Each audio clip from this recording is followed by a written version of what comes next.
product deals are perfectly fine, but I think we can get beyond that and grow some of these deals to a greater extent. Paulie, thoughts on that?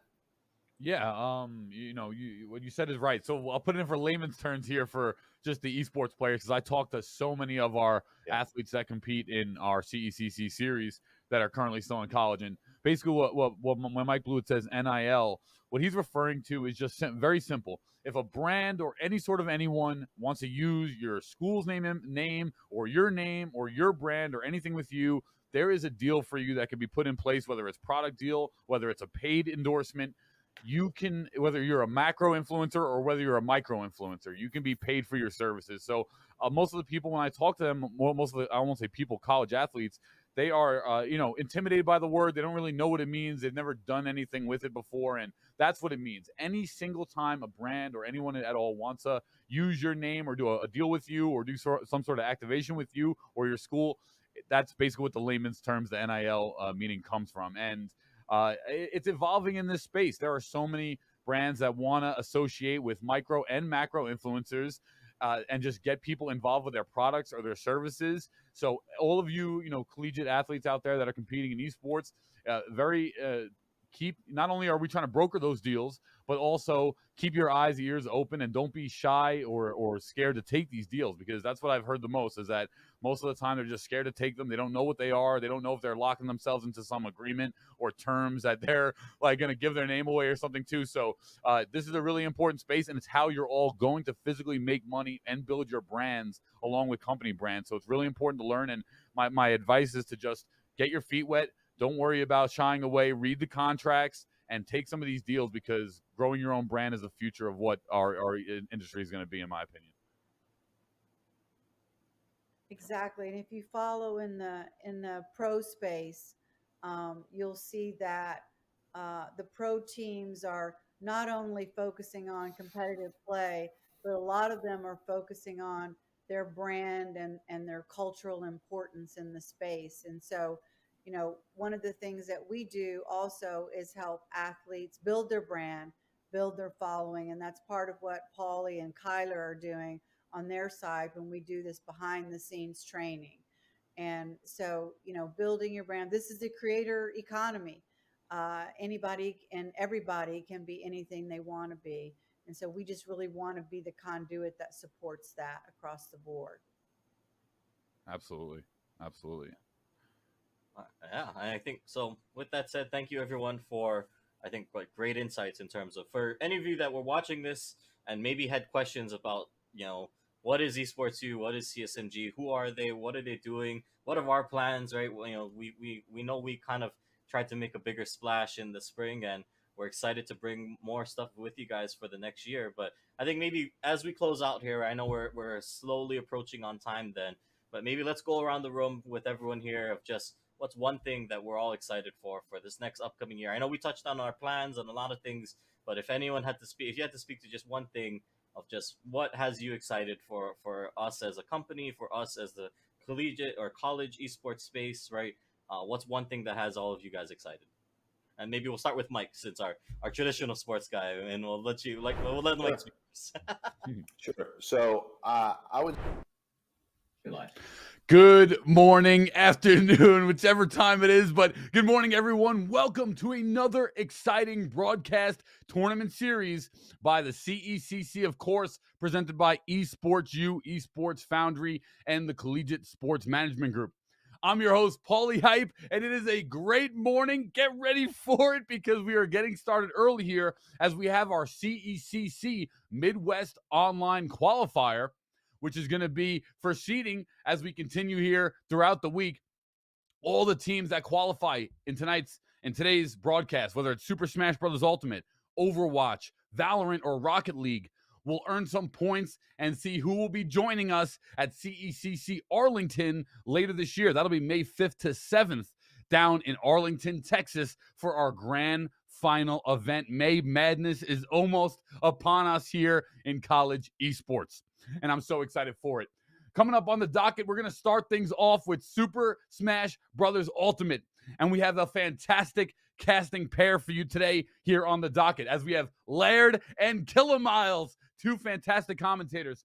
So without further ado, we will get over to Laird and Kilomiles, but I just want to say it is an amazing morning here. I love watching all the different regions around the entire country competing. And in Midwest, we have some of the biggest dog bosses around. You have Northwest, all the Ohio schools, OSU, and so on. So there's so many quality schools here in the Midwest region, and I cannot wait to watch all the action today.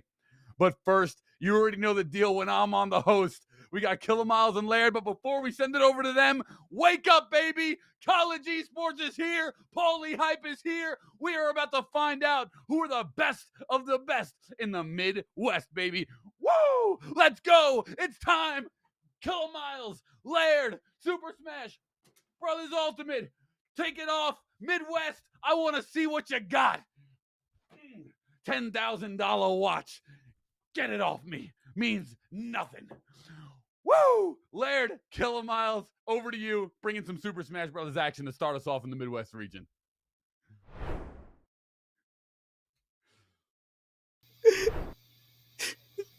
Thank you very, very much, Paulie, for that amazing intro. It's Kilomiles and Laird getting ready to get into the Midwest. We saw these teams compete in the initial qualifier, and it was close. And now we get to see who was our number 1 seed, now number 2 after they fell in the grand finals. Northwood Blue taking on Akron University in our semifinals. And Laird, I'm so excited for it. Dude, you have no idea. After what Paul just did, I gotta feel ready for this one. It's gonna be a very enjoyable set, I think. Northwood Blue, their reputation precedes them, and they are definitely a force to be reckoned with here. A lot of high level players within their own respective regions. You got So Good Pop, one of the best Wii Fits in the country. Copel, probably one of the best, if not the best K roll, other than Kirby Kid. Sensational.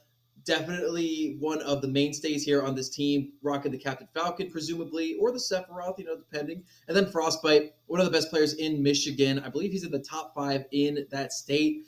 On the Roy, one of the best characters in the game as well. So Akron, they have their work cut out for them today. Yeah, they do. But they've got some impressive players lining their own roster. Just in general, they dominate Northeast Ohio. That's their home.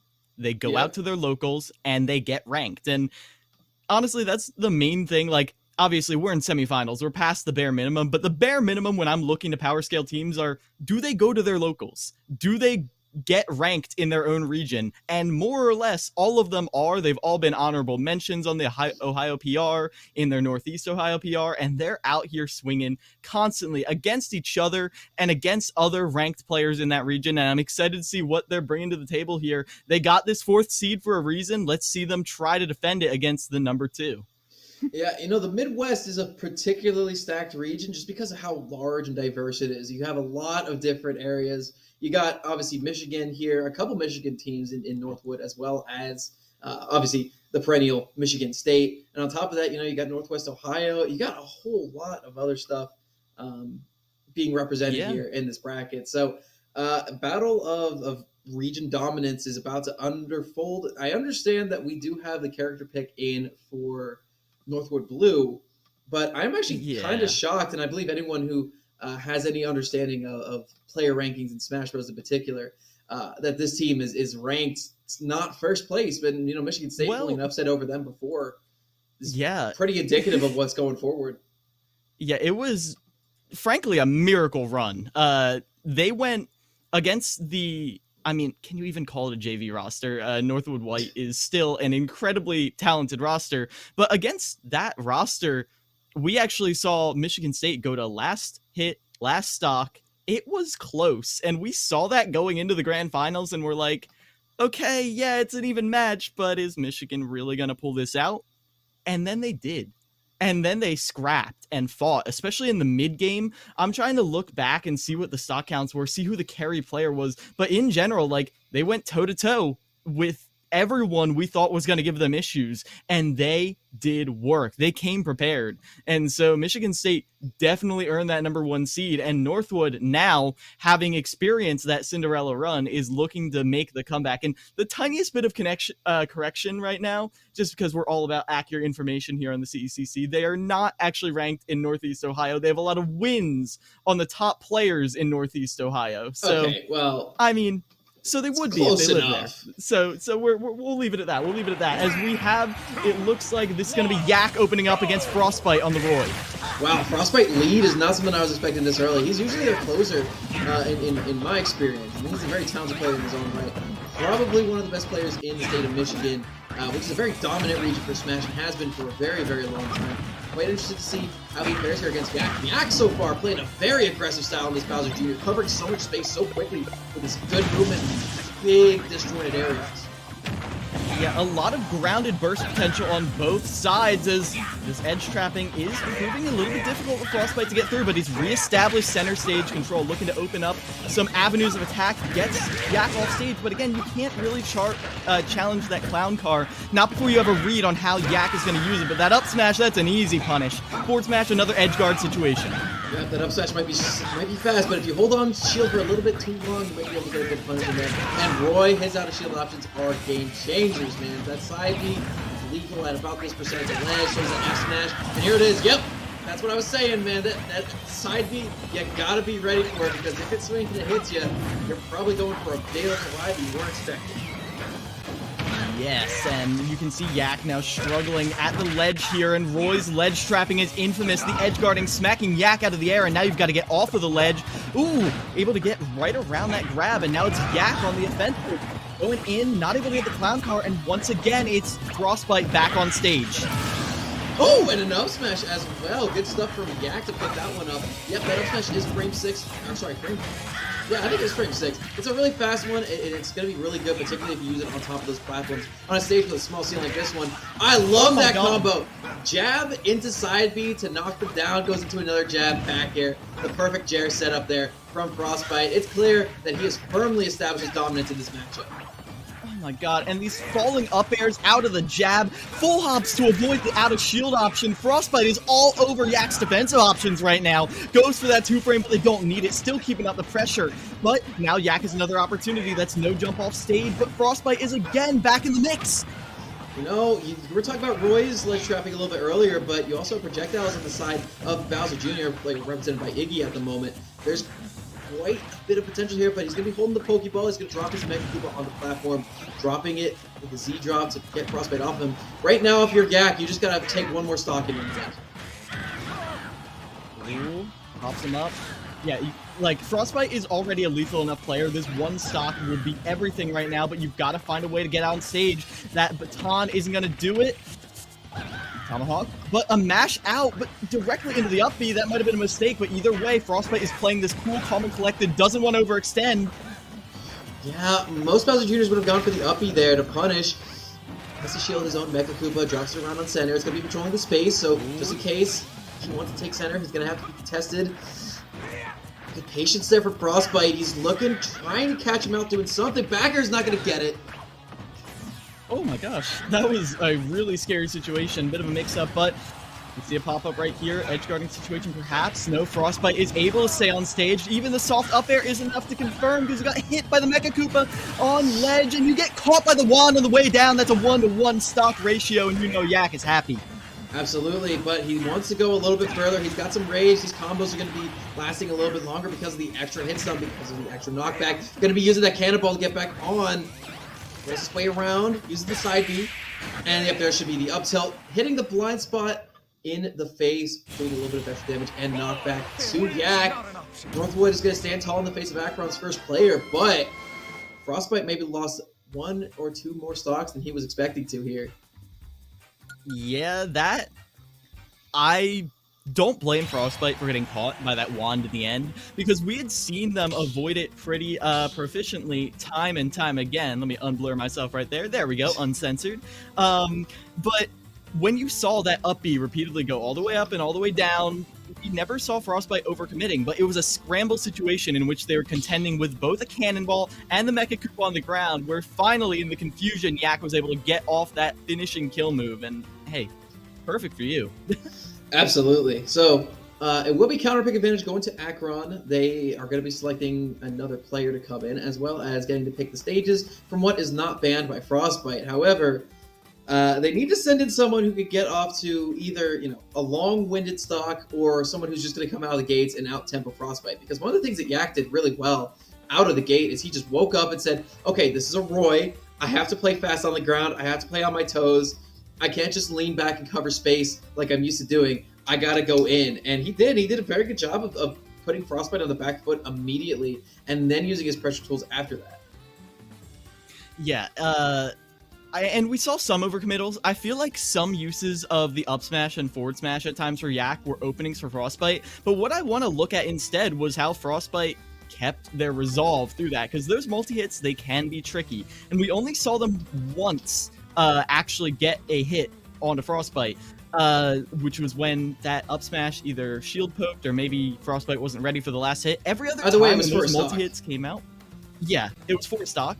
But every other single time, Frostbite used that to get an edge guard situation or just straight up a kill. And that showed, discipline and shield, health, first of all, but also just awareness of how fast your options are to punish. Good stuff from Frostbite over there. Yeah, absolutely. I'm proud of that young man for standing tall in the face of adversity, but also proud of Yak for just coming out swinging. That's what we like to see here. So, Akron's still taking their time. I think almost everyone has their characters figured out at this point. Probably just trying to decide stages on top of who wants to go in at the moment. But Frostbite, he's a very talented player, but Northwood's got a whole roster of cold-blooded killers. Again, Copel hanging out in there. You have Sogan Pop floating around somewhere in the mix, and then Sensational as well, who's been a bastion of this unit for a very, very long time. Yeah, Sensational, kind of like the last Titan. Yes. Was a good player when we first saw them, literally maybe 2 years ago when Northwood was just getting started, and they're still on this roster. They've still held their spot here, even as new talent has come in time and time again. Can't wait to see how that continues. But we're not going to see them quite yet, and I'm scared of this last stock on Frostbite, because any stock on Roy, any stock on Frostbite is terrifying, because Roy is just... It's a cliche, but I feel like more than almost any other character in the game, Roy is an explosive character. Out of nowhere can just destroy you. This is going to be a me sword fighter coming in here. Similar disjoint, similar range to Bowser Jr., maybe a couple more kill setups, depending on what style they're using. We'll see what they bring to the table here. Yeah, so this is Fortune going to be on the me sword. And like you're saying, yes, this character does have a lot of good kill confirm setups. We're going to need to figure out which specials he's using here. I'm expecting the Chakram as well as the Gale Strike. Okay, there's the Chakram. For the down B, I don't know, maybe the counter, and then up B. All right, yeah. Could be anything, really.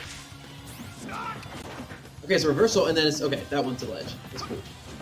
Okay. We've got our information, and so does Frostbite. But Frostbite doesn't really need it. They just need to be aware of what options they have getting back to the ledge. That jab ledge trapping, though, not going to do them any favors. Gets popped up by the Gale Strike, but now, here on the platform, it's going to be Frostbite taking back center stage. Fortune forced to the side. I like the geometry from Fortune in these early seconds of the match. Recognizes that he has his opponent in disadvantage sometimes, and he's able to just throw out these projectiles quickly, hit him in the blind spot, and keep the pressure rolling. This is what you got to do against Northwood. You got to keep them away from you. You got to keep them that bay. You got to make sure that you're not doing that. Nice parry into the Phantom Footstool to get out of dodge. Perfect play from Fortune to get out of the corner. However, finds himself back in the corner, makes it back.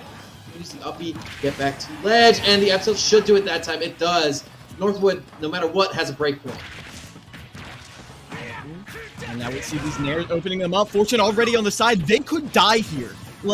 A jab forward smash at the ledge here would just kill, but a Gale Strike into up air will be the confirm that Fortune needs. Consistency at its finest right there. Knows your kill confirm, knows your opportunity. When you get the tornado, you get the follow-up, and that's exactly what you need to be seeing, because if Frostbite got their opportunity to get a follow-up, they wouldn't have missed. Absolutely, yeah. And Frostbite, good on him for coming out of the gate swinging, getting that one extra stock off of his opponent. So he's positive for the set. so far, and that's going to give a little bit of breathing room to the rest of his team. Now, me, Sword Fighter, not a character you guys see all the time. You know, they're very well known for having that particularly good, I guess, punish game, that really, really good combo game. And also, if you have Chakram active, you can cover so many angles super quickly and also confirm into some of your smash attacks. That's really good stuff. But what you might not know is that he's got some decent off-stage potential against characters with lackluster recoveries. You know, that downer is a multi-hit, that semi-spikes. You have that uppy that covers particularly blind angles if you come down at an angle like this.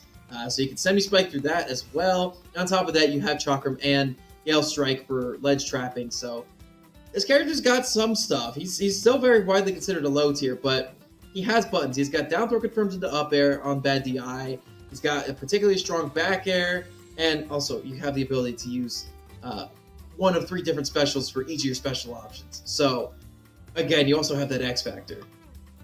Yeah, and aspect of Fortune's gameplay that I saw using those strengths really well was their defensive play. Like, I mean, we called out the parries, we called out like there were some good uses of rolls, but also some bad uses, and it honestly reminds me of like Soulsborne games, like Elden Ring. Like, you will be fighting a boss and you'll avoid everything, and you have an opportunity to attack, but you're so in like defense dodge mode that once you have that opportunity, you just roll away, you make some distance. And I saw a lot of times where Fortune, they picked the perfect defensive option and they executed it. They got through Frostbite's defenses and then they just backed off. And often that roll away or that dash away was what got them punished, because Fortune, they got that branching moveset. So I would love to see Fortune just have a tiny bit more confidence in your defense, because it's good. You're pulling this stuff off. You just need to convert it into that damage, and we're going to see a terrifying Mii Sword Fighter. Absolutely. And on top of that, we did get to see that the down B was the reversal slash, which is akin to Mario's cape, in the fact that it stalls you in the air off stage. And on top of that, is also a reflector and turns your opponent around if it makes physical contact with them. Now here's the thing about Northwood. They have 2 more zoners in the roster. They got Wii Fit, and they've also got K-Roll. So reflecting those crowns or those cannonballs, as well as the sun salutations, it's got to be important, and Fortune does have the opportunity to do that, so keep that in mind depending on who comes in next. Knowing that fact, I have a feeling that Northwood might have discussed and possibly brought in Sensational in their lineup here. But that remains to be seen. We're going to be seeing who is selected in just a moment. Yeah, and I mean, I feel like all of them could have good matchups here, which is, you know, a cop-out to say, but just at this level, it's more about how you feel about tracking down a character who is going to just be looking for kill confirms at any percent at any time. They're going to be looking for Gale Strike, they're going to be looking for landing Chakram, they're just going to be trying to kill you and making space. Yeah. Do you have the capacity to track them down? Like, I feel like Copel could be great here because characters like that often can be persuaded into cornering themselves, and if Copel has you in the corner, that will just kill you. Yes. But also, people like Sensational, either on the Captain Falcon or even like the Sephiroth. They could come in and just track them down. I feel like this could be anyone, which is why it's so hard to make this call, but it's just all about your ability to track them down. Absolutely. You know, Mii Sword Fighter doesn't have the best disadvantage state in the world, and I feel like, in particular, Sensational could probably be the one to punish that really hard. The thing is, he just has to get in. You know, Captain Falcon running in, you get stung by Chakram every now and then, you get hit by Gale Strike, which lingers for a long time, lasts, and it will be Copel coming into play. And, you know, I quite like this one. Like you said, the corner pressure that he could bring to the table is really imperative. And among other things, Cable's just got a lot of kill power. He's an excellent character in terms of his survivability as well. We're going to be on small battlefield here, so he's going to be taking up quite a lot of space. Second set coming up to play. And it will be Copel who is up a stock, as opposed to Fortune who is down 1. Alright, yeah, we already see that reversal slash coming out. They want to make use of it, but the starting hitbox of the crown actually goes through the Chakram. That's good, and K-Roll's got a reflector too. You've got to keep that in mind. This is going to be a very evenly matched in terms of tools battle. Like, they both have the same kind of tools in their kit. Yeah, it's gonna be a lot of counter zoning at this point because both these characters are just gonna be really awkward in close quarters combat with each other, particularly because of that sword that Fortune has, as well as the belly armor. So now that one of them wants to touch each other, they're just gonna be swinging from a distance if they can. Ooh, yeah, and you can see Copel trying to control the ground right there, but they are going to get the parry on that Gale Strike, and now it's a ledge trapping situation. Look at that reflection, but a nice area off the ledge, and now it's Fortune back on the stage. Yeah, I dropped shield a little bit too early there. The up smash is going to come out with that extra rage on one of the smaller ceiling stages in Smash Brothers Ultimate on small battlefield that will be taking the stock away. Northwood currently at a 2-stock advantage. The dash attack with the assisted chakram not going to kill just yet. K-Roll is quite a heavy lad, second heaviest character in the game.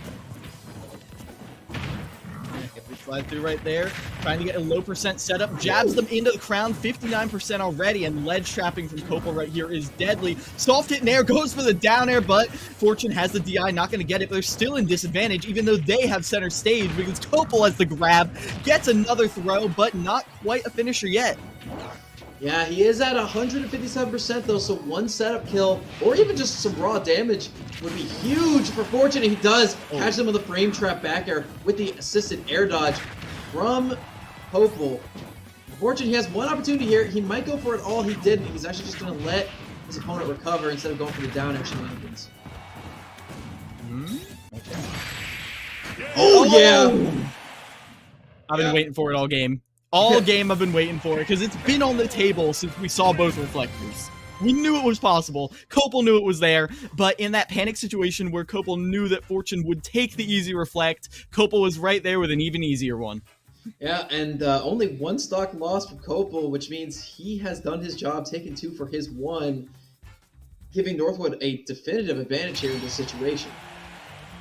Yeah, I mean, it's been a war of attrition where Acheron has been, you know, trading blow for blow, but Northwood is getting like 2 hits for every 1 hit Acheron is getting in.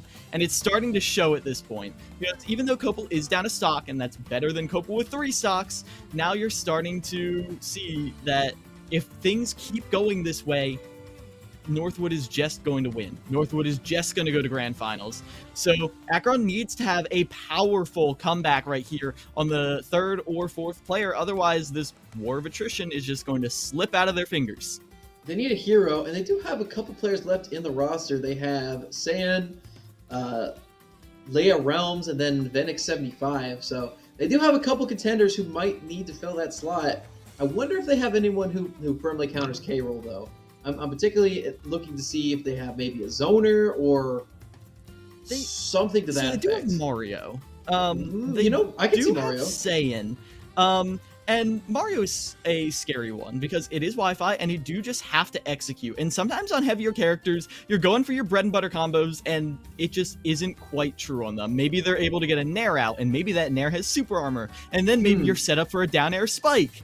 This is all hypothetical, right? Yeah. You're not speaking from experience or anything, are you?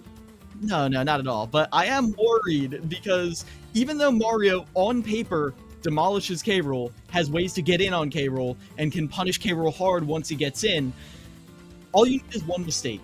And Copel, if he sees that one mistake, he will kill you for it.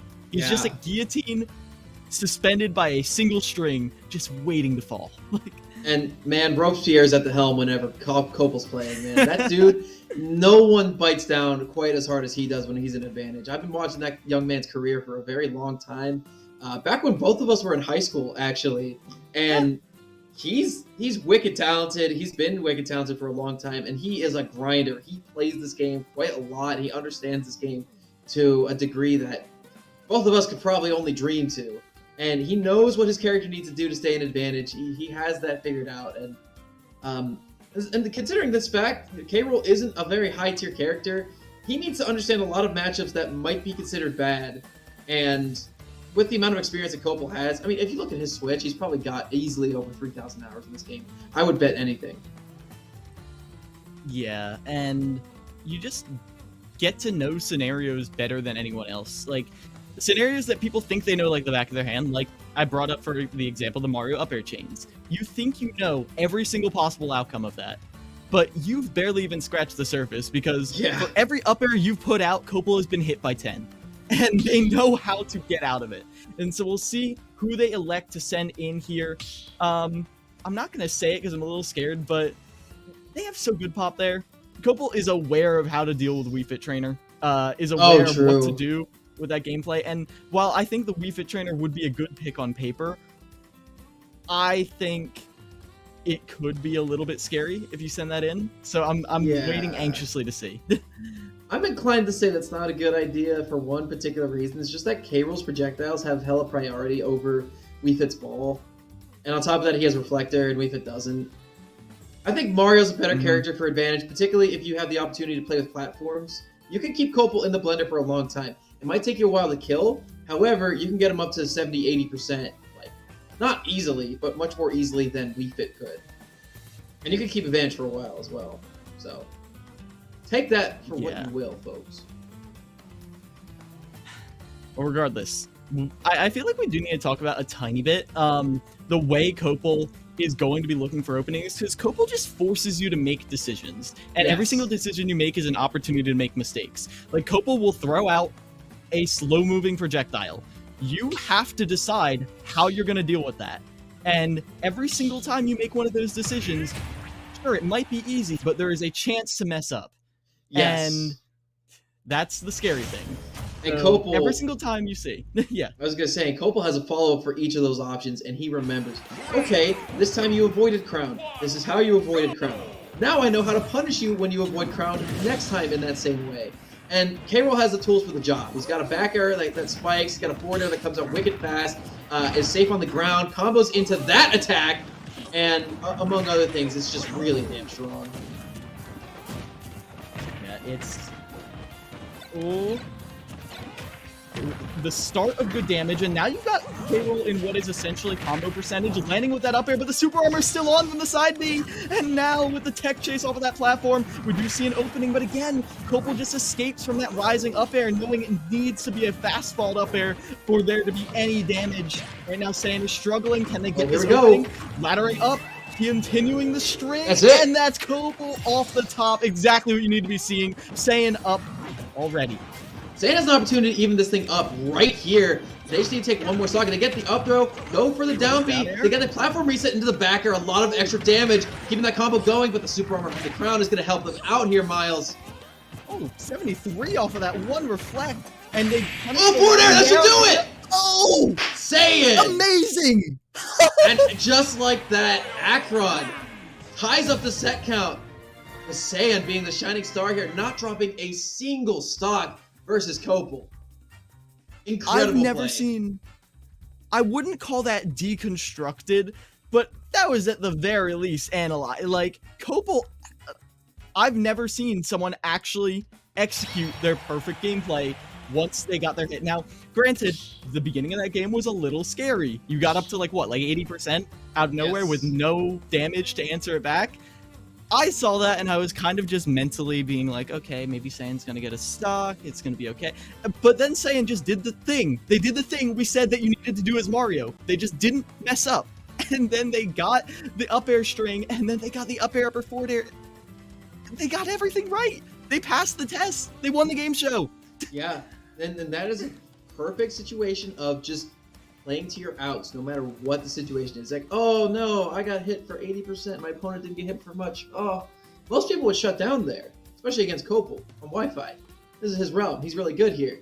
And meanwhile, Saiyan was just like, okay, I have rage. My attacks are doing more hit stun and knockback. Let me use this. And boy, did they. Yeah. So I'm scared. Obviously, this... Just who are you going to send in to answer that? Because Copel, you have... Obviously, I feel like anyone could be an answer to this Mario. Like, Mario doesn't really, like... He doesn't really lose any matchup to the point that you're like, this is unwinnable for Mario. Well, like, any character with a punish... Oh, wait, hold on. Swords. Maybe I'm wrong. Big swords. Yes, but here's the thing. Also, the like, only sword you get in on Sephiroth. Yeah. You get in on Sephiroth, yeah, but then you get nared and you're in trouble. But, like, I'm talking about, like, Okay, yeah.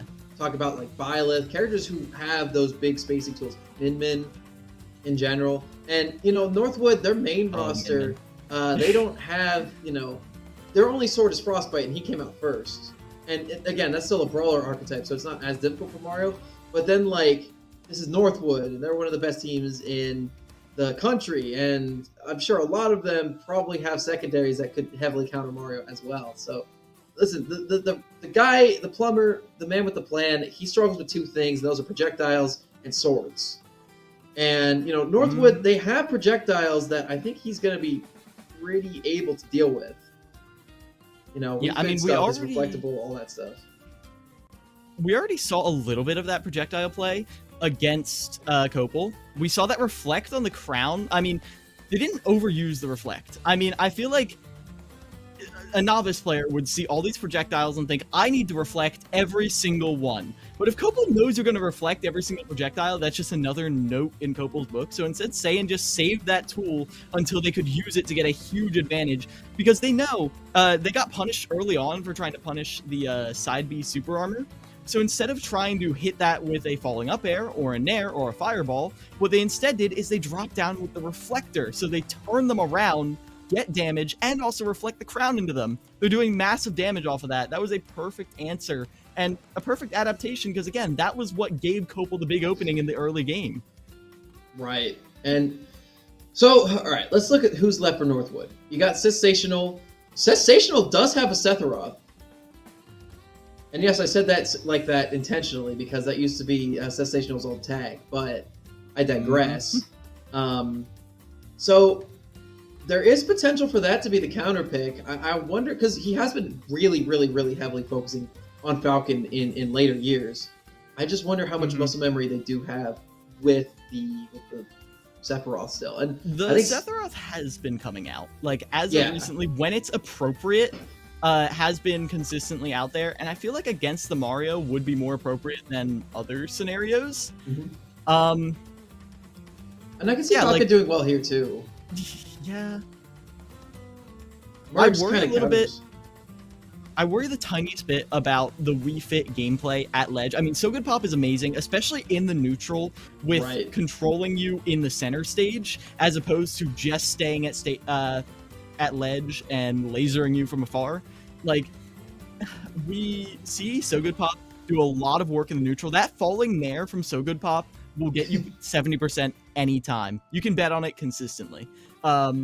So yeah, you don't want to be scrapping. However, I feel like anytime you're in the corner against Mario, it's a short train to getting up air, upper forward aired at anywhere between like 30 and 70%. Like, and that's scary. Like, you don't want to be putting yourself in a situation where you only need to mess up once for your opponent to kill you.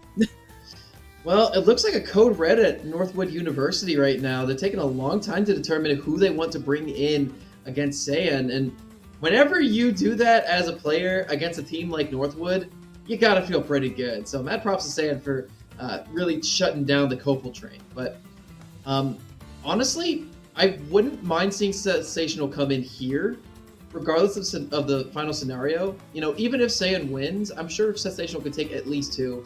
And then you have So Good Pop in the back, and So Good Pop plays good in these clutch scenarios. But on top of that, if I'm not mistaken, the final player from Akron is also a Wii Fit trainer. So I don't know exactly how So Good Pop favors the Ditto, but I could pretty much guarantee you that So Good Pop knows it better than the player in the back for Akron does. I'm trying to remember, because I think I did see So Good Pop in the Wii Fit, and I know I said that I didn't think we saw these teams face off, but now that you say it out loud, I'm fairly certain we saw So Good Pop in the Ditto in the last Midwest online qualifier, and they kind of did work. Because again, So Good Pop goes in for those combo starters a lot more than other Wii Fits. I mean, I even call them out consistently, that I'm like, that nair, that falling nair, just someone, please, anyone punish it. And yet, So Good Pop is so good at being elusive for when they're actually going to go in. Like, again, it comes back to the guillotine analogy. You know that it's going to be coming down from above you at some point in the near future, but just gotta wait. With so many other things that So Good Pop is doing, like throwing out so many projectiles, sometimes just throwing out the header and not even kicking it at you, just letting it drop, like, you have so many things just falling from the sky. You don't know when it's finally going to be time to get nair trained. Yeah. Well, So, all right, let's talk about the pros and cons of if Sensational comes in his pick. Number one, Sephiroth doesn't have the best disadvantage state in the world, and he's kind of an awkward combo weight, and he's also very big. So Mario can just kind of have his way with you if he gets in. But big sword, it's really disjointed. Forward air is a really good spacing tool, so is back air. Sephiroth does have a lot of potential to mix you up and just completely destroy you on the ground with things like up B, particularly at the ledge as well. The smash attacks. Wing is a really good comeback mechanic that he has access to, particularly in crew battles, because even if you lose 2 stocks, if you beat Saiyan, you have that last stock advantage going up against the next opponent. But then again, if you go Captain Falcon, it's a little bit more of a scrappy matchup, and Mario trades really favorably with Sephiroth. Not Sephiroth, with Captain Falcon. I think you have that up smash. It's really hard to challenge on the ground. Falcon's a really awkward combo weight himself. A kind of a mix between a fast faller and just a heavyweight, but not quite filling out either category. So you can see quite a lot of awkward Falcon hitboxes where he just falls out of combos sometimes, which I could see. But then again, you have Mario in air to deal with, you have Mario in the air to deal with in general as well. So he can combo break for a lot of your options. And frankly, I just feel like Wii Fit kind of has the same problem where Mario has such fast aerials that come out so quickly that the volleyball, it is a soccer ball. The soccer ball is just going to get reflected or hit back at you pretty regularly. And being at the ledge is not something you really want to do against Mario in general, like you were saying earlier, Miles. So, I don't know. There's a lot of potential here for Northwood's several characters and several players that they have remaining. They do have the advantage of knowing that it is Mario, regardless of who they want to send in. Yeah, and while they're working on that, because we just got some word that it is going to be a tiny bit longer. I'm not going to say it quite yet, but I will say it once I get permission. Okay, you know what? Let's just say it. They're fighting demons. They're trying their best. Yeah, just want to be transparent. They are fighting demons. Yes. So if they slay those demons, get exercise, we will be seeing them soon. I just want to take a quick look at the other side of the bracket because we've got Michigan State University taking on Oakland University. And, well, that is... Michigan State, they are our number 1 seed for a reason, and Oakland has put in work. They've got Spectral on the Lucina, opening things up. Yeah, Spectral on the Lucina is just scarily consistent, but then they've got just a roster surrounding all of them. What stands out particularly to me was Poison Jam on the Kazuya, and then we saw, I think it was Trisket on the Pac-Man, who was surprisingly deadly, just consistently. However, despite that, Oakland is still going up against Michigan State, who, well, I gave you the rundown on them before we started. Oh, yes. I'm well aware of all their players. Lucy, Linus, a.k.a. Hawk. You also have... Linus and Lucy, a.k.a. Hawk. And then you have Crash 101, as well as the rest of the team. I don't know, man. That's a really good school for Smash. I know that they have, a couple of, really, really talented people being recruited for next season as well. So if they're that good this early and they still have people committing, that's some insider insight that I'm actually a little bit scared of, because if Michigan State is already arguably, they're the number 1 seed, they still have to win this tournament and others to really cement that, but arguably the best school in the Midwest right now, in Smash Brothers. And they're gonna be getting better. That's just scary to hear. That's the thing. Good players attract good players. For sure. When you're doing good, you want to players come because they want to fight you, they want to play with you, they want to be on your team. And these good schools just keep getting better and better and better. And it is an unequal arms race for a lot of other places. But it's good because that means there have been a lot of titans rising around the country. And I'm really excited to see it. So, tentatively, I'm sorry, Oakland. I have to very slightly predict Michigan right there. But I saw Spectral and Lucina. I saw what Trisket was doing to people, dismantling them at times. So, hey, prove me wrong if you want to. Yeah, so I'm looking at Michigan State's page right now. As far as I'm aware, they have Lunges coming in next year. I believe he is ranked in the state of Michigan as well. Yeah. as most of the rest of the roster. And I think they also have Rydra going in. And Rydra, if you're not aware of him, he is a Ridley main, ranked #1 in Colorado right now. Ooh. And he actually came and toured at Valpo, so I got to play with him a little bit. He's good. He's a talented kid. So yeah, they're going to be scary next year. Like, I've gotten to see a lot of like the high school tournaments as like in addition, and it's cool seeing like high school players come in and they're doing work against like either just community tournaments like your standard Smash tournaments, or they're in high school leagues and they're dominating them, waiting to go to college to get a scholarship. So I'm very excited to see some of the players that I've seen tear up high school leagues get into the college scene, but it looks like we finally have someone joining the lobby right now. I see a Sephiroth icon, and we return to the debate. You asked me whether I think... Yeah, I'm thinking the Sephiroth is the play right here. Woo! Specifically, like, the tipping point was you brought up the wing. Like, I completely overlooked the wing as a factor. The fact that they may just end up, having the one wing, even if they have one stock left. You're going to be winning regardless. But 3 stock versus 3 stock right here, literally completely even between these two schools. And it is going to be the Falcon. A no-holds-barred match where we're going to see a lot of trades, a lot of combos, and a lot of kill power. A lot of scrapping on top of everything. Setups into your kill confirms. Some really, really hype stuff here coming in. This is a break point. 6 stocks for each team remaining. 3 stocks for each of these players. Sephiroth, Sensational. Yeah, the match is going. I think, just take it, honestly. So here's where questions of sportsmanship do come in. I think we will probably be restarting this match. Maybe I agree. Check right here. Maybe Sephiroth. Seth has permanently destroyed my ability to say Sephiroth. I can't say it anymore. But Sensational, maybe just getting back into it. Was fighting hard for a little bit there. So now going for a different kind of fight. Maybe the demon still has a hand on him somewhere. Well, Mario is a plumber, so hopefully he might need some help afterwards. Anyways, so we're finally getting into this. Maybe. Okay, we're finally getting into this. It is halfway through this first semifinal. 6 stocks remain on each time. Whoever wins this one game will be giving their team an advantage going into the final player. Dude, this is crucial. This is a pivot point right here. Who is going to take the lead? Okay, all right. Second time's the charm here, and it looks like Sephiroth is ready to play, Sensational himself. But already gets the reset on the up throw into down air pressure, and the follow-up up air as well coming in. Saying this is so much damage right now, but their SDI has been really impressing me too. They've been doing a good job of breaking out of these combos, not letting themselves get freed up by anything extra here, even against Copel as well.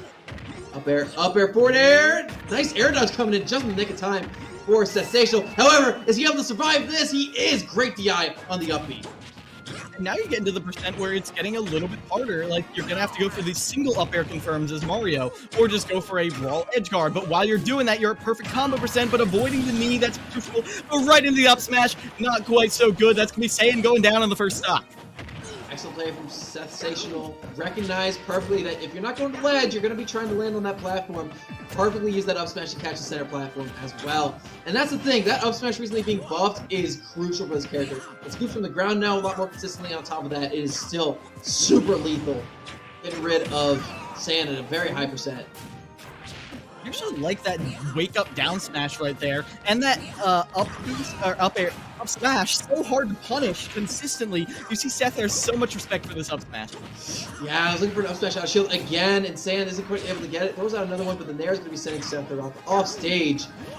Looking for a down air to get the kill. Parry into up smash is going to do the trick, and Sand only taking 17.8% on their second stock.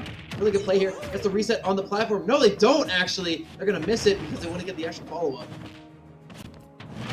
Going for a lot of these single hit nairs. It's safe and it's deadly, but right now it is saying he's looking for the opener right here. But a drive-by up air is going to be punished, and because of that, Sephiroth does have stage control, but they get caught by an up air again. That nair extension was beautiful, nair! Not gonna kill yet. 98% on Sensational. Nice backer that actually crossed up and still was able to hit. That Mario backer is ridiculous, man. And Mario's short hop physics are insane. He gets 2 backers, 2 up airs, and possibly 2 nairs off of just 1 short hop. This character is brutal. Yeah. And again, so safe on the shield pressure, knowing when to back off, when to retreat, but Saiyan does eventually get punished and clips them with the recovery that leads into a grab, back throw, not enough yet, but Mario on the edge guard is brutal, gets the cape, and that's a stock advantage for Saiyan. And this is about where Sensational gets really, really bloodthirsty. So look at him going that deep off stage, hits the tech perfectly though, not going to get hard punished for their offstage shenanigans, and another up smash to take another stock for Sensational. This time, he's the one who was at a stock deficit, only taking 17% himself going into this 3rd stock of play, and this is where it gets super tense, Miles. Very scary here at the ledge. Oh, jab in the wrong direction, though. That's the only opening that Saiyan needed. Look at that, using the platform, but Seth is able to DI away from the platform, escape an opportunity of their own right now, but they only get a single up air. This is really scary. Nice F tilt to put Sephiroth in the corner off stage. Look for back air high up. The F smash to the ledge as well. Nice avoidance of the Falcon kick too. However, there's a grab. Falling up air. Looks for the knee, but a perfectly timed air dodge is not going to be enough. The frame trap put Northwood in the lead and Akron back in the dirt. Sephiroth is going to be sticking out. You know, he goes by Sephiroth in game, but his out of game is Sensational. But man. Yeah. Either way, whatever you call that young man, Seth, he knows how to play the game, and boy, does he do it well. Oh, yeah, he does. And I got to call out in particular, early on in that, it was Saiyan's punishes on, like, misses. Like, when Seth would get an air dodge out, Saiyan would be there with Mario's amazing airspeed to cover that air dodge and keep the combo going, extend even after Seth escaped. So the fact that Seth was able to turn that card on its head, saw that air dodge, and immediately, I don't even know if they went back to stage. I think they dipped back on for a second and went straight back down for that down air, knowing that they had one opportunity to finish that stock off, shows that Seth is bloodthirsty, and that's what you need to be to close out this game, especially after Ekron is coming out in a huge way. I mean, they're going toe-to-toe with Northwood, who we consider to be, like, maybe going to win this whole thing. Yeah. That's just what I'm saying. I mean, honestly, I was just kind of looking around through, you know, some of the set history of everyone who's qualified for playoffs. There's not a single team who doesn't deserve to be here. I mean, Oakland University took a win over, I believe it was, I'm looking at the other bracket. They beat Manchester in the loser side of things. They lost to Illinois Orange, but then they brought them back, beat them in loser side in order to qualify for this. And so that's a really strong team. Obviously, Akron sticking toe-to-toe with Northwood's blue team, which is their A team. Some of the best players in the country. And, you know, I haven't heard of any of these players from Akron before that, but they're staking their claim on this one. They really want to make this run, and that's what you got to do sometimes. When you're playing against a team like this, you just got to rally to the cause. And a quick reset's coming in. We do have the final player coming out from the University of Akron. It will be a weak fit. And like we were saying before, So Good Pop is a player on this Northwood Blue roster. So I'm expecting Seth Sensational to have a lot of matchup experience here. This is Leia versus Seth. And Leia Dog is very good, but I want to see Leia Dog get in there and, well, maybe not necessarily throw hands, but be ready for Seth too, because Seth is going to play for confidence. I don't think there's going to be a lot of, like, feeling out right here. As I say this, both players are feeling each other out. But, like, I expect Seth is just going to try and close the distance fast. And we're seeing a lot of rising nairs out of Leia, doing a good job of catching out Sephiroth on the ground, doing a good job minding the burst range of Falcon, not necessarily putting themselves in too many disadvantageous positions, doing a good job of making sure that Sephiroth is undershooting, and then going for grabs and really good follow-ups akin to that. No deep breathing has been out yet either. Yeah. Yeah, good movement so far, and yet Seth is getting caught more often than they're getting a hit. Deep breathing is now online at 102%. This could just be death, but got to get this edge guard first, and it's going to be Seth waiting it out on the ledge. Rolls through, and that's not going to be a kill quite yet, Laird. Reverse hit of the up tilt though, or sorry, F tilt though. Really good for damage, really good for that. Is this kill percent? I think a forward throw might be doing it at this point, even with the deep breathing buff. Sephiroth, Sephiroth with a lot of extra damage. The roll back on. Could have been a hard punish. Yeah, and right now, Sensational looking for that up smash. One of his bread and butter kill confirm options. Misses the upper. The second one, too, is going to be shielded. Love the low profile. Oh, this is a scramble if I've ever seen one, Laird. Yeah, I'm with you there. Oh, at the ledge here, you can see the fear is starting to set in. Leia now easily at kill percent, and they go all the way off stage. The spike! Leia is just barely keeping that last stock. I think they were dead to rights right there, but it does not matter. Seth died first, and that is going to be an even 3-stock to 3-stock Wii Fit Ditto to see who is going to Grands. This is not what I woke up expecting to see today. I did not wake up expecting to see 2 Wii Fits of the similar skill. I think So Good Pop uses the yellow training shirt, so I don't think we're going to be seeing a fight for the same skin here. But still, what a show from Leia. And again, Sensational, they did their job. They took 3 off the Saiyan, gave himself counter pick advantage here for this last player. And, can't be understated how well that he played here. But it's not quite enough for Leia, and So Good Pop's going to be coming into play here. This is going to be, I think, a longer match than we have been seeing because this has been like all downhill so far. But I have a feeling with a couple Wii Fit trainers on stage, this is going to be particularly difficult. Oh, and So Good's actually the one streaming to us. Okay, cool. Yeah, awesome. I do want to mention, because we didn't really go over this to start out, the semifinals are going to be a best of 3 right here. So whoever wins this are going to get the chance to adapt going into the next one. And I feel like that's a good thing, because I feel like some people might not have gotten the exact matchups they had wanted. I feel like with a little rearranging, we could see a very different spread. But here and now, we're going to see maybe the most even finisher we could to decide who is going to have a point up, who is going to be on match point to go into the grand finals right here. Well, it's going to be really fun. Where'd the game go? Well, yeah, we are gonna. Very good. Yeah, so we just have a quick button check going into this. Switching up profiles, you want to make sure that you have, everything online. So, yeah, this is kind of scary. I'm trying to imagine the Wii Fit Ditto right now. Like I've seen some of the ones that John Numbers runs up there in New York. Like every now and then, like you see them open up the exact same way, deep breathing into. Drop down into charge, salute the sun. Like you see it repeatedly. I just want to see, like, I'm going to be noting what both of their options are, their opening inputs, because, it's like they're stretching before your workout. Like you're getting yourself all set up for whatever your gameplay is. Honestly, I want to see one of them just jump right in and like punish them if they try to go for deep breathing. Like I want to see like So Good Pop just jump across the platform and just hit a landing there. I think it'd be funny. It would be funny. I always love watching him go for his follow-ups. It's always poetry in motion. But here's the thing about Leia that I kind of noted when they were playing against Sensational. They are really good at minding their opponent's threat ranges. So when their opponent wants to get a little bit more aggressive, they do a really good job of fading back and then going for follow-up punishes, whether it be grabs or combos or any just get-off-me tools, what have you. Here's the thing. This matchup is, how do you say, not going to be quite one person dictating the scenario for the other person to catch. It's more along the lines of, I'm just going to throw out buttons and, if my ball hits you, then I will move in. If not, I'm just going to throw out ball again. And that's probably what this is going to resort to. It's going to be like a good old-fashioned game of dodgeball here. Mm-hmm. And there is always the thing you have to be aware of, that the ball can be reflected back. Yes. And I actually am curious what the interaction with using header into header is. Like, do the balls clank? Do they hit each other back? They both hit each other, and then they both hit each other back. Interesting. It's very funny. I do love it. You gotta love physics in motion.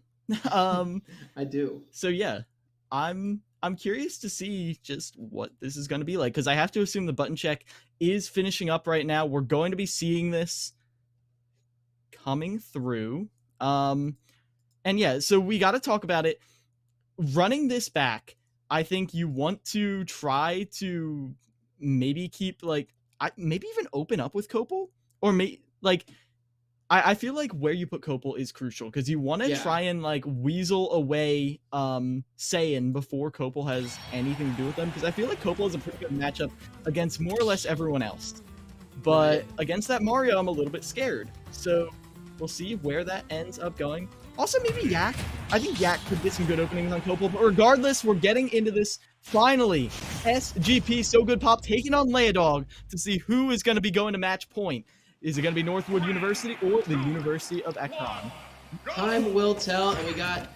Oh, it looks like Leia's actually going to take center first and get the deep breathing boost as well. Chasing So Good Pop into the corner. Unfortunately, though, this is exactly where Wii Fit Trainer likes to play, with a nice parry on the Sun Salutation. So Good Pop now gets the first opening hits, but one deep breathing there is really all it takes for Leia to get back in the lead. Yeah, So Good Pop. Like you said, playing around these shields a lot, looking at a fully charged salutation, but just runs right in with the tilt. Leia knows when to be aggressive and when to back off, knows how to control this tempo. The deep breathing on both sides does Edgard his opportunity, but they get caught by the header. So Good Pop not able to hold on there. Yep, see, there it is. They just go flying, man. Nice, and I'm really loving the early execution on the Sun Salutation because of just how much, like, So Good Pop's putting himself in end lag, and it's helping Leia like get a lot of extra pressure on the board and a ton of extra damage. Currently in the lead by about 50%, catches his opponent in a disadvantageous position. The grab, back row should be coming out, it does. Using the soccer ball to great effect here. Tries to get a grab, but it's just going to be outranged. So far, a lot more scrapping from the Leia side of things than I was quite expecting here. Yeah, but even so Good Pop is still in this on this first stock and falls right into the Sun Salutation. A little bit overcommittal on how long they thought they could charge that Sun Salutation. And already Leodog is putting in work again, 50%. Leodog is all over So Good Pop. Leia right now is playing Wii Fit Trainer like Samus, going for these middling charges and not going for the full send. Most Wii Fits like to go for the full charge because you get a little bit of residual healing with it as well. On top of that, it's a devastating kill option, as we just see right there. However, I appreciate that Leia's using the version that puts them in less end lag, and it also gives them a lot more opportunity to go for these hard punishes on So Good Pop's end lag. Frankly, they're playing great. Here's the thing, though. So Good Pop's scrapping with deep breathing active is terrifying. Exactly even, more than even, drops back to pick up another header. Look at this, they're using all their own headers against them. As right now, finally, Leia gets another opening with the jab, back to a sort of even game right here. But even so, I'm loving the way So Good Pop is using that header to grab Leodog's bouncing headers and use them again. Well, listen, man, we have 2 matches today. We have the grand final after this. Call that a double header. I'll take my Emmy now, thanks. As God, So Good Pop is really, I mean, struggling to find his kill, going in for these nairs to try and finish them off, but an opportunity. Oh my God! There we so go. many balls. Headshot. Literally. Yeah, we're seeing some juggling right here. Like, this is juggling in its purest form, and here's juggling in its classic form. But finally, So Good Pop able to get back to the ground, and again, here's the classic ledge trapping, but just a get-up attack, and So Good Pop's in disadvantage again. And he crouches under it. Ingenious play from So Good Pop. Put himself back in control of center. However, a grab from Leia is going to push him away. And on the platform, nice patience there from Leia, but not going to get the follow-up just in the nick of time. A good shield coming up from So Good Pop. So Good Pop representing Northwood early on the team's last stock as well as his own. Akron might be making the upset of upsets here. Ooh. Little tap right here, and you can see Leodog has now, maybe just the realization has set in, playing this patiently, now looking to close the distance across this Pokeball, just runs right in, gets the forward tilt! That's the upset! University of Akron has gone up 1-0 over Northwood right now in stunning fashion.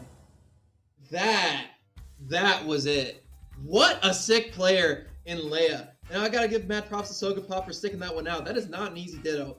Any projectile ditto is a war of attrition, and Leia was just able to stick him out in the end. Wow, what a sick play, and Akron's going to be going up early. They're on set point here with their ragtag group of players who neither of us have really heard of much. So let's play again.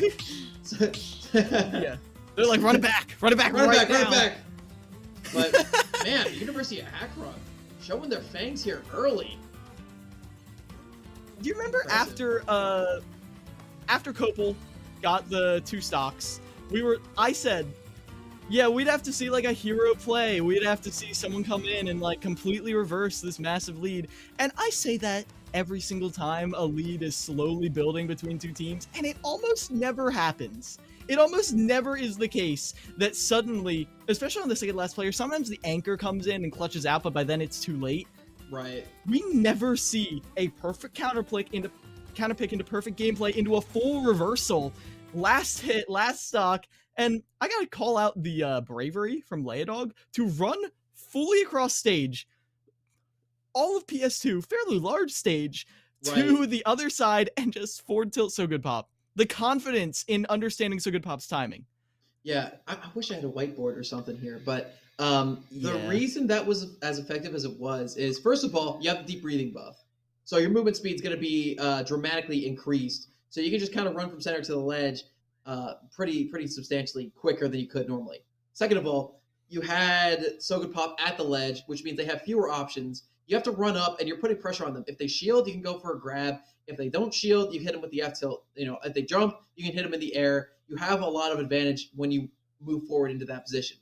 And number 3, they pivot boosted on that F tilt, which, if you don't know what pivot boosting is, essentially when you turn around in the middle of a dash and then you F tilt in the direction you were dashing before you turned around, you get a little bit of a slide animation, which actually gives your tilts a lot more burst range. It's very easy to do if you have tilt stick on.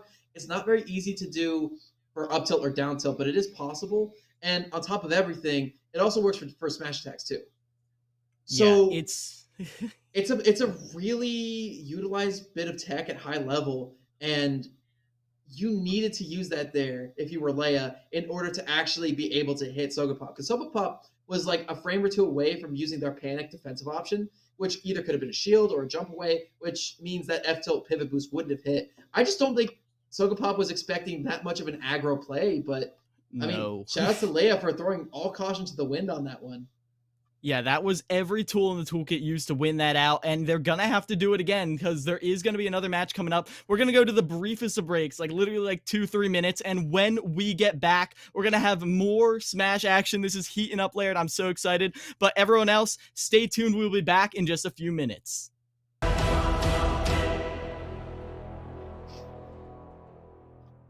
Say many things on the traditional side, but I'll focus on esports. And I'd say the thing that I'm most excited about going forward is after yet another year of us doing a round of events, I'm excited that more schools will understand exactly what we're doing with our regional events and culminating in CECC and getting more schools involved. I think schools will be more excited to compete in our events because we've established it over the course of a year. And I welcome any and all conversations with getting people involved. I think for me, I'm most excited about like the schools and conferences, Mike. That's amazing. And that's so exciting. I'm also excited about the brands that we're starting to be able to get involved in this. In our Commissioner's Cup in last May, we had over 14 brands, blue chip brands participating in our event. Barbasol, Microsoft, CDW, Morgan Stanley, New Street, Air Force. And so I think brands are really starting to get excited about being involved in college esports, and we're offering them a platform that not only gives them, you know, a big event, a big yearly event, but also regular daily programming where they can have exposure in front of this audience that they want to build affinity for with their brand. So I'm super excited about seeing the brands get on board and help grow the space along with us. A rising tide lifts all boats, and I think that's probably one of our mottos here at CSMG and Esports U. We're growing our brand, but at the same time, we're also really growing the college esports space as a whole. And that's our goal, for it to be a healthy ecosystem for all parties involved.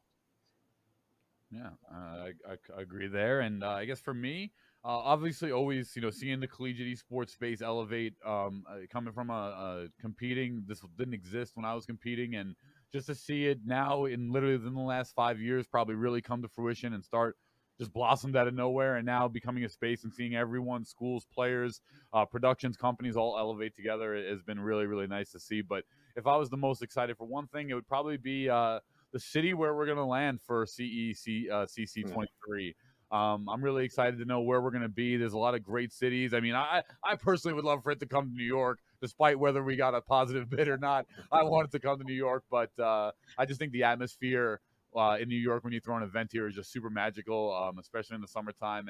But either way, I'm really excited to see where it lands. Tons of great cities, tons of great opportunities, and yeah, who knows? And I think that's going to be the most exciting process for me. Absolutely. I won't speak to anything. I think I'm filling Paulie's job on this one because Paulie's more a panelist on this one. So, normally Paulie's the host. Welcome back, everybody, to the CECC Midwest semifinals right here. We're here in what could be one of the biggest upsets we could have seen. 4th seed taking down number 2, formerly number 1 seed. Northwood, they've got to pull it together. I don't even know if we got to say pull it together, but have had amazingly high peaks. But in order to get to the place where you can peak that high, you've got to fight your way to those grand finals. And Northwood is down a point. They've got to win 2 crew battles if they want to do that, Laird. Here's the thing. They are an exceptionally good roster. They have been very upset prone at times. And I say this speaking from experience. We played them in NECC here at Valpo last semester, and we got very close to taking a set off of them. We got them down to their last player, but I don't have a notable roster here. I'm probably the only notable player on our team. No disrespect to my team. I love them to death. But they aren't very talented in the regard that they can stand on their own in a playoff situation. However, we almost did take a set off of Northwood. So they have been known to underestimate the competition at times, and I feel like they might have done just that with Akron. But they know what they're getting into now. They know what each of the players that they're going against does. They know they're at least formalizing how to strategize about beating each of them. And, you got kicked in the teeth in that first set. They can bring it back. I have nothing but confidence that they will. Yeah, and here comes the second test of good players. The first test is just performance. The second is adaptation. That's why the sets only get longer as you get closer to and closer to grand finals. Yes. Because it becomes a lot more about, okay, they performed really well. What are you going to do with that performance? Instead of, okay, now we just play better. You need to have your gameplay set. I know Northwood is great at it, and I know that because Northwood, it needs to be said, is the only team that I know of that has ever taken a crew battle off of Fisher College's main roster. And that is because they adapted, and they didn't just take one crew battle. They went back and forth and back and forth. It wasn't like they took 2 and then Fisher adapted and it was all over. They went to the wire every single time because they kept adapting right along with the best adaptation team and the best performance team probably in North American Smash Brothers. Oh, so, it's not even close. Fisher, yeah, not at all. Their roster is insane. So the fact that Northwood went to Game 5 trading back and forth is crazy. So Northwood, you have it in you. You can do this, but University of Akron came prepared, and they are certainly poised to say, anything you can do, I can do better. They're coming in swinging. So, standouts for me in both of those sets. Obviously, I think Frostbite is one of the main ones there. Obviously, one of the most notable players on Northwood's roster. On top of that, they took 4 stocks for them. And then, rounding us out as well, you had Leia and San take. I think San took 3 stocks, and then Leia took 4. And then, I think it was just pretty much an even-ish matchup for everyone across the board there. It's just one. Obviously, it came down to one more stock, and that was won out by Akron. Even then, I think it's notable to say. Northwood was actually up going into that last battle. Sensational won the battle against Saiyan, and then still went down. We got to give a lot of credit to Leia Dog. because not only did they survive that one stock assault from Sensational, which, as you remember, came down to literally a DBZ clash situation. It did. And then they cleaned it up against So Good Pop too. Like, they didn't even, I mean, obviously they were warmed up, but that's still very impressive, going up against 2 players, one of whom was watching and was prepared to fight you. That's great. As we see So Good Pop actually opening up here against Yak. I like that. I do appreciate that Akron hasn't changed up the roster at all. And I think this is actually a really good counter pick. I think Weepit has a lot of opportunity to play against Bowser Jr. really well. Bowser Jr. does have some pretty decent coverage tools here. These lingering projectiles, as well as the Mecha Koopa, can be really good at knocking away that ball. Here's the problem, though. I think from a distance standpoint, Soga Pop has way more offense from further away. Yeah, and we just saw one of the things that makes So Good Pop so good. You deal with one of their projectiles and you think you're safe, and then you see a third projectile coming in. It's So Good Pop themselves. Every single time they're following up on the openings that they create. So you can't just be playing defense. You gotta be playing defense and then brace yourself for the aerial assault. And, you know, of all the players on the roster for Akron, I think Yak actually had one of the weaker performances, but I mean, took 2 stocks off of Frostbite. So, I mean, taking 2 stocks off of the best player on the Northwood squad, definitely not something to scoff at there. Yeah, their numbers show that they were probably like the least productive player on the roster, but when you consider their opponent last time, it gets a little bit more understandable.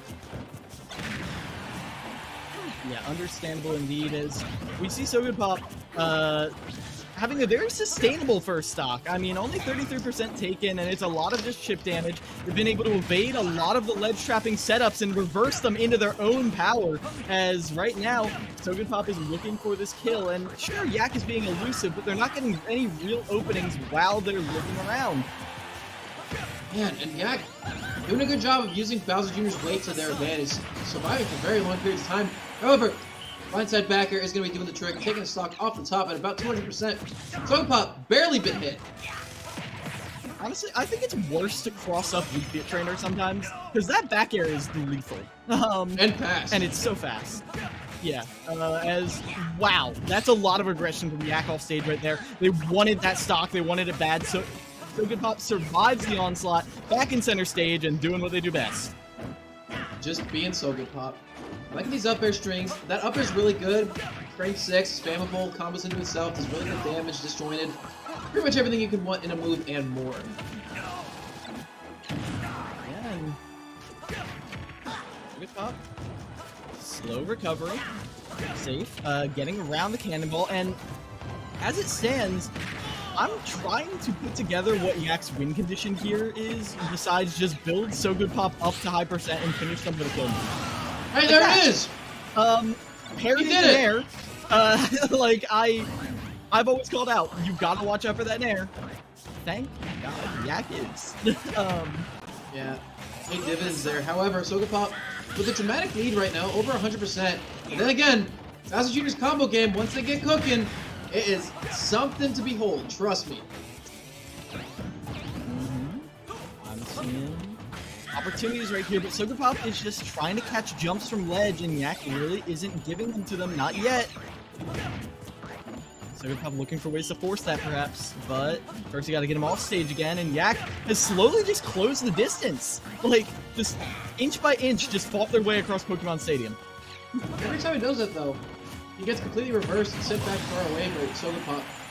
Just like right there, and like you said, being on that blind side of Weepit Trainer, it's not great. Went for an up smash at 0%, and it didn't connect either. So Good Pop right now currently has his opponent lapped. Oh, and there's that rising nair you love to see, 70% off of it, and continues to maintain percent. Now Deep Breathing's online. So Good Pop might just be looking for the kill right now. I wouldn't be shocked. That is one of the best comeback mechanics in the game to do so with. You have pretty much all your base attributes boosted, as well as your damage and knockback output. Still not going to take that stock away just yet, so really good DI from Yak. Yak right now has a one more stock mentality in his head. He needs to take one more off the top. Yeah, and we saw Yak pull one out of their pocket last time, but this is looking a little more dire than what we saw before. 162%, and Oh, finally man. this full tilt will be enough. Don't even need the deep breathing online. That's going to be Yak going down. So Good Pop was the anchor, now the opener. 2 stocks on the board for Northwood, and they are looking to bring this back in a big way. This is the adaptation we're talking about. So Good Pop only dropping 1 stock. That is huge. And honestly, if I'm University of Akron, I don't know who to send in now, because So Good Pop, yeah, Leia dealt with them really well, but do you not want Leia to deal with somebody else? I mean, They all looked very prepared on the University of Akron. And if you had a game plan, you might as well stick to it. If Leodog prepared to take down So Good Pop, send in Leodog. Because this is So Good Pop with 2 stocks on the board.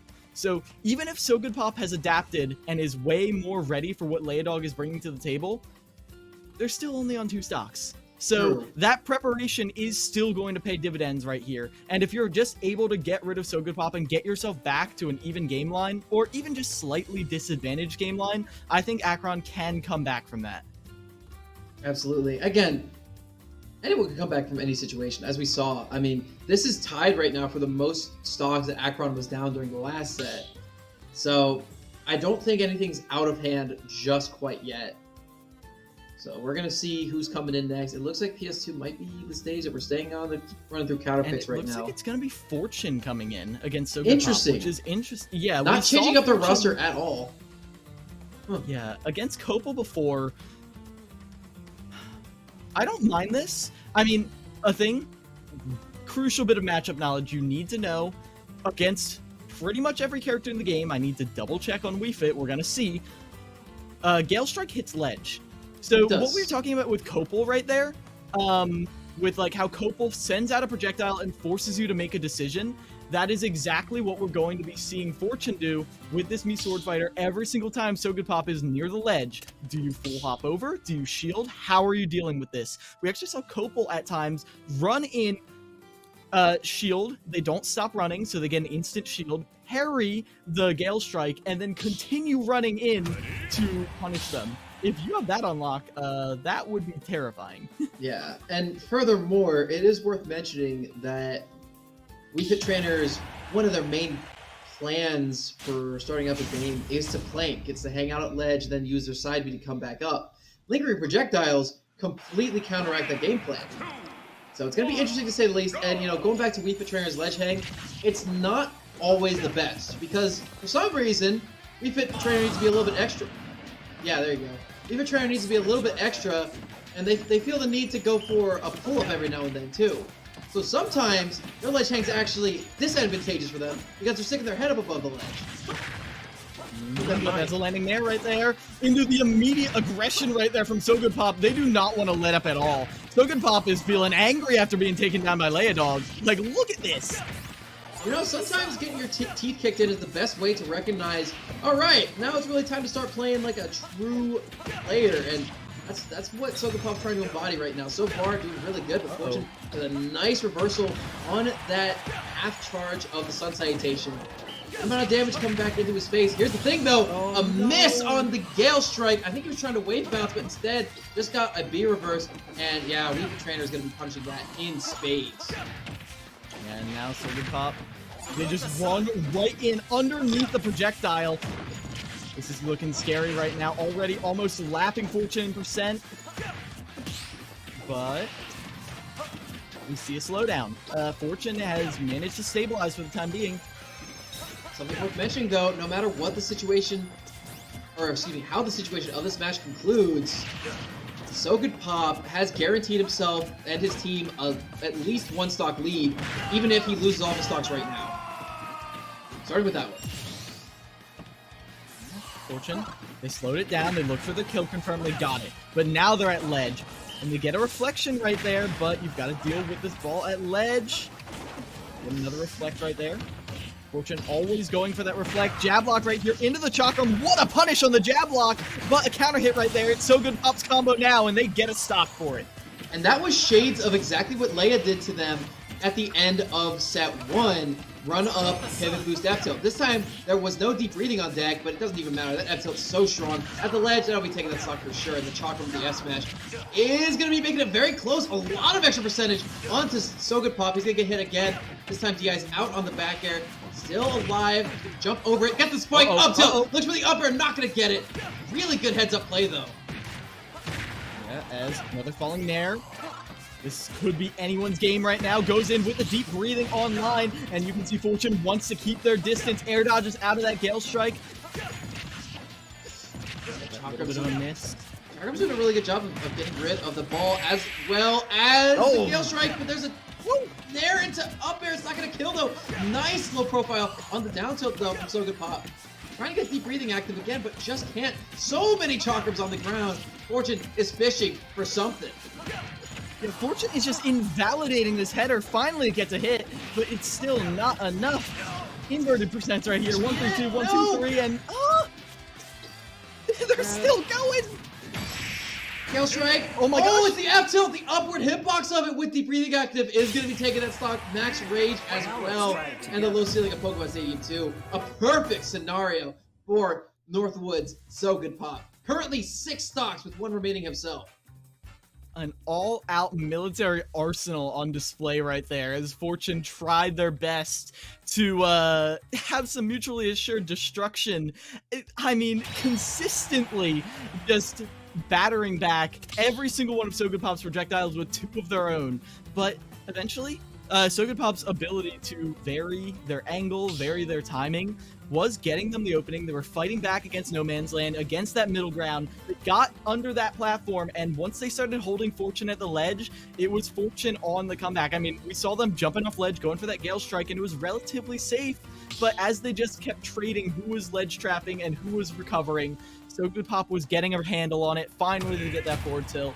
But that was scary, and we're right into it. Again, Leodog coming out, wasting no time whatsoever. They want to get rid of this last dog on So Good Pop, but this is a warmed up and deadly So Good Pop. How's it going to go this time?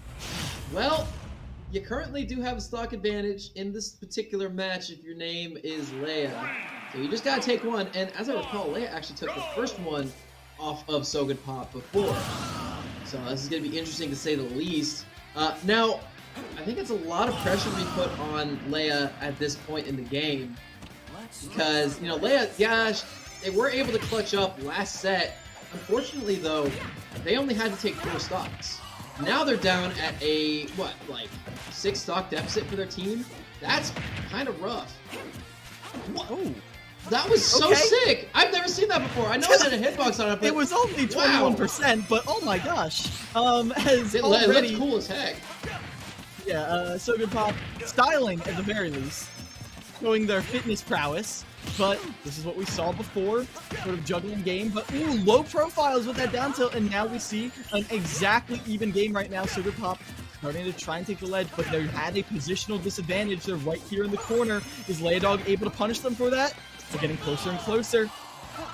I am loving Leia's patience here, not pushing themselves all the way. Good job of just mitigating the amount of extra damage that So Good Pop could throw out on the table. Trying to hold on to his main stocks. They can't go forward, but instead is going to be put off stage into the blender. The spike coming out for So Good Pop is going to give him 7 stocks on the day. One overextension from Leodog. That's all So Good Pop needed. Falling back air right there. Oh, the long distance snipe. So Good Pop maybe was trying to turn that into a header of their own, but it was not enough. Leodog able to finish right there. Recovering, but they still lost the stock. And that's still So Good Pop, like you said, with 7. Oh my gosh, man. Well, what a show from So Good Pop. I mean, what? They took 2 last set off of Leia. That was all they were able to. They're 9 for 6 right now. And we're only on the first player for Northwood University, where University of Akron is currently on their 6th. They are at, their 3rd. They are at 6 stocks remaining to Northwood's 9. And Northwood has so much momentum right now. They could really send in whoever they want to. Yeah. They didn't really have the chance to counterpick Leodog previously. I would not be shocked to see someone like Copel come out. Someone like Copel who can, like we called out before, corner Leodog and put in serious work. However, even as I say that, I do worry about Leodog's ability to just... I mean, put it at a percent where Copel, sure, is still going to be deadly, but is going to be at like 110% and might just die. So, looking at what else Northwood has, I do agree, it could literally be anyone. I wouldn't be shocked to see Frostbite either. I think it's a pretty good matchup. Yeah, again, the ability to kill really early at ledge, jab ledge trapping in general, is just terrifying.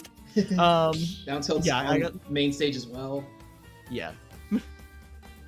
Yeah, I mean, Northwood, well, let's not mince words. So Good Pop gave Northwood a major bit of breathing room right here, especially being down a point, so they have time to really take their time and decide who is going to be best to clean this up. Because again, this isn't just about winning crew battle, it is going into this third and final crew battle if Northwood wins this. But as it stands right now, 5 stocks left on Akron. Leodog and Saiyan are really good, but they already pulled off a hero play, and it wasn't this many stocks. That's all I'll say. You know, I think that's an apt point. I don't really need to add on much to that, but so let me think. I think Copel's not a bad play here. What? I think Copel's not a bad major play here. update right now. Oakland beat Michigan? Huh? That's the 4th seed yeah. beating a 1st seed. That is... Okay, so wow. Already, both the third underdogs and fourth are seeds, gaming. Wait, no. Yeah, no. they came out and they're like, "We are taking this." You go to the last second qualifier. Go to LCQ. We're doing this the real way. We're going in because Wait, are you sure now Oakland Oakland has just. Because I'm looking at the bracket and it says Michigan State won. Okay, just double checking. Make sure we are not misinformed right here.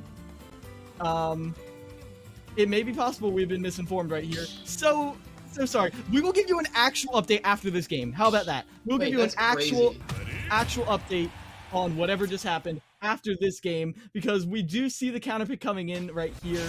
I didn't actually get to see who it is. It is going to be Copel coming in to try and take down Leodog. I like that. Copel, I think, has all of the spacing tools needed to deal with Wii Fit effectively. You know, and Leia is a much more aggressive Wii Fit than we're used to seeing. So side B, while it is going to be good for covering those blind out angles, when Crown is active, it is actually kind of a bad thing to have Ball active as well, because Crown just wins out. So, you know, if you are in the way of the Crown, you're going to get hit. If the ball's in the way of the Crown, the ball's going to get hit. So you're in trouble in general. Here's the thing, though. Copel playing a super heavyweight here in this K rule. And in terms of combo games, Wii Fit does have quite a good one. Yeah, and we're already seeing the barrage all cornering right there. That could have just been the stock. And that's what makes Copel so scary, but Leodog is well aware of it now, trying to keep Copel suspended at ledge, but again, giving Copel agency on those platforms is a little bit scary. Goes down to contest the recovery again. I worry about that because getting caught by the recovering hitbox of that helicopter pack can lead to a reversal from Copel fairly easily. Right, no one hits reverse edge guards quite like Copel does.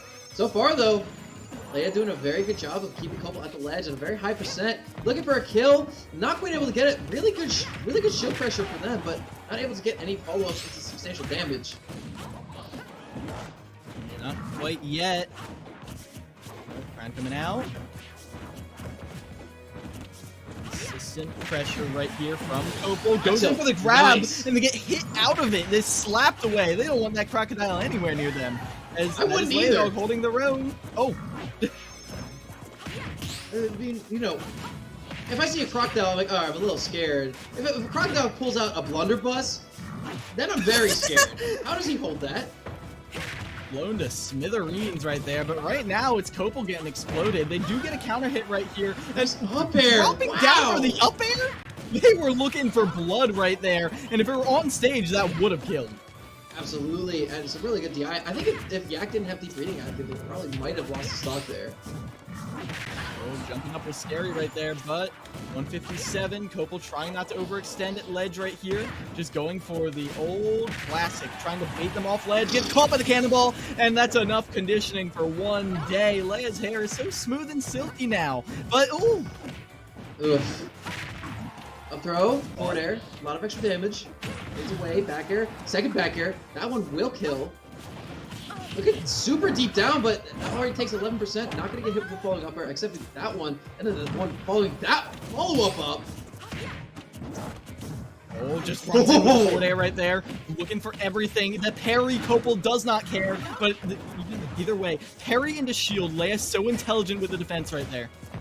And a second ago, Kopel's mix-up on stage, everyone and their mother expected dash attack to come out. I think even Leia did, but it didn't quite come out, and turn the lights off for just a second there. Yeah, we got the sun, don't worry about that. But hits back into them with the crown back hit, and now it's an edge guard situation. This is where Kopel got their stock last time. Can they get this? No, a slow recovery. Kopel's never gonna let you get away with that one. As Leia goes down, and Kopel does lose a stock, but this is still a major lead for Northwood. Yeah, 2 for Kopel, remaining 2 taken for Kopel. Or no. Is Kopel on his last stock? He isn't. No, Kopel has 2. Yeah, that's what I thought. And that's 3 to 7. 3 to 8, actually. Gonna need some heroics from Saiyan this late in the game, but I don't know how possible that's gonna be. Yeah, like, I mean, every time a Saiyan, Zenkai boost, close to death, gets stronger, but, like, even with all that, I mean, you would need to get the 2 stock on Kopel again. Optimistic, but within the realm of reality. Then you would need to win the run back against Sensational. I mean, again, very possible that they win. That was a very close set, but not guaranteed. Then you would need to be Frostbite on top of all that. Yeah. That's sheesh. And again, hey, remember what I was saying about Kopel? You just need to play perfectly, and you can do it. If Saiyan opens perfectly and maintains that touch of death style of play that Mario is capable of, that Prodigy is showing off, then maybe just maybe we see this. But that is the biggest maybe just maybe, because you might already be looking towards that third. Yeah, I mean, I've seen players take 8 before. I've been a player to take 8 before. Here's the thing. It doesn't happen every day, and it's definitely not easy. And have you done it against Northwood? Did I do it against Northwood? Oh my god, have you done it against Northwood? I don't think I took 8. I think I took... Hang on. Oh, running back through the history books right here. Clutch player Laird. Okay, we've got... I think I took... It was either 6 grab or 7. the controller Laird. Either way, it's not easy. I can say that with... Certainly not. Yes. I'm actually... Yeah, oh, whoa, where'd you go, bud? Oh, hey, welcome back. I missed you. Yeah, Alright, so Saiyan's coming back into play. Also, by the way, guys, Michigan State did win 2-0 over Oakland. We got trolled by production. Was not our fault. Do not blame myself or Miles. Blame whoever told Colton that is what happened. We were lied to. Yep. We completely innocent right here. But yeah, it will be Michigan State waiting for the winner of this semifinals in the grands right there, and they won in dominant fashion. 5 stocks in the first round, 4 stocks in the second. They didn't even go to their last player. So we'll see how this goes here as immediate open. Hey, I said perfect play. I said perfect play. Say it, they heard me. But Kopel is answering back. Yeah, Kopel said, oh, God, they're playing perfectly right now. And then they just turned that on its head. Look for the spike, but the belly armor on that one is actually going to be helping Kopel live a little bit. There's the spike on the stage. It's not going to kill. So much damage, though. Up there. There's backer. Not going to get it. Then Nair comes in. Reverses in the midst of a backer. That would have spiked and would have taken Saiyan out if that crown didn't hit.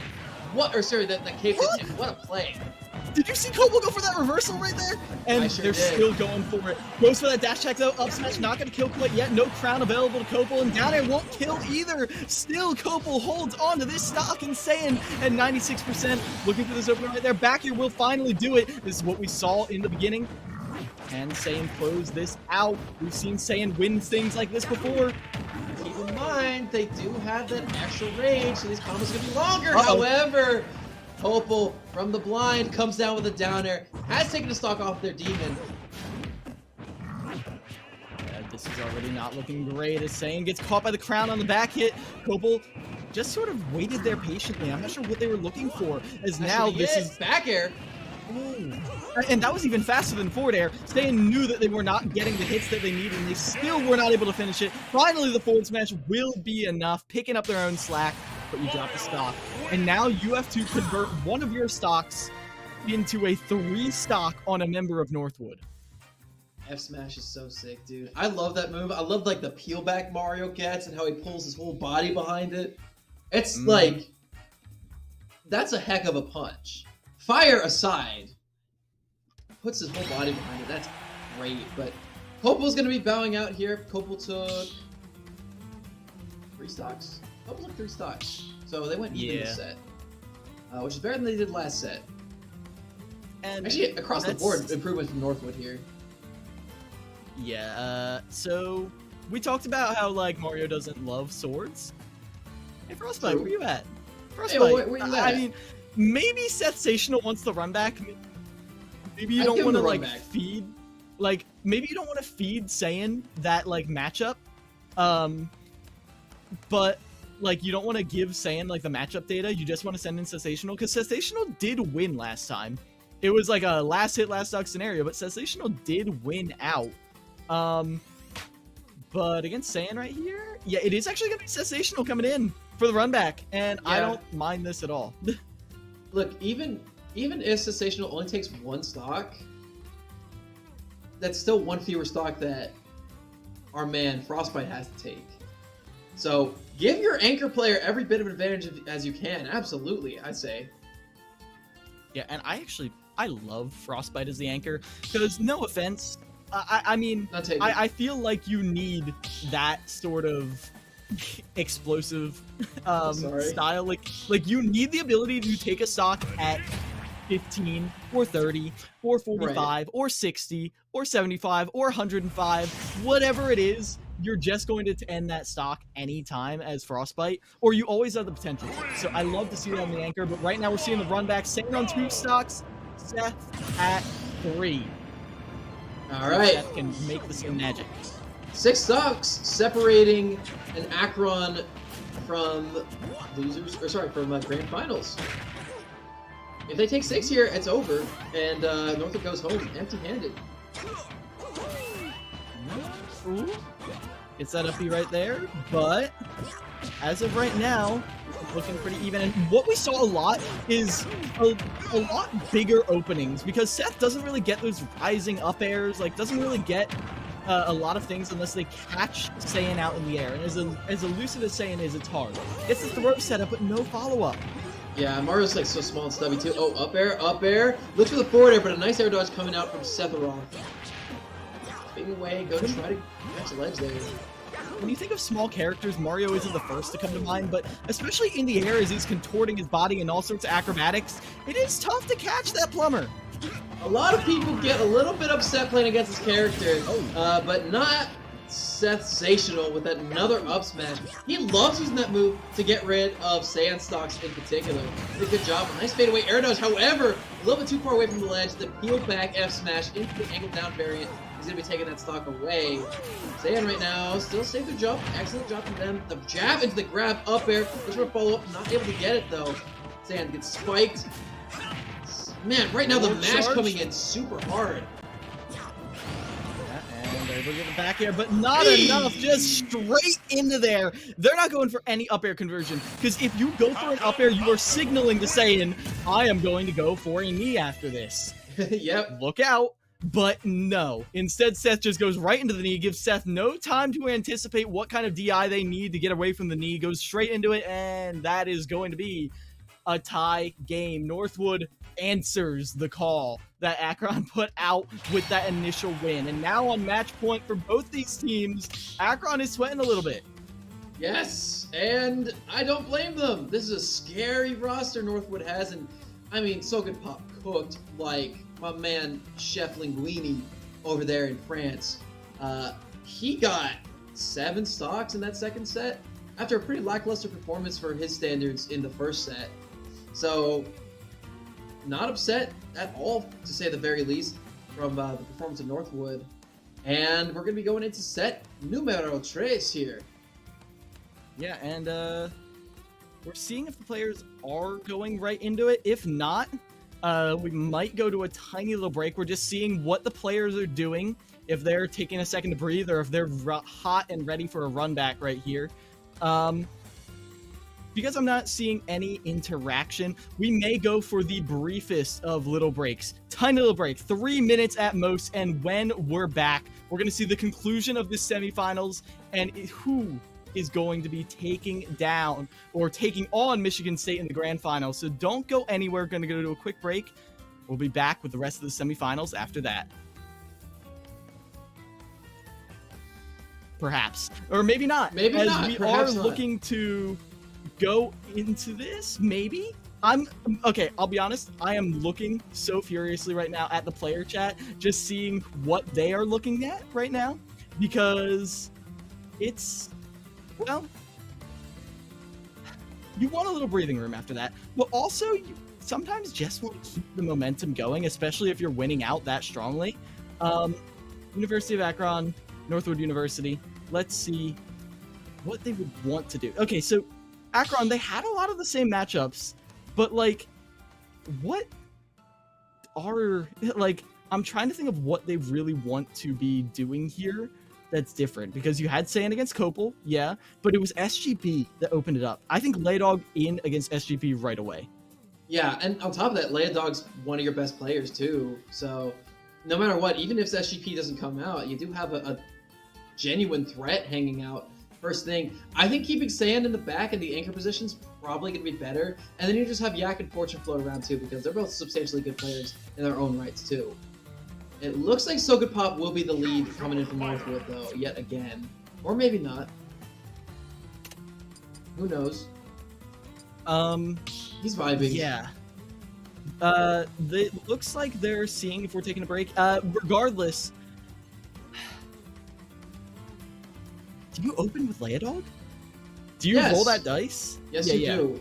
Because Laydog's consistently across the board been performing better than the rest of Akron's roster, Sand included. You know, just in terms of the amount of stocks that they've taken and the amount of hurt that they've put in the dirt, as it were. So, I think Laydog's a good choice to lead off as any.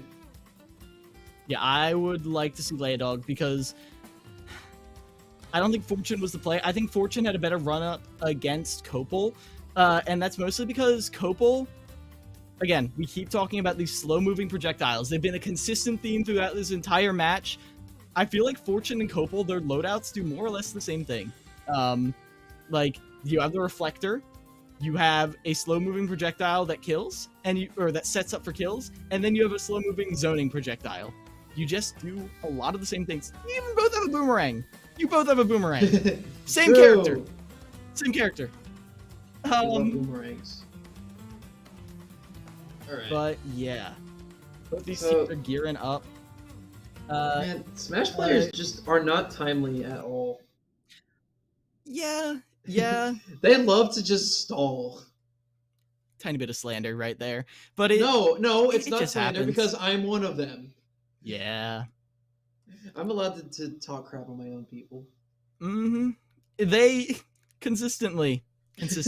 Sometimes it's the nature of Smash being a team game, but also like a tag team game. So Right. like, you think you're good, you think everything's running smoothly, and then you like turn and you're like, and now it's you, and they're just gone. And you're like, where they go? Where they go? Get out of the bathroom and play your And then they're set. just like, yeah, sorry, my mom called. I was just, finishing a midterm, and I was and yeah, they expect bathroom the fighting excuse to be demons. enough. They expect the excuse to be like, oh yeah, I get that. Yeah. Sure, you're fine. Let's play our set with no penalties. Listen, man, I play a lot of Wi-Fi tournaments. It's not that fun. It's like there's a lot of waiting around in between those things. If we're just going to be filling time, I could give a brief anecdote here. Perhaps. Apparently, both teams just set starters and we're on PS2. Oh, already? So, okay, cool. Never mind. I'm not going to As long talk. as there's not a hand warmer, at this point, you should know each other's connections. Come on. Come on. But, You've played it 3 times. Yeah. So it looks like we are going to be getting into it. And as we're doing that, both these teams have to play against Michigan after this. Well, one of them does, at the very least. Or yeah, both of them have the chance. And that is terrifying because Michigan apparently just kind of. I mean, Oakland was very good, but I feel like they just didn't have the consistent strength through their entire roster to just like you. At this level, you really don't have any clutch, like, carry players. Like, maybe Sonic Sunfisher. But past that, you don't have a single player who's sweeping entire rosters. Yeah, I mean, you could say that about most officials' roster, to be honest, though. Okay, yeah. But, yeah, we have the Wii Fit trainer. Ditto. Finally opening up right here. Lay it on. This is their opportunity. I'm sorry, you can tell So Good Pop's been, like, chomping at the bit for another chance like this. Yeah. This 3v3 is why Northwood lost that first balls. battle. Yeah. Look at all these balls, man. You know, who's to say that you don't need to be an athlete to play esports? Look at all these balls. Salute the sun. This is impressive. Both of them missing right there. They have the deep breathing, and now they're finally in scrapping distance. So Good Pop at a percentage deficit, but at a positioning advantage, forcing Leia into the corner. Off stage now, opportunity for an edge guard, but then Leia just whacks him away with a header. And takes center in the process, too. Using that F tilt to give himself really good position. Spike! And no tech on the wall. Leia goes up early. A little bit scary right there. Opening with that Salute the Sun. Leia Dog looking to just get a full stock lap. I love that mix-up that we see consistently, landing there into immediate rising there. Just 4 deadly hitboxes. If you get hit by one of them, you're in for a lot of damage. And then there's the same. Oh! And, man, reversal of fortune there. So Good Pop this time getting the spike. They are at a deficit themselves, however, putting a statement on this one. And the falling there is actually going to get snuffed out by the up tilt into more damage. Even game coming out here. Very even, but can you keep this going as we're seeing? Ooh. Back to this neutral. And we called out Leia Dog's usage of the partially charged Salute the Sun. I gotta start paying attention to see how that's faring them this time, because we are seeing advantages right here. Header knocks them back up, and that's another header. Keeping this going, goes for the snipe. They can't get back to that ledge. Every resource being used, spin them out of their own header, and that's going to be a pixel perfect edge guard. Perfection right there from Leia Dog. Insanely good frame traps, really good pressure, really good mix-ups in the midst of that. The passive pressure that Leia put on So Good Pop off stage there was emphatic. I haven't seen a play like that in a long time. Gets right back up, gets the double damage off of that header, and now we see So Good Pop taking a page out, looking to get these aggressive edge guards, but Leia just very slow. Rising Dare? And that's actually going to be the opener that Leia Dog needs to get 65 now. Wasn't actually rising there. It was a header from ledge to punish So Good Pop's up smash at the ledge, expecting the rising option that happened. Had Leia gone for a rising option like that down or like anything else, they would have lost the stock to that up smash. Or throw with deep breathing, not gonna kill just yet. Great awareness so far, and I like Leia's slower approach to these recoveries, making SGP sweat. SGP now. Both players actually representing with some deep breathing at the moment. The patience there, not gonna go for the header. Oh, the spot dodge to avoid the F tilt. Gets the up variant. Down tilt to go underneath everything. Gets the turnaround grab just in the nick of time. Leia with max rage here. This could be scary. Very scary indeed. Falling back air. But finally that forward tilt. We're on even stocks, but 114? So Good Pop one good hit away from being snuffed out early yet again. Leia trying to make it happen, does not read the roll. Spot dodges to avoid, but he's gonna get spot dodged in the face. Down tilt, F-tilt comes back out from Leia. Leia right now trying to take center stage. Trying to work around, get some extra damage on the Soga Pop. Dash attack is gonna clear the way. Soga Pop right now. Leia is playing reactively. They are just waiting for Soga Pop to throw out an option, and they are punishing it repeatedly. Yep. And that's the thing, you know, Leia's doing a good job minding the spacing. The F-tilt's gonna come out. This is near max range on Soga Pop. This is very scary. Go for the spike, not gonna hit it. Waits away. Nice reversal air dodge. Yeah, one of these tilts at ledge, 103 at this point. Any play at ledge might just be the kill, but you get the up hitbox instead. Now this is gonna be a juggle situation. Gets the spike on the reverse hit of the forward air. Nice patience, gonna knock the ball away, but gonna get hit first. That ball's gonna get sent far away, not gonna kill. Two balls! Game right now! Nice patience. Fading away again, you gotta get out of the corner, Leia! No, she air dodges and she misses! No! She misses! She was trying to air dodge back to the ledge or something, maybe she misinputted, but either way, she only takes 2 against So Good Pop. She's gonna fall with her 3 being taken. That is how you hate to see it go, but man, So Good Pop is gonna eke that one out. Just barely.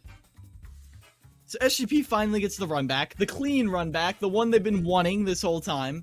Because the first one didn't go their way. The second one, they were a stock down. Finally, So Good Pop is able to answer and show that they, well, see me in a best of 5. That's all So Good Pop saying. But now we've seen So Good Pop kind of sweep through other members on this Akron team, and Leia is so far been the only concrete answer for it. So who do you send right now? I want to come out and say, I think Saiyan cannot come in right now. Saiyan needs to be in your back pocket for Copel. Ironically, I think if you want my opinion. Okay. The layered opinion. Bring in the Me Sword here. Bring in Fortune. Fortune Yeah. has all the tools necessary to deal with So Good Pop, and they were the tool of the trade to deal with it last time. Yeah, and they had preparation clearly. It didn't go their way. SGP just kind of player differenced them at the time, but now you have had time to prepare. You've had time to refine your approach, and you only need 1 stock. And that only need 1 stock mentality can be scary. I feel like it can sometimes make players make very unfortunate decisions, but it is still only needing 1 stock. Yes, and you could very easily even this thing up. Honestly, I think Fortune's the best call. You got lingering projectiles, you got a good way to deal with the camping mentality of So Good Pop's gameplay. You have a lot of opportunities to get kill confirms at high percent. You might lose 1 or 2 stocks and put yourself in a bit of a deficit, but Leia did a good job of making this a lot closer than the previous set was. At this point, at the very least. Mm-hmm. So now, Akron back against the wall. They know they are tantalizingly close to this grand finals, to this qualifying spot. They know how close this can get. They've been there before. They have done it before. But Northwood is probably feeling cocky after that second crew battle. They probably feel like, okay, we shouldn't have lost that one. We've got this in the bag now. And based on pure results, based on pure seeding, that is true. Right. But Akron has already shown that seeding does not matter. No, and they put the claws to Northwood very, very early. So, Town and City, we're going to be seeing this stage for the first time today. Okay, it's gonna be I like, okay. I think Yak was a little bit better, because honestly, I could see Yak doing well against Frostbite again. Because I think Frostbite was just really, really uncomfortable in the matchup earlier. But I can see them working here. I mean, let's see, Town City, you do have Rapid Jab in the corner. Bowser Jr. Rapid Jab's among the strongest in the entire game. You have F Smash, which is really strong too. You can't make it across the whole stage, So Good Pop. I'm sorry, I hate to break it to you. You tried. But let's see how this goes. I'm interested at the very least. Yeah, as am I, as... Give him a haircut there. 100%, but oh my God. Even that lowered hit stun on hits on the clown car is not going to save Yak, because they're still going to be racking up in the damage. And again, if you're only getting chip damage against So Good Pop, and there's your first bit of chip damage, you're not going to be doing well in the long game. Right. I mean, here's the thing. That was a falling nair with deep reading. Oh, no tech! Can he make it back? He can't make it back! The ball was there for a second hit! The double! Oh my goodness me! What a play from So Good Pop! And he didn't even do it on purpose, I guarantee it, but... Yeah, not at all. He's feeling it right now. The parry on that spiked ball, though, Yak is showing that their defensive options are there, that they're ready to punish. Yeah. But... Something that's worth mentioning about ball, by the way, that I've neglected to mention thus far, is that even if you shield ball, unlike most projectiles, the hitbox is still active. And it's active for the person who hit it. See, like right there! It's set up for a true combo, just as I was talking about it! And this is already looking like So Good Pop could just sweep through everything. But they get right up into the forward smash, but they're not dead yet! Even on Town and City, but the Cannonball will be the finisher. Okay. Don't get lazy on your recovery. Yeah, Yak did their job. That's fine. Whew. That was So Good Pop, though. Really impressive play with the ball. Oh my god. Hang on. So So Good Pop, they had 2 in the first set. They had 7 in the second set. They had 5 in this set. That puts them at 14 for 9 on the day. So far and away, taking the most stocks out of anyone from Northwood so far. Yeah, fantastic right there. And the fact that no one on Northwood has been able to sweep quite like SGP, I see why SGP was the anchor in the first game. Yes. I see why that's what the game plan was, but instead of the anchor, go for the battering ram strategy. Just barrel down all the defenses and let everyone else come in, sweep in through the battlements, and finish them off. Because now Yak's on a single stock. Now, the one thing about preserving that stock, now you at least get a counterpick whoever comes in, and Yak might also get some more stocks off. I wouldn't be shocked to see Copel come in, but that has been the game plan. Maybe Northwood wants to reserve Copel for when they get a counterpick. I can see that. Like a counterpick on like a player with more stocks. Regardless, though, I'm curious to see when this is going to be coming in. They've probably got a good idea of their game plan now. I do want to look back because I feel like that Town and City, like I liked the idea of it. Like Bowser Jr., first of all, can go to the other side if you want to when you're recovering. I feel like Wii Fit can just start covering the other side with projectiles though, so it's not quite as strong. But again, those going into the depths like that, like there were just things I have never seen before in a game of Smash that SGP was doing with that ball. Like ball is life right there. Ball Dribble is game on life, point. baby. Like, couldn't agree more. Oh man. Like, SGP, what are you, like, what are you even doing? Like, how are you even practicing that? Are you just, like, in one of those, like, custom stages that's just a box around you? You're playing, like, tetherball? You're, like, maybe. I'm just curious. Either way. Someone got a Discord notification. Ruh-roh. I heard that. Yeah, it is going to be Sensational coming in here.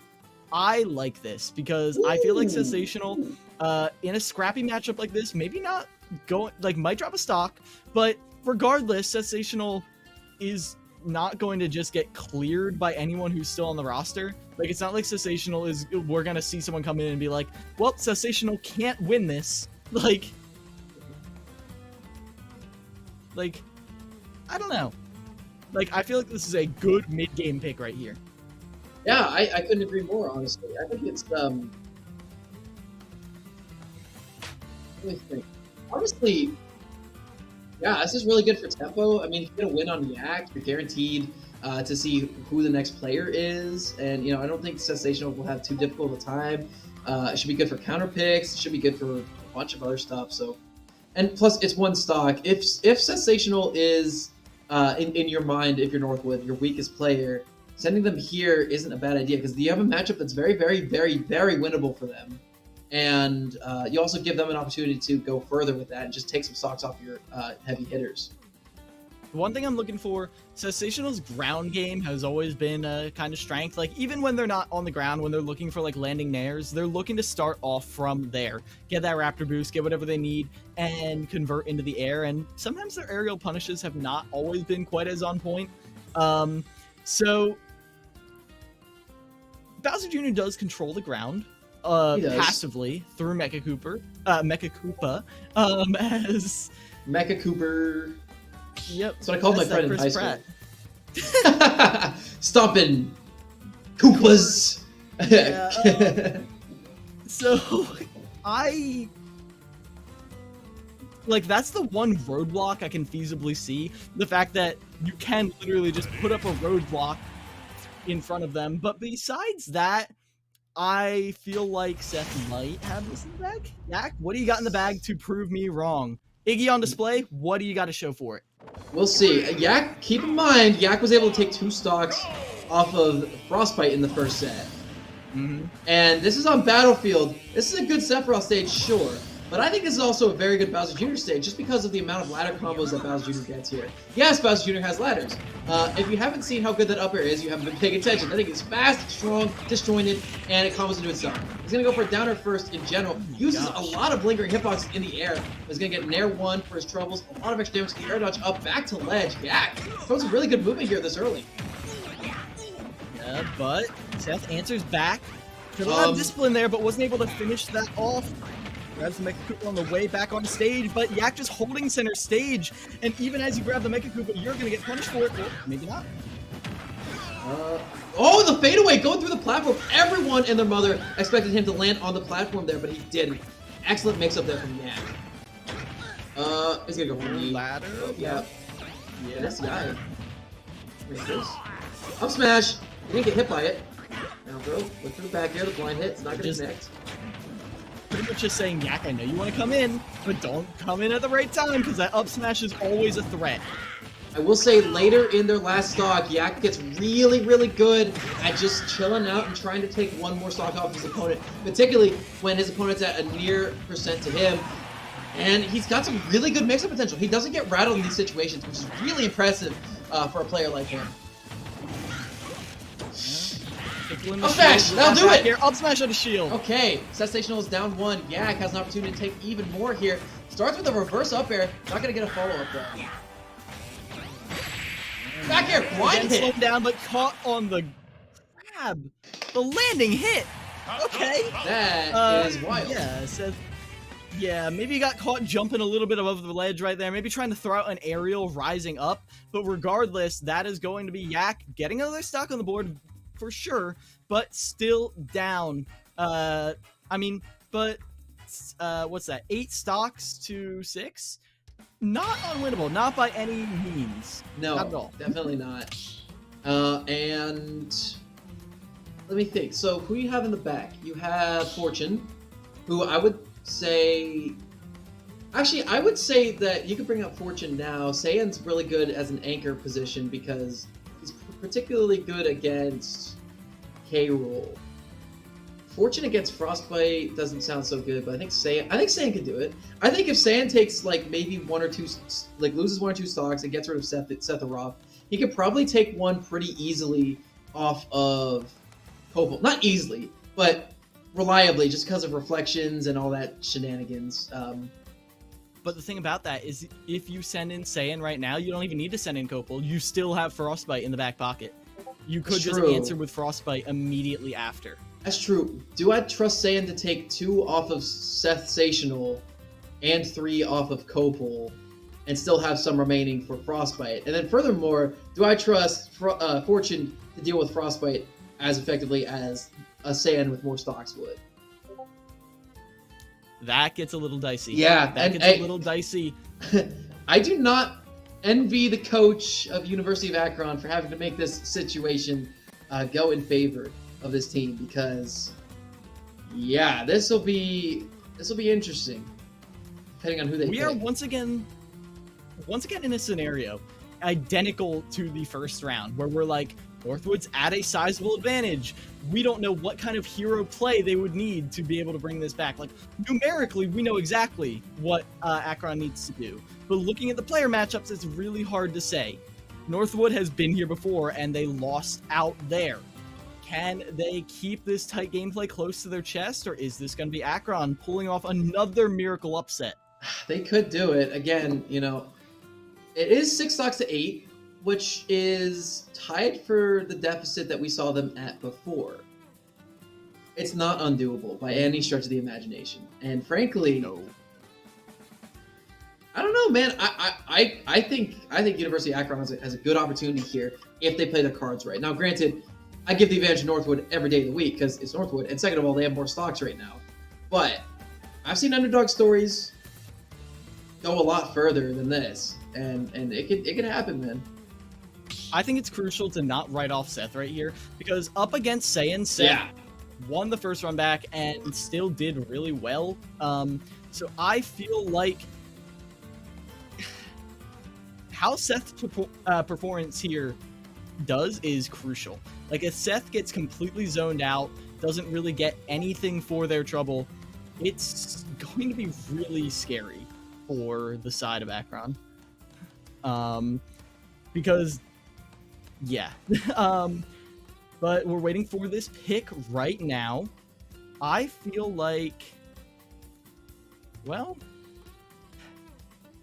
all right, I'm calling it. I feel like it's gonna have to be Fortune, and it actually is gonna be Fortune. Okay, here we go. And I feel like the ability to slow down Seth is crucial. Up against Coppola, it might be a little bit tougher, but we'll get to that bridge when we cross it. For now, Fortune has to take down Seth if they want to keep Akron in this. Well, it is showtime here. Sephiroth has to drop his 1 before we get back into it. Fortune is here. I don't recall if we've seen this before. Actually, I think we might have, but I think Fortune had, like, a bit of a difficult time here, if I recall. Ugh, and this is why... Oh, True Spike! Gosh. True Spike, that's it. This is why you don't write out Sensational, man. He plays with a lot of spark.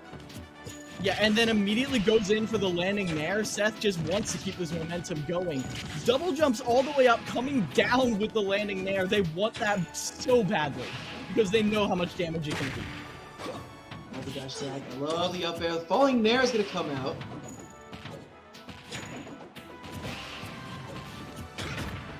The tornado action right there. Rising there. Seth able to get through. Keep up the pressure. Yak just trying to find this opening. That's the multi-hit you needed, but even then, they don't get the confirm off of it. They just go for a forward smash that time, not even caring. Great play. And, not a lot of percentage on Fortune's second stock here, so if they can even this thing up quickly, they might have an opportunity to go up ahead of Seth Sensational first. They do. Just jumps right over that chakram this time, and over the tornado as well. Seth is trying to keep the pressure online, tries to go into the up smash, cannot confirm it, and now we see Seth battered back again by the projectiles. Like it. Oh, the get up attack. I don't think Sensational was expecting that. Oh, and the Gale Strike to beat out. He gets the double into the air dodge. Wasn't able to get a follow-up after that air dodge, though. The chakram's going to come out, too. Up tilt. The lore coming in. Okay, down throw, up air. No, he's going to go for the back air to mix up, but Sephiroth still has these air dodges. This one, he's not going to air dodge. He's just going to jump away and avoid. Again, we're just trying to control this down game, catches the dash attack, and this is where it gets really scary. But again, gets caught by the tornado, and that's all you need. Fortune wins with 2 stocks still on the board. That's still 5 for the side of Akron. Well, now, this 5 to 6 is interesting, folks. Now, Fortune against, I think Copel is probably the answer here. I would agree. But here's the thing. Here is the thing about setting in Copel.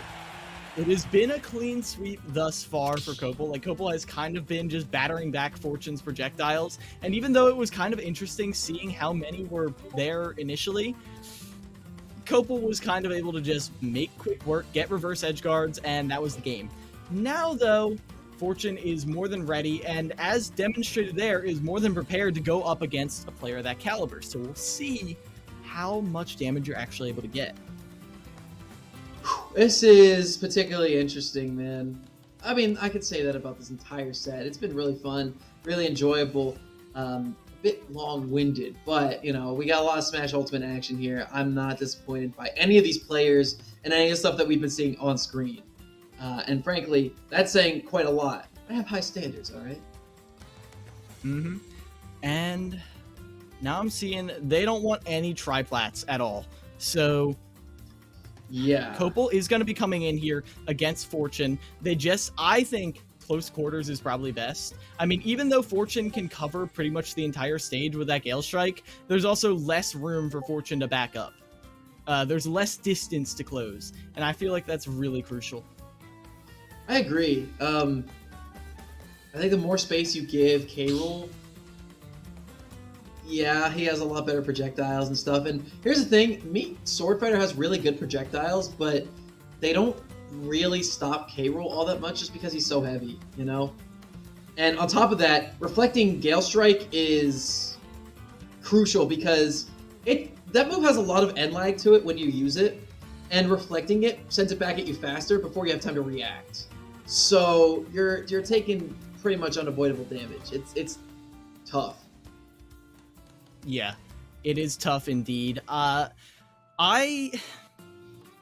talked about very similar gameplay. I feel like the main difference is the kill confirms, and we talked about Fortune having, you know, really good kill confirms off of that Gale Strike up air, but then you actually get into executing it against K-Rool, and then it becomes the fact that it's like, I don't really see, like, what... Like, I need to look up what percentage that actually kills at. What percentage you need to get Copel to before you're getting your main kill confirm. Because otherwise, it's just going to be bad. Right. But then again, he's a heavier weight character, so the Gale Strike doesn't send as far away, which means he's going to be closer to you when it comes time to go for that up air follow-up, which Fortune's going to have a lot more time to react to, and he's going to have a lot more ability just to rack up that damage. Because, yeah, it's a kill confirm, but Sweet Spot up air does like 20%. Gale Strike in general does like, I think, 10 to 15, somewhere in that range, depending on the hitbox you get. So I think Fortune's going to be trying to go for that, whether it's going to kill confirm or not.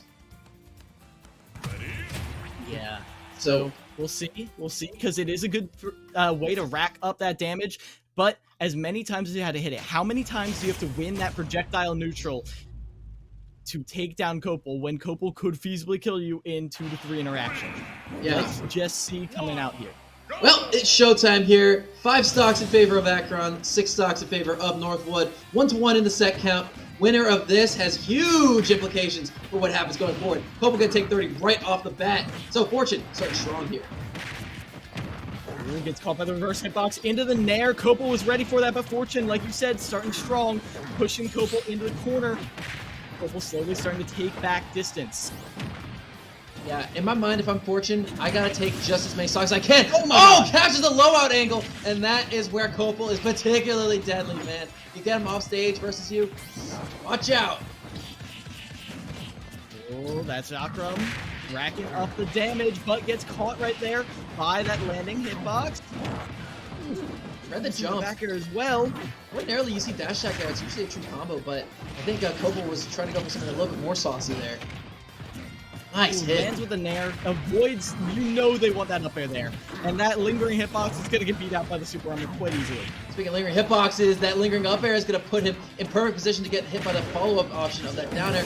Down throw, up air, that's going to be taking a stock hit with 105% of rage on a small ceiling stage. Now, oh, that should be it. Whoa, good avoidance there for Fortune. Really good mash and really good DI afterwards. Okay, Copel on this platform. They're just waiting through all the projectiles layer. They're not giving Fortune anything. They're not, but Up Fortune, air, yep. It's caught by the anti-air. Can't do it, and that's going to be Fortune going down. Takes 1 stock, and how many times? Has it been 3 times this set where we have seen Saiyan with 3 stocks come in to take 2 stocks from Copel? Man. 3rd time.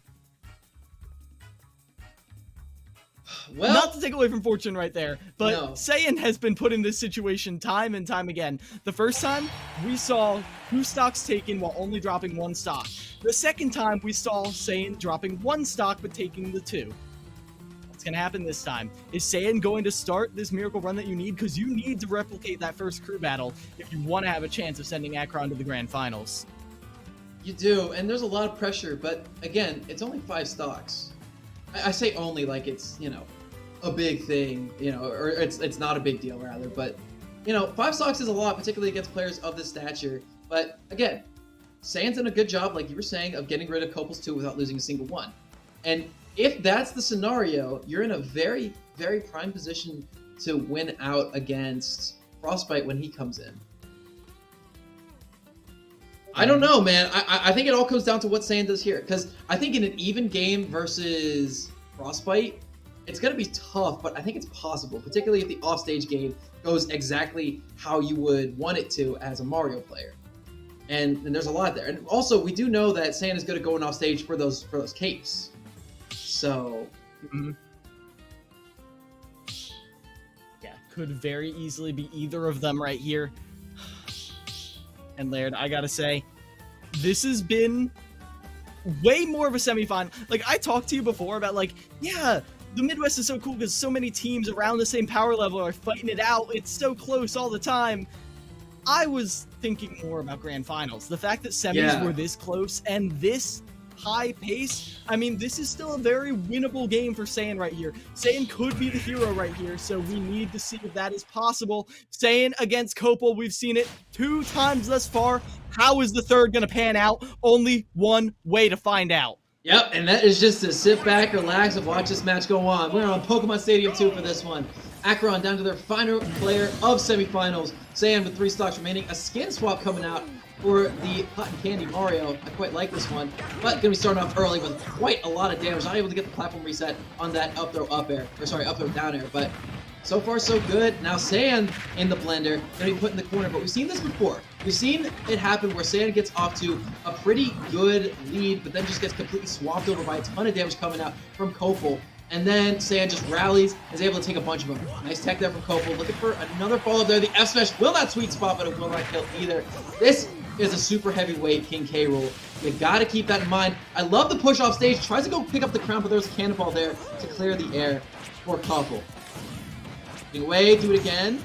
This time will be reflected. It's gonna get shielded though. I'm surprised it didn't instantly shield pop, because if that connected with Saiyan, that was it. And Saiyan loses the stock. Finally, Copel is gonna confront that demon and take that one away. Okay, now it's gonna be coming back in with the blunderbuss. Taking off stage, just trying to get a little bit of extra range safeness off the ledge. It's a grab, back throw, not gonna kill. There's pressure on the water. Getting away. Back air. Forward throw's gonna get it off stage. There is crown in hand. Another the air dodge coming in from Copel. Helps survive there. Oh no, the propellers are gonna eat out that back air, so Saiyan wasn't able to get it. Gets the spike too! Saiyan on his death march. Copel, 183%. And right now, looking to even this thing up, or actually end it. And Saiyan is finally able to get that stock. Finally able to get that up smash, but you needed that so much earlier, and now looking for this. Get the one opener that you need. You get that up air. You know the Nair is coming down, so Saiyan does retreat to the ground. They get that follow-up and go for that extension with the Nair, but they can't get it yet, Laird. There's a crown in hand, though. Saiyan has an opportunity here, but no, he's going to catch it with an up air. Oh, but a falling up air is going to be catching Copel stuck on the platform. Up air, up air, up air, up B! That should do it! Yes, with the small ceiling of Pokemon Stadium 2, that will be it. Saiyan is going to slide that one out. Unfortunately, though, losing 2 stocks, and those stocks were the nectar of the gods for Saiyan. They needed those 2 stocks in order to have a very definitive opportunity against Frostbite. And now they are on their last stock, and they need to make a traumatic finish here against Frostbite. And we talked about time and time again when looking how to counterpick Saiyan. Frostbite's right there. Frostbite has the sword. Frostbite is going to be deadly. Frostbite's going to be explosive. And Frostbite hasn't played since the opener of the first crew battle. God, dude. So you're up against Saiyan. 1 stock, everything to lose, but also nothing to lose. Up against Frostbite. 3 stocks should be the guaranteed winner, but they're not warmed up. They haven't been here in the moment, having the momentum. So what's it going to look like? How's it going to be? This is where we find out. man, I just want to see it happen. Honestly, we need Frostbite to get into the arena, obviously, but oh, dude, this is super tense. Like it all comes down to this. And Mario's a character who likes to go for close quarters. Ordinarily against swords, that's a really good, helpful thing, but yeah. Like repeatedly, time and time again. I mean, here's the thing. Maybe, just maybe, we do see the capes in the edge guards. You don't really see that as much, but it is there. I'm looking more at the flood. How can you use that to kind of punish Frostbite off stage and force Frostbite to the ledge without overcommitting yourself? Because I feel like that is a crucial resource right here up against Roy, who has amazing ground control every step of the way. You just need to pick the right defensive options. And unfortunately, there's not a lot of right ones when you have a Roy at the stature of Frostbite who cooks like he does. Down tilt pressure on shield's going to be huge. You can't punish that. And if it hits you on the ground, you're in a tech situation, yada, yada, yada. Roy has really good kill power. And I feel like that's not something that we need to go too much into because, side BF, smash F, tilt, jab to back air. I mean, falling up air shenanigans. This guy has it all. And Mario just really struggles when there's hitboxes that extend past the character. The one thing is, Roy, what is Roy's fastest, get off me to win a combo? Roy doesn't really combo break as much as some other characters would. So that is one option you have. Even I feel like Cable's Nair with super armor is, better than anything that Roy has to, get you off of me. So that is one advantage that you have, if you're saying that you're, there are going to be counter hits. If you miss space your up air, and you see Frostbite coming down with a falling up air, it might just be done. But that's only if Saiyan messes up. So that is the tiniest of buffers for Saiyan right now as we're looking to get Frostbite in the arena. Right. I'm talking to production right now. But we're going to see, again, doing their best to ice out Saiyan. I think this is part of their strategy. And as much as I don't like it, it is still an important factor, yeah. This set's been 2.5 hours, by the way. Yeah. Just want to make it clear, this has been an absolute spectacle, among other things. Yeah, upsets have been made, demons have been fought, and finally, and slain. And this is where it could be over in an instant. We've been building hype. It could be Frostbite just demolishing them, but I have to put my faith in Saiyan's momentum. Maybe, just maybe, Saiyan could pull off the 3-stock of a lifetime right here. All right, and this is what it all comes down to. A nice start already. Gets the reset on the platform too, but there's your counter break, or there's their combo break option there. The falling up air is probably going to be what Frostbite's relying on more heavily. Oh my gosh. Mario's momentum as he chases you with bears is terrifying. Absolutely. At these low percents, a bear... Whoo! My gosh. At these low percents, a bear can actually go into grabs, but at higher percents, yeah, it's just a good follow-up option of its own right. There's a nice falling forward air into a nair, into a nice couple of weak hit attacks. And Saiyan right now at 66%, 79. This is rage onto Roy. This is very scary. Goes for that forward air spike, doesn't get it. Safe pressure on the shield thus far. There's dashing in and out of Roy's threat range, but that cape is going to be punished hard. Not that hard, though, as that up smash out of shield doesn't connect. Okay, sweet spot, but not quite close enough to the ledge for that to kill. Then gets back on stage, reverse up smash. It's a grab, down throw. It's on the platform. Tech chase on the platform. Oh! And here and now under this platform, we see Saiyan getting in, getting hands. But again, these back airs aren't finding the perch they need. Run up. I like the crouch to just kind of cancel out and mess up with Frostbite's mind a little bit. There's the back throw on the cross up. Throws up the ball. It's not going to hit. Hashtag will, though.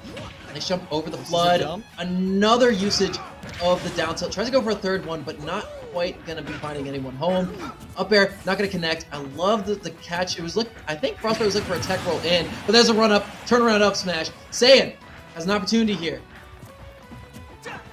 Yeah, these low percents, they need to be. They need to go big right here. Can't get that up air, not on Roy, but it uses the flood to push them towards the ledge. All right, here we go. Oh, one hit under a platform, but yeah.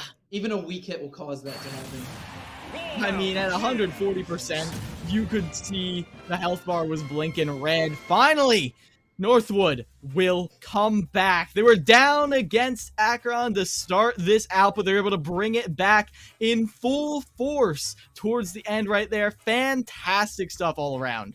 Yeah, really good play. Really down to the wire. I don't think anyone expected this to be, as close as it ended up being. But with that being said, congratulations to Northwood Blue for advancing into grand finals here of the CECC Midwest Regional Finale. They're going to be playing against Michigan State University, the ones who are, who caused them to be the second seed going into this. And Michigan State, they have weapons. This is going to be a fun one to say the least. And it will be. We are going to go to a little break while we figure out how this grand finals is going to be happening. So don't go anywhere. CECC Midwest Regional Qualifiers will be back in just a little bit.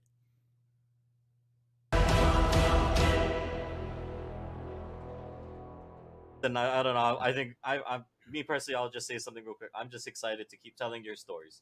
If you're a student, if you're a program, let me know. Let us, reach out to us. We just ultimately, at the end of the day, we want to tell your story. And I think that's what has me most excited, because now I think we're getting to a point where people know us. I hope you guys trust us, and and we just want to keep expanding and growing the space. So with that, Paulie, I won't make you do the weird thing where you got to toss to yourself, unless you want to do that. I don't know. Actually, you might have a way of doing this. All right. Let's test it. Yeah, okay. Right, how do you want to throw yourself here? Well, that's going to conclude here the future of collegiate with CSMG and Esports U. Thank you so much to Angela, Mike Blewett, and Kyler Tandle for hosting our panel. And now back to myself for the day 3 of the CSMG Coaches and Director Summit 2022.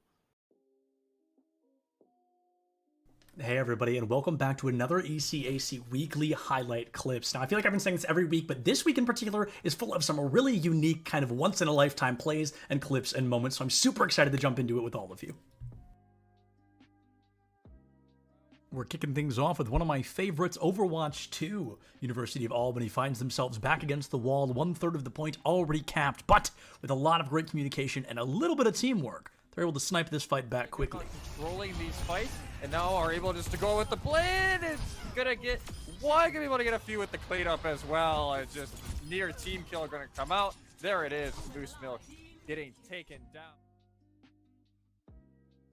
Clip number 7 almost takes us back in time to Super Smash Bros. Brawl, where we would see Diddy Kong versus Meta Knight all the time. But unfortunately, EJJ from St. John's is about to find out that Benedictine was not kidding around. Oh, almost gets the Nero shield. Oh, 5. Yo. Oh my God. Ooh, and not enough height. Yep, that was really well done by Kid there. Number 6 here in week 5 is going to be an amazing play from Wayne State. Amatsugachi finds a huge needle thread and guarantees the first point goal for Wayne State against their opponents. I think I've seen this play before. Amatsugachi just waiting for the ball to plummet down in the zone, the scoring zone. That is massive dunk to get Wayne State on the right foot. I'm super excited about clip number 5 because it feels like the first Valorant clip we've had in a while. It's coming out from our friend Doodle V on the side of SFU. Uses every single knife in a Blitzstorm. It just can't find that elimination, but luckily enough, still had one knife in the chamber. Linking in from the backside, they're going to be able to swing on this one. They do have a save just behind them as well. EK is going to be able to get big value. They are able to maybe get the defusal. It's still beeping. They're still dropping. They have the right click. Trying to get the knife him. Oh, they jumped him like a ninja in the night. Oath is put on their back, and it's Jet that...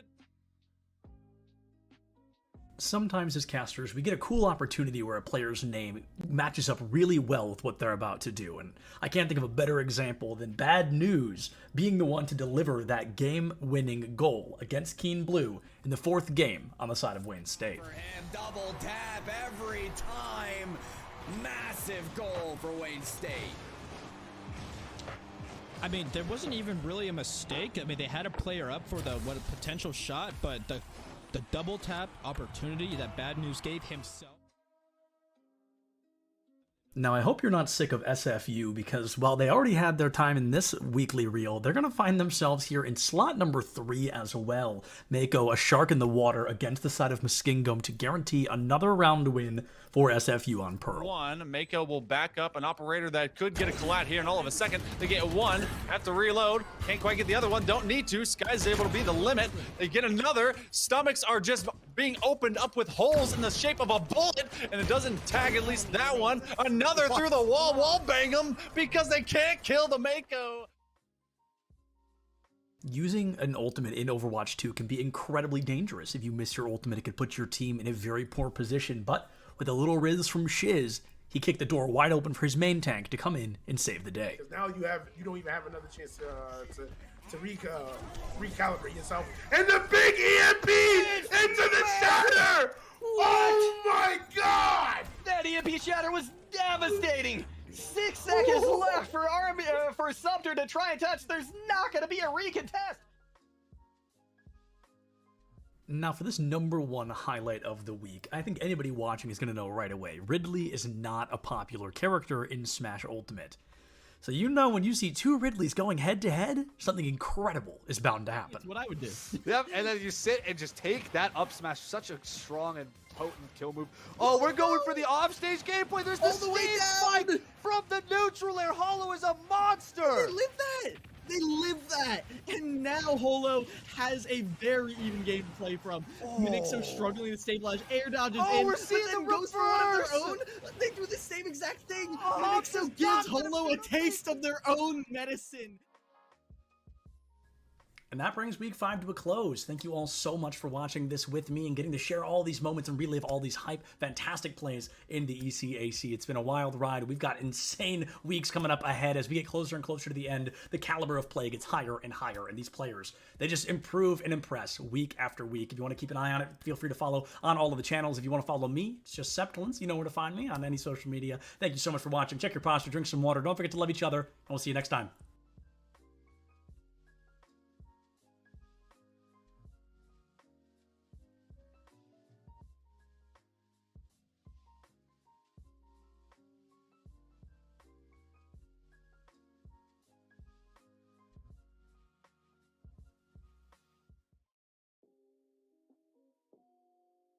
Can y'all believe we are already 6 weeks into the ECAC highlight videos, and there's still so much content and so many great plays to see from these teams? It's pretty amazing, but I'm super excited to jump into it. If you don't know by now, I'm Septilence, and I have the honor to walk you through this week's highlights. I'm very excited to see what we got. Catholic U starts the series up. Toddy, 2 stocks on the board, needs to take 1 more off of Cherry. When Cherry answers back strong, Toddy finds themselves in a bit of a panic, but they play it cool, they find the stock, and they win out the set for their team. And again, this is Min Min.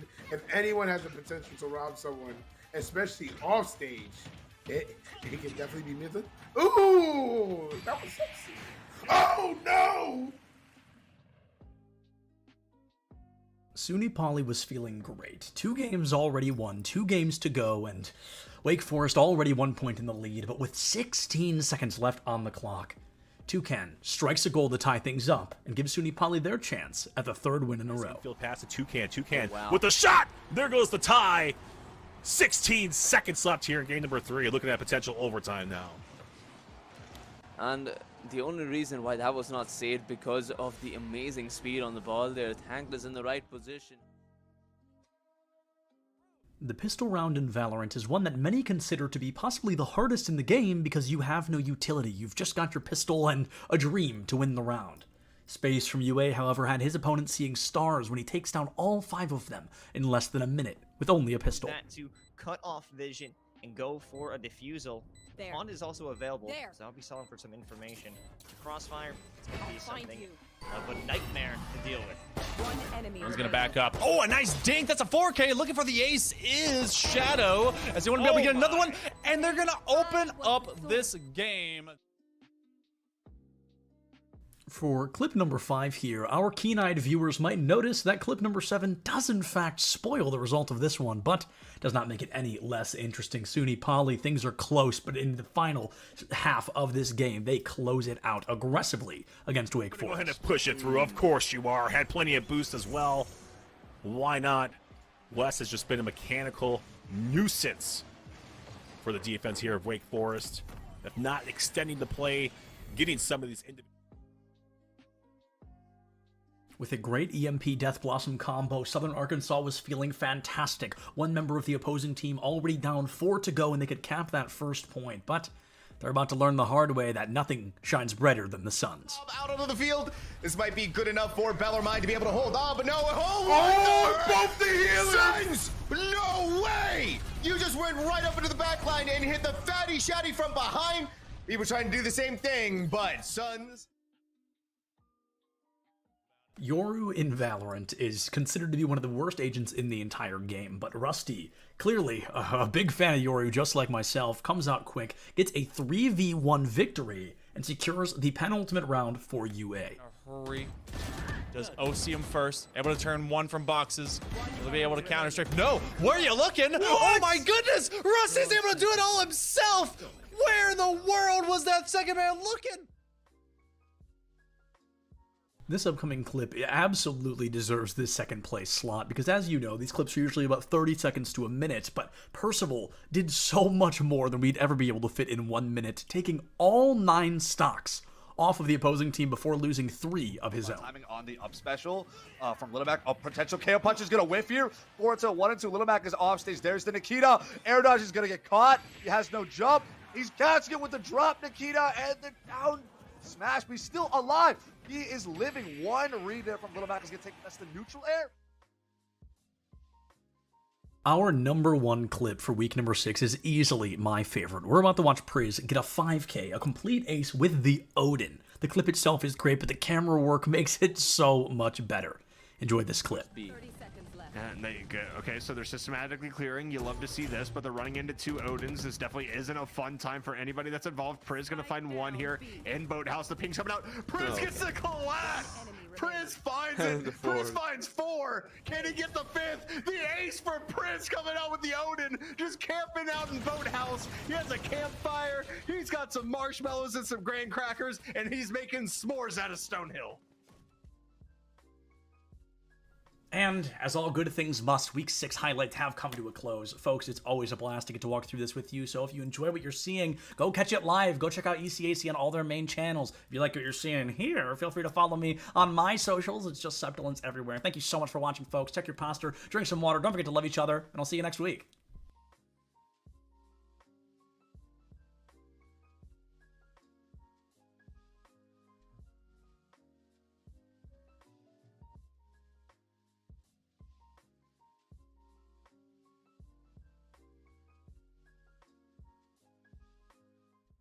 Is that we don't have these preconceived notions, and we're willing to listen to our membership and read the room, read college athletics and how it's connected and how it's not, and take what we have expertise in championships, but also throw out some of the other stuff. I remember when we first started, there were some conferences were applying their amateurism rules to all of their esports competitors, and I think we knew enough to know that no, that's not going to work in an esports culture. It's got to be very different. And by the way, the NCAA was going in a different direction. You could see the train had already left the station on that, and so it's an incredibly dynamic area and ever changing, and will continue to change. And just as we didn't know when we started what it's going to be looking like, I think similarly we still don't know what it's going to be in another 5 years. I know enough to know that all of us are still going to have a thriving esports program that's doing a real good service for our members and for our competitors. But we still don't know necessarily what some of that is going to look like, and that's pretty cool about it all. Let me ask you this, because so you all are used to, dealing with your athletic directors, and each of them are dealing with what's in front of them in their athletic departments. My guess is at least some of your schools are that this is not necessarily operating within the athletic department. And can you talk about how you navigate that in a conference office, and maybe the best way to handle that, or do you have preferences? Do you try to steer them one way or the other? And just talk a little bit about that, if you don't mind. Sure. The majority of our schools are not under the athletics umbrella. We have one institution that perhaps by next year will be under the auspices of athletics, but most of them are in other departments across campus. Right. One of the things that has helped us is that we have support from the president's office. And so in order to participate in Mountain West events, you have to have an adult non-student administrator that oversees that, the eSport program. And that's where we get assistance with, eligibility checks and, please complete your roster, things like that. I don't know in the future, and it depends on, who's sitting in the athletics director's chairs, whether or not more eSport teams will go under the umbrella of athletics. And I'm kind of indifferent in terms of whether it should, because I don't want eSports to go down the road that some conventional sports have gone down with the NCAA. So we have a unique opportunity to kind of craft eSports in a way that fits what eSports is, as opposed to trying to fit it into a conventional athletics box, so to speak. Right. I think the success of our program and getting participation is exactly that. The fact that we're not tying it in necessarily to athletics and NCAA eligibility. Like Carolyn, we probably have 3 or 4 schools that are under athletics. And I know it puts them in a difficult position sometimes trying to make some decisions. I got a request recently to consider allowing part-time students to participate during this year, because some schools struggle sometimes to fill out all the games that they want to play with us. And we held off on that for now. We defer to the institution and say, what's your policy for those that are under student development or activities? What's your policy for allowing students to participate? And if you certify that they're eligible under your current policies, then that's good for us. I also think, and I was part of some of the conversations early on with the NCAA years ago about the NCAA getting involved as a Division II representative, and I was crossing my fingers that wouldn't happen, just because I think this needs time to grow, and expand. Can I ask Rob a question, because you mentioned part-time enrollment, and one of the things that we've done here is that as a conference, we've just set eligibility standards, full-time enrollment, making progress towards your degree as the institution defines it. Are you guys doing something like that as well? Because we've gotten that part-time enrollment question and we've said no. Yeah, no, I don't think we've gotten that far down the line, Carolyn, to ask for that. I think we kind of put it on the institution, but we do say that the student has to be a full-time. Now, they could be a full-time grad student, but they have to be full-time as from what the institution decides. Yeah, our eligibility requirements are just as simple as can be. You have to be a full-time student in good standing.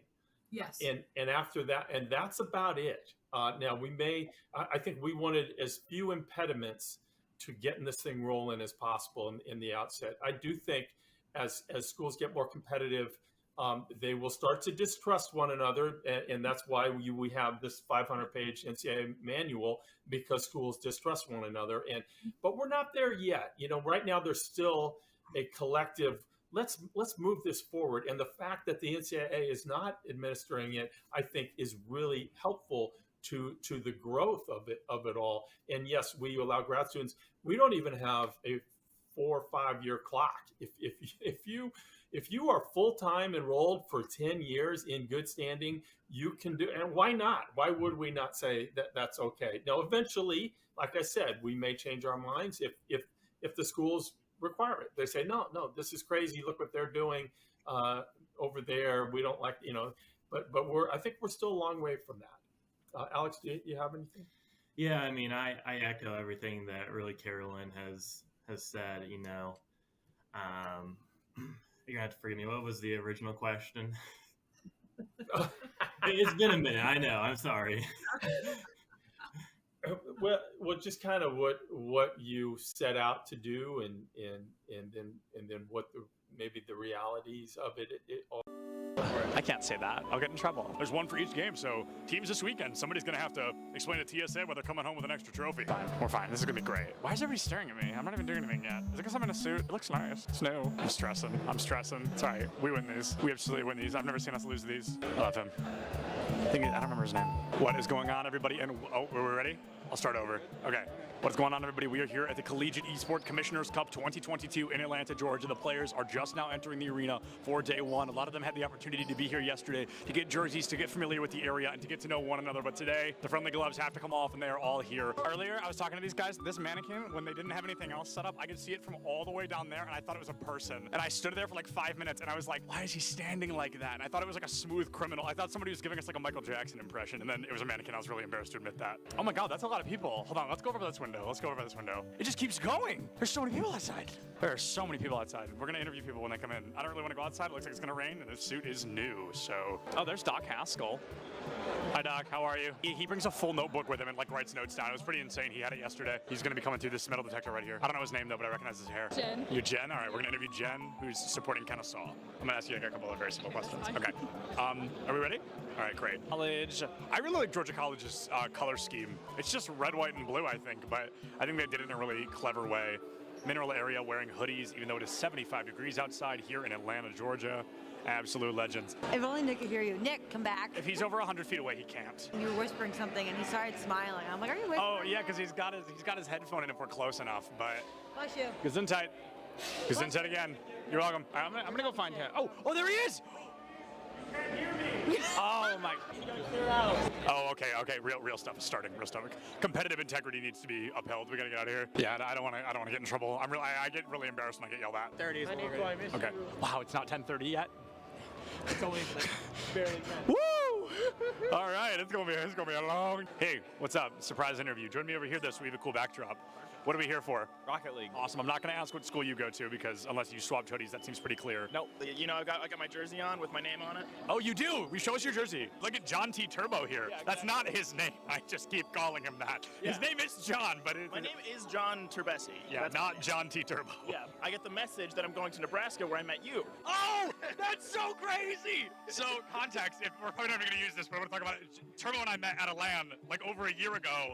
That's so crazy. What is going on, everybody, and welcome back to the Collegiate Esports Commissioners Cup. I am Seb Dillons, joined by a man I have interviewed probably well over 10 times. It's going to be my good friend Neb here from Bay State Overwatch team. Neb looked at me before he started his last series, and he said, "We are not dropping a map for the rest of the day." And so far, he has lived up to that title. But Neb, is there anybody you're thinking, we've got to get them out of the way, we've got to take them down?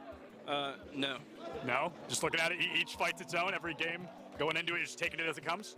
I have the confidence right now that we're not going to drop a single map. I love Neb because not only is he confident, but he's correct. Bay State is one of the best Overwatch teams I've ever seen. So it's always good to hear. I love the confidence, and I love Bay State, so I hope they do a great job this weekend. So what qualifier, did you win a qualifier to get here? At-large bid. We're looking at Rocket League, we're thinking high odds, low odds. Where do we think we're walking away? I think pretty high. I think we're doing pretty good. Is there anybody that you're looking at, you're like, please do not let us go up against them unless we absolutely have to?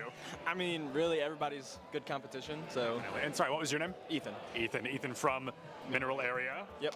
Very exciting. Well, Ethan, good luck. Thank you. We'll see you soon. What kind of pass? A player pass? Let me get you lanyard. No, you actually have to like tape it to your chest, like really awkwardly with masking tape. Okay. And it's gonna fall off. Yeah. It's gonna be uncomfortable, I promise. That's a guarantee. Okay, cut that, I'm gonna sneeze. Okay, good. I'm great, everything's good. Who do we interview? Who should we interview? I don't know, I'm just here. I need caffeine. That's why we're here, right? This is why a lot of people are trying to figure out, how do we replicate what you guys are doing? How do we, how do they do what you guys are doing to a degree, or why are you guys doing what you're doing to a degree? But to kind of, I think, focus in then a little bit more, I want to talk about gameplay a little bit before we jump into business and all of the other stuff. Jensen, this one's for you, right? I want to talk a little bit about this because to someone like me who's traditionally a League of Legends fan and all that, I know that you've been a coach that's been all over the world. You've worked with a lot of different professional teams and different regions. My question, I really want, I think a lot of people want to know, how did you end up at Maryville, and why a North American collegiate college? What was the draw, or what brought you here? How did you get to this point? When I first came to NA, I worked with Immortals, with the academy team, and I realized that there's a lot of cultural challenges that exist that's very unique to NA and esports, right? Where there's this very interesting intersection, because unlike traditional sports, in esports, players, they don't start training under a structure or a system or a coach.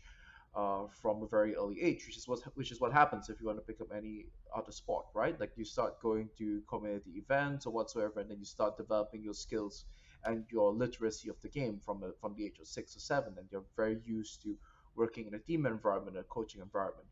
But in esports and for League of Legends, a lot of times players, they go through they go up, they climb the ranks in solo queue where everything is basically self-taught, and then all of a sudden they need to be placed into a team environment. And I realized that this is something that the Asian teams got right, where they had these B teams. They have the B houses in Korea and Taiwan, as opposed to here just being a understudy or trainer. Hi everybody, welcome back to the CECC Midwest Qualifiers. I'm Laird, he's Kilo Miles. We have run into some unfortunate happenings with the Smash Ultimate wing of this thing. However, there is some good news for both of these teams. Michigan State University and Northwood Blue University are both going to be qualifying into the finale bracket at the end of the year. So both of them making their way into May Madness. However, the seed of which is undetermined at the moment. Both these teams are having potential schedule conflicts at the moment, so they're not able to play right now. But they're both in. I think they're going to play off stream at a later date to determine who seed. So that is what we're sitting at right now, Miles. Yeah, and for now, CECC Midwest is not done because the Overwatch semis into grands is getting ready, geared up. They're in lobby, ready to play. And to take that away, we're going to go to the briefest of breaks. And then we have Dividing and Septilence to keep this CECC Midwest going. So that'll be all from me and Laird. Have fun with Overwatch. Have a good day, y'all. Take care.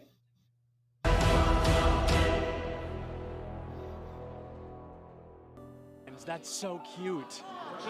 UCF, and it's really cute. I'm gonna move down here. How do we feel? The odds for UCF? What are we thinking? They got it. No, we got this. We got this. We got this. Go Knights. Charge on. 100%. My friend Nick is behind you. He's gonna record it. Don't look at him. You'll ruin the shot. Don't look at him. Don't look at him. Come on. Let's go! Let's go!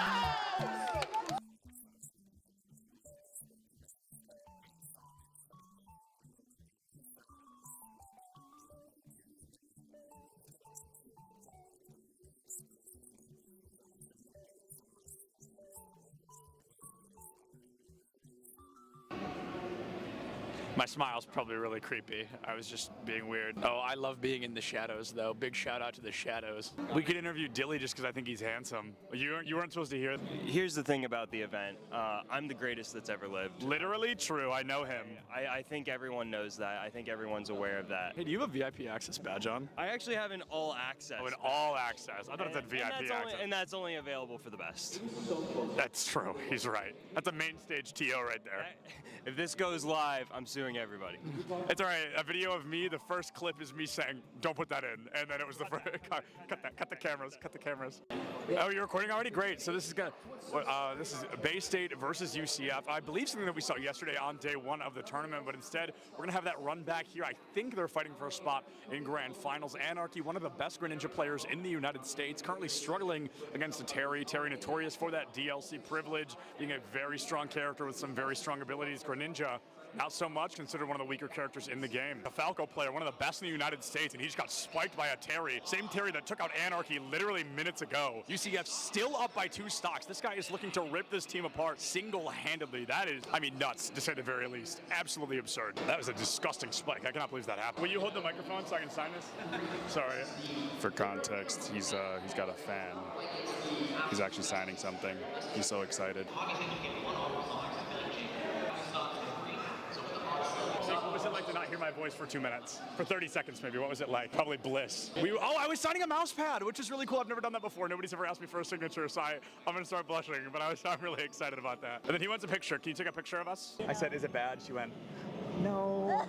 I'm going to go ahead and take that as a yes. Turns out I can't tie a tie sitting down. What do you think is the appropriate face-to-screen ratio for a Valorant player? Face to screen, like how close I sit? Yeah, like how close should a player sit? Personally, I play really, really close. I think it depends on your eyesight, but for me, I like playing close because it helps me focus on my crosshair.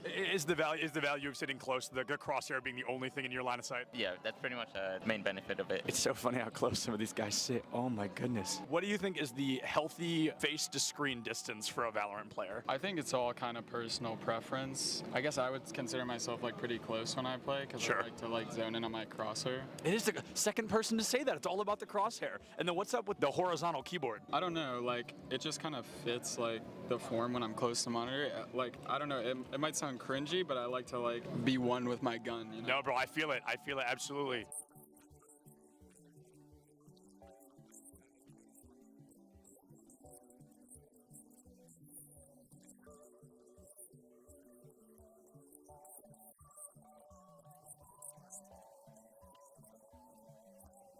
What is going on, everybody? I am here with some UCF fans. How are we feeling about UCF?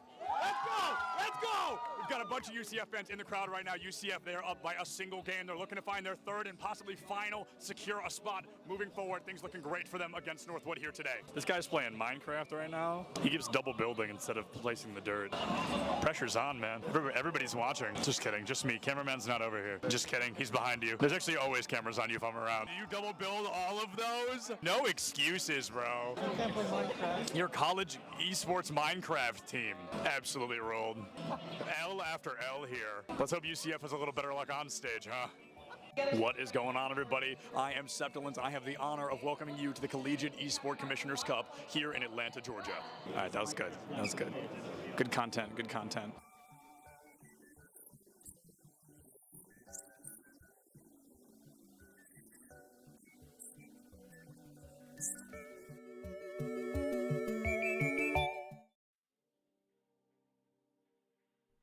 Week number 7 of the ECAC highlights is finally here, and this is, I know you guys are about to be like, whoa, why does ECAC every week is a banger, but this one is so real. There are some really impressive plays, some kind of like one in a million moments that I have never seen before that I'm really eager to show you guys and share with you, so let's jump right into it. Oh, also, I guess I'm Septilins. You probably know that by now, but it's always nice to introduce myself. All right, let's get to the clips.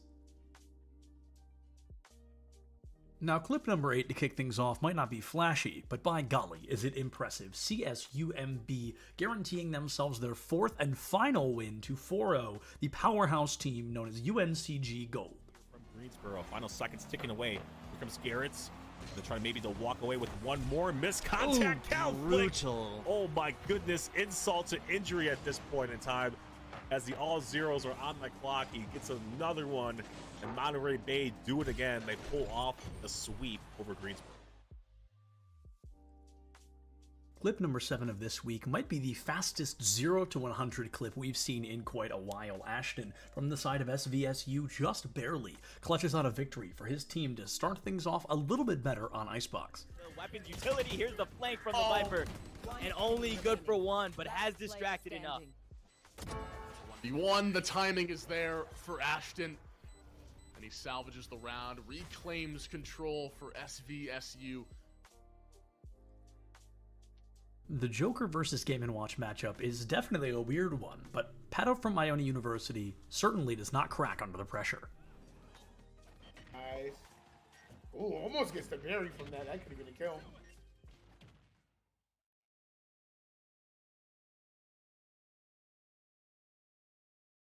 We're at the Collegiate Esports Commissioners Cup. Let's make some noise. Oh, and it's gonna jumped into it. Corner judge is good for 1, 2, yeah. He needs more. They're doing even more here. You gotta touch the point. Mr. College walks it in. Toy Boy is gonna drop. Knife him. Right out front. Yeah, 3, 2, 1, running.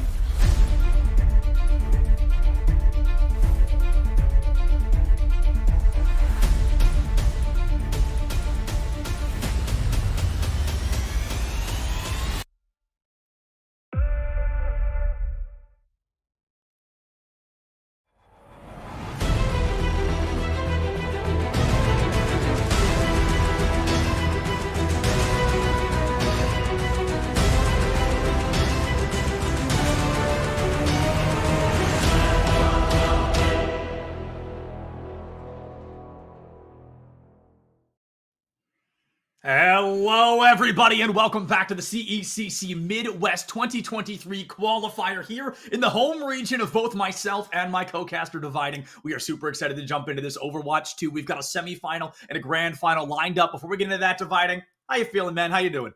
Oh my gosh, I have been waiting for this event all season long. Last year, I think the Midwest was the first one that we did here in the CECC. This time, it's one of the last regions that we're doing. So obviously, as an Ohio native, you're an Ohio native as well. This is a region that I've been super excited for, especially because the competition is extremely strong here. Because let's be honest, if you're in the Midwest, what are you going to do other than play video games? Yeah, I mean, for real. Okay, first of all, you nailed the most important point of living in the Midwest is we've got one thing to do out here, and it's play video games. But the second thing is the Midwest is probably the most stacked region we have. And I feel like I've been saying that about a lot of regions, but that just goes to show the constant influx and increase these collegiate players bring to the table every single year. And speaking of collegiate players, let's take a look at who we've got in our first semifinal. Actually, the only semifinal we'll be seeing on stream. I'm super excited to be jumping into this one because one of the teams playing is a team that the collegiate program I played for, it was our magnum opus to beat them. It was Ball State who came in, and they were an incredible roster then. They're probably an even better roster now, and they've got, I think, some of the most recognizable players in the Midwest. Absolutely. I mean, Ball State is it's a familiar face here in the CECC. They've been competing ever since this organization got started up. But this year in particular, they have added on some very talented players. I'm really looking out for Manwe, who's going to be holding it down on tank. Raven Strider is a brand new support player that has been very successful for them.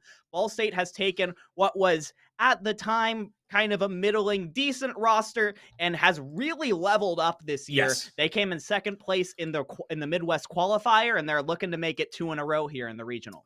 Trying to make it 2 in a row, but they've got to take down quite the team, quite the roster to do so. Their opponent here in this semifinal is going to be Illinois Orange, a roster that I haven't had the opportunity to see yet at all. But Dividing, a man who has created an entire organization about collegiate teams, what should we expect from Illinois Orange here?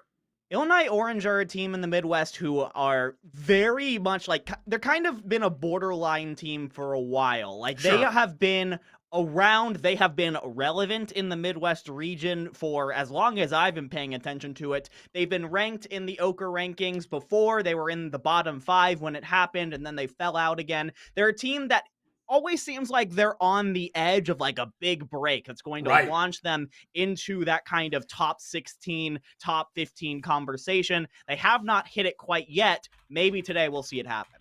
Today might be the day because they've got quite the task ahead of them, right? I feel like we are at the summit, or what's it called, the base camp of the mountain, on our way up to the summit, trying to get through because you've got to win this semifinal right into a grand final, and that's just to qualify for an even larger event down the line. So there is a lot these teams are looking to work for. I definitely come in with a lot of knowledge about Ball State. I know that you are comfortable with Illinois Orange, so we've definitely got a weird kind of back and forth in this moment, and both teams coming in with an insane amount to prove because going into this, like I said, it's semis right into grands. There's going to be very little downtime here. Yeah, and I do want to give a quick little shout out to the semifinal matchup that we're not going to be seeing, but we should be giving periodic updates to. That is Wichita State versus Redbird Esports. And if you're like, hey, wait a second, that team sounds familiar. Aren't they on the Pro-Am? And it's like, yeah, those are the guys. That's the same squad. So whoever wins this semifinal matchup is almost certainly going to, no slight against Wichita State, but it's almost certainly going to have a date with Illinois State Redbirds in the finals, which is going to be just a monster of a matchup. Yeah, it's almost Wichita just pulling the short straw, unfortunately. A very talented team, but there's something special about those they're going up against right now. It's one of the best teams in the collegiate world, in the entire world, and it's a difficult beast to tame. Like Dividing said, we will keep you guys updated on that as we go through this series. And speaking of this series, we know map number 1. Of course, we're going to be starting off with Control, as Overwatch always does, and it's one that I feel like we don't get to see super often, so I'm excited. We're starting with Nepal. I'm actually really excited to see it too, and in all the Lijiangs and the Ilioses of the world. We don't really get to see Nepal very often, but I think it is sneakily, honestly, a really great map that allows for a lot of different types of gameplay. Village really lends itself very well to the brawly style of gameplay. Then you've got Sanctum, which you have like that massive hole right by the side of the point that you could boot people into, and then a bunch of high ground around the point, so that could potentially open itself up to some sort of poke compositions. But where Nepal, I think, really shines is with the dive and wrecking ball compositions that we see people play on it on Shrine and also on Sanctum. It is really good at being able to maneuver around the map very quickly, take advantage of the map geometry and the cover that a lot of the points give you.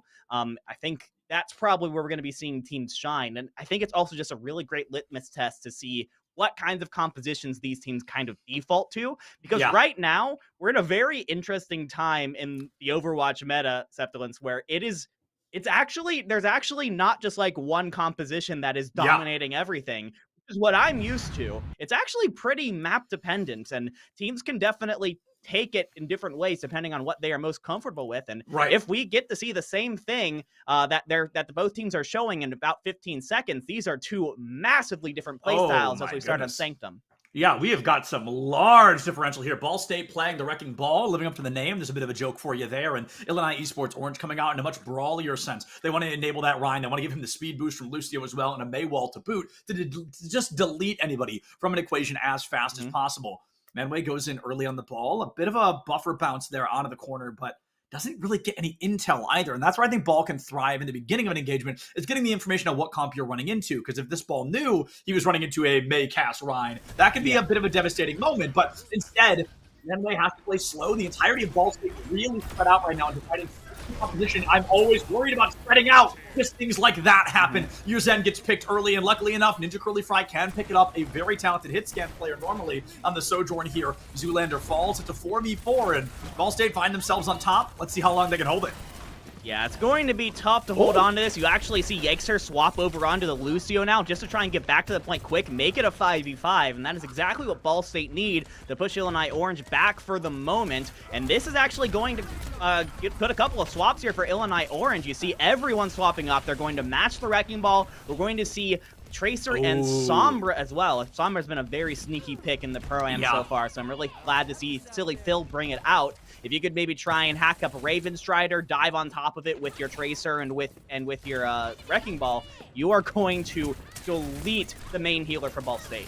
I love this because normally it feels like it's the Wrecking Ball we see swap to kind of meet the opposing tank, right? But it's Manway's understanding and ability to play this character that makes them so viable and makes Ball State so strong. Unfortunately, Spencer gets taken out early. Ninja Curly Fry has to peel to keep Raven Strider, who's on the Ana, alive. Just a couple of seconds away from a Nano here. I suspect maybe a Nano overclock, but maybe we're not going to be getting either in this fight as Illinois storms down into that corner, deletes 3 members out of the fight, and all of a sudden, Ball State may have to pass things over. Hey, losing that fight, you can't be the least bit worried. You got 60%. Yeah, you're definitely feeling good, especially as just the first overall point control from Ball State. It was really nice isolation there from Illinois Orange that allowed them to get that first point, but the fact that they were the second team to swap onto these characters means that they are just a little bit behind in the ult department. Monway, Spencer, Raven Strider all have their ultimates up. Meanwhile, Danny and XOJ Marble, they're a little bit off of theirs. Does Ball State know they don't have it yet? And if so, can they be aggressive enough with these ultimates to get the advantage? No, Illinois is going to have here is going to be that EMP. Not nearly as strong as it used to be, but still an incredibly strong ultimate with team coordination. Pulse Bomb is the first one to make an appearance, but Illinois doesn't find much with it. A Pulse from Spencer also going to be essentially null and void in a combat like this. Here comes Filler on the far side. This could be a 4-man EMP, but the Nano has already appeared. The beat comes out as well, possibly completely useless. Minefield from Manway. Ball State throwing everything at the wall, hoping anything sticks, and even as Manway goes down, these ultimates aren't going to be enough. Kitsune up, Zoolander up, and now all of a sudden Ball State losing their ball. Things start to feel a little bit worse. Raven Strider dismissed by that sneaky Sombra in the backline once again, and Ball State University losing their second fight, and now officially losing the lead as well. That was a 5 ultimate fight from Ball State. They threw absolutely everything into that one, trying to flip it back. I mean, that was 9 ults in total. It was 9 ults in total. Not to say that Illinois Orange didn't invest heavily into that fight, but the fact that Ball State used absolutely everything, they now have no ultimates. We're at 75% and counting. This is really realistically the last good fight that Ball State are going to have. Yeah. And when they try and go in, they're immediately going to get sectioned off by the mines. But XOJ going down before they have the whole pulse bomb could be what they need. Spencer swapping on a Sombra as well, already almost 60% of that EMP, can kind of lap Silly Phil here a little bit, and just getting that ult faster, 30% ult charge has been helpful. Danny jumps in quickly, drops the minefield, everybody makes it away, but it clears the site. It spreads the team out like you talked about, and unfortunately Ninja Curly Fry blinks right into one of those mines, and we have to say goodbye to them for this possibly final engagement. 99%, desperate to stall in overtime, but with all eyes on this Winston right now, the rest of the team is going to get deleted. Yegster traded for XOJ, losing a Tracer, notably less important, and even with the EMP though here, I mean, I'm not sure what's going to be able to be done with it, right? Spencer can't live long enough to pop it. It's a very short cooldown ultimate. I don't think they have the damage threshold to make an EMP worth it in a moment like that. It's the pulse bomb from XOJ that I'm looking to really kind of be the final nail in this coffin, the exclamation point on the statement that is this fight, and it turns out they might not even need it. Ball State loses the tank, they lose the Tracer, the pulse bomb to boot, but it's insult to injury, and Illinois winning stage number 1, 100-56. You know, I actually have to give huge props to Illinois Orange there, because what happened there was Ball State came out on their composition first. They came out on the Wrecking Ball composition, and it took Illinois Esports off guard for a little bit, but they had the wherewithal to be able to regroup themselves, swap to their own Wrecking Ball composition, and I'll be honest, in this first sub-map of Nepal, they outplayed Ball State at their own game. That is going to put so much pressure now onto Ball State to try and figure out something that is going to stick. As we head on to Shrine, it's looking like both teams are going to go a little bit more brawly, but there is a tank difference here. Manway is going to go a little more traditional with the Reinhardt. It's actually very traditional from Ball State. Reinhardt, May, Cassidy, but Illinois Esports are going a little more new age here. Ramatra, Hanzo, and the Kirik. I love that call, the new age comp. I like that a lot. And I think Ball State playing this Reinhardt here, Reinhardt versus Rom, it to me is a complete and total skill kind of challenge, right? Because the Reinhardt needs to have proper spacing, needs to have proper shield health, and then the Rom, needs to have proper cooldown reduction, proper spacing on his own right. Because if one of them makes the smallest mistake, they lose that tank matchup almost immediately. Raven Strider drops into Mortality Field very early on. Danny gets behind the team. The Maywall goes up, separating Manway from the rest of the team. Yegster is going to be able to get up and over. A punch takes out one, packs another punch, and all of a sudden Danny gets a 2-for-1 trade. Can Ball State turn things around with no tank online, especially now that Illinois has no tank of their own? Silly Phil finds Ninja Curly Fry, and I think Ball State has to say goodbye to fight number 1. The May, really valuable for Illinois there. Unfortunately, I feel like Spencer wasn't able to find that same value in our first engagement. I mean, you see it immediately with the ult charges. Silly Phil was basically doubling Spencer. It's also important to note that those pummels from Danny when he goes in the Nemesis form actually go through the shield of Manway. So it's a really great tool to be able to finish off the main tank of Ball State, and without their Reinhardt to lead them, the entire composition just falls apart. And back to that kind of composition diff, right? That tank skill check in a way is Manway didn't have the proper spacing, didn't have the proper cooldown usage, and Danny got to roll through them for it already in Annihilation online. A left shift goes in, Suzu keeping Danny up and running, and they might pop the Annihilation just to get that shield re-health, but instead Illinois is going to comfortably pass this fight back over. And I think I like that call dividing, because they could have thrown the Dragons or the Annihilation, but it was almost a risk to try and turn it around. Now they can fully weaponize it. Oh, absolutely. They are going to be coming back in this one with a vengeance. 4 ultimates available, almost 5. Silly Phil is certainly going to have that Blizzard up as well in this fight. Meanwhile, Ball State, they do have the Shatter to try and slow him down. The High Noon is going to zone him away, and Yegster with that beat will be important. Yeah, Yegster, the beat is going to be here. I assume we're saving it for the Annihilation. High Noon goes up, forcing Danny backwards, and honestly, burning, I'd say, a majority of the Kitsune. Nobody's able to use it. They don't get there in time to shatter onto the Annihilation. Incredibly clever, but both Lucios want to get some new music for their teams to dance to. Danny going to be dancing from beyond the grave. Ninja Curly Fry and Manway go down to a cold blizzard from Silly Phil once again. Ball State has taken the lead, but holding on to it's going to be critical here. I'm not sure they're going to be able to, as only the supports are left standing. We need the supportal combat like no other, and as Raven Strider joins the team in spawn, it's up to Yegster to try and make it out alive. I don't think it should be about the stall right now. Yeah, it's just going to be about getting as much as you possibly can out of this one, and it's going to be about 55-56% before Illinois is going to flip it back over. 56 what they had on first point. Exactly. You're absolutely right. That is exactly what they had. However, this time they are the one who are going to be coming back in with the ultimate advantage. Illinois Esports used absolutely everything to push that over, and Spencer is ready with the Blizzard and basically nothing on the other side to counter it. Okay, Ball State fast enough to melt the May wall. Such a dangerous spot to be in when you are that tank. Raven Strider tosses up the amplification matrix. The garage door comes up, and they're trying to bully Illinois right out of their home here, and they might be able to do just that. Getting a point flip here in favor of Ball State would be critical. Zoolander catches an icicle to the dome. Wow. It's going to be a cold day in hell if Zoolander dodges that one once again. Suzu already used, and Danny just can't get away fast enough. The May, I can't remember the exact number, but it's like 25% movement reduction when she hits you with primary fire. It's a lot, and I think that really was the reason they're able to catch that ROM out so early. 70%. A Blizzard still online, by the way. Yeah. And, I mean, they're coming into what should be last fight. What was crazy is that it wasn't even the Blizzard being used from Spencer. It was almost the threat of the Blizzard that forced Illinois Esports back. They were very wary of it, and they were trying to make sure that they weren't in range for that, so that they would be caught out. But now they basically have to get onto the point, 90% and counting, and you lose Silly Phil. Oh my gosh, this is terrible for Illinois. Silly Phil ain't laughing now, I'll tell you that. The Kitsune comes out, but a Blizzard to counter it from Spencer. A clever play, forcing Illinois out of the range of this Kitsune to keep themselves alive. Danny pops Annihilation and gets deleted for it from the Mortal Coil. Not able to get that lineup in time, and Illinois losing critical players. I've got a good hunch we're going all the way to stage 3 dividing, unless we get a miracle run, but I think that miracle run not going to be happening quite yet. While this fight gets cleaned up, I do want to jump back to a point you talked about of how Illinois almost lost an engagement due to the fear of the Blizzard. So we saw that 2 separate times. We saw that when Ninja Curly Fry dropped the Deadeye to bait out the first Kitsune from Illinois. The Kitsune got 0 value because they were afraid of the high noon that in reality probably would not have seen any of them if they played point properly. But it was due to that fear they lost that fight. It happens again with that Blizzard. They don't even have to use it, but because Illinois is afraid of it, they don't go in fast enough. They're a little shaky and unclear on what they're going to do next, and they crumble for it. That's something I do want to keep an eye on for the rest of this series. Can Ball State identify that weak point? I think Illinois are just thinking about things a little bit too hard. They're trying so hard to try and dodge and nullify the ultimates from the other side that it puts them into an unfavorable position. They get forced down onto the low ground, which allows Spencer and Ninja Curly Fry to just poke away from above. It is a very tough situation as we head on to Village here, and noticeably XOJ swapped to Soldier and then swapped back to... Sorry, it was a... You use the Symmetric Teleport to try and get out, but right now it's a 4v5 right now in favor of Ball State. Ball State, they're going to be going into a bit of an advantage here, but as Manway gets caught out in a disadvantaged state, the Maywall not up long enough to keep them alive. I like what we're seeing from Ball State here is they're kind of dominating the high ground in a way, but they know dropping to the low ground is going to be what matters at the end of it. Spencer whiffs the wall, and now tiny Overwatch happening on site here does not end in favor of Ball State. Manway gets boxed out. Here comes Danny into the backline, baits out a charge, almost gives their life for it, but instead takes another one. Yakester down, poor Spencer caught out. Cryo Freeze going to come to a close. The wall goes up. Spencer goes down, and Ball State getting some percentage here, but handing over a lot of ult percentage to Illinois.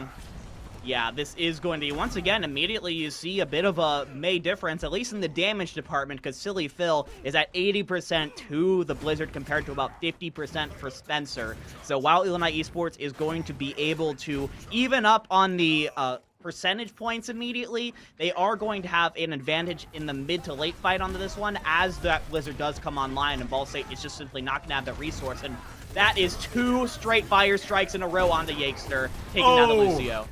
Yakester falls once again. Double garage door wide open. These houses holding hands, and nobody's able to get an elim except for Danny so far. Whiffed the shatter, but clearly didn't need it as Manway drops a panic ult of their own. Illinois taking this fight in dominance. Stage 2 feeling a little bit rough, a little bit uncomfortable, but stage 3 so far here on Village, Illinois has just been large and in charge.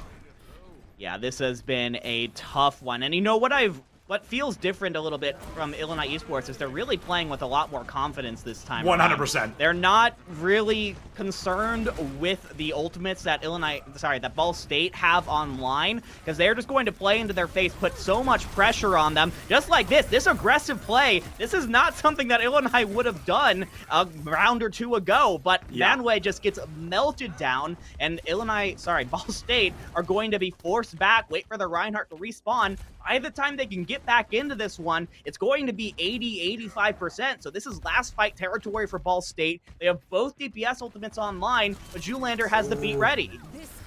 Zoolander has it online. High Noon comes out from Exoche, answered by an overclock. A beat to boot from Zoolander, and Yakester not going to be far behind. Immortality Field goes down, but the shadow from Danny going to be able to find 3. Beat keeps them alive, but how long will they stay standing? Exoche falls to a railgun shot into the back line. Manway picks up Silly Phil with only 10 seconds left to touch. Ball State almost has to give up on the fight and force Illinois to chase them to point or head back to spawn and try to regroup as a team. They leave Raven Strider behind, and while they get an exit frag into that Baptiste, they have to give their own. Danny falls to the fire strike. Ball State is capped, and from here on out, dividing, they can't make a single mistake if they want to win Nepal. It's all just going to come down to how long they can hold on to this defense. And to be honest, I mean, Illinois Esports, they do have the time on the clock to just try and build up an ultimate assault that could just give them the win. Marble does have the amplification matrix, but Ravenstrider has the same thing on the other side, right? So it would pretty much just be a 1-for-1, see who could get a Fire Strike kill out of it. I would hold on to it if I was them, but Marble wants to bring it up right now.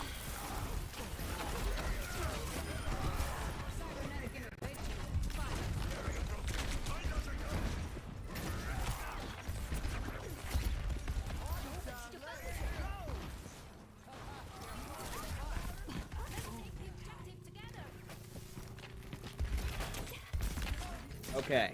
Oh my goodness, my mic was muted. I'm here. I just talked about that whole fight and nobody got to hear me. Ball State, 60% online in Illinois, popping the blizzard. No, it was entirely my fault. It looks like Ball State not able to make it happen even when I'm not here to cast or curse them. They lose Spencer so late. You were able to stall, but at what cost? A 4-man shatter does come out from Manway, and that could be the beginning of the turnaround for Ball State that they needed. All of a sudden, the hammer drops in Illinois back to spawn, but Ball State almost forgets about the point. Danny finding Ravenstrider again. Even if Ball State does win this map dividing, I think the BAP is just not cutting it right now.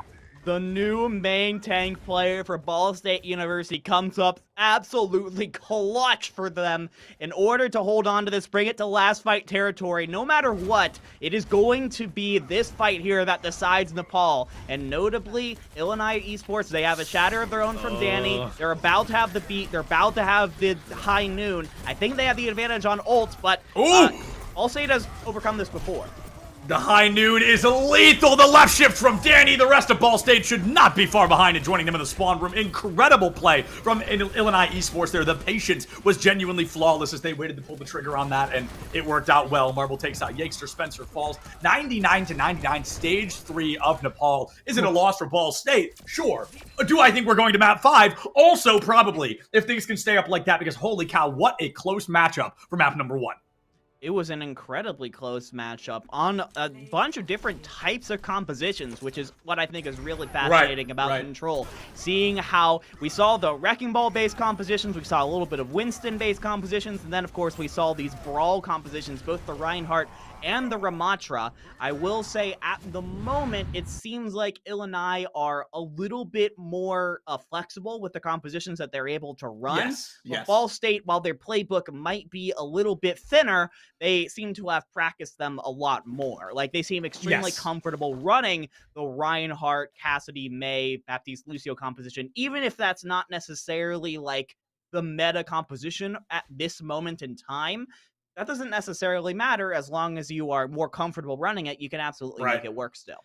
Yeah, you can make it work no matter how you want to make it work. And that's kind of a beautiful point of Overwatch in its current state that you referenced earlier is we're, for the first time in a long time, playing a game where there's no full clean set meta, where it's like, go in, pick these 5 characters, and that's absolutely who you're going to play. Right now, people can play just about anybody on the side of Overwatch, any tank, DPS, or support. And it's incredible that you can make that happen with characters that we maybe aren't seeing as often. Have we seen any super off-kilter characters? No, not yet. But we're still in a sense where nobody's picked something where it's like, oh, you're going to lose because of that. You can truly play anybody anywhere right now, and it can work if you know that character well enough.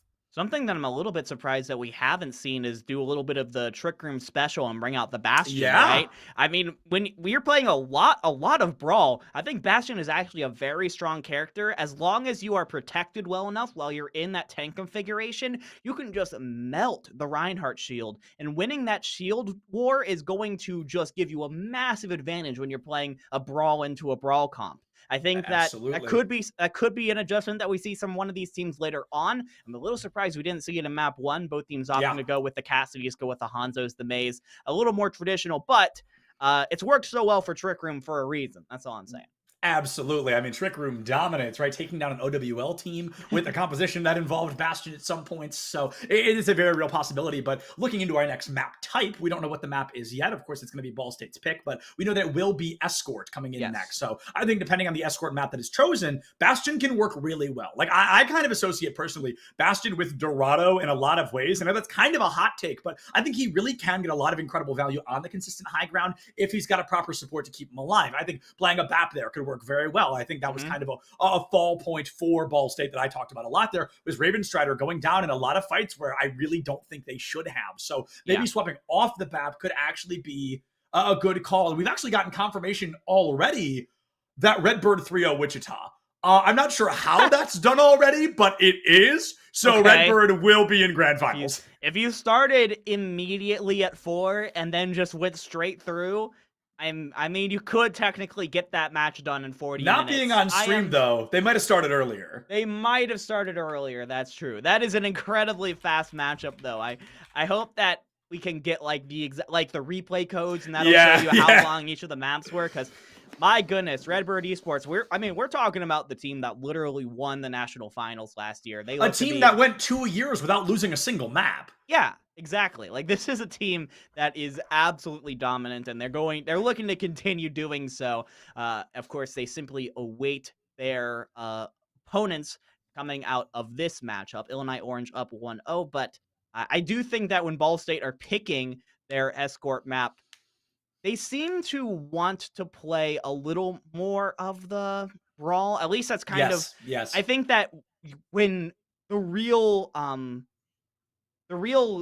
thing that made that for me was when they decided to go with brawl on Shrine. Yep. Because that's the map type where you could do brawl, you could do dive, you could do poke if you really wanted to. They decided to do brawl, which makes me think that's like their default composition. I might be getting a lot from that one sub map, but because of that, you probably want to go for maybe a Rialto or some other map that favors brawl really well. Yeah, and a Rialto it is, as our next map coming up here. So they are going to be going into it. Dividing's got the largest brain in the Overwatch collegiate scene, and he proves it for us once again here. But Dividing, the weird thing, no Reinhardt. So they're going to be going for a Winston comp out the gate here. I'm sort of smart. Oh, hey, you got the map point. That's what matters to me. I still count it. That's pretty impressive. But I feel like I'm not particularly fond of Winston here. I know the strategy behind why we're trying to play it. Winston, very similar to D.Va, utilizes high grounds really effectively. He can get some value and kind of keep himself out of your radius while being constantly having you in his. And I don't know. I just don't think Winston can work super well unless the person playing him on a map like Rialto is a Winston expert. Not to mention this Ball State support line, the Ana Zenyatta is so incredibly fragile. I mean, if Raven's Rider doesn't hit a sleep dart on XOJ or Silly Phil when they get around to the side, they are just going to get eliminated immediately. And Raven's Rider is immediately under a lot of pressure. Yeah, immediately they're going after the Ana, one of the characters in the game, one of the supports with absolutely zero mobility, but she's got a lot of healing output, and that's kind of the glass cannon nature of Ana. We see Spencer playing a bit of a knight in shining armor, trying to keep that Ana covered. The Curly Fry gets pile drive down to the high ground there. The health pack does keep Danny up and running, and a lot of free space for Illinois as Ball State has all kept their attention on the wrecking ball of Illinois. It's a dangerous situation to be in, but this may be one of those compositions where you really and truly just ignore the wrecking ball and go through him, take a couple of people down on his team, and then focus on him, trying to get those E-limbs. Up onto the high ground, Danny has the peek with Silly Phil on the corner. Might get Yakester here. Yep, they're going to wide swing out. What a great tech from Danny. The jump out, hit the pile drive, and be the first is the Ninja Curly Fry to the spawn room. Nicely done. That being said, Raven's Rider is just about to get that nano boost online. Has just been sitting up on the high ground after that initial pressure, has been left pretty much alone. So now you have a nano boosted monkey on the point, and that could do tons of damage. It can do tons of damage, but I don't think we really needed it right now. Illinois was not in a full 5 state. The supports were really far in the back. They weren't going to be able to take the point cap. I would have liked more to see kind of a wait for a regroup into 5 and then recontest. Manway wasn't at risk of going down yet. It was a very unique choice, one that I think may hurt the odds of Ball State here in defending this first point any longer. Raven Strider forced into the fight. I think I'll hit a pulse bomb, and it's a silent one, but a 1-1 trade still comes to fruition. Silly Phil finds Ninja Curly Fry, who just took Danny out of the fray. 4v4, not a tank online for Illinois. Will that be enough to scare them away? Icarus flying too close to the sun. Illinois sticking around just a little bit too long in a fight that should have been ended earlier, but Zoolander, some wax wings of his own here, flying deep into the engagement and being able to take 2 members out of Ball State down. Absolutely. I mean, that's actually massive because the spawn room of Ball State is a little bit further away than Illinois Esports right now, so they're going to be able to get back in as a full 5, and when they do, they have every ultimate except that pulse bomb available. Danny has his eyes on the Zenyatta, though, and oh my goodness, he's going to force out an early Transcendence. Early Transcendence, this is going to be critical against Ball State. Another support ult that maybe shouldn't have been used yet, but a very impactful stall-ultimate in keeping people alive, keeping your team up and running. Yakester keeps all 5 members available, and XOJ, there's a real example of flying too close to the sun. Blinks right off the map, goes for the tactical reset, and buys Illinois a little bit more time for another engagement. Only 80 seconds left here Dividing. So I'd say if they're fast and if they're lucky, Illinois get 2 full fights here. They should. I mean, they've had these ultimates for a little bit. They've just been while. getting jumped on really early on in these fights, and Ball State have been doing a really good job of just repelling these flankers. I mean, Ravenstrider and Yakester, Ravenstrider is going to use the Nano on Yakester just to keep the Zenyatta alive, and watch out for those orbs, because that's going to melt Danny. Oh, Danny gets traded out for Yakester. This is a pretty impactful elimination on both sides. You lose the Discord, you lose a little bit of healing, and you lose a tank on the side of Illinois. Can they make the necessary space in the final 45 seconds? Pulse Bomb comes out. Nobody found. Marble taken down by Manway in the backline as well. So that Kitsune, another one from Illinois. Unfortunately, somewhat null and void. They're not able to get the value off the back of it, and very similar to Ravenstrider's first Nano. It was used at a time where I think perhaps it shouldn't have been. The hack goes out. Manway cannot return to the fight in time and will not get healed either. That may be the opening for Illinois to cap this first point. Yeah, you saw Danny swap over onto the Winston, and having that bubble might be the protection that Illinois Esports needed. That being said, they just don't have the long-range damage to compete with Ninja Curly Fry, and when those Sojourns are hitting railguns, it's very hard to deny. Those railguns are one of the scariest abilities in the game. Still filling the back line here. Overstaying their welcome, perhaps down to 46 HP at a moment, barely able to make it out. Danny gets taken down in this overtime, and Ball State looking for a complete and total full hold here. Another railgun sent that Winston away. A nano boost. It's just an insult for injury and insurance policy more than anything. Trying to clear this point. Zoolander, a very strong stalling player, and looks like they're not going to have to worry about stalling much longer as Manway just tears this team apart. A three-piece to wrap it up, and Ball State's win condition has been set at 93 meters.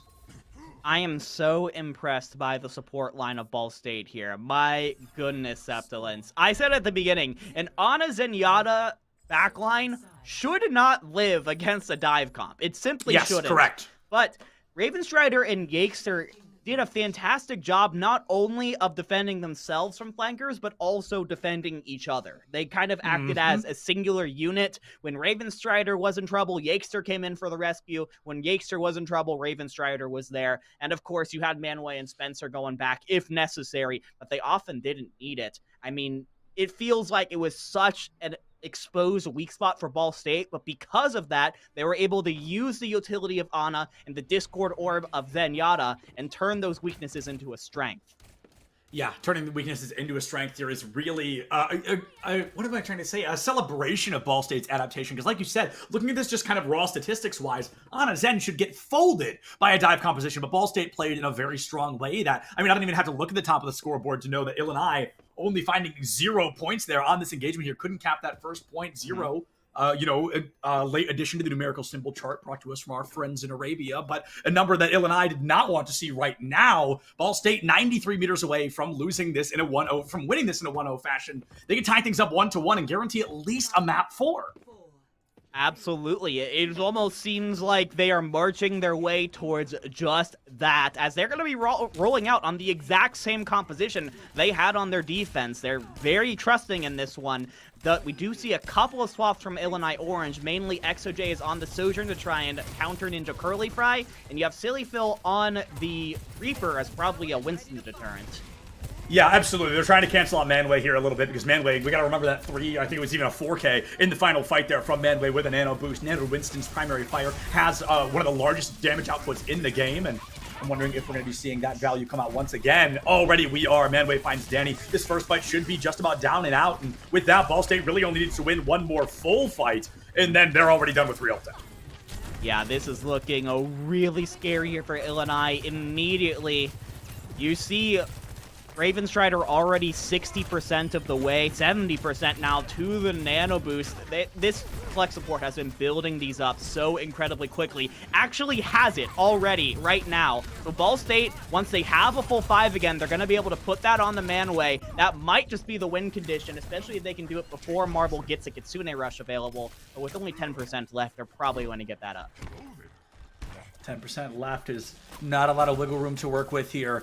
A minute 20 off the clock already. Ball State getting canceled in a situation in which they're about halfway to their goal, right? 50 out of essentially 100. And this is where a lot of teams can get stalled. These corners offer a lot of general architecture and a lot of natural support and cover for the defending team. Illinois having that minefield available. We've got Kitsune online as well. I just hope they don't pop them both in the same fight, as these ultimates can be a little counterintuitive to one another. It looks like that Kitsune will come out, and minefield not even necessary. Ninja Curly Fry going down. Zoolander falls as well. A bit of a 1v1 here. Yakester, desperate to stay alive, has to pop pop Transcendence, and that should be the go button for Silly Phil's Death Blossom, which he's going to leap right in with. It is deleted from the equation, and Silly Phil will be removed from that engagement once again. A lot of sneaky progress made by Ball State here. 5 meters left before they realize they finally contest. The support line of Ball State are the MVPs of this map. That was going to be a devastating Death Blossom, but the anti-nade from Ravenstrider, the Discord Orb from Yakester allowed them to take that Reaper down. That being said, Illinois Esports have done just enough, especially with the late beat from Julander, to force Ball State back once again. Now, 90 seconds left on the clock. All of a sudden, that clock pressure is going to start bearing down on Ball State a little bit, and Danny's going to roll right in and roll right into the river. Oh, you hate to see it. Danny into the drink deep beneath, and Illinois Esports losing a critical player forces them onto a back foot here. They try to get this Wrecking Ball back into the fight in time, but they forget to stall the cart, and Ball State is going to be able to win map number 2. That means we're getting at least a map 4, and this is only semifinals, and I am very excited. I've been waiting all week to cast this. I love the Midwest. Some of my favorite teams live here, and we're jumping into Push next with a guaranteed hybrid on the horizon. This is very clearly going to be a series that is going to... I mean, both of these maps have honestly come down to the last couple of fights, right? I mean, even though this was a full hold from Ball State to start off, Illinois held them for quite a while. It was almost a fuller hold until, honestly, that crucial mistake from Danny. I mean, Wrecking Ball was supposed to be a contester in this situation. Right. Without it, you don't really have anyone once somebody gets on the cart. No one that's going to be able to stick around long enough when you have a Winston bubble on the point. So an unfortunate misplay from the main tank of Illinois Orange, and now all they can do is just try and recollect themselves for map 3. It is what it is. It's Truly. 1-1, which means it's basically 0-0. Yeah, 1-1. We are essentially in a 0-0 best of 3 now. First team to win the next 2 maps is going to be our victor. And I'm not sure. I doubt we're going to a break because I know Smash Ultimate was very long today. So we'd like to keep this series going as fast as we possibly can. But with Push coming up next year dividing, there are 3 choices to choose from. If it was Ball State picking, I'd say, Coliseo in a heartbeat because you can get the most value out of Ryan on Coliseo compared to the other Push maps. Yeah. But now that Illinois is behind the wheel, what map do you think we're ending up on? I actually feel like they would probably want to go to Coliseo as well, because we saw a lot of dive compositions there. Yes. We saw a lot of dive on Rialto, and honestly, I don't know if Illinois Orange feel confident about their dive, their Winstons, their Wrecking Balls anymore. You think back to Nepal, when it was a brawl versus brawl matchup, it was very even. Illinois Orange squeaked it out. I think that's where Illinois Orange are probably feeling the most comfortable, so I definitely wouldn't be shocked to see Coliseo be brought up again. That being said, it is, of course, just going to come down to which push map you personally feel the most comfortable with. What if you scrimmed the most? That's all it's going to be. Yeah, I think if we're trying to play Brawl, we're going right to Coliseo. I think if we're trying to avoid Brawl, I think we're going to be seeing Esperanza, and then maybe we see New Queen Street because of comfortability. Wow, that was a rough one. But the point is, if we had a 3-sided coin, that's kind of the situation we're in right now. It's truly, this is a bit of a coin flip. We've got it. It's New Queen Street, and I think that's just because this is the map that has the push map that has been in Overwatch for the longest, and because of that, it's the map that people feel the most comfortable with. The King's Row of Push. The King's Row of Push, absolutely. Except because it's only been in the game for a couple of months, it's not quite as annoying. Sorry. Yeah, true. No, I mean, you're absolutely right. I think many people would agree with you on that. King's Row. At least as a spectator. To play, it's very fun. If we had a little statistic of like maps that we've seen be played, King's Row would be in the lead by like several thousand notches there. Yes. So King's Row, not a map we're going to be seeing quite yet. We still haven't gotten to the hybrid portion of the day, which we are for a fact going to be seeing. So King's Row is very much still on the table, and it's almost a guarantee if Ball State loses this push map because that's where my boy Reinhardt lives. I mean, that is Ryan's map. So Manway would love to see it, but they don't want to lose this. They want to try to win New Queen Street, and I think this is going to be fascinating because very similar to Control and very similar to kind of how Overwatch as a whole works right now. A lot of anything can be played. I feel I'm mad that I didn't get to say it before she was locked in, but I've been seeing a lot of Junker Queen on this map recently. Junker Queen is the closest thing the tank portion of the roster has to a glass cannon. She is extremely aggressive. She has a lot of offensive capability, but she doesn't have any armor. She doesn't really, except for her shout, of course, but she gets armor there, but she doesn't really have any armor and doesn't really have any shields. She doesn't have any any real defensive ability. You just have to run in, be super aggressive with your Mei walls and with your Lucio speed boost, and then use your many different bleeding capabilities to just do tons and tons of cleave damage to the entire roster. Oh, when you catch a Bionade, though, one of the strongest counters against Junker Queen can be very difficult to get value. However, Danny says, I do not care. I have a Kitsune and a Suzu on my side, and that is all they needed to get this first fight up and running. Raven Strider uses the Bionade once again, gets caught by the knife, and sent down into the void below. A phenomenal play there from Illinois. I think Junker Queen Mei is a lethal combination. Yeah, I mean, it's almost like a modified version of, if you remember back in Overwatch 1, the pull hook combo that you would run with Orisa Hog. It's kind of like that. If you hit a knife with Junker Queen, you pull that player back, and then everyone is immediately looking at that player to just melt them down as quickly as possible. It's a little bit like that kind of gameplay, as Danny is just searching for knives onto the rest of the squad, and it is forcing all of Ball State backwards as they have to respect the presence of Danny.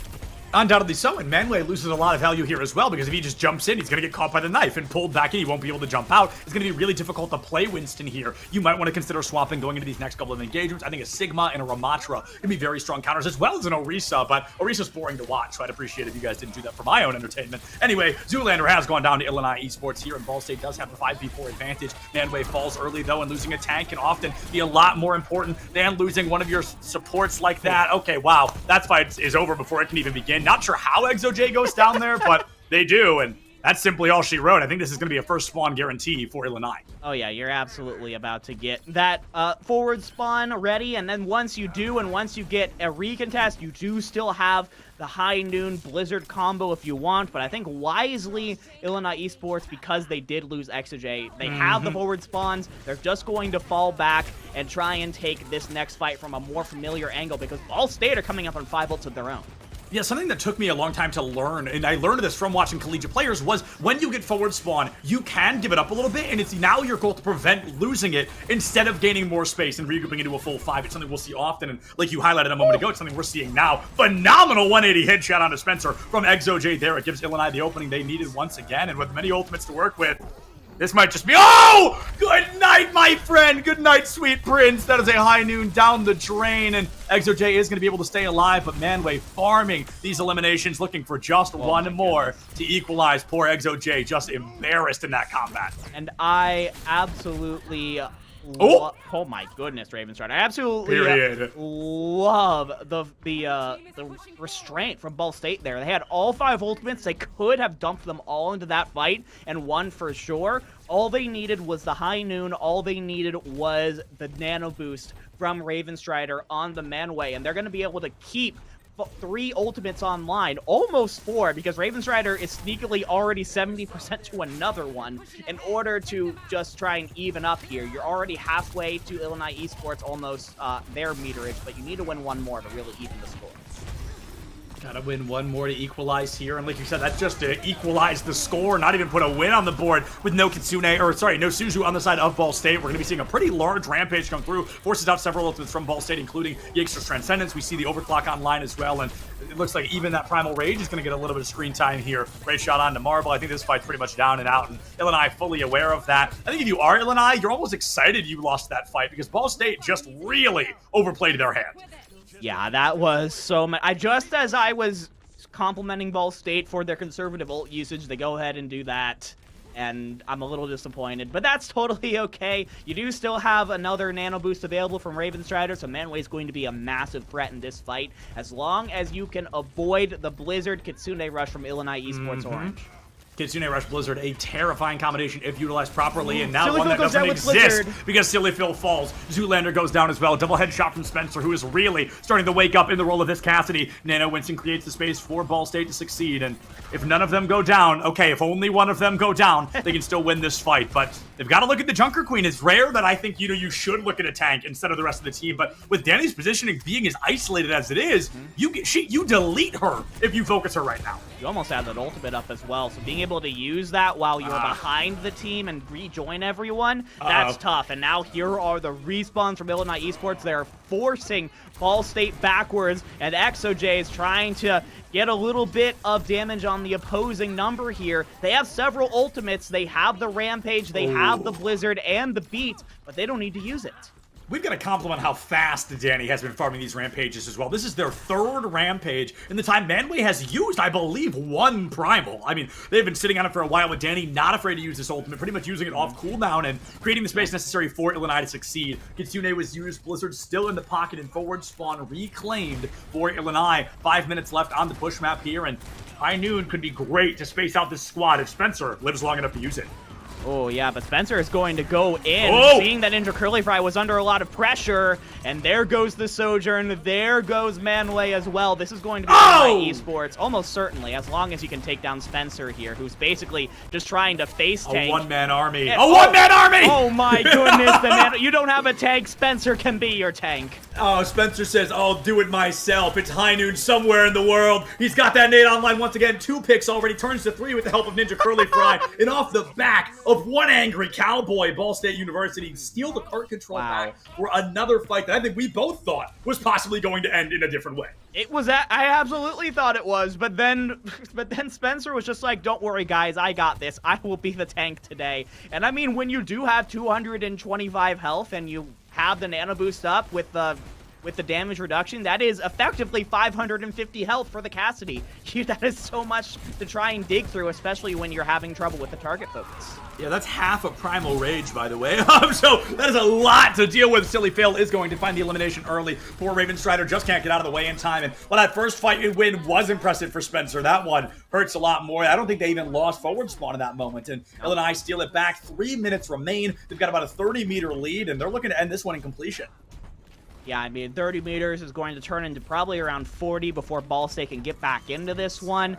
XOJ is going to zone everyone away with the High Noon, make it even more, but someone did get around to the back here, and that is another early Transcendence forced out from Yakester here. As long as Illinois Esports can live, they should be able to get the advantage.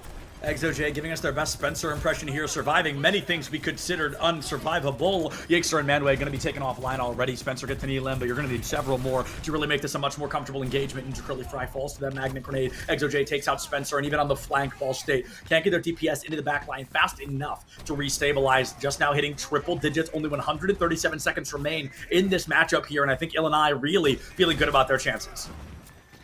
Yeah, they're feeling incredibly good. They're basically doubling the meterage of Ball State right now.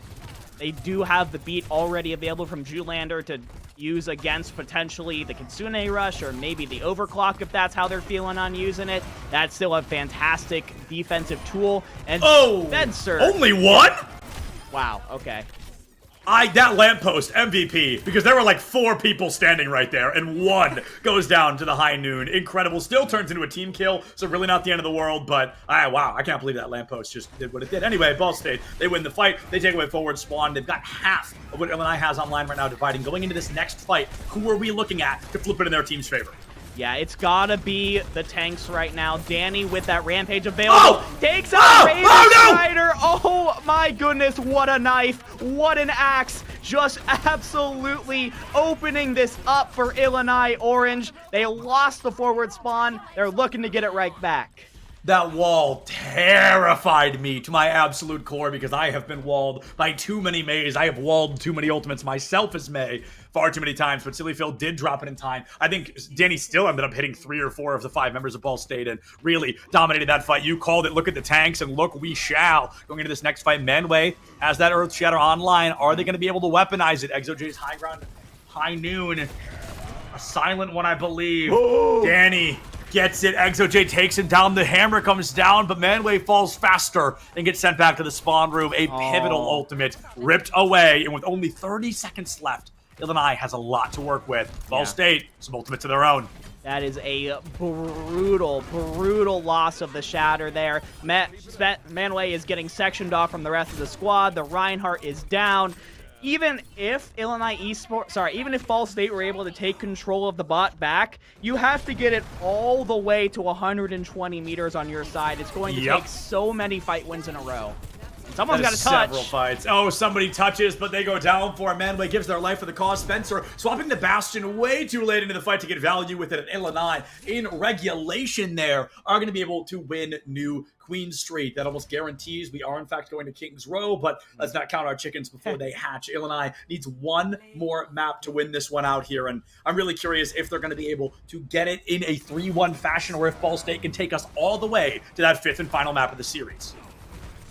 Yeah, it's a lot of pressure on the Ball State right now.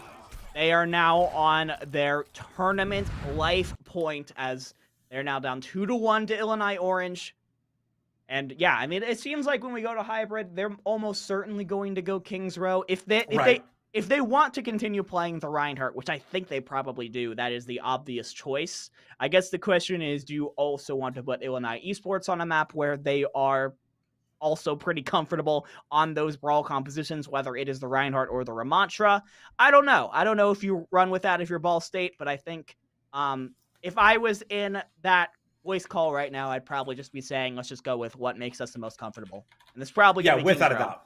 Probably going to be Kings Row. The only other assumption I can make here, and I think it's going to be Kings Row, but my second choice here would be Numbani. Manway on the Winston has been very impressive, has been very strong. Numbani's back in the map pool, is playable. I'd like to see it, I think. I think it could work well. I think we're going to Kings because, like you said, it's everybody's comfort map, right? But it's almost a bad reason as much as it is a good one. It's everybody's comfort map. So you're really going in with like an equal playing field, and it comes down to raw individual skill on who's going to be able to win it. I think if you give Manway a Ryan 1v1, he wins it, though. So if Illinois is taking to Kings Row, they're going to have to play a little weird here. Maybe swapping in Orisa. She's an incredible Ryan counter.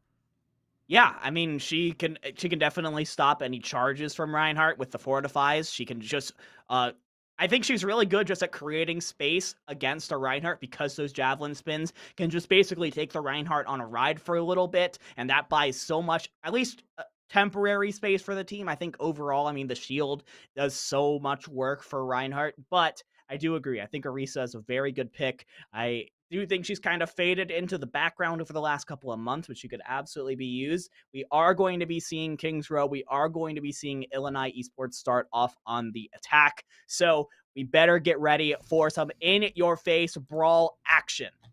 It is going to be brawl, brawl, brawl, and I'll be shocked if we see anything else. I think Orisa is possible. I think Winston is possible. I think Sigma is possible, but the odds of it just being Ryan are pretty darn high. So we're going to be going into this one. I'm kind of think if we're going to be seeing any like truly fascinating swaps, and I really can't think of anything. I think yes, it's Cass. Yes, it's May. Yes, it's maybe Bastion if Ball State wants to pull it out, but that's not really where they're comfortable. I do want to see Ninja Curly Fry. I feel like maybe I'm making things up, but I have this like false memory perhaps of Ninja Curly Fry playing Ashe on Kings Row and like just going absolutely insane. Yeah. So Ninja's best character, and hopefully they correct me if I'm wrong, is Genji. That is a fact that I truly believe. I feel like I've seen them tear it up on the Genji, and I would love to see it again, but at the same time, Genji, pretty tough to play right now. So maybe going to a traditional hit scan like an Ashe could be pretty exciting. Maybe even a Widow?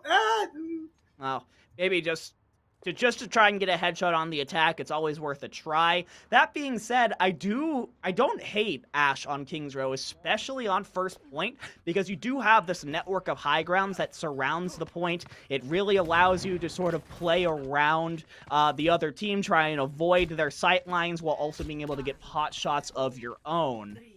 And we actually do see Ninja Curly Fry run in on the Sojourn, which is going to be able to accomplish something pretty similar while also giving you some pretty solid close and mid-range damage. Yeah, the Sojourn has been a pretty mainstay pick for Ninja Curly Fry so far, and they've been pretty impactful with it. The railgun eliminations in particular have really opened up several fights for Ball State. We've actually, instead of a Ryan match, we've got a Ram matchup. Ball State University going in for that 1-1 back and forth matchup here, and it's a very slow one. I mean, surprisingly so. With this much damage online, I thought somebody would have certainly gone down in the first 30 seconds, but here we are, hard diving. A Bionade finds ExoJ, and something tells me they're not long for this world.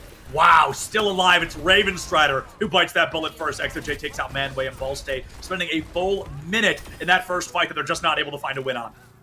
Yeah, that is tough for Ball State. That being said, Illinois Esports being able to take point A, 1 minute is a pretty dang quick first point take, and I gotta say, those supports from Illinois Esports are putting in work, keeping Danny, ExoJ, and Sillyphil up. Marble already 80% to that Kitsune rush. You compare that to Ravenstrider, who is the closest equal on Ball State, and you're about 30% behind. That is a massive advantage that Illinois Esports are going to have, and that Kitsune Rush could be so good, especially for getting through this archway. You could just sort of fit that lane right through the middle.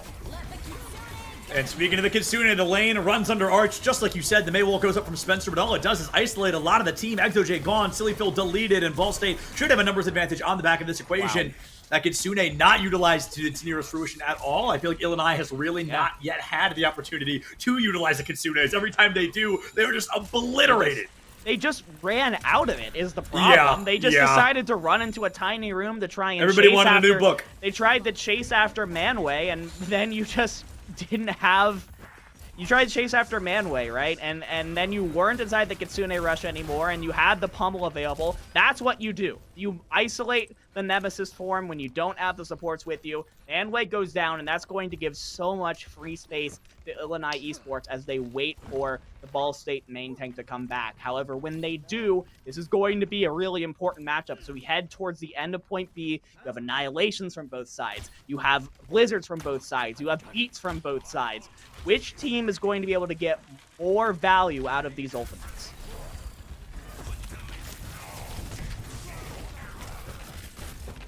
Danny caught in a bit of a precarious position. The Nano Boost comes out, I assume, on a Manway. Nano Annihilation, one of the strongest ultimate combinations in the game. There it is. ExoJ is going to be the first to fall. A Beat comes out, and I think this can even beat a Beat if it comes in fast enough, but it looks like it is going to be able to. 2 for 2 right now. Danny and Manway going head-to-head. Nobody able to win this fight quite yet. Manway brings out the punchies all over again, and Illinois desperate to try and restabilize. Gigster has fallen. A Blizzard from Silly Phil here. I mean, it is a full commitment from this squadron right now. Let's see if it can work out well. Yeah, you do have Ninja Curly Fry, however. From the back, no one looking at the Sojourn right now. Has the overclock if you want to use it, but it is just the Sojourn right now. You're going to have to go in for recontest. Maybe? No, you're actually, without a main tank, you're just going to back up. Give Point B over to Illinois Esports with 4 minutes and 30 seconds. This should theoretically be plenty of time for Illinois Esports. You also see ExoJ swap over onto the Hanzo here, so this is the long-range damage that is going to be able to rival Ninja Curly Fry, and those one-shot headshots from Hanzo can absolutely change the momentum of a fight. They're so scary because like 61% of the time the Hanzo's not even aiming for you, and you walk into the arrow and you go down, and it's devastating every time. Manway will fall to Marble there, who really is doing well on this Baptiste. I really like the swap. It's been able to keep Illinois a little more comfortable in staying alive. That 25% damage threshold that comes from the Immortality field has helped Danny overextend, but not to the point of giving their life for an opportunity. Overclock online for Ball State. The Dragon's already up for ExoJ. Could really help clear kind of this final corridor and get the cart very close to final cap. Yeah, extremely close, as ExoJ is just going to lay that Dragon Strike through the bottom, but the overclock from Ninja Curly Fry finds 2, looking for more. How about a third? And the headshot on the Danny is going to allow that Ramasha right back. A team kill, but this is great progress from Illinois Esports Orange. They got the cart around that final corner, so one more fight win will probably get Illinois Esports right up to the end of the map.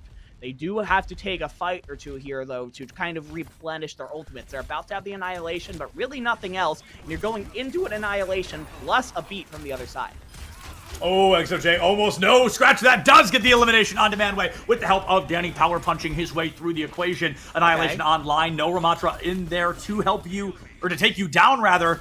Ball State fully backpedaling into spawn. I think this is probably the smartest thing they could do right now. Trying to regroup as a full 5 and dive into the fight. But here comes Danny. Annihilation almost a shoo-in. The beat from Yakester out early. No Annihilation yet. And Danny pops it as the beat comes to a close. Blizzard from Spencer Kitsune. The Yakester drops the beat. Manway already gone once again. Illinois' Danny is frozen. But that's not going to be enough to scare this team away. 2:43 on the clock for Illinois Esports Orange here dividing. The win condition has been set. Ball State, a Herculean task ahead of them. Septilence, Manway died with Annihilation online twice. I mean, I thought for sure Ball State had the advantage because you had it plus the beat to be able to sustain your mantra as he goes in trying to get all the value that you can out of the Annihilation. But Manway just got run over by the aggressive pushes from Illinois Orange. My goodness, that might be, I mean, that's an ultimate that you just hate to leave on the board there for Ball State, As now, yeah, absolutely. They have to finish the map. They have to have a decent time as well, because Illinois Esports are looking to have plenty of time in a potential overtime matchup. You can't even think about that right now before you just have to try and think about getting things to the end right here, right now. And notably, yeah, nothing... Okay, the only real change here is actually going to be Raven Strider, who has been doing a lot of Ana today. Is going to be moving on to a little more of a traditional Kiriko. You're going to be able to have a lot more flexibility with your movement. You're going to be able to have that protection Suzu when anyone's in trouble. I do like this pick. I know Raven Strider's gotten a lot of value out of this Ana, but I think this is the right play. Yeah, I think this can absolutely be the right play if the cards fall in the proper kind of opportunity here. Raven Strider has been first blood a lot of times, more than I think anybody else in lobby so far. So keeping this Kiriko alive is going to be a critical play of Ball State to get into the engagement. Spencer onto the Mei here. You see that Vortex pull come out into the choke. Everybody has to walk through it. Spencer cryo freezes immediately. A bit of a panic usage, but staying alive is critical at the end of the day. And Manway into punchies, forces cryo. They know that Mei is won until he feels somehow makes it out of the fight. Already a full 5v5 at this point. Illinois was already capping first point, and Ball State isn't even going to get the chance to touch first point as two of them have fallen. They're running back to spawn, and with their tails tucked between their legs, they're going to try to regroup as a full 5. Oh, poor Yakester bullied out of spawn. That is so tough. Again, just tries to go in, but the aggressive push from Illinois Esports just makes it impossible for Spencer and Ninja Curly Fry to try and find the angles that they need in order to get value. And, I mean...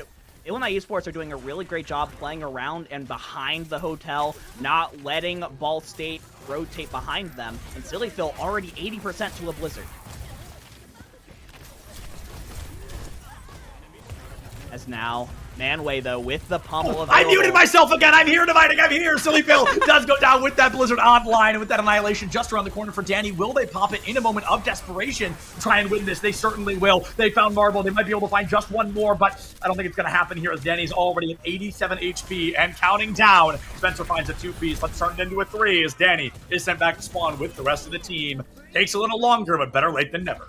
Yeah, only about 30 or so seconds slower than Illinois Esports at this point, so you're definitely feeling good, especially because Ball State didn't have to use any ultimates in order to push that over into their side. In fact, you actually forced out the Annihilation on the other side. So I think that this is... You're actually feeling really good about your position. You're going to have 4 ultimates available, 5 ultimates actually. Manway is only 10% off of the Annihilation of your own. While Illinois Esports is really just working with, at the moment, the Amp Matrix and the Blizzard almost has the beat, but not quite there yet. Not quite here yet. Not the beat online. Okay, Kitsune from Raven Strider is going to make an appearance early, and Silly Phil pops up Blizzard. A bit of a panic moment as Manway has already made it through the threshold. The wall goes up, and Silly Phil barely able to stay alive. Amplification Matrix missing. Manway pops the Annihilation deep into the heart of Illinois Esports. Orange, and the beat from Zoolander cannot keep the team up long enough. 4 ultimates commit in this fight in total. 3 from Illinois. Can they turn it around with the help of those ults? Looks like they might be able to if they can take down just a few more. Marvel rolling away, desperate to not go down to Ball State. They're already halfway done with this second point, feeling good about their momentum. Yeah. Problem with that fight, though, is that Ball State pushed up so far that for a lot of points in that fight, the cart wasn't actually moving. You could have been around this corner already, but unfortunately, Ball State is just going around now. It's going to allow Illinois Esports enough time to come in for a recontest. Recontest and ExoJ dropping Dragons a little off target there. That was just on Spencer. Yeah, that was a bit of a personal one. Does not find the value. Instead, it's going to be Yakester falling to the Annihilation. Unfortunately, Danny gets annihilated. Illinois Esports Orange losing their tank. Lucio frozen. 4v5 against them. Unless Manway goes down here. Manway down to what could have only been 50 HP in that moment. 1.37 meters away from being able to cap this. Danny tries to find a Wrecking Ball swap, desperate to come back to the fight. ExoJ found her Ninja Curly Fry with a bit of a Storm Arrow blast.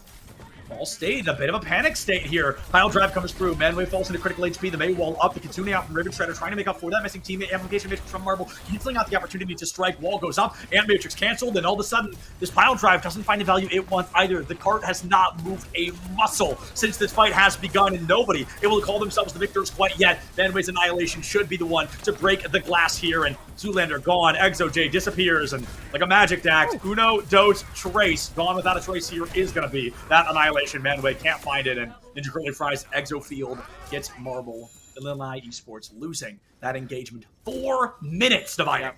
Again, only about 30 seconds slower than Illinois Esports at this point, so you're still feeling really good. You could, if you just roll your way through this full point, actually finish with a better time bank than Illinois Esports. That being said, you do have only a beat to work with. The other side has a beat and a blizzard. Silly Phil is definitely going to be looking to use that very aggressively. There it is. Blizzard comes out first ultimate here in this next engagement. I don't think it's going to be able to freeze anybody short of Manway there. And they dropped the beat to save him, but the HP does not save you from the void below. Hungry for eliminations just like that. The counter Blizzard from Spencer should be just as, if not slightly more valuable. Instead, Yakester way overextends trying to find a boop. Gets deleted for it, and Ball State losing 2. Now have to backpedal out. Their chances of capping with more time are gone. Their chances of capping with anything even close come from this next fight. Great beat there from Zoolander to keep everyone from Illinois Esports up through that blizzard from Spencer. That is a very impactful ultimate that Ball State isn't going to have for a couple more minutes. What they do have, though, is the Overclock and Kitsune Rush combo, which is actually really tough. That's exactly what we're going to be seeing here as they go in aggressive. Going in aggressive with the Kitsune Rush online. The High Noon from ExoJ is going to be a silent one, but it cancels out a majority of the Kitsune Rush. 2.5 minutes separate Ball State from going into extra rounds or losing their tournament life. And as ExoJ finds Ninja Curly Price overclock, turns it into an underclocked opportunity. 5v4 for Illinois once again. Shatter is a solo onto Manway. A boop away interrupts the charge, and Manway should be able to survive. Danny, though, fight or flight, turning into a bit of a flight moment. The wall goes up. Danny's caught out in annihilation here late into the combat. Is going to rip Illinois to absolute shreds. I'd love to see 3 on card here, but currently it's 0. Ball State giving up a lot of extra movement, guaranteeing Illinois another touch. They're going to have another touch here, but they're going to have to touch into almost certainly a blizzard from Spencer. That has to be the #1 priority for Illinois Esports right now.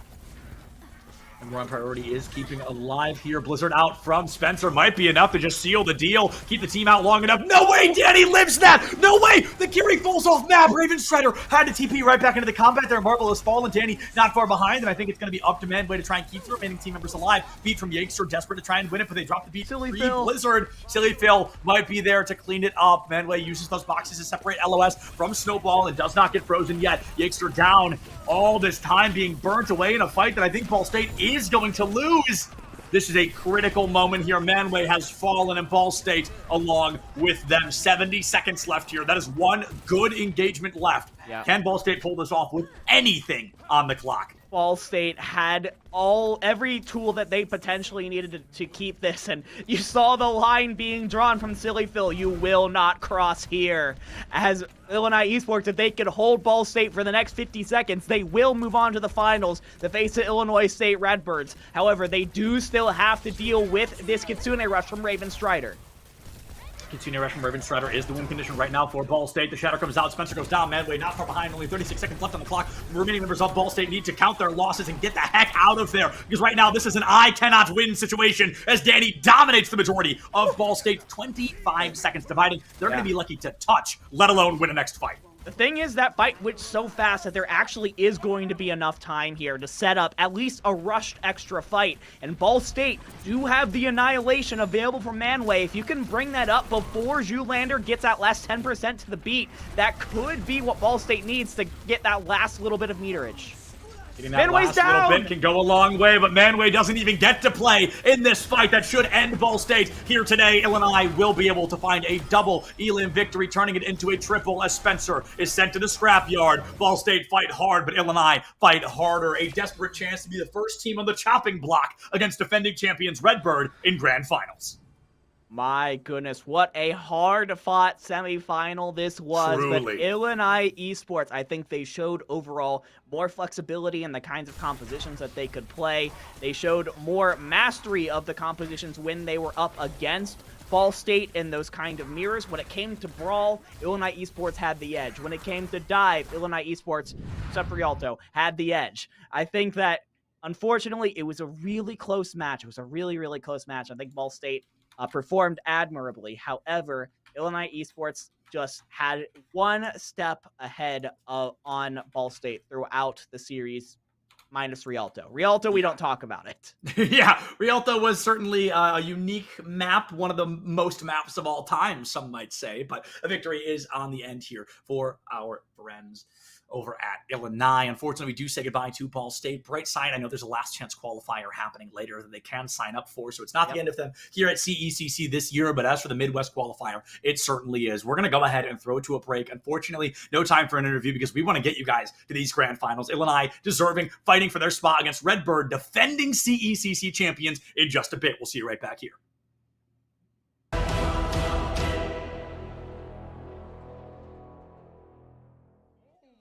God, that was deep. Fisher versus Ball State Black, two very strong teams in the world of collegiate Overwatch, and we even get to see Ninja Curly Fry and Depresso on that Sojourn. They both pop their overclock, and unfortunately, one of them finds a little bit more success than the other. The beat is going to keep them safe as they are knocked back towards their team. Depresso, though, coming up clean with headshot after headshot. And as Ninja Curly pops their overclock, guess what? Nikon answers with a beat in kind, and now Depresso using their overclock. Unbelievable, too! They're looking for the third one, but Nev's going to take it from them, and it's going to be Me98 once again on the payload. It's a tale as old as time, though. For our fourth place slot, our technical honorable mention, it's going to be Neon from the side of Stevenson playing, well, Neon. They have that overdrive already online, that ultimate prepared, and even without using it, they already farm half of another one. Really sorry, Oath. You're not going to enjoy what happens next. Yeah, that's a 3K. Neon looking for a fourth and is able to catch it. A flawless on the save. Now this clip is one for the ages. The game just starting off, CSUMB loses ball control, and the casters, they love the new name change. Before they can even focus on the game itself, somebody's already put that ball in goal. It's truly a blink and you miss it moment. Is making a joke, right? Making a joke on our expense based on what we think my of him. goodness, Oh, Calflick. Calflick! Wow. Okay. Calflick, everything in a bag of chips on this one. 71 miles an hour is breaking almost every speed limit in the United States of America, right? But yeah, that was just... In our second medal spot of the week, it's going to be a huge play from Ball State's Roadhog player Spencer. Gets caught in the ship above second point Gibraltar, but the other team will very quickly learn he was not trapped in there with them. They were trapped in there with him. To the next checkpoint, it's Spencer narrowly managing to stay alive, gets a hook on Diva, and the whole hog is going out. Spencer getting a kill on him, double kill, triple kill on a Trader's mech, and Trader's as well, triple kill with the face mist. And in our number one highlight spot of the week is a play absolutely incredible from RPI. If you've ever heard me personally cast Valorant, I always talk about the importance of trigger discipline. I could not think of a better example than this. Backside's there. The crosshair was waiting, but Spec wins out the duel against Moses. It's just Mandigo. Nobody spotted him. A chance for three. Denies the spike. Headshot on the next. It's a 1v1 here. Onus on the Sky to make the play. There's the Seeker to distract. Spec swings out, but it's a 4K for the KO. And now, I must shed a tear because week 7 is over. It comes and goes so quickly, but at least we've got some more weeks to look forward to. And the entirety of the spring is just around the corner. So, you know, we're done, but we're not fully done. You know what I mean? It's always a pleasure to be here, folks. Still Septilence, please follow ECAC on all of their main channels because it is always, you never know what's coming next over there. Thank you so much for watching. Check your posture, drink some water. Don't forget to love each other. And I'll see you next week.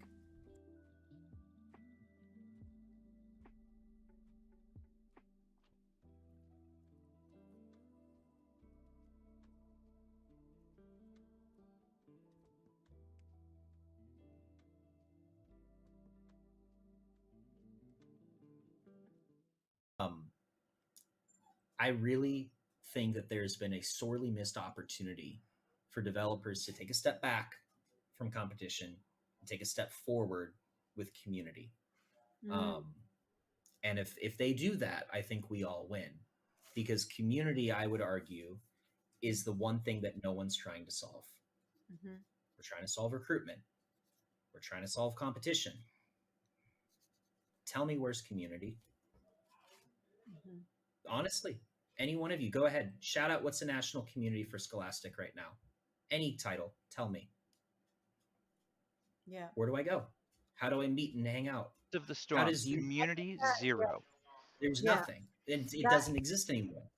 And it doesn't exist statewide. It doesn't exist school-wide. It doesn't exist region-wide. It doesn't exist nationally. It doesn't exist digitally on Twitch. It doesn't exist digitally on Discord. It doesn't exist through any form of skill-based development. It doesn't exist on any form of, skill-based learning or just pure socialization and fandom. Mhm. Huge missed opportunity. You want to take their time and make it more efficient, in my opinion. Tell Riot Scholastic politely to stop what they're doing with competitive, and their integration with LCS should be, Twitch, symposiums and summits and conversations and learning and all sorts of wonderful things, and promoting camps and educational learning activities and RSSA sponsored curriculum. That will move the needle. I don't see any of that. So Chris, that was pretty much the last topic. You kind of wrapped it in a nice package called community. And I was kind of thinking more from an organizer and a broadcaster point of view around growing fandom. And how do we get fandom around collegiate esports to look more like traditional sports across the board? And that helps us go out and sell sponsorships in the place, of which trickles down to all our member schools that we represent.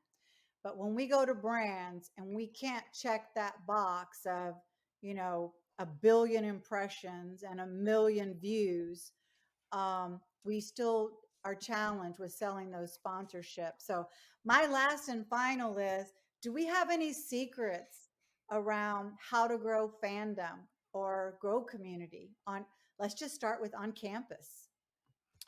I got the bed one real quick. Okay. Best way to grow community: food nights. Has nothing to do with playing the game. I'll give you a real life example. We used to do dollar burger night at the University of Cincinnati. We'd just go out to Bar Louie. We used to have dollar burgers every Wednesday. We'd post in at this time it was Facebook groups, tell people where to show up. 6 people, 12 people showed up the first week. By the third month, we had 40 plus people coming. And it was the biggest revenue night of the week for Bar Louie every week, purely because of us. But we had friendships, we had relationships, we had roommates, we had all sorts of great, wonderful things come from that. And that translated to our LANs, our club meetings, and everything from that. Mm-hmm. It was nothing beats food nights. Just like pro sports, we need to focus on tribalism. And the way that you create tribalism is you have to prioritize in-person experience, in my opinion. I think that there's a lot of companies trying to become unicorn online platforms, but at the end of the day, I think we need pockets and hubs around the country that serve as regional and local hubs. Once you get a group of people together that share their love for the team that is on their campus, they start to develop a bond around that. You can do that online, but it won't be nearly as effective. Professional esports is having this tribalism problem because it's the majority of it's online. It's resulted in fans following players more so than the teams. I mean, that's a pretty broad topic, though. Like, we're starting to see those trends in traditional sports as well start to occur. People will follow LeBron and specific players on different teams to wherever they are. But I think for collegiate specifically, schools need to create meaningful live experiences. And if we're talking explicitly about fandom, you have to make the students on your campus care about the team first. That's the biggest thing. Either you create a level of pride through community engagement, or through the team itself. At a lot of schools, the groundwork is there for this. Like, there are schools like UBC, Ohio State, with Buckeye Gaming Collective that have clubs that number in the 2,000 to 3,000 range, right? So they have a base to begin with. At a school like Maryville, like, we kind of developed it the opposite way. When I came in and started building our esports program, we had 3 kids in our esports club, And so we've kind of built the team, and then the club has followed, which is kind of the opposite for a lot of schools. But I think that we have to develop tribalism, and that starts with meaningful live events. And the more that these events, the longer that these events continue to be like only online, the less effective it is in creating that final goal. Agreed. Doc, you wrap it up for us, please. I would just say this: clubs ebb and flow based on their leadership. But if all students, all clubs, all groups are given regular and meaningful invitations to come in, use the space, create what you want out of this, then it will continue to thrive despite the change in leadership. I can just imagine that Cincy student group with Chris heavy in the leadership there just being amazing. But there's not always someone with his skill set at the helm. So you just need to be open and look for opportunities to serve, even though it can be more difficult, especially in the scheduling of the space. I know a lot of people that don't like anybody else but the players they're recruited to use their space. As much as we can, if we want to build community, we have to open the space to people that we wouldn't normally see in there and let them do the types of things that they want to do. One more thing, so like on a national level though, if we want to raise the general viewership of all of collegiate esports and not just different pockets, that's a hard one because people watch esports.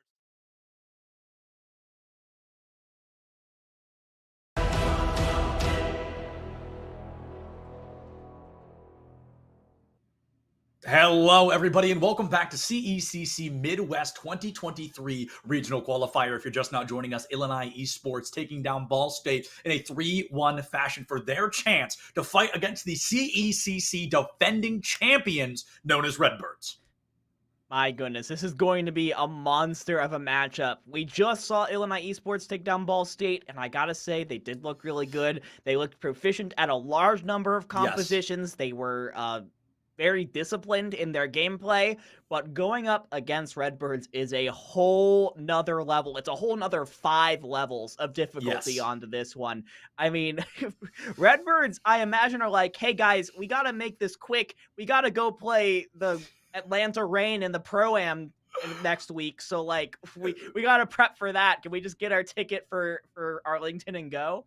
Absolutely, they are looking to punch that ticket. And Devani, introduced at the top of the game, is a champion. What do you think that means? Going into this, it is going to be so difficult to find an opportunity to strike, to find a team to take down. This is a team that, maybe I'm wrong on this, to my knowledge, they have lost 1 map in 2 full years. Yeah, I mean, that has changed. They have lost. They did end up losing to Rutgers in the ACC. Oh yes, that's right. A little bit ago, but yes, that was like the first time that they had lost any matches in something like 300 days. This is a team that has dominated collegiate Overwatch for the last year and a half, and they're looking to continue that streak. They have been in CECC Midwest. They got into the last chance qualifier last time around. They're looking to get in through the Midwest this time, not even to have to worry about the stress of the LCQ. And honestly, they have a pretty good shot of doing so as long as they stay focused. I will say, when it comes to these teams, ISU, and also teams that are similar to their level, like Northwood and Maryville, when they're going up against a lower level team, they have a tendency to sort of take their feet off the gas a little bit, go on autopilot, say, okay, we got this. We just got to play how we'll play, and we'll just out-mechanic them. Illinois Orange are a team that's good enough that might be able to take them off guard if that's the mentality they're going in with. Yeah, without a doubt. We've talked so much about the grand scheme, the macro of the teams. Let's jump down to the micro and get a look at the players. We maybe can start with Illinois if possible, but if we want to start with Redbird, that's fine by me. Let's take a look at these teams. I think all 10 very familiar faces. We know that on the side of Illinois, I think they're running the exact same roster, so we're not going to be seeing any big changes there, but they're coming in with a lot to prove. This is a difficult journey. They're one of many teams that have to go up against Redbirds. Can they be one of few to beat them? And speaking of Redbirds, let's take a look at their roster as well, so we can dive right into this series here, dividing some of the most recognizable names in competitive Overwatch, even outside of collegiate. These guys are known. I mean, straight up, Liar is on the LA Valiant. right now. And so yes, correct. It's just like, is now kind of playing double duty right now. Where, well, it's Deco in today, though. We will not see live today, Oh, unfortunately. it is Deco? Yeah. Okay. I was going off the roster. Okay, so yeah. So there was a little bit of double duty maybe for them, but yeah. Deco There still might be down the line, I believe. But not today. Maybe. Deco going in, I don't think is too big of a loss for Red Bull Esports. I think they have a lot of faith in their kind of sixth man, third support to be able to come in and fill in that hole that Liar left. This is still an incredibly great squad. Manway versus Danny, I think, was a very even tank matchup. But now we have Danny versus Gig, and that is just an entirely different thing altogether. Yeah, Gig, not only a friend of mine, you know, like I always love to watch him play because him and I are friends outside of the competitive scene, but Gig, friendship aside, probably one of the, if not the best tank in collegiate right now. I mean, he has the most experience. He played in the Overwatch League. He plays on one of the best, if not the best team in the collegiate scene. This guy comes with everything locked and loaded and more. In the ball here once again, we're seeing Gig on the Ramatra versus Danny's Wrecking Ball. Danny found a lot of value earlier with the Wrecking Ball. Illinois did a phenomenal job with this exact composition earlier. Let's see if they can do it again against a team of a much higher caliber. Yeah, that is not a good start. Not a good start. I mean, this composition is going to be all about trying to disrupt the brawl comp of ISU. Just try to get a hack in, dive, try and get some kind of dive. But yeah, Illinois Esports are now going to sort of go, you know what, you want to go Ramatra Brawl? We can do a Ramatra Brawl. We can try and mirror this. But the problem is, trying to mirror anything against Illinois State is a really risky deal because 99% of the time, Illinois State will be better than you. Yeah, absolutely. Illinois State, they do not mess around when it comes to matchups like this. And they've already got about 1/5 of the point in hand. Illinois swapping to the Ramatra mirror. Going to be very difficult. I highlighted Gig as a solo player earlier. He's really a strong tank and a huge part of the reason Illinois continues to find this value. It's so tough to jump between Illinois and Illinois, but we'll get used to it, I'm sure. Immortality Field down from Marble. Grath and Silly Field traded out in the very same breath, down to the very same ability. Renko loses there, and though all damage essentially permanent, ExoJ falls to Vision, who had a sight right into the future there and gives Illinois another opportunity. Busting out the high noon here, courageous, but possibly worthwhile. Can't get that ROM in time. Yeah, I mean, you're just kind of forcing Danny away, right? Making sure that, because Illinois did come in and they did flip the point for at least 6 seconds, and I think Danny was looking to try and keep on contesting, but Illinois is just going to go ahead and get it right back. But Renko going down early. This could be a great opening for Illinois Orange with the main healer down for ISU. Main healer falling for ISU gives Illinois kind of the opportunity to strike. The window of opportunity closes as their Am Matrix goes down. ExoJ jumps away, but will fall low here today into that death pit below. Vision traded out the DPS differential here as Illinois does not have the numbers advantage. Deco going to be able to skate up and out, but has to leave Gig behind to do so. Lucky Renko comes out, pops the Am Matrix, not only for the damage, but for the healing as well. Zoolander takes out Zico, and as their Deco and now both supports being a little bit separated, Renko can't really even be in the fight, playing from a very far distance. Annihilation out from Gig, 10 health, manages to stay alive for the moment, but you have a Danny just pummeling you back and forth. With the support of the Blizzard, the Redbirds are going to be able to take the point back 60% and counting, so there's maybe a couple of fights here, but you did use a lot of abilities here for ISU. And Illinois Esports, they're going to go in with the Dragon Strike. They still have the beat and the Blizzard. They almost have the Ant Matrix as well. But look at Vision in the back going for a bit of a flank. Vision trying to go for that flank around play. Might get a lot of high value, but the beat gives him away. Nobody looks. He gets out of the way. He's hidden in the shadows there. The architecture keeping him alive. Gig falling for it, I believe, is the first time this map. 90% online for Redbirds here. And can Illinois use this opportunity to cap point and get the remaining 60% they need to win stage 1?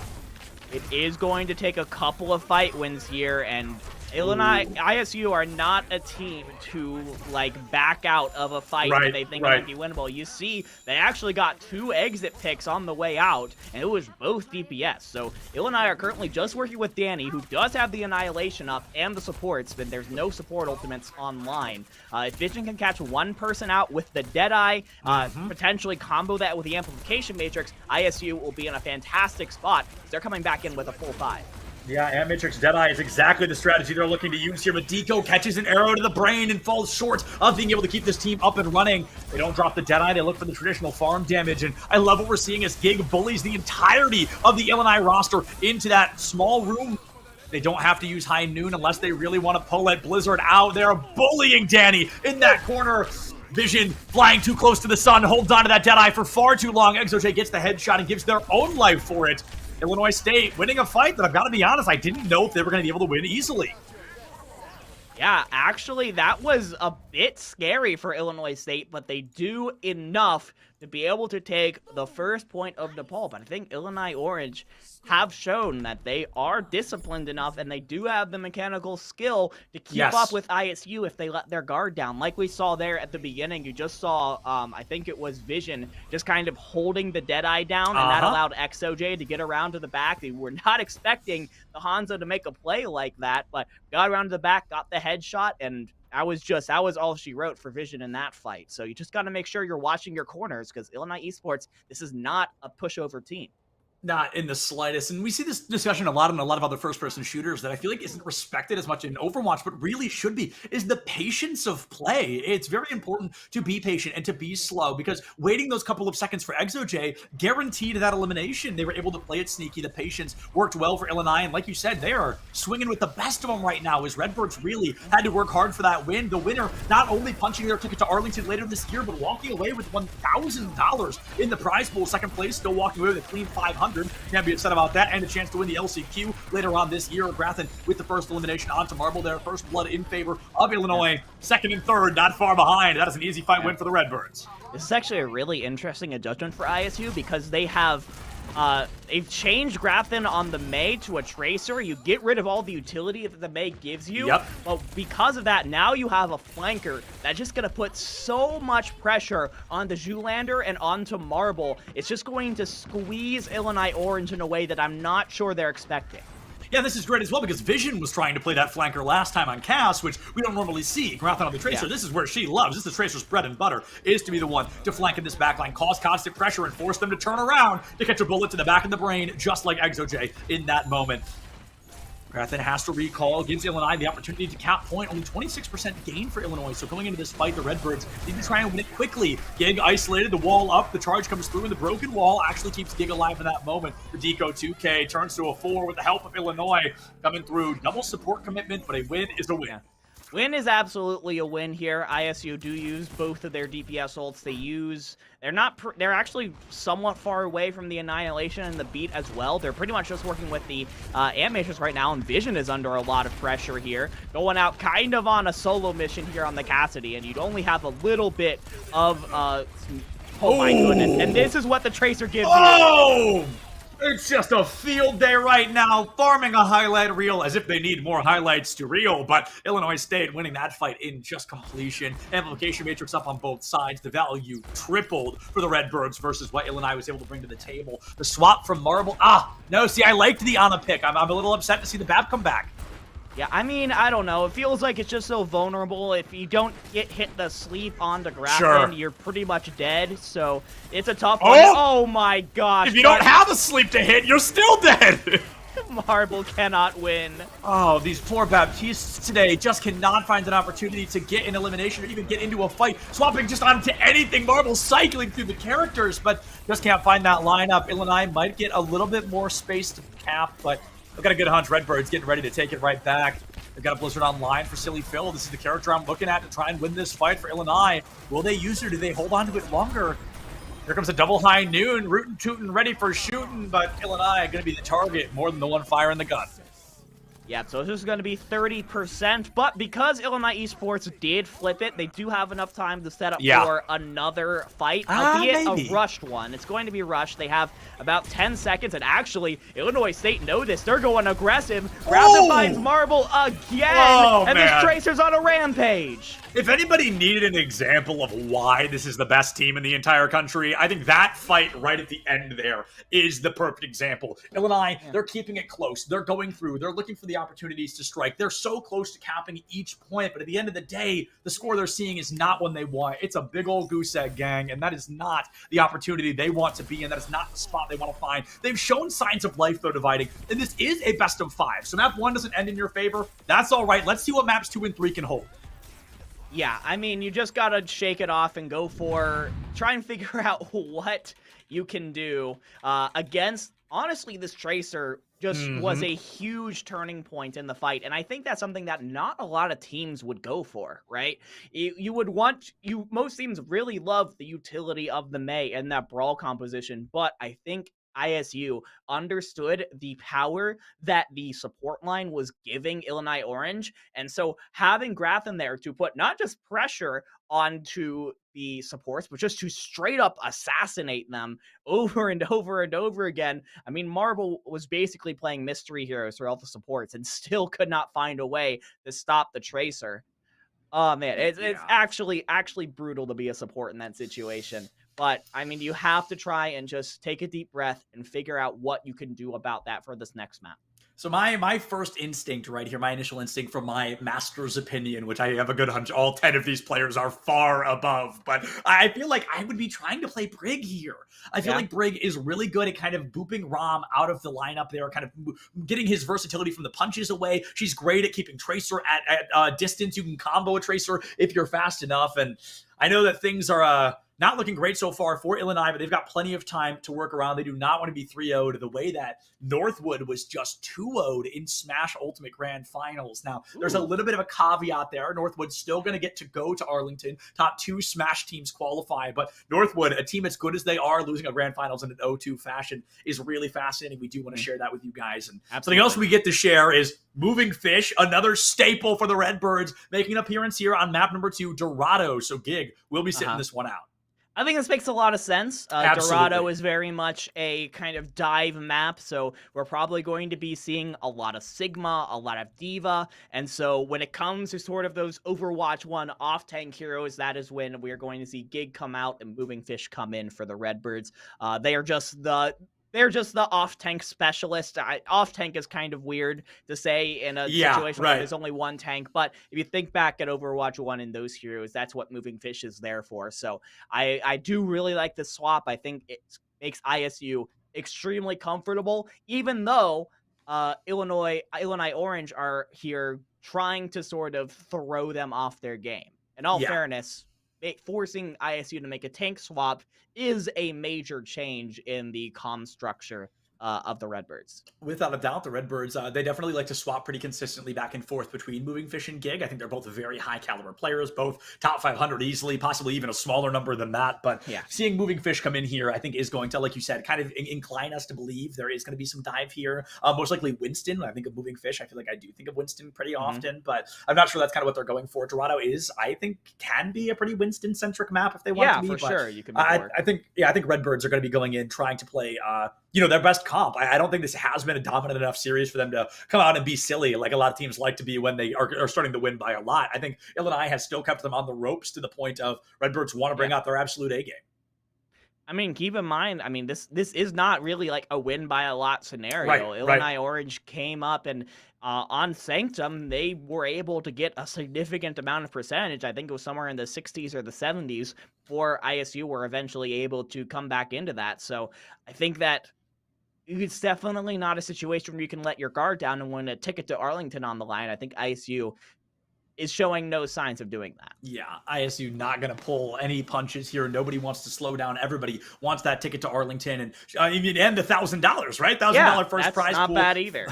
500 in second place. And of course, whichever team does lose this grand final has that last chance qualifier. However, the last chance qualifier statistically is going to be even harder because that is every team that didn't qualify in their regional getting the chance to duke it out. LCQ, one of my favorites, but we'll get there when we get there. I mean, I can tell you for sure we were expecting to see Northwood today because they had some availability issues today. They ended up forfeiting. This is one of the top 3 teams in the country, in my opinion, that probably would be facing Redbirds in the final if they had arrived.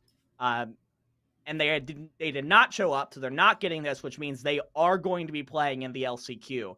That is a massive obstacle for anyone else who is trying to go for that spot. It could be just the most stacked bracket of the season with a ticket to Arlington on the line. Yeah, there are a lot of teams waiting for that LCQ. I mean, we're looking at Harrisburg, who came in second place to Fisher. We're looking at, I believe, Bethel is going to be in the LCQ. Northwood is most likely going to be in the LCQ. And those are three very strong collegiate teams. They're going to be going in there ready to duke it out. And one way or another, we're going to have to find out who wins it. But hopefully, Illinois doesn't have to worry about that quite yet, as map number 2 is Dorado. So we're going to be coming through in just a bit. And I wasn't sure if this was public information, so I didn't want to say anything yet. But now that our producer has typed it in chat, I'm a little more comfortable I'm allowed to say it on stream. We also do have confirmation that Maryville Esports will be joining the LCQ as well. So just in case things weren't hard enough, there's another absolutely top caliber team coming into the fray. I mean, again, I said Northwood was a top 3 collegiate program in the country. Maryville is a top 3 program. And then right here on screen right now, Illinois State Redbirds, that rounds out your kind of big 3 in collegiate Overwatch. 2 of them are planning to be playing in that bracket with only 1 ticket to Arlington. One spot. I mean, that's going to be wild. I'm so excited. That being said, that's still a couple weeks away. We got to focus on what's right here, right now, and that is Dorado with XJ on the Widowmaker, trying to challenge Vision on the Ashe, but I don't think XJ is very long. They have very limited movement with this Widowmaker. As soon as you're kind of forced off the high ground on, you're going to switch off to the Sojourn. I mean, that's a King's Row Widow, right? You just try right out of spawn, it doesn't work. Okay, I'm on the attack, I can swap right away. Renko is going to be dove a little bit on the side of ISU, but the opportunity to keep them alive is up and running. Seeing a lot of characters I was hoping to see today. I'm seeing some Ana, some Briggs, some Ashe, a lot of my favorites on the field right now, and Illinois getting camp spawned by Illinois. Oh, what a Blinken melee there onto ExoJ. Marble can't make it on the spawn as well, and this is another great example of how strong Redbirds can be, right? We saw Illinois dominate a 3-1 series earlier, and now this same team has been spawn camped for a full minute on Dorado. Yeah, it is so tough because you do have a really solid dive core in Moving Fish and Grafton, but you also have long-range damage and Vision, putting in Dynamites. You have Renko putting in anti-nades. Just so many damage sources from so many different angles that just melts you down over time. Wraithen has the high ground once again, but it's the Bionade from Renko that makes all the difference. Vision picks up a 2K, ends that fight as well, with the cart barely making it way around the first corner here. Illinois already down to about half their time bank. Oh no, can ExoJ slide away? They will live another day. Yeah. Redbirds feeling really good about this defense so far. I mean, Vision and Grafton both have their ultimates online already. It just shows how much value these DPS are getting. Vision has basically not been contested at all, and that's no fault of ExoJ. We've seen ExoJ have that aim, but just not able to get into those positions. Sillyphil diving far too deep into the backline. A clear telegraphed teleport is going to get them deleted from this mortal coil. Danny and Zoolander want to hop on that express route straight to 6 feet under, and Redbirds are going to be able to win another fight here. Only 2 minutes left. They are trying to any percent speed run Dorado.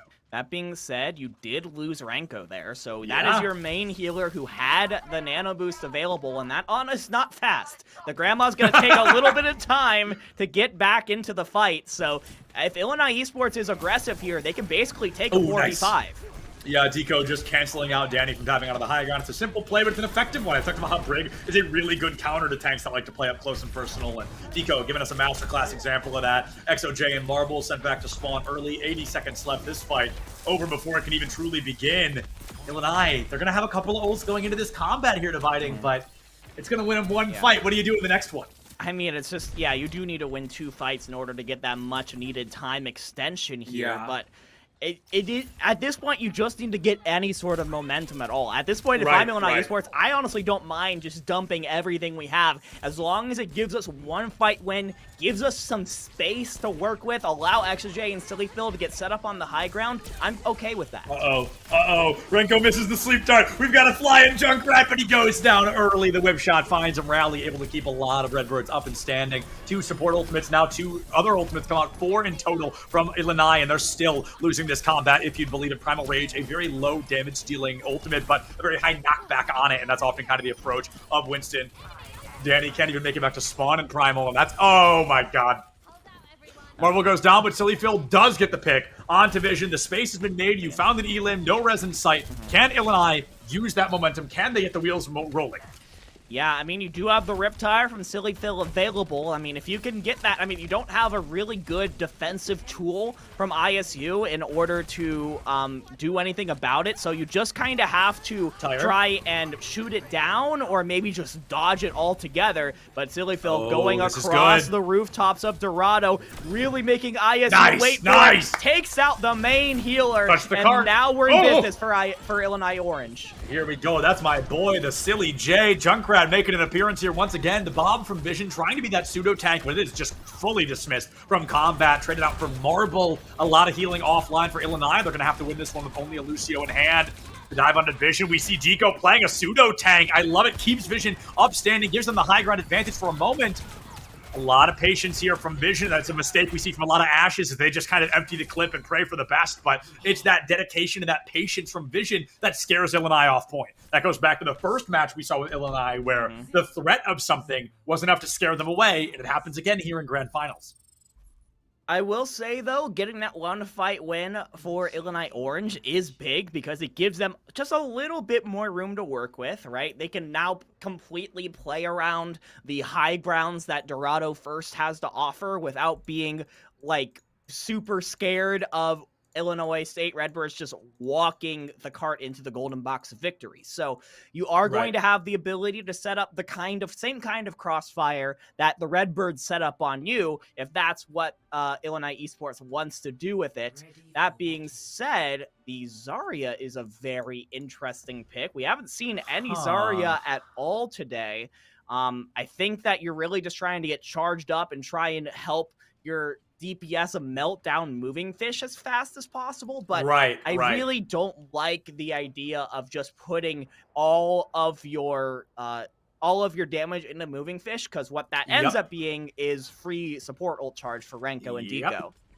Yeah, I think you've got the perfect analysis there on that, Dividing, because I think Zarya works really well in what we call the medal ranks, right? Before you hit Master, before you hit Grandmaster, is you'll see it kind of up to Plat or Diamond, and then after that, teams traditionally get the coordination enough to just delete a Zarya from a combat, right? She only has 2 bubbles, they have a 200 damage threshold each, and if Illinois looks at Illinois' Danny on the Zarya, they will not get to play this game for very long. Playing a high ground kind of distance game the way Danny is, I feel like a lot of other tanks could have gotten a better value. Wants to win the 1v1 against Moving Fish, but they have the Lucio to boot. Bionade comes out, forces Suzu from Marble. Right back into the fight is Moving Fish. Danny finding Deco is huge, but now you are fully out of the fight in this moment, and the rest of your team has no tank to protect them. I mean, in all fairness, that was a really nice identification from Danny, seeing that, okay, I can just walk on Deco, take out the Lucio, and now ISU lack a really good engagement option. However, Deco is going to be back in the fight really fast, and Moving Fish, with these jumps, is buying so much space for the Redbirds to get set up. Look at Illinois Esports. They are all off the high grounds now. Yeah, they're off the high ground, and some people are in the background here. It's great. Then is in the back line, taking down Zoolander with the target focus of Vision. A little bit of damage onto Silly Phil, makes the space once again, and with only a minute off the clock, Illinois, or dare I say 90% done with their goal. Silly Phil falls. Illinois cannot regroup fast enough. Danny takes down Vision, but at the cost of most of their team. Another one onto Deco. Damage boosted Ash is doing it, but nobody's touching the cart. The sleep on the Lucio. At the cart, Lucio taking a nap at a critical moment, and all of Illinois saying, you know, I'm the only one out of the loop, it would seem, because that Ana just walks in the cart for free and puts Redbirds at a match point advantage. I mean, that is just so all you can really do is say LOL like Zoolander did right there. Totally. The Lucio was the person that was like, I'm going to touch, I'm going to contest, and it was really just an insane mid-air sleep snipe from Renko that allowed ISU to get those last couple of percentage points. Would they have gotten it anyways if the Lucio did get back to contest? Yeah, almost certainly. But it was just a truly unfortunate series of events for Zoolander there, who was just trying to do whatever he could to get back on the point in time. But now ISU appear to be marching their way towards a ticket in Arlington. All they got to do is win this upcoming push map. upcoming push map. 33% chance they know which map is coming. It could be New Queen Street, it could be Coliseo, or it could be Esperanza. And we haven't seen Esperanza, I think, in the entire bracket. Of course, we're only commentating these last couple of games, but that's not a map we see super often. People are not playing that particularly often. I feel like it is going to be Coliseo or New Queen Street. And if I had to guess, I would lean into New Queen Street. But I know at the pro level, I feel like we do see Coliseo a lot. So I wonder if they're going to intentionally avoid that, because Redbirds probably had their fair share of Coliseos this year. Yeah, I mean, at this point, it feels like you just kind of gotta close your eyes and throw a dart at a dartboard, right? Straight up. Just be like, okay, what? Just if ISU doesn't know what you're gonna do next, then I'm sorry, if you don't know what you're gonna do next, there's no way that ISU can. Is what I'm trying to say. As I feel like Illinois Orange are just in such a rough situation, because now it has been proven to them that no matter if Gig or Moving Fish are on when it comes to the Redbirds roster, they're still going to maintain that same level of performance. They're still going to have that synergy with each other that makes them so strong. So it's just going to come down to what you think you have potentially the best chance on. I will say they did seem the strongest in the Ball State map when it came to the brawl compositions, but the problem is, if you end up going to a brawl-based map like Coliseo, then you're running into Gig again. It's just tough, and it's you either have Gig and or you have Moving Fish, and it feels like in a game where there's only two possible answers, you just stumble into the right one once so often, but it doesn't seem like that happens. That certainly has not happened, Dividing. You are absolutely correct, and I think you're fully right. It's Gig or it's Moving Fish, and unfortunately, it's a quadra-edged sword. There's no safe spot to grab, because both these two are some of the best tank players in collegiate that just so happen to be on the same team. And it looks like as we get the slow and steady reveal here, we are going to be going to New Queen Street, which is going to be... It could go either way. Interestingly, though, we do see Moving Fish still in the game here for the Redbirds, but Moving Fish is going to be on the Ramatra, trying to play a little bit more of that brawl-based composition while still having vision on the Ashe to provide that long-range damage that is going to really cause XOJ fits. Oh, and I feel like I'm getting a bit of an understanding as to why Illinois chose this. Seeing Danny back into the Junker Queen, I'm like remembering, right? It was very dominant. It was a really strong performance, but unfortunately, this one starts a little different. We see Illinois losing that early engagement. They lose a couple of players, and unfortunately, it's going to be a staggered fight against them. The Redbirds get a couple of meters here on the board, but it's more about winning that fight than actually getting the metered space right now. Yeah, I mean...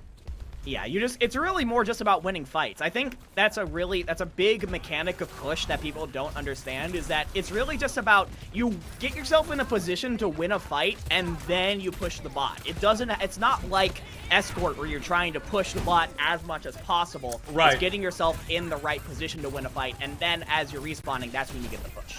You want to get that push early. Marble here on the Moira trying to make it work, but unfortunately first one to go down 2 fights in a row. Zoolander there in that secondary spot, and Danny taking the bronze medal. ExoJ just giving up on the fight, regrouping once again, and I think there is part of us watching here that Illinois has accepted their fate, unfortunately, right? This is going to be one of those situations where they say, hey, we're going to lose, we're going to have some fun with it. I'm not going to sit here and be bored. I'm not having it. I want to go ahead and try to find this advantage early, and I think they're going to try to have the most fun they can. Yeah, I mean, that's all you can do at this point. As it often does when you're playing against a team like Redbirds, they just wear you down mentally, because no matter what kind of composition you play, what heroes you're on, what map it is, it just seems like it is a never-ending march towards a Redbirds victory in 90% of cases. But XOJ, with a nice railgun headshot on the vision, is going to open things up. Coalescence takes out Renko in the back line. Yes, my favorite visual bug still exists in the game. The invisible Coalescence will not be able to get any more eliminations, though. Unfortunately, Moving Fish is going to be bioed over the Mega. Can't grab it and will go down to Danny. A huge flip in favor of Illinois Esports here. They took the tank offline. Looks like Kiri might be joining them in the Forgotten Realm, but will fall instead. Marble gets that elimination. Illinois Redbirds losing the first fight here on New Queen Street. Illinois, you've made the space. You've prevented a forward spawn at any point. Can you find one of your own and take a lead here on New Queen Street? Yeah, it's going to take a couple of fights, and you're going to have to deal with an Annihilation Moving Fish right now. Trapped, though, is forced to use the Nemesis form early on to try and stay alive, and Redbirds continue to fall here, so while the push of the cart has been delayed, it is going to continue moving towards the Illinois Esports side, and you do have both DPS ults and the beat to potentially use here. That Riptire could be massive, especially because Deco is not even close to a beat. Not even close to that beat. Riptire, though, I don't even know what happened, but it didn't find much of anything there. It just explodes into the realm, and Marble is going to find that first blood onto Graythan once again. Railgun online, not going to be utilized. Oh, Bob, though, feeling good. Everybody's favorite aim Bob, getting a lot of value in that fight for the Redbirds. They don't need to expend any more ultimates. They can walk into this next one. Locked and loaded, a pulse bomb still at the ready. Illinois, desperate to find any ults of their own. Yeah, you just got to try and do whatever you can. Graythan on this Tracer has the pulse bomb available, and that has been just an absolutely difficult position, though. A nice knife from Danny is going to find Renko as that Kiriko was up extremely far, and Redbirds do not have forward spawns yet, and I don't think they're going to get it. I don't think they are either. Danny just absolutely dominating. Oh, it was a 1v1, but it turns into a bit of a 2v1. Danny feeling good, stealing the bot, and Illinois get this bot control. Oh my goodness. Again. Come on, give us the supportal combat. We've got the race of legacies, but Deco runs away. Zoolander can't go deep enough for the elim, and now Redbirds get to regroup as a full 5. Yeah, I mean, you get to regroup as a full 5, but the bot is back onto the Illinois Esports side of the map, and if you get one more fight win here, Illinois Esports could even up or even potentially take the lead. Like, this is no time to be fooling around if you're Illinois State.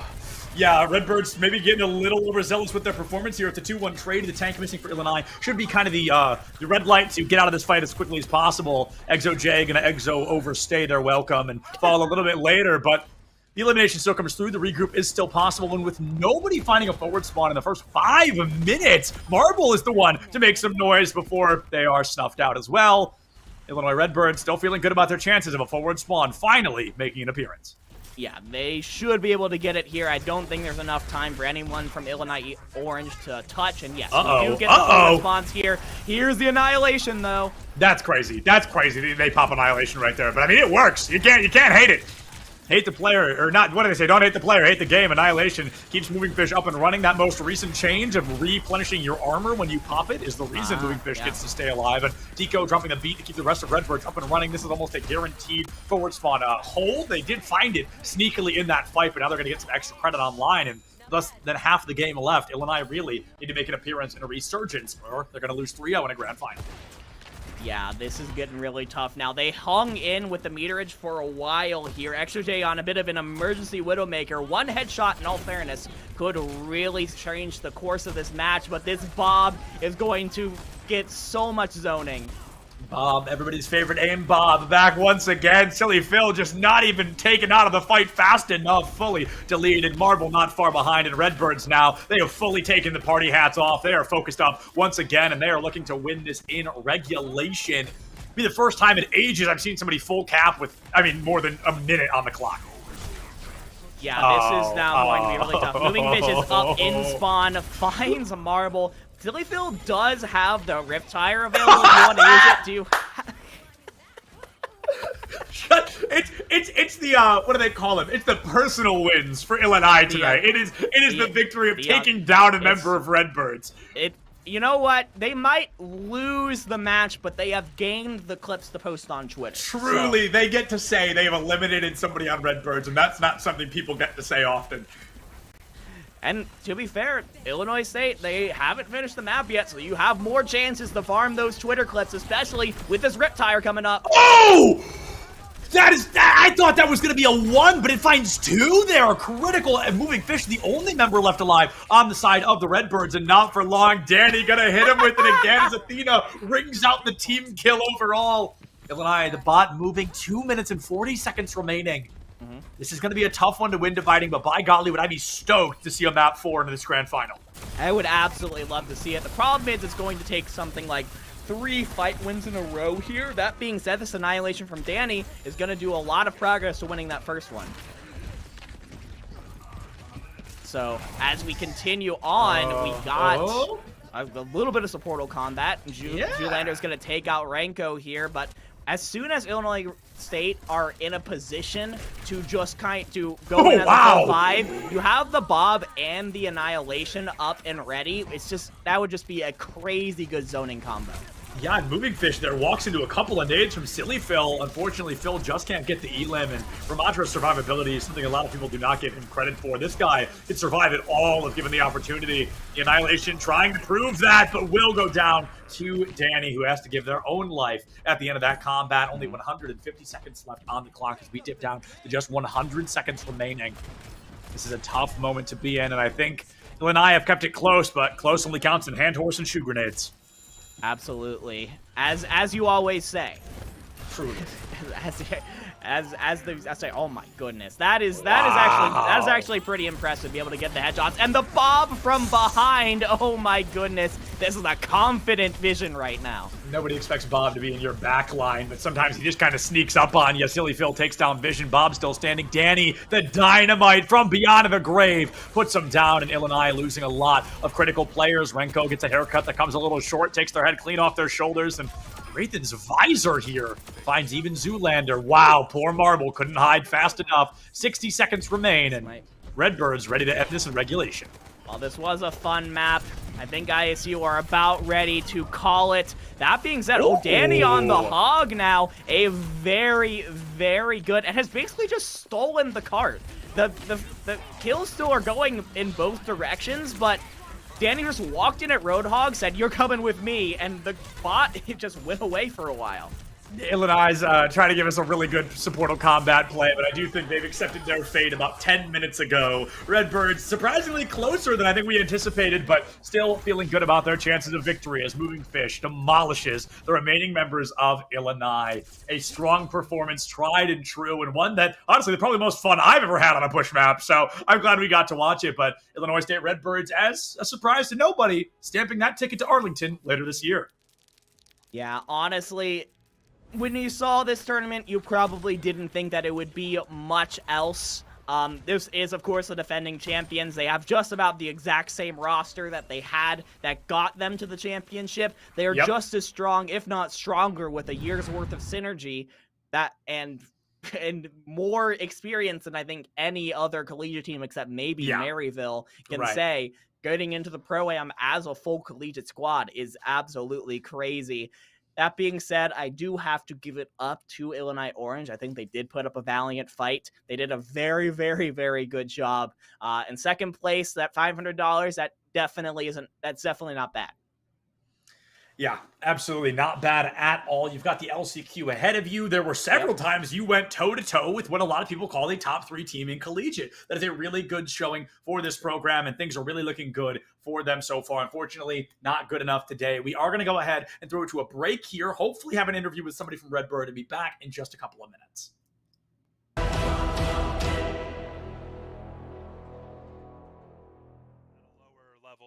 Than pro. So it's hard to get people to watch for that reason, but what we can sell are narratives and storylines, matchup histories, and as we start to build a longer history of collegiate esports, I actually truly believe that some of the CLOL storylines are more rich than what exists in Academy and 100% and the LCS, but no one's really covering it, no one's really drilling down into it, no one's creating narrative content. So I think that that's the key to getting people to care about it. Like if there's a storyline, people attach themselves to it.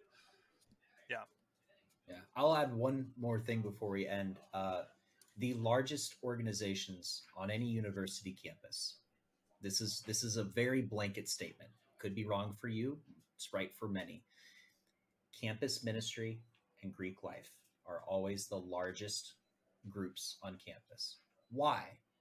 It's because of the concept of family. Let me explain. With a club or a program, many people identify, oh, I am a gamer, but I am also A, B, C. And usually it's I am A, B, C, and I'm also a gamer. Not everyone is a gamer first and foremost. And you're only going to capture that population if you're promoting purely competitive and purely esports. And so I said food nights and social activities. I'm really stealing from Campus Ministry and Greek Life, because what you want to do to build community at your school is to make it so that the thing that you're doing is the number one thing in the students' lives. Now, that's a very selfish thing to say, but it's a true statement. For you to grow the largest community, your community needs to feel that the thing that they're a part of is the most important part of their social campus experience. That's why Greek life is so successful. That's why campus ministry is so successful. And when you treat esports as a program of just competition, practice, and development, that's an outlet. That's not a way of life. Not for at scale. Not when 55% of the campus body at a Division I school identifies as a gamer in some way, shape, or form.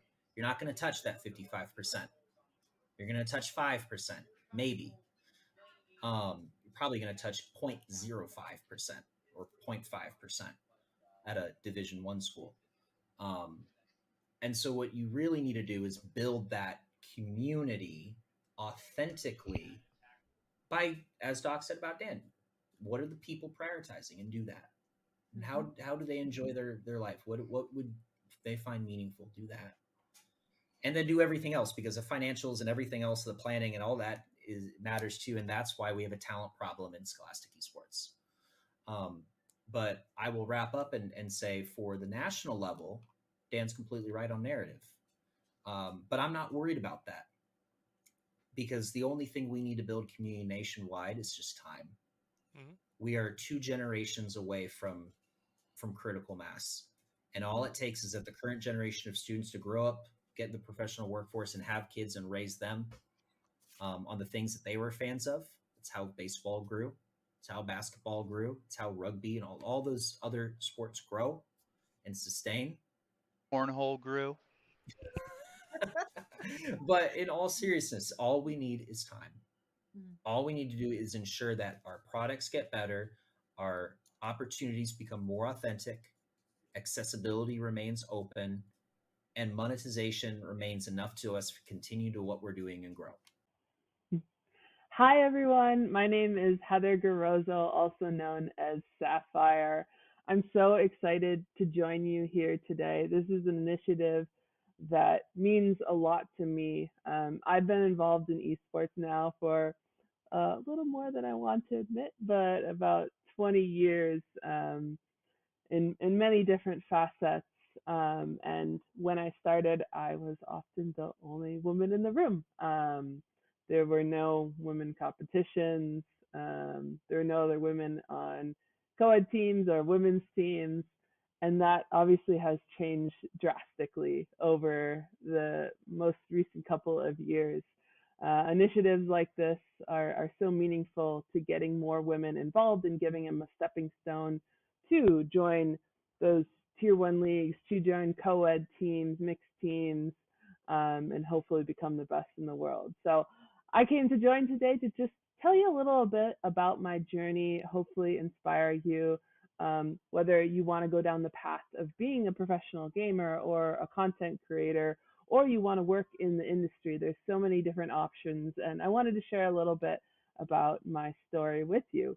So first off, I'm actually at Valorant Champions in Istanbul right now. The match is happening like just behind the door from me, so you might even hear some of the crowd noise going hype. The crowd is obviously cheering for Fnatic. Actually, I just heard a loud cheer right now, so something epic might have just happened. But so apologies if you hear that background noise, but it's all part of the vibe. It's all part of just being in esports, living and breathing esports. My journey actually started just as a player. I was a multi-sport varsity athlete in high school, tore my MCL, was out on an injury, and then I found esports. My brother would have his friends over, and I didn't want my brother to be better than me than anything, and I just started playing. And this was actually Counter-Strike. Valorant wasn't out at the time, of course. And turns out that I was pretty decent at it. And so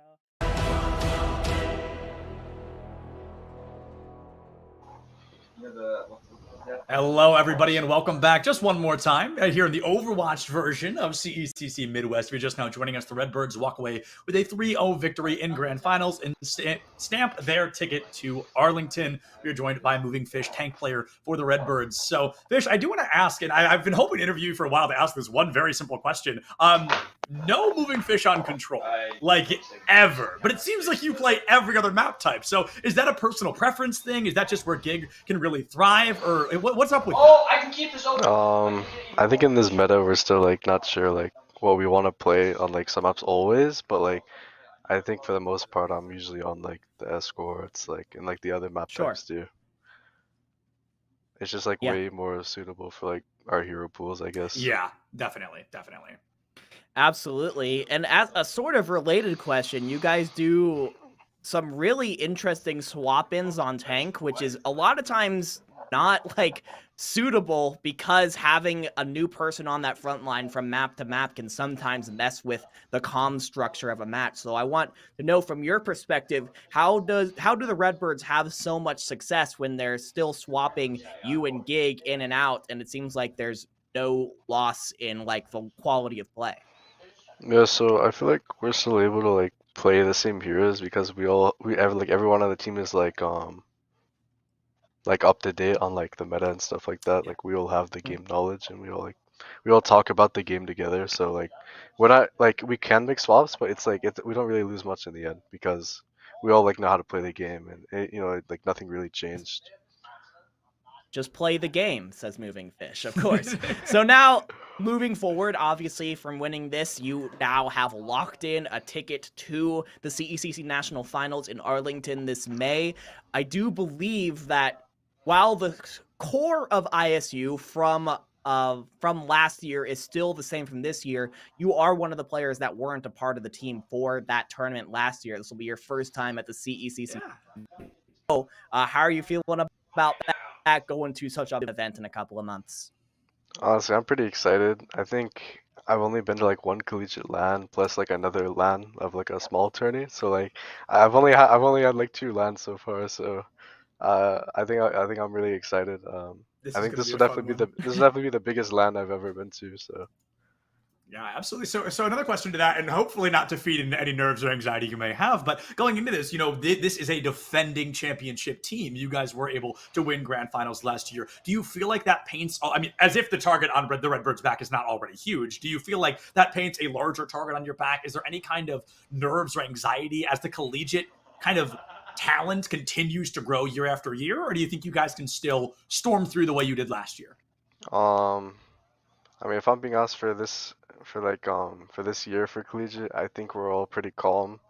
Like, honestly, like for some teams, like it won't necessarily be easy, but like Sure. I think we'll definitely have like smooth sailing.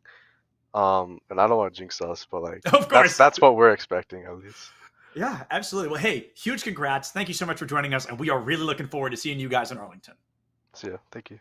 Thank you. And with that, folks, we are going to go ahead and throw it to a break here. We've got Rocket League coming up next. Northwood did lose Smash Ultimate, but they still have a chance of being able to win Rocket League against either Columbia or Grand Valley State University. That game hasn't finished quite yet. Thank you all so much for joining Dividing and I during these fantastic games of Overwatch. It's always so fun to be here. We love getting to see these teams, especially in the region that we both hail from. It's always cool. So awesome. Thank you all so much for joining us. Thank you to all teams coming out today. A big shout out to Colton, our producer, and Scoots, our in-game observer, and of course, all of you for watching. Check your posture, drink some water. Don't forget to love each other and enjoy Rocket League. We'll see you later.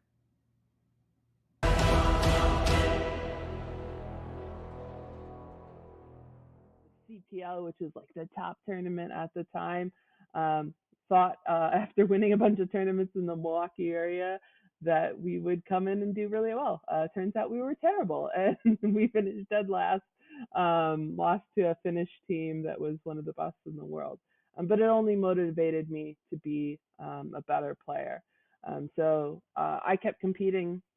Eventually, I made it onto some of the top teams. I was in co-ed teams, played in ESEA Invite, which is now the equivalent of ESL Pro League, and also played on some co-ed teams. Played with teammates like Miss Harvey, Potter, who is now the coach of Evil Geniuses, Alice Liu that played with Complexity's Valorant team.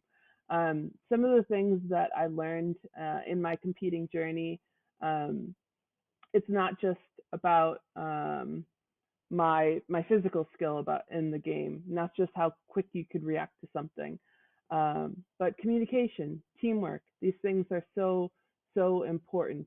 At Valorant Champions right now, I get the opportunity to listen into the teams and listen to their communication.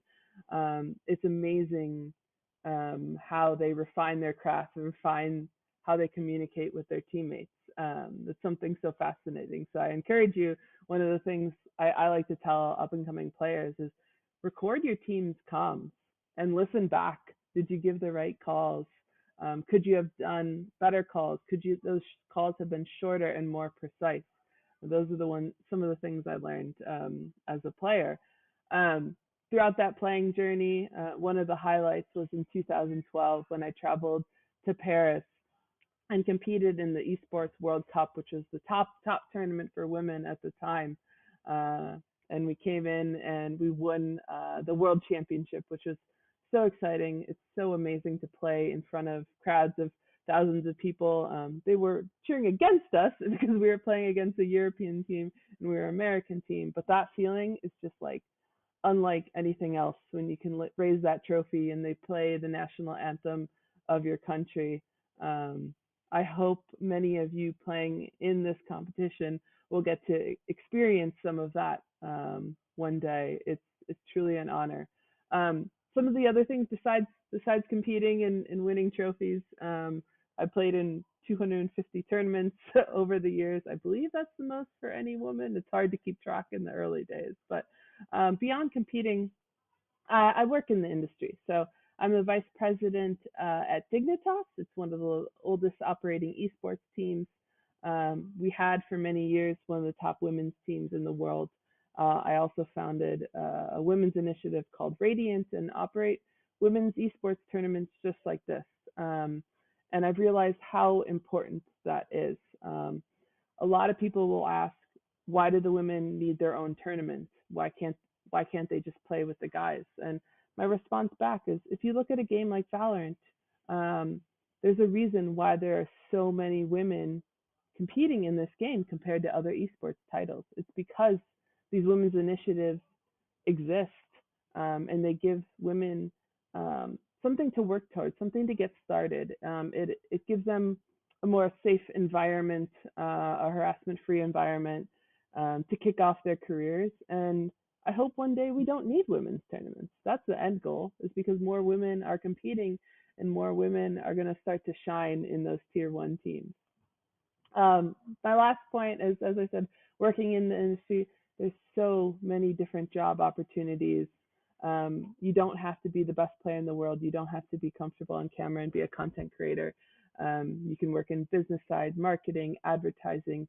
You can work in PR. You can work even in the sciences. There's sports psychology jobs. There's team chefs. There's nutritionists. One of my positions is being an observer. Like I said, I'm at Valorant Champions right now. And, if you're dual monitoring and you're watching both this event and Valorant Champions at the same time, after this, I'm about to hop in and be the observer for XSET versus Fnatic, essentially an in-game director. There's a million different production jobs as well. But I just wanted to use this as an opportunity to hopefully inspire you to continue to pursue esports and gaming if that's something you love. And then my final comment is just a reminder that, you're going to be in games sometimes and people are going to say terrible things. I hope that ends someday, but just know that no matter what they say, you belong here. You deserve this. You deserve to play this game. You deserve to be in this competition. And I wish you all the best of luck. Thank you so much for having me. I can't wait. I know there's going to be some superstars. I hope I see you one day at Valorant Champions kicking ass. Thank you so much for having me.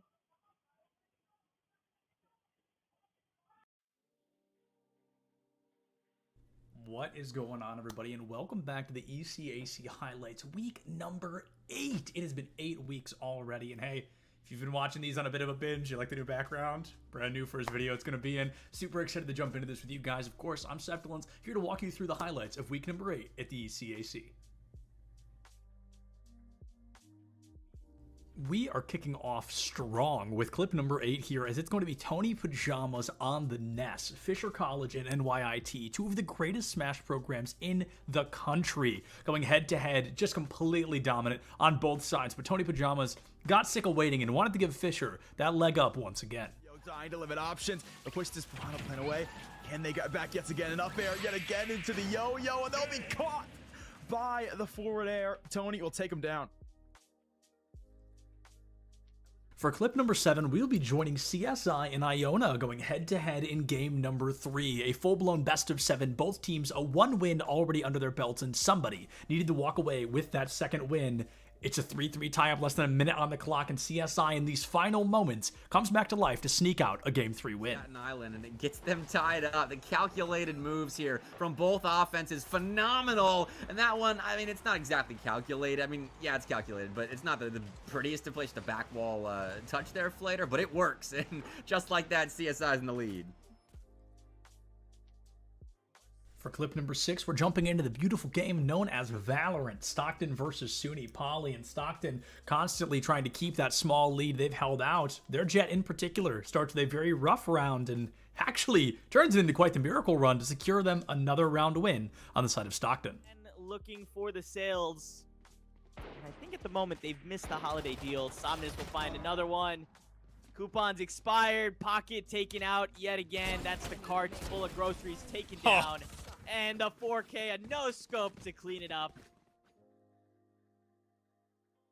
Now, anyone who knows me knows that I can be a little bit biased towards Overwatch and how exciting the game can be, but my good friend Big J over at Bethel really brings out a power play for clip number 5 here at the ECAC. And if you overextend with that Primal, it can cost your team a lot. Bethel is going to have 2 ultimates. Big J going to pop it early, it seems, and he's definitely going to try. It is huge as he puts down the Lucio and the Sojourn to boot. Kiriko not far behind, and Boise removed from this mortal coil. Do y'all remember clip number 7 of this week? CSI versus Iona. Both teams 1 win already underneath their belts. Well, did anybody wonder how they got there? We're going to jump back into game number 1 and watch as CSI clutches out an incredible victory to start this series off. 2-2, a great demonstration of what both sides are capable of offensively. Is anyone back right now? I don't think so. That's game 1. CSI, take it.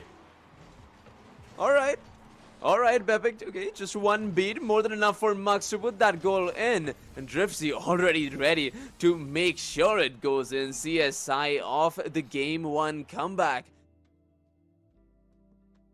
I hope you folks are ready for clip number 3, our bronze medal, because it is a heartbreaker. Things looking great for Concord. They have the numbers, they get onto the point, but they forgot to look at the Roadhog, and Zerial teaches them the hard way just how scary that Roadhog can be. Has all the ults in the world. And they do a nice job for Mr. Business, though, to take out Cozy while they were using their... Oh my goodness! Zerial, you're just getting a double kill with a whole hog, pushing people off. Now, way back in clip number 8, I talked about how good Tony Pajamas from Fisher can truly be when he unlocks his full potential. But folks, you don't have to take my word for it anymore. Check out what this kid does in our silver medal clip of the week. He will find a look from the ledge. Ooh, almost another stock there from Chi-Squared. They go for the side B instead. It's not enough. They'll be able to make it back to stage. There's a back throw. He's facing the wrong way to Zaire. He finds the forward air. He's going deep for him, and he got him without... And I truly cannot imagine a better clip to wrap off week number 8. Kiwi from the side of Pace found almost every member of JJC ripe for the picking. It just comes down to being one of those things where who is using utility more effective. Is Kiwi running a frenzy on Chamber? This is interesting and I love it. As the season is going to come out, going to find a ton of value with that frenzy. Make it, oh my God. And just Kiwi popping off there with 3. Make it 4. The ace got stolen, but we just saw a Chamber with a frenzy.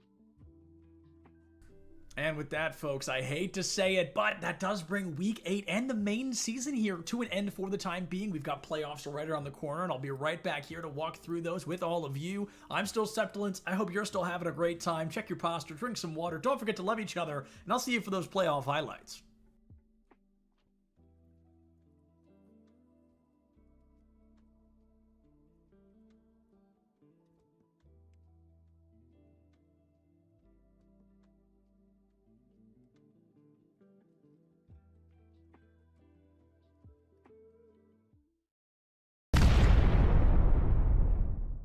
We're at the Collegiate Esports Commissioners Cup. Let's make some noise. Oh, and it's gonna jumped into it. Corner judge is good for 1, 2. Yeah, he needs more.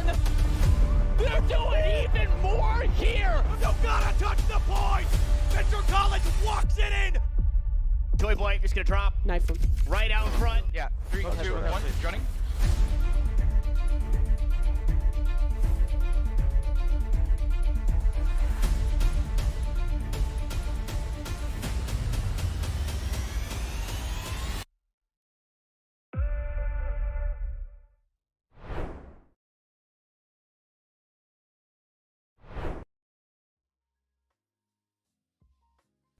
Hello everybody and welcome back to ECAC Plays of the Week, and it's not just any week this time, it is the playoffs. We've got 8 incredible clips and I'm super excited to jump into them. My name's Septilence. I hope you're ready to hop into the ride because it's going to be a great one.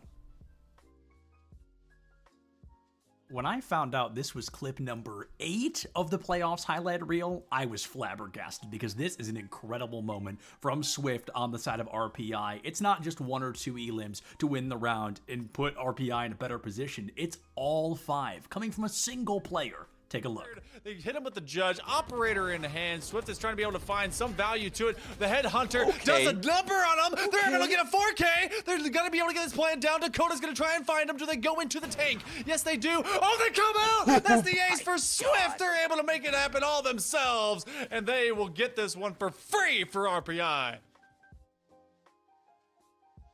Clip number 7 tells a pretty amazing story as well. Ball State already up 2 games in a best-of-7 series, and they find themselves tied 2-2, less than a minute left on the clock. Perhaps a little bit more pressure than they'd want there in game number 3, but it's Daffy from Ball State that takes all the pressure and immediately relieves it from the team. Find it back, pass to Daffy, bar down and in. Ball State will not be denied a game. Crossbar has been doing a heck of a job here for Hartford, keeping the ball out of the net, but it only lasts for so long as Daffy's able to get... Playoffs call for one thing: unconventional plays and crazy. I knew this was going to be a crazy moment when the clip started with me looking at the casters. This stock comes through so fast from Northwood that we couldn't even get just the gameplay in the clip. It wouldn't be long enough. It is an incredible moment from SGP, and it just goes to show how good Northwood continues to be. See, seconds into the match, and SGP's got a spike, a 0 to death at that. Brother, that was literally 1 down here after Fireball, bro, please. Oh, now we're playing this dangerous game at the ledge. For clip number 5, we're jumping into one of my favorite games, and we get the chance to see one of my favorite ultimate combinations in the game right now. The Roadhog ultimate and the Kitsune Rush from Kiriko, so unbelievably strong, and it really helps Newberry kind of snap back in a moment where they were struggling to gain their footing once again. To deal with that Nano Blade, you really just have to get around the protection Suzu and the Sleep Dart. Well, there's the whole hog, there's the Kitsune Rush, and there goes the lives of Alfred State. Depressus is going to find a third. That's going to be a team kill. Kitsune Rush plus whole hog, overpowered, I swear. Clip number 4, not quite on the podium, but still very, very impressive. Emery and Henry versus St. Lawrence going head-to-head. Both teams, 2 players left, but Hispanard wants to clean up their opponents as quick as humanly possible, and quick they certainly were. Yeah, little in fact, PhD actually stands for pretty heavy dude, because Dr. Mario might as well be a heavy. With how he hits and how hard he can be to kill sometimes, the fact that he has Mario's hitboxes, his get off move tools, and these kill confirms at ledge, like I said, throw confirms. At the beginning of this video, I talked about the individual presence a single player can have to make or break success for their team. Keller from Fisher College proves that point in its entirety by dropping a 4K against Ball State University and removing any iota of wind from their sails on Kings Row. They could potentially use to be able to make something happen here. Now Ravenstrider is going to use the Kitsune Keller! 2 kills inside of the oh my word, inside of the Dragons, and now they're looking for a 4K. For our silver medal spot, our second clip here in the highlights of the playoffs is going to go to none other than Lackawanna. They have peppered themselves in these highlight reels week after week, and when they entered this upper bracket round 1, they immediately wanted to send the message they were there to win. That's a big reason why Barton shouldn't be feeling too hard done by if they lose this series. That's a beautiful play. And our number 1 gold medal clip of the ECAC playoff highlights is a beautiful moment from Hybrid, one that left my jaw on the floor. Let's see if the same goes for you. For the team, it means a lot, right? Hybrid lurking in front, Annihilate for giving, yeah! Blows up that entire push. And as much as I hate to say it, folks, this is the final ECAC top plays of the week here for the fall split. It's a sad moment, and I'm really glad that I've had the opportunity to sit through this with you week after week and really highlight these individual players, because as great as the team play can be, it's awesome to see these moments where one person can make or break such an incredible moment for their team. I have been Septilence. You have been wonderful in rocking through all of these weeks with me, getting to see all these wonderful moments, and I'm looking forward to seeing you in the spring. But until then, check your posture, drink some water, don't forget to love each other, and I'll see you on the other side.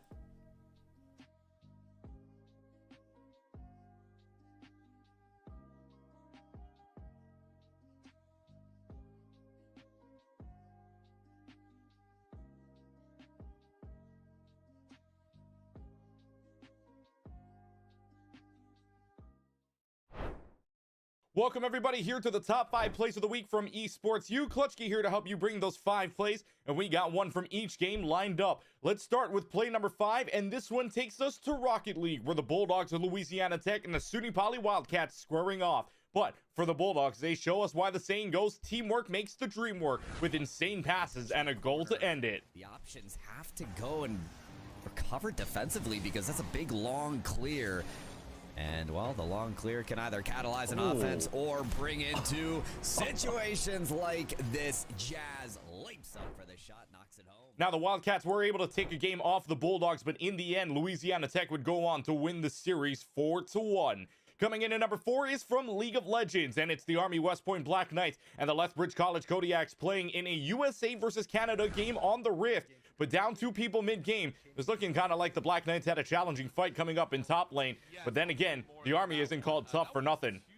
2v4, by the way. Now a 3v1 into another 3v1. This is Army West Point just doing the duty list, right? That is almost a full ace. Yeah, the minions will help him out. That is an ace. Now that was in game number 1, and Army West Point would go on to win the entire series 2-0. Let's go to number 3 now in Overwatch 2 action, where the Great Danes of Albany and the Bulls of South Florida squaring off. First map on Oasis, and things started to look good for South Florida to flip the point. Unfortunately for them, one player was hitting shots, and one player was showing why Doomfist has Doom in his name.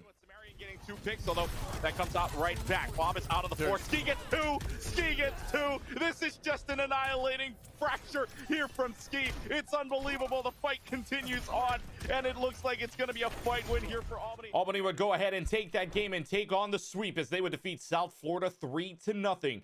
2 spots left on the countdown, and coming in at number 2 is Super Smash Bros. Sauce from the Fisher Falcons taking on Neo Joe from the St. Thomas Aquinas Spartans. It's Mario taking on the Pokemon Trainer with the Squirtle out, but don't let Sauce start cooking, or they could lay the smackdown on you. Sauce, there's a couple of Mario players kind of making waves right now, but it's about what Sauce is doing right now to Neo Joe. He's saucing him up. Oh my mercy, what a forward air. Fisher would go ahead and take that fight, take that win, and take the series 2-0.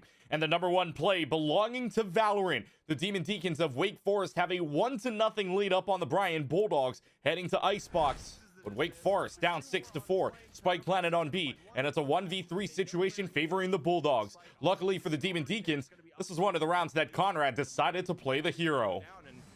Are they just going to lead this? Are they playing for Hunter's Fury potentially? They are. And there's the shot from Aimbot, though. This is going to be extremely dangerous. He's going to be able to find him. Does he have time? Now that match would go on to map number 3, and Conrad would also get an ace on that last map, but it wasn't enough as Brian would win the series 2-1. And that's it for the top 5 of the week from Esports U. We'll see you back out there for even more games. And until next time, this is Clutchkey from Esports U signing off.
https://twitter.com/Septilence. Don't put that in. I'll get in trouble. So that's worth it. Did I get too close to the camera on that one? A little bit too close. Should I back up a little bit? Okay, sorry about that. My bad. I've been awake for probably close to 32 hours. Like, I have to hold my keyboard like the normal way, because if I do it, I feel like I have arthritis and I hold my keyboard like that. It blows my mind. I can never do that. Like this guy right here, he's got his keyboard like off at an angle. His isn't that extreme. There's a kid all the way down on the far end who has his keyboard all the way at like a horizontal. That's really cool. They're gonna be at that table right over there. Public information? Oh, I don't know. This isn't live, so it doesn't matter. It's not live, but like you and I know. Yeah, we know. I'm not gonna tweet it. Awesome. What game do you play? Smash Bros. Who do you play? Is it embarrassing? Is it like Villager? Yeah. Is it Villager? Am I spot on? Oh my god. Is it the Ice Climbers? No. Is it Game & Watch? No. Is it Pichu? No. Is it Wario? No. I can keep going. I think I can name every character in the game. Is it, did I say the Ice Climbers already? Yeah, you said them. Is it them? No. Is it them a second time? No. Okay, all right. Oh, is it one of the Links? Yes, it is. Is it Toon Link? It is. Oh, that is pretty embarrassing. That is rough. Who do you play? I'll give you $20 if you guess correctly right now. First try? Give me a single hint. It's an obscure character. Obscure character. Not played very often. Is it Wii Fit Trainer? Oh my god! I'm the interviewer for a reason, baby. I do what I do. I don't need the money. I appreciate it, though. I appreciate it. So Bowser Jr., Wii Fit, and I forgot already. Are you all lying to me? Am I being gaslit? No. Bowser Jr., Wii Fit, and you told me already. Oh, Toon Link. Yep. Where's my main support at? Who are we playing this weekend? A lot of Brig. A lot of Brig, really? Brig Lucio, probably. Brig Lucio, really? I shouldn't say that too loud. I don't want to give all your strategies. It's over-under? What do you mean over-under? Like, do we think we're going to podium? Do we think we're going to come in last place? Not last place. Not last place? Certainly not last. What about, like, 5th place? That's doable. That's doable? That's winnable? 3rd place? Third place. That's where things get dicey? That's very doable. Okay. First place? That's very doable. First place, very doable. Love it. That's the mindset. That's what he loves to hear. Yeah. Oh my god. Hold on. Cut the cameras. Well, who are you? Hello. Oh my god. I saw you earlier. I saw the back of your shirt. And I was like, I know that name. I know him. It's a quick play game. They Q-sniped each other at land. I thought it was a scrim. It's just unlucky. Are you actually a Villager player? Yeah. How do you feel about Villager being notably worse in Smash Ultimate than they were in Smash 4? I wouldn't know. You wouldn't know? You never play Smash 4? No. Oh, that's all right. Nobody's gonna hold that against you. Now, who do you play? I play Robin. Okay, wow. Did you know Robin has the lowest pick rate in the game? Yeah. Isn't that crazy? Come on, the LEDs, it looks just like Samus. Huh? Do you disagree? I guess I can see The it. Samus vibe. Show the controller to the camera. We're interviewing. This is recording, by the way. Surprise. Not my controller. Who do you play? I play Peach. Oh, wow, I like that. Who do you play? I play the Shotos, mostly Kazi. No, you lose against Kirby. That's just like a statistics thing. Yeah. It's maybe. This is a death match. I think they're all in the same one. They're all on Icebox. Are they all in the same death match? Maybe. Who knows? I feel like none of them can hear me. I want to like approach somebody, but no one can hear. They all have both their headphones on. What's up? How do we think we're doing? I think we're doing pretty good. Yeah. What's your KD? We're looking at 10 and 6 right now. Oh, hey, that's third, dude. That's better than I expected. Who's bottom frag right now? I want to go talk to them. Ian? Hey, how do we think we're doing so far? You know, it could be better. Could be better? You're one of those rough days? Well, you know. Let's go find more people to harass. Yeah. Where's Boise State? Who's your favorite to play? Oh, right now it's got to be either Chamber or Breach. What country is Cypher from? Oh, dude. It's Moroccan, right? It is Morocco! Oh my god, I didn't think anyone was gonna get that. Oh, you're good. You're good. Alright, see you later. Let's go harass Boise State more. Who is this? What school is this? Boise? This is Boise. Oh man, that's okay. Boise's still got really good odds. A Large Bagel, one of their tank players, Nerdy Bird, they're off tank, both of them not here. A little bit scary, if we're being honest. Getting warmed up, getting ready to cast some players. No, okay, not cast, interview. Change your mindset, change your mindset. Words. No, but last words until we come back. Oh, okay. Because we're leaving. Enjoy. Oh, that was good, that was good. Anything from you? How are we doing, Polly? Awesome, thank you so much for your time.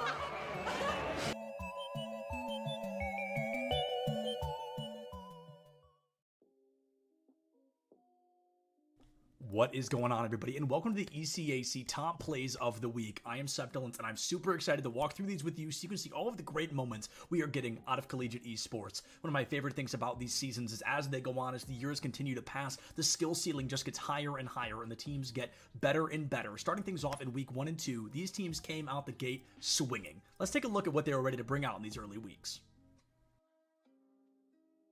Valorant is a game all about risk versus reward, and Sin from NYIT wanted to show us just how much he was willing to risk to get that great reward of a round win. Forced to pop off, maybe get a little bit more sniper play, but these direct tight angles make it tough. You have Axorus that actually gets a wall bang headshot onto Prime. Oh, that timing on the paranoia works so well. Yo, give it up for the util, bro. Sin's gonna pick up 3 into the site. It's a lurk on its way from the chamber, but unless you're gonna spam through this box, you're not getting anything done, and Panda won't even let him get that far. Super Smash Bros. Ultimate is a game that can be decided in milliseconds, and Waka, one of the best players from SUNY Canton A Squad, wanted to show us just what they can do with only a second and a single stock on the board. Cena, sledge option gonna be charging forward smash, going a little early. They're not quite getting what you want. Drop shield after first hit of pin, getting hit by the kid. High percent. There is the stun into Claw. That Claw could have been charged for a lot longer. Oh my goodness, that's a forwarder into stage with the stage spike and then upping immediately after. What a sick. 1 point in Rocket League can never make a team feel comfortable, but Driftsy wanted to show us that not only was he going to pick the pace up, but he wasn't going to let his team down. Defensive test with flying colors, though they couldn't get out, and that is the important part at the moment. Clears a must for UA, and it's just not in the cards at the moment. Dripsy! Dripsy connects off the backboard! What a shot! I watched it unfold slowly. You stopped speaking at just the right moment. Valorant is often called a team-based shooter, but sometimes it can't just be about the team. Sometimes you gotta have those hero plays. Spec wanted to spray and pray and was actually able to save the day for SVSU, tying up the series 7-7. Hard B push here, 2 Omen smokes coming out. 1, oh, Spec just finds 3. What? Spraying through the smoke? Oh, what, Spec? That's not legal, man. That's not legal. This is match day 2 of the ECAC League. You can't be doing that right now. Spec just goes with the call. Here in this clip, Fanshawe finds themselves with their backs against the wall, 20 seconds left on the clock, and they're desperate to take down Wake Forest. They don't have anything to get through this team, they don't have any weapons on the field, but with Jackie Moon in the wings, at least they had a sniper. Apparently. Guys gonna believe all the shots. Oh, a sniper! Jackie Moon from about midway through. What a shot right here from Jackie. Wow, good eye sniper. Yes, sir. Jackie Moon puts us on the right side. A little bit more to the left. This one would have been... here in this clip. We're going to get a great moment from a Pac-Man, and as a Pac-Man player, I was super excited to see it. We're going to hear a lot of praise from our commentators giving Mosey those compliments of choosing Snake against Pac-Man, a great counter pick. They were super excited to see a Snake on the field, but even without their blessing, Trollery does not yield. Approach, but like you said, he's trying to play this safe because losing a stock right now for Concord would be really bad. And, well, a little bit of commentator's curse there. We kind of willed that one into existence. Oh, man. Oh my goodness! What? Now I know what you're thinking. Oh, Septilence, how could that be all we got from weeks number 1 and 2? Please tell me there's more. If you like what you saw, you've got to go check out ECAC Esports on all social media platforms. Please see what they're bringing to the table. It is great collegiate esports week after week. And on the bright side, folks, this is just the beginning. We've got the whole rest of what is guaranteed to be a great season ahead of us. Thank you so much for joining me for this recap, and I'll see you on the next one.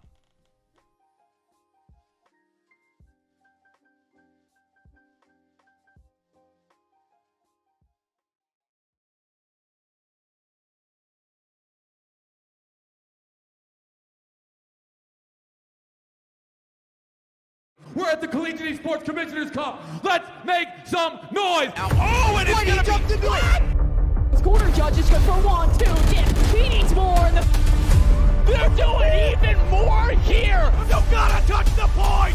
Mr. College walks it in. Toy Boy just gonna drop. Knife him. Right out in front. Yeah. 3, 2, 1. Running.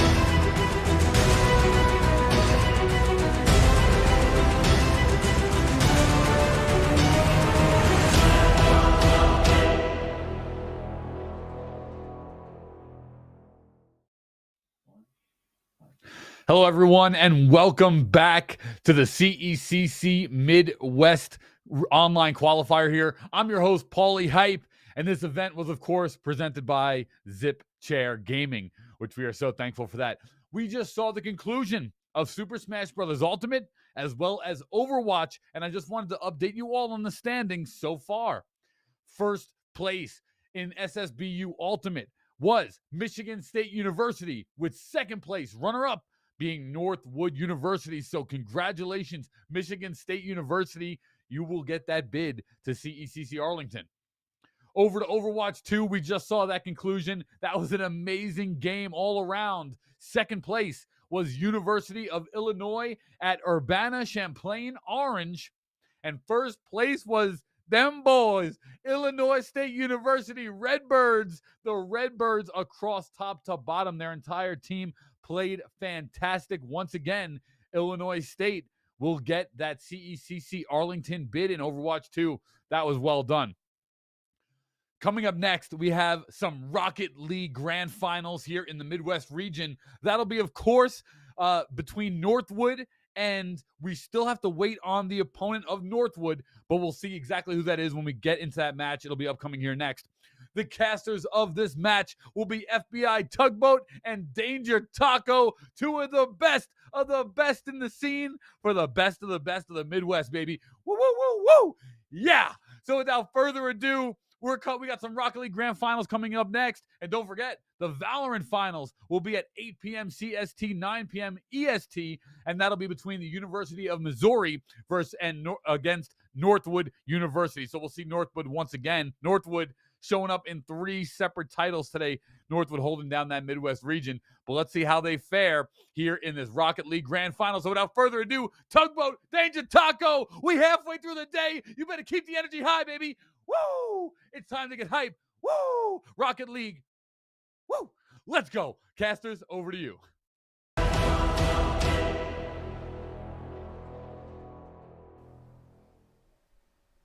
Well, they do not call him Paulie Hype for zero reason here, Danger Taco. I'm FBI Tugboat. We are very, very happy to bring you guys the CECC Midwest Rocket League culmination here coming in. Top team on the day going to be purchasing that ticket on into Esports Arlington in May. Danger Taco.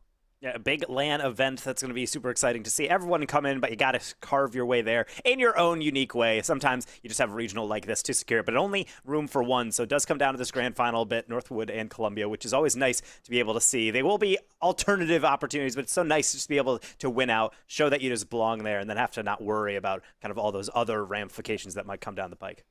Exactly. The guaranteed #1 spot right here. The guaranteed #1 spot. Everybody else, let the others fight for those other spots. That's what Columbia College and Northwoods Blue is saying right now. Now, hopping on into this one, this is going to be a little bit of a rematch action, Danger Taco, coming on in here. Northwoods and Columbia College have already played each other on the day, and we do have the results from that match as well. There's a 3-0 there for Northwoods Blue. Yeah, and Northwood Blue is the big bad within the season. I don't say bad as in they're playing a villain role. It's just what you slide into, a la Yankees, a la Patriots, and a lot of other esports because they're that really good at the game. They're just going to be swiping through a lot of tournaments, and granted, the parity in Collegiate Rocket League has actually started to approach some nice, interesting levels in that they are dropping some series, they are dropping a decent amount of games, but at the end of the day, they're just that much more clutch. They have the skill, they have the experience, and I think as that keeps going on, that's a trend we have seen, but Columbia is one of those few teams who have beaten them in a series and beaten them in a national championship prior in this Collegiate Rocket League, I would say, overall year. Yeah, and we were talking a little bit in the pre-show there. Columbia has that pop-off capability when the pressure is on. Pressure frequently crushes. Pressure can also create diamonds. We've talked about these two teams on the day. Columbia can bring it back here in the grand finals, and Northwoods is going to have the one-game advantage. But let's check out the players that are going to be on the pitch here today. 6 of them. Talking about Cryptic, Cam, and Cosmic. Oh, let's go Northwoods first. Excuse me. That's Buddy Hockey and Lion Blaze. Buddy Hockey, Lion Blaze, the standard 3 that we have come to know and love so far. Danger Taco. Yeah, and Lion Blaze is a player that he was even asked himself at a World Championship, are you the best player that has ever played in Collegiate? And he said, yeah. And to be honest, no single person in the crowd disagreed because he is just that good. Plays for M80 currently in RLCS, but also a lot of different high-level teams. Hockey and Buddy, though, in their own rights, great stars, more in the bubble scene than I would say definitive RLCS, but still 3 players that everyone would say is very much at the pro level. They are setting the standard for pretty much an elite program in CRL. Seriously. Northwoods Blue, but this is the gold standard out here, folks. You heard it here. Fantastic stuff, national championships, and more. Taking a look at Columbia College. Now, you notice these 3 players, this is just like the C squad, right? Columbia College, Cryptic, Cam, Cosmic. There's a lot to be said here for consistency. The alliteration we are always here and about. Cryptic, Cam, Cosmic. Yeah, and this was the original lineup. The funny thing is that even before Cosmic was there was Crow's Shiny Wing, so a 4th player with a C name at a school that is CC. So it's quite a lot going on there. But the one thing that they lack is that all 3 of them don't have glasses. And outside of that, all 3 of them lack a definitive victory over Northwood in quite some time. Cam and Cosmic, or Cam rather and Cryptic, were 2/3 of that roster that did take down this Northwood Blue roster in a national championship in the fall for Collegiate Rocket League's official league. But since then, it has not been the same tale. Northwood Blue being our national champions again here in the spring for CRL. And here in Esports U, you'd expect them to be the same, especially with that 3-0s, but I know Columbia has that capability to reach those heights. It's just about maintaining that, being able to at least plateau at that level without dipping too far down.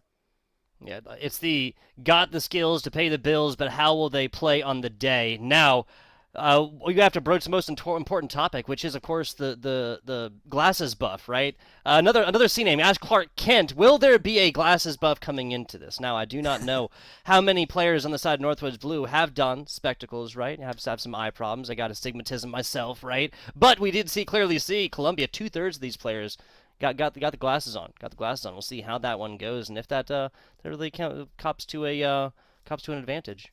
If memory serves, I believe Lion Blaze normally wears the specs, as in it shields out the blue light. I believe Buddy also wears glasses from time to time. Sometimes he's not wearing them, sometimes he is, and I don't think Hockey does. So it might actually be even or even favoring Columbia. We'll have to see if that actually does anything. It's not often a factor you hear on the analyst desk, probably for a reason, but maybe it's just because no one has the foresight that you and I do.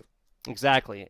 Now, the big edge here, Will, Will Lion Blaze's like non-prescription glasses count as glasses within the buffs? These are the type of edges we have to examine here when we have two incredibly closely matched up teams here. Neither of these teams here in the grand finals by mistake. Now, we got confirmed as well. We're gonna have Nitrous coming on in here. Nitrous for Buddy, so it'll be no laughing matter. I don't know. But we do have teams getting a little mix up right here, a little sub coming in. So yeah. And the rough thing for a lot of teams is that when you're getting to a grand final and then you hear from your opponent saying, oh, actually, we have a sub coming in. Normally you're thinking, oh, okay, that's nice. Yeah. Nitrous in himself is on the technical Northwood B team, but I think that's somewhat disrespectful. They're basically A1 and A2 because they're both that good. Nitrous is probably the star player of the Northwood White squad, and so subbing them in for Buddy is really just putting in one superstar for yet another superstar. So really not much changes except for maybe chemistry, because I don't know how much Lion Blaze and Hockey have been scrimming or playing with Nitrous. However, this is a roster adjustment that still should be somewhat stressful for Columbia to deal with. If they didn't already have their hands full. Okay, I really expected a chemistry and Nitrous joke here, Danger Talk. I want you to know, I was waiting for it to just hit me in the forehead like a bird falling out of the sky. And you let me down this time. You let me down. Well, I just, when I think of Nitrous, I think of cars. I don't necessarily think of the chemical composition. So on me, 100% on me, and we're on the pitch to see how this one is going to fare between Columbia and Northwood with the addition of Nitrous. So always nice to see a little bit of roster shuffle. Shows just how good the program is. If you can just plug anybody in, you're still getting the same results. Plug and play. It's not just for video games anymore. Wow, okay. Starting this one off, Cryptic. We'll fire across the bow, just waking them up, letting them know they're there here at Danger Taco. If you are getting some initial shots off, that is always nice. But the thing is, Northwood is a team that I think down the stretch shows that they have the quality to surpass every team because they just figured other teams out. So if you get some early shots on, you better be burying them because you're not going to get too many as this game continues to go on. I do like the speed, though, maybe not the precision of some of those passes. That one got away from him, and Northwood looks like they'll finally have a chance for an attack. Real slow right there. Lion Blaze kind of beating feet to get over to this one. Lion Blaze off the back, second, maybe third demo already. Getting physical, getting aggressive early. I love it. I love it. Lion Blaze up. That's going to be the most open net situation the Northwoods Blue has seen in quite a while. And that's a rough one, particularly because you are seeing these touches come through, but it just comes down to one read. Okay, I'm looking like they're just trying to jump to get any semblance of a touch, and Lion Blaze is never, ever going to be missing those opportunities. Takes it low and slow. Low and slow might be the name of the game right here early. Both teams really respecting each other in the first 60 seconds. See how this one goes after Northwoods takes lead of one. Once again, in case you're just joining us now that the game has started, this is the grand finals, and Northwoods is going to be coming in from the winner's bracket up one game in this best Oh no. As we see a mythical rule one right here as Cam and Hockey are both locked in front of the net. And I gotta say, credit to them for respecting that one, as that one did eventually go through. But yeah, Lion Blaze, you're normally a player you see light up the scoreboard quite a lot. Not usually in this fashion, too, for functionally no sense of other words to be used. Wide open goals. Yeah. For what shall it profit a man to gain the whole world yet lose their soul? Rule 1 accepted. Players keeping their souls. I love it. I love it. There are more things important. Lion Blaze over to the middle. I was just confused because it seemed like there was still a player back. That's why I was left speechless. Hockey, that's not going to be a true angle, but still pressure onto Columbia. A little bit of a physical play, too. Cam just trying to take it off the ceiling and going to get a deflection, though nothing too close to the goal to make Columbia worry out. But this is what I was concerned about and what I had warned about, and what Columbia is no doubt aware of, is that you get some shots against Northwood. They don't go in, but in that moment they start marching down the field, everything is scoreable. You have these three players on the field. Lion Blaze, for example, turning right into its place and smacking it right back to the backboard. Yes, continued pressure right now as Cam gets a weaker cleared off the backboard here. Lion Blaze gives him the business, and now on the hunt yet again. Hockey with the acceptance. That's a little bit of a shot over there from Lion Blaze, but 10 seconds outside of halftime. Still completely doable for Columbia. It's just not going to be easy. See a longer touch from Lion, trying to find Nitrous off the ceiling, going for the clip. He's not going to find it, and not even the pass, as Hockey's going to stay all the way back. But that's the advantage of having a nice orderly rotation. Even when things don't go your way, you're not going to get transitioned against. You're not going to be giving up anything easy. You're just going to be able to reset, throw it right back in, get your boost, and try again. Speaking of picking up boost and trying again, Cryptic looking great. Oh, would have hit that if the angle had been true. Would have been the flashiest goal so far after Lion Blaze gets gifted 2 mana from the heavens. 2 minutes left. Nitrous right there. A little setup action. Hockey can't quite get under it.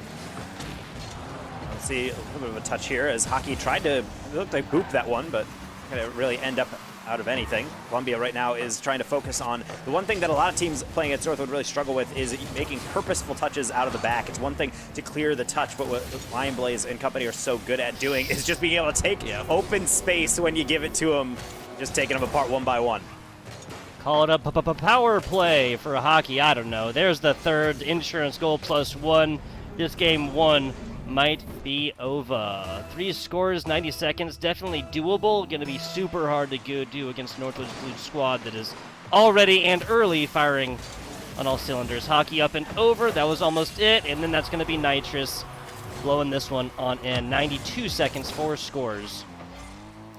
It also shows the advantage of having a squad that has been around for this long within the collegiate sphere. This has been, I believe, at least 3 semesters now that they have played together. So as if you throw them all together, that's one thing. A lot of programs actually are trying to build a Northwood model, just recruit in a lot of high-level players and say, well, if you put them all together, they'll produce some great results, but they forget that you have to still have that chemistry. And Northwood is, I would say, the first team in the collegiate space that has built a good team, but on top of that, they all work together so seamlessly. The rotation's always unlocked. It seems like they always have everything covered, and it's why it makes this team so frustrating. Columbia, again, just being on the brunt end of a team that makes no mistakes. Yeah, we were kind of broaching the topic earlier, but the winner of this competition overall might sound like the classic caster thing to say, but it's simply going to be the team that makes less mistakes. These are both 2 teams, like you said, that are not in the grand finals by mistake. 50 seconds to go here. Columbia, look, it's a fake. It was a fake Danger Taco. Always, always have to work in those fake. Well, no, you know, always going to be a fake. At the end of the day, one of the best things you can do in these lobbies is actually fly right by it, because everyone will completely believe that you have contact. In fact, there's a lot of goals that sometimes you just lob on target, you send someone up and just purposely miss the ball in the comms, and it completely carves open the defense. So it's something to be aware of, but maybe every once in a while, just possibly, they're not fakes, and that's what we have to keep an eye on. I'm not sure. If they weren't fakes, I'm not sure what they would be. 15 seconds to go right here. Still looking to turn this donut into a breadstick, this 0 into a 1, especially coming in 1 game down because Northwoods is coming from that winner's bracket. This would be fantastic to kind of put in the doggy bag, take with you, you know, put in the fridge, maybe forget about it for a week like me. I don't know. Northwoods going to be up 4-0 in game number 2, technically. Yeah, this always gets weird for game count, so I'm just going to try to avoid it and just treat it like game 1 was played out. So I would say this is sure. Game 2, Northwood up by 2-0, halfway through their sweep, and Columbia has to do the tough thing of having to, obviously, fight on back against this. And that's not the way you want to go the first game where your tires are actually touching the turf, but at the end of the day, I think that's something that you just got to shake off, understand that this happens to literally everyone. They've been here before, they've played this squad before, and I know that they're capable of quite a lot. I think it has to start out of the defensive half. There's just too many long clears for them to reset things without them actually being able to gain possession and slowly move up the pitch together. One could say that Northwood's getting ready for Texas because this ain't their first rodeo by any means, Danger Taco. I think a lot of this early prominence came off the back, mostly of Lion Blaze, but a little bit of physical play otherwise. That was, 2 demos from Lion Blaze, first 20 seconds or so. This is about setting the pace right here. This is about the mental factor. And what's the best thing to do after a mental factor comes in? Memory of a goldfish, excuse me. Just play the Rocket League game that is ahead of you. When you are dealing with a team like this that is so skillful, you have to also use your strengths. Cam and Cryptic, we saw a little bit of hints at it, but Cam has historically been the danger player on Columbia. I definitely look to him if there's an opportunity where he's boosted up, he's got 70 plus, and he's on the sidewall, he's going to be taking it. Danger player, you would know, Danger Taco. The theme continues. Down low and slow, that's how the first 2 goals went to go for Northwoods. Not going to happen this time. Cosmic, Flippy, left side. Decent pass, redirect down bottom. That's going to be, again, kind of the idea that you were talking about, right? You flip up to these, people are going to be like pre-jumping, just assuming, playing the 3D chess already in 3rd dimension before the first move is even made. Now Columbia back on the offensive for just a second. Great double touch right there. Lion Blaze back to Nitrous. Nitrous explosion is...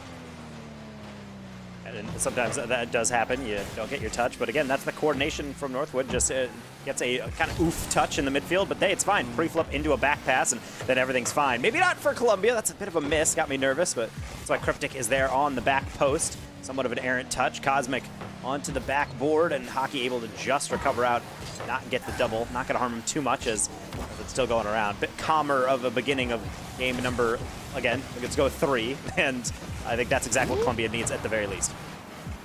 Nitrous getting demoed out.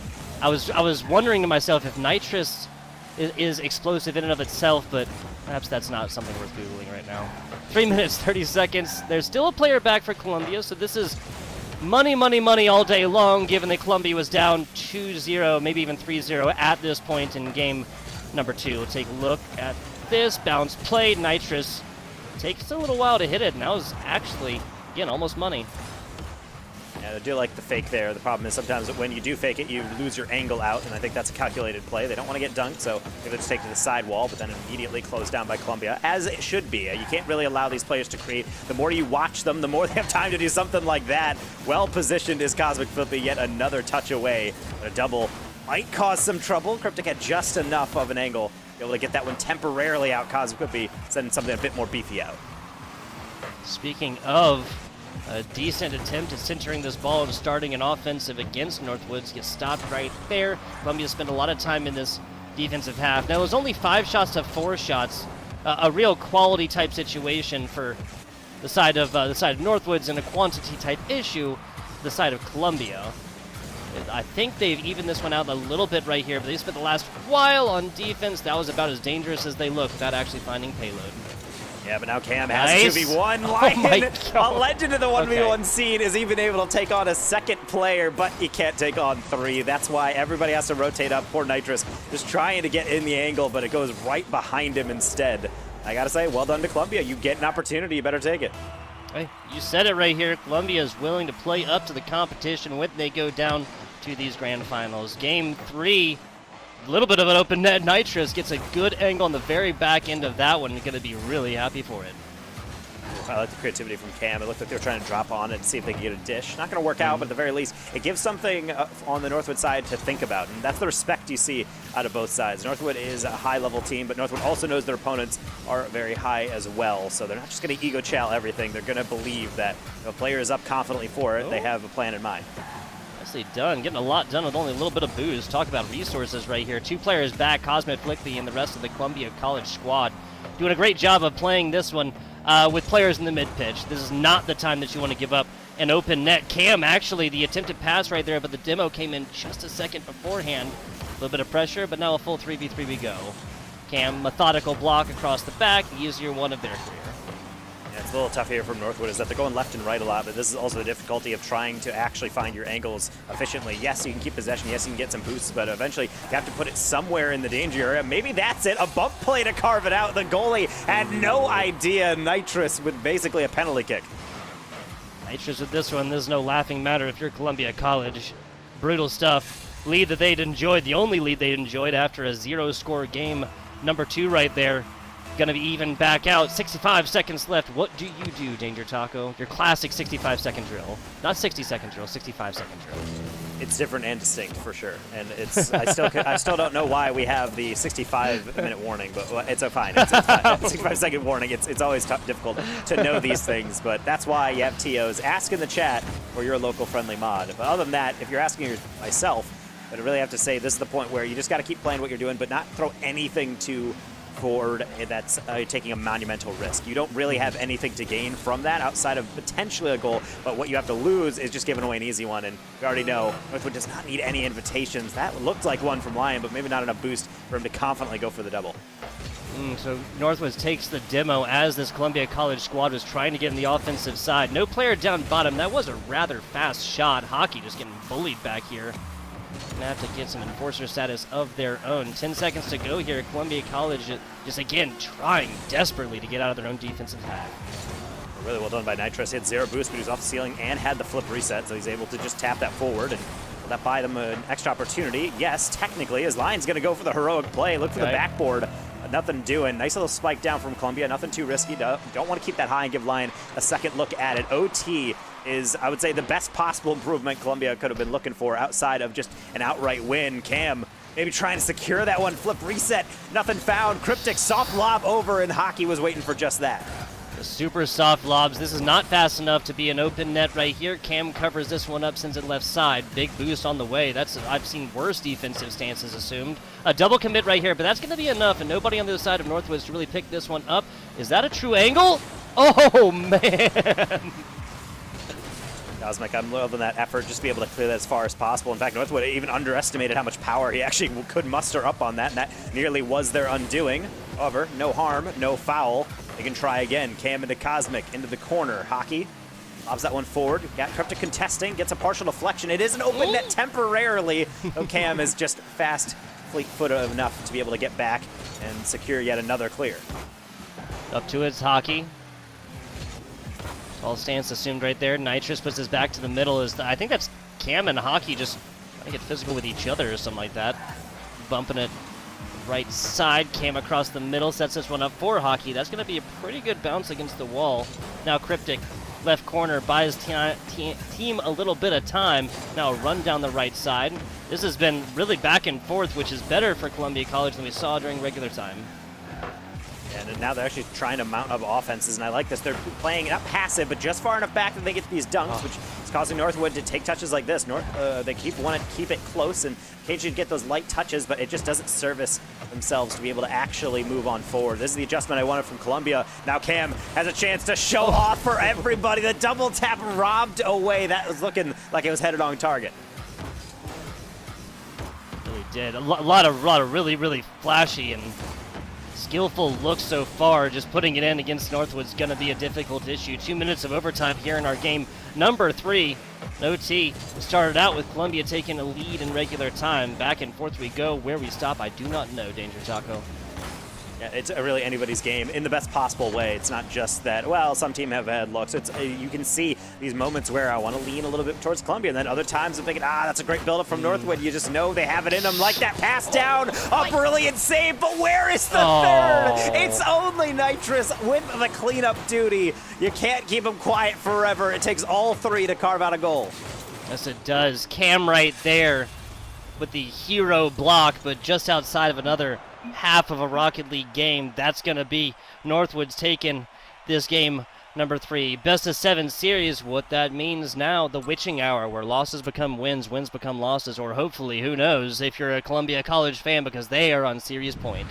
Yeah, it's a rough one for them. Columbia College has to engineer the reverse sweep in a grand finals, and that is not good. Their streak of games against Northwood that are ending with an L is increasing, but that is the thing that I know about this team, is that they can keep it close. That overtime, it's all about keeping the ball close, using their mechanics. They're threatening double taps. Northwood looked a little frazzled at times, but it takes a lot more to shake them off of that, and you see the one moment where Columbia is just a bit too far back on the boost and rotation that allows Lion Blaze to create out of the midfield, and we know what happens after that.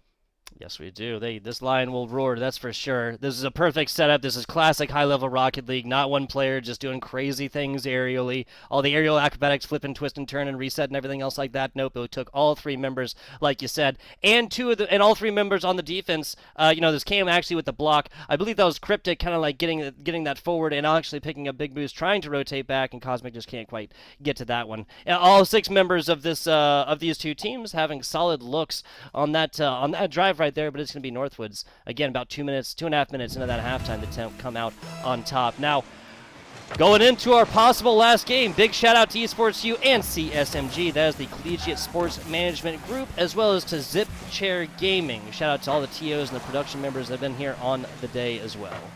I'm chilling in a very comfortable Zip chair actually right now, so I am a huge fan of that product, and hopefully you guys will be as well. I'm as much of a fan as I am of saves like that. How does he do it? Lion Blaze somehow just bringing out the supernatural on that one. Quite literally. Let me know if you feel a shiver or a wet bucket of water turns over somewhere. Supernatural notwithstanding. Still tied up 0-0. Cosmic to the middle. That was an attempted hit onto the defender right here, but Northwood's actually had 2 members back. Try and stave off that onslaught of pressure. I don't mind that clear there, but even when Northwood is dealing with a touch that seemingly out of nowhere to the sidewall, they're still there, and that's what positioning is all about. Sometimes you spread yourselves too thin, you can't back each other up, but some other times it's almost like you're just playing zone defense, every option is covered, and the other team just really has to smack that one away, or do something like that, Cam off the ceiling, really getting a dunk forward, but the angle was not on his side. 3 minutes 15 down low. Both members having to combine for the defensive block right there for Columbia. Going to be enough on this one, and no follow-up pressure after that. As now Columbia trying to bring this one out. Nice cut from Hockey. Columbia getting into the stance. Hockey turns around, puts a little bit of boost and attention into the demo. Hockey with another one. Talking about enforcers. Well, I don't know how you get much more physical. And that's always just an annoying thing. Hockey has been a player that, of a team that doesn't really demo too much. Dude, He's doing quite a lot. He's doing it all right now. The demos, and now another top quarter save. I think that top right is just closed for business for Northwood. That's what it is. That's what it is. Closed for repairs. Try again another time. Try your other 90s. 3 minutes left to go right here after Hockey puts on an absolute clinic. Yeah, enforcer status, goalie status means doing everything right now. We're even seeing nice little redirect attempts here as both teams trying to get a bit experimental. A little pass back. Hockey getting a bump. It's still not enough. Now the other way. Cam looked like he was turning for it. Maybe playing a fake. Didn't work out. Still close angle on near post. Trying to follow through. A bit of a double commit either way. Commotion all around and still no end result. 0-0 hitting halftime. So plenty of Rocket League left to be played. Wouldn't be surprised if this goes down to a one-score game. We've seen 4 scores. We've seen 3. What the heck was that? Cam must stand for camera because that was picture perfect here, Danger Taco. You do not get much better than that one. He doesn't need a lot of space. That's what I've been saying. I was thinking it'd probably come through an air dribble, something more theatrical than that, but oftentimes it's been a meta play that has been developed more and more and more at the highest level of play. If you hit it to the backboard, that's one thing, but if you have someone perched up there already, you can hit that redirect, even if it's from basically a 10-degree angle. Columbia now with a lead to protect a scenario they have not been familiar with in this series. Yeah, I mean, they spent a little while in that situation in Game 2, but a situation that would get evened out and then taken away in OT. 2.5 minutes it may have taken. Now Nitrous and the rest of Northwood is playing from behind. They were comfortable with the pressure earlier. See how this one goes, or if we're going to see some extra Rocket League, because I am all here for it.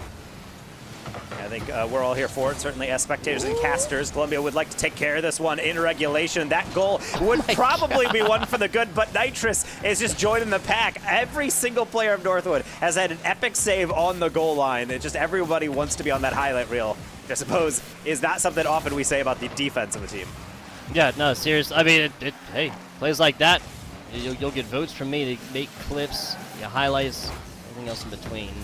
Lion Blaze, the top rope right here. That was a shot to the bottom right and a wise decision from Cosmic Flippy to get down there, not play it off of backboard and whatnot. Nitrous, perfect positioning right here as Hockey, just kind of waiting in the wings to decide and then what it is that they wanted to choose their time to strike. 60 seconds now. Another just longer touch from Cam, but they're going for boost, they're going for a bump, they'll get neither. So it's going to take them a little bit longer to get back, and that's the problem. If you're shorthanded for too long, might turn into something dangerous. Nitrous has found some boost and a ceiling, but again, I love this from Cryptic. The worst thing you can do against a team like Northwood is give them space. Cryptic had no hesitation in challenging that one. Love it. Take from them everything, give them nothing. This is war right here, Danger Taco. And Columbia College is coming real close. They're bringing this series back a little bit. Looks like a hit from me, but hey, that's exactly what was necessary. Like my ranked games. I mean, sometimes you just have to tap that one forward and then kind of see what the defense expects from it. It's kind of like throwing a changeup in baseball every once in a while. The least expected thing could work, but other times get smacked out of the park. Not the case here, but either way, it's wasting time, and I think that's the main goal here. Only 10 seconds remaining, and you push up too far. Nitrous with a secure, and my head is in my hands. Heartbreak Hotel has been checked into. There is no vacancy because there is a trio of Columbia College players filling up those rooms. Now, this is not an advantage. It is going the way of Northwoods, of course. It is tied up right here, but they've got to be thinking about what just happened in OT from that game number 3. Particularly when you had it in your hands, and now you're just trying to get into OT, force a similar scenario from last game. This time, just trying to make it come your way. They're keeping it up. They're having fun with it. Maybe not for long, though. Hockey with a shot. Nitrous maybe with an angle. It's alive for Lion. Oh my! And he gets a 0-second. How do they do it? Can't let him keep getting away with it. Crazy stuff. Rule 0 obviously got to be respected as well. This one is Columbia. Well, there's honor there to be taken. They do, and unfortunately dropping this one in 4. A 2-1 scoreline at triple zeros. Are you kidding me, Danger Taco? Do wonders never cease. Hate to see it. I mean, and really at this point, we should not be surprised this much from Northwoods Blue. Not trying to blow them up too much, but hey, they haven't dropped a game within the top 8 bracket. They didn't drop a game here in the grand finals, even though it was a rematch as well. And they even went to an overtime at some point. It's hard to like pull out even more superlatives for this squad. You know? Yeah, they have every paper plate award and also every other physical award, basically in the collegiate space at this point. There's very few tournaments they do enter where they do not finish at least top 2. So this is the reason why you start to keep the ball up at 0 second. You're thinking, wow, this is kind of a fun and goofy one. What's going to happen? That usually happens, which is why many teams, when they get in those scenarios, they're like, I just want to spike it down. Let's just restart. Let's not take any risks because Northwood has the quality. And obviously the teamwork. That, again, was 3 persons all involved on that play, getting those deflections across, and eventually Lion could just put a bow on it. Yeah, really did, absolutely. It is December 24th. You are reaching for boxes under your Christmas tree, folks. That was Lion Blaze all day and twice on Sundays apparently. We're gonna be looking at an interview action, hopefully coming in here in just a second. But I want to talk at Theorycraft a little bit more about this game, especially given the game 3, went down to the overtime situation. Game 4 also went down to a 2-1 scoreline. It kind of seems like this 4-score advantage for Northwoods Blue in the first actual game, second game total within the series, was a little bit more of an outlier, right? Like no scores for Columbia, even though they may have tried. You control X that game, you cut it out. You have another game in this series. I think we might have seen a little bit of tying up action from Columbia College. But hey, that is the definition of theory crafting. I think it's the pace setting that often happens. At least this happens to myself, but also we talk about this a lot with other teams, is that when you're going through the bracket, you're playing against teams that are lesser than Northwood, let's say, for example. And I would shade to those teams, but objectively, and I would say based on a lot of these results, you can at least posit that. And you start playing those series out, it's going fine. Okay, it seems like we're warmed up. And then you get into this other team, and you're suddenly, we got to change up gears. We really have to play a lot differently, whether that's through more strategy, maybe you have to pick up the comms a bit. And I think there's always that adjustment period. Granted, that one game was 4-0, but since then they started to realize, okay, now we're back into it. Now we know what we need to do, and it was kept a lot closer. It's just devastating that OT is just where a lot of these games tended to go down. And when I look at teams like Northwood Blue and I see the hot takes on Twitter and saying, what's even the point when these guys just win everything? The thing is, they're not 4-0ing every game. They might take a couple dominant games, but overall, they're really earning every single victory. They're just that clean with it. And every other team, you are that close to toppling this team in some of these games. You just got to make sure you have the quality to actually end up doing it. Yeah, the closeout factor and the ice in the veins as well. You don't get that experience that comes along with pressure, blood pumping, teammates relying on you, partners, spouses even sometimes for some of these collegiate players, parents, siblings, friends, all watching on broadcast and whatnot. That is how you get better. Iron sharpens iron. And if you look at it from a Northwoods Blue perspective, right, like there's only so much that you learn from like an absolute stomp, from like a 3-0 sweep. And so Northwoods Blue coming in through here, and a lot of times that's what happens. They're just simply learning a little bit less. There is a lot to be learned from playing against this Northwoods Blue squad. If that's a scrim, if that's an actual competition like this, even if this is a spot for an actual in-person LAN, Esports Stadium Arlington, May 5th through 7th, there's still a lot to be garnered from competitions like this. Yes, this is a 4-0, but really the only that second game, actually first game played, the 4-0 game there between these two ones, is the only one that seemed like super one-sided for Northwoods Blue. Yeah, this is still something Columbia should be very, very happy with. Yes, and that was exactly my point, is that Columbia can look at this and, of course, be disappointed. I know these players on that roster, they are all grinders. They love playing the game at the high level, and they certainly are highly, highly competitive and take themselves very seriously when they play these games. So it's going to sting, but ultimately, when you do look at these games, you have to realize that, yes, you are just so close. Go back to the game tapes, start reviewing it through, clean up the rotations, get those scrims in, and then next time you have a chance to face off against them, whether that be at a national championship, at a future world championship that is coming up a little bit later in the year, and all these other intermittent tournaments through, that's just more practice to be on that revenge arc and be able to just march on through and say, maybe next time we meet, it's not going to be the same result. Yeah, there you go. Gotta say it Gotta say it like cryptically. Gotta say it like really like definitively so that they remember. Just like the animes, right? Just like the animes.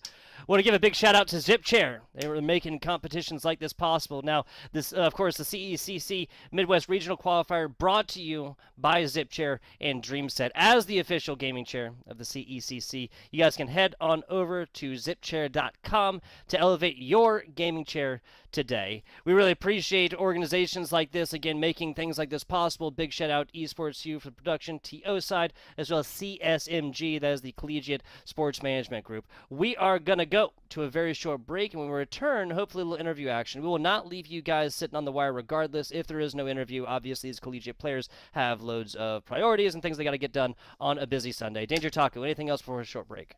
Absolutely not. Just congrats to Northwood Blue. Yet another one for the trophy case, and can't wait to see him at CECC Tech 6.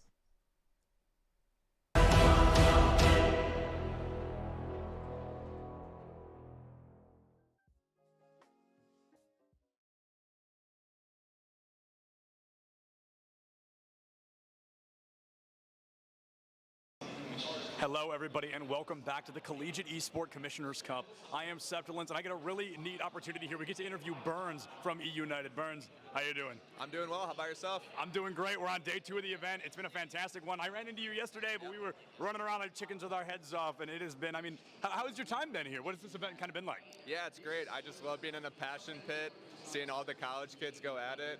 Reminds me of like an old school MLG event almost, but being like in the epicenter of the passion pit, seeing Rocket League, Valorant, Overwatch, and Smash, just it's amazing to see all of these schools compete against each other and get a shot to play on this main stage. Yeah, no doubt about it. And tell us a little bit about kind of what is E United, right? Because we know that you're here, we know you're here to represent them, but for the people that don't know, what is E United? Yeah, E United was founded in 2016. We're a professional esports organization. We've been in League of Legends, Overwatch, all the way to Battle Right, I think it was called back in the day. Right now in 2022, we are in Gears of War, Halo, Rocket League, PUBG, and announcing a new title tomorrow. I know, get the small intel here. So it's a lot of fun. I went pro in Call of Duty when I was younger. I ended up playing my last event under E United, switched in 2016, and I've been the GM ever since. So it's a true blessing to be able to stay with an organization for as long as I have, and we love giving back to the collegiate community. I actually graduated from Full Sail in 2013. I was a little confused about the jersey. Yeah, so the Full Sail boys are out of the tournament, unfortunately, but I decided I would rep them today in their honor. Yeah, it's just great. I love working with younger individuals who are trying to find their path in esports, and these college kids are really showing what they're all about. Yeah, so to be kind of an ex-pro player, where a collegiate scene at the time didn't exist, especially not to the scale right now, what is it like to see such high levels of success, such high levels of support for something that you weren't able to kind of get as much support in at the time, something that was looked down on a lot more? Yeah, I'm extremely jealous. That's all I can say. Full Sail started their program in 2017. When I was there in 2011 and 12, it was just a bunch of nerds running around, just creating their own clubs. I was still striving to go pro, but now you have these opportunities to play on main stage, play in front of thousands of people. We just had locals back in the day. You would show up and play for like $200, $100. It was like lunch money. Now these kids are playing for scholarships. They're playing for fame. They could pop off here and end up getting a sponsor for $10,000 or $20,000 from somebody. So the opportunities are just endless at the moment, and I think it's just great that you basically can prove yourself and make anything happen right now. It's instead of kind of what you had gone through being in college and also trying to go pro, these kids can try to go pro while being in college. It's hand in hand instead of those two kind of battling kind of matchups. So if somebody's trying to go pro, right, they're like, Burns, I want to be you one day. I want to be the GM of E United one day. What is that first step to really take it from a hobby to a passion, to a job? Yeah, I think I've told this story a lot, but it's really, I thought about going pro every night before I went to bed. Like, I lived and breathed Call of Duty for years. It was my life. I had to skip dinner sometimes. I had to skip family functions, and my family didn't really understand, but it was what I wanted to do, and it all worked out. But at the end of the day, you always need to kind of be organized. You have to have the ability to not put all of your eggs in one basket. So even though it worked out for me, there are so many opportunities in esports. There's being a caster or interviewing people. There's working in production. There's helping people get waters. Like literally, there are so many opportunities. So, oh, this crowd's awesome. They're going crazy, dude. They stayed on their last life right now. Off subject, Smash, regardless if it's middle school, high school, college, it pops off all the time. I love it. Well, Burns, thank you so much, man. I really appreciate it. Yeah, no worries. Thank you, guys.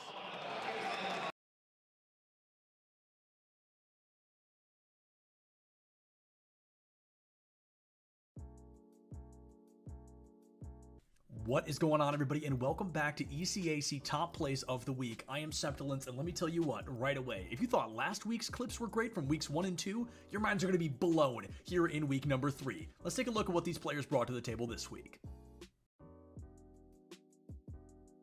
We wanted a banger to kick things off strong in our 8th slot of the week, and let me tell you what, CU definitely coming in clutch. They're already up a couple of points, but they want to make sure they can walk away victorious in game number 1 with a pretty good pinch from Pancake. Yeah. Ooh. Another good shot. Pancake with that shot. Oh, get your syrup and your chocolate chips out, because this pancake is looking tasty. With only 60 seconds on the clock, the University of Kentucky was feeling great. They'd already won a fight, Midtown was within their grasp as they only needed to secure one more fight win to full hold Bryant University. But Klaus knew, sometimes it's not just about winning. Sometimes it's about sending a message. Okay, they've got to move. There's the initial hack. Klaus down like the cat among the pigeons. And there's not a lot of coming back from that one. The fun, it's... RPI found themselves with their backs against the wall on Bind. They were 2 round losses away from losing the map and the series being tied up 1-1, going all the way to map number 3. They needed a hero. They needed somebody to guide them to the promised land, and it was Moses with a 3-piece that secured the deal and won them their 9th round. The team, Southern Arkansas, will make it free and clear, taking on the site, unless Moses able to lock it down with a 3K. It's all up to the singular Briani, who's nowhere to be found. That must have been, he just walked through.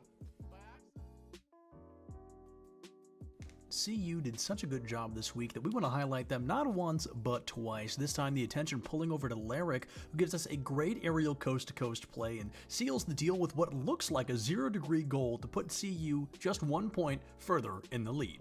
Oh, that was beautiful. Beautiful aerial goal. Could have said it better myself. Look at how Lyric creates space. And the accuracy. Does it get any better than that? It really doesn't.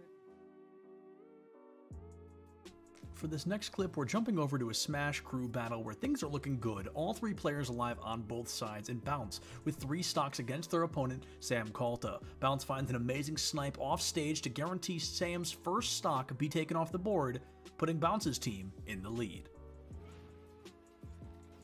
Unlike but that nice neutral B off beautiful stage. Snipe. You love to see that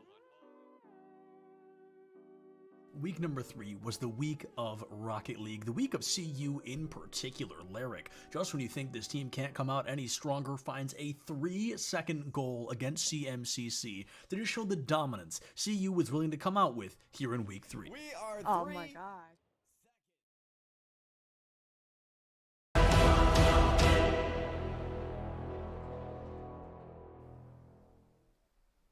Hello and welcome back. Coming hot off the heels of a Northwoods Blue victory right here that was 4-0 after their 1-game advantage. Unfortunately, we are not going to be able to bring you any post-game interview action, as we know there are priorities in this life. Esports very, very important, but gubernatorial campaigns for the state of Michigan, far more important, far more important. And this is the first time in history we've seen 3 different players going for it, all for the governor of Michigan. Who'd have guessed it, dude? Who'd have guessed it? Priorities, though, Danger Talk. I mean, we talk a lot about esports programs and them saying, oh, we want more out of our students. You're not just here as student athletes and playing esports. You're also giving back to the state. And in this case, yes, all 3 of these players actually being required for class credit to run for a governor's seat in Michigan. It's really nice to see them trying to make a difference beyond just racking up money. They're putting it forward for a campaign and for the people of Michigan. It's really nice to see.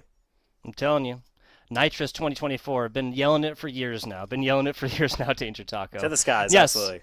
Can't believe they let him run on a gamer tag.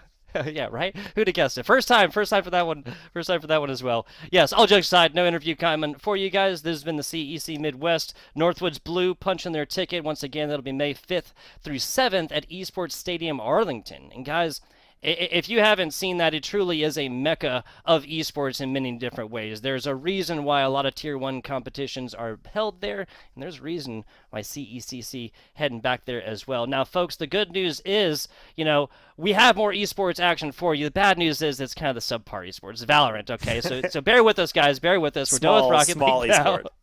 Small indie esport, right? Yes. But Northwoods and Missouri, University of Missouri, coming in here. That is an 8 p.m. Central Time, so that is 6 p.m. Pacific Time, 9 p.m. Eastern Standard Time, if I got that one right. I'm on really bad with time zones. What I'm going to go with is 8 p.m. Central Time. What that also means, of course, is that Northwoods, out of Michigan, has sent a team to the finals of Super Smash Bros., Rocket League, and winning Rocket League, and will be sending a team onto Valorant. Now, the second team gets a clap on the back and a good job, and not necessarily that pass on in May 5th through 7th for the CECC competition in Arlington, Texas. But even getting to grand final is fantastic stuff, Danger Taco.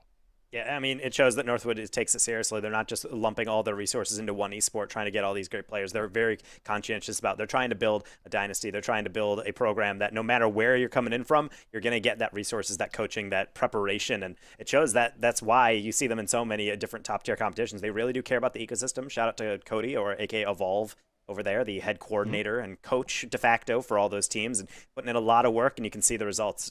Just continuously seeing that name pop up over and over in these grand finals. Yep.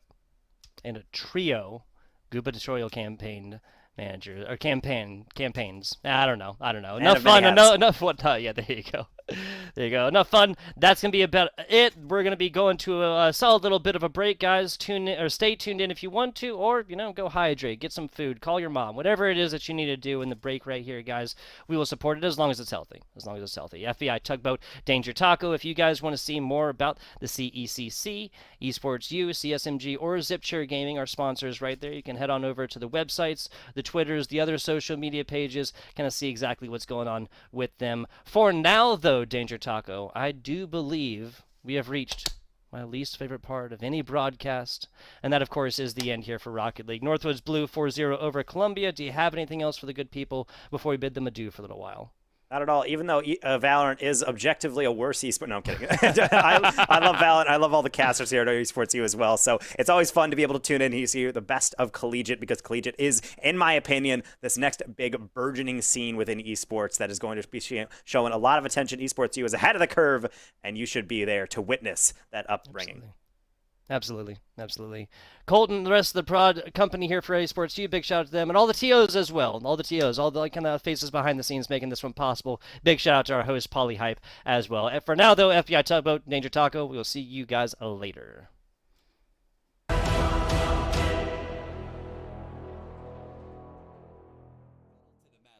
Right there. Foot on the gas pedal.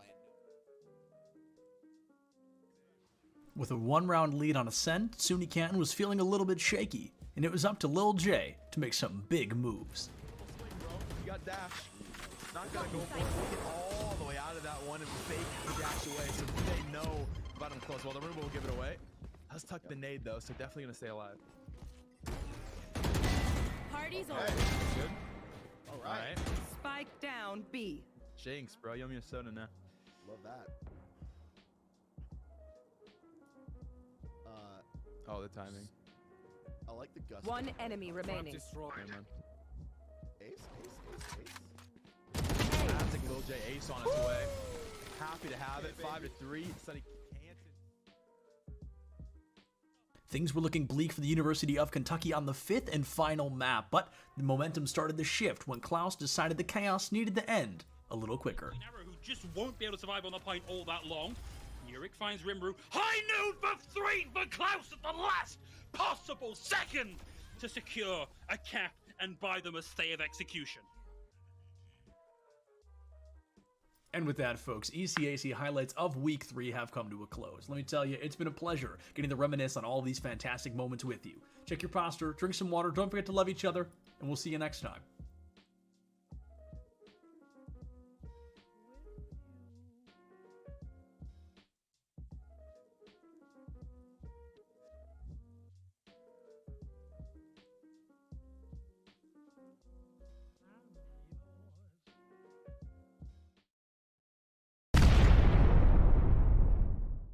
We're at the Collegiate Esports Commissioners Cup. Let's make some noise. Oh, and it's gonna jumped into it. Corner judges go for 1, 2, dip. He needs more. And They're doing even more here. You gotta touch the point.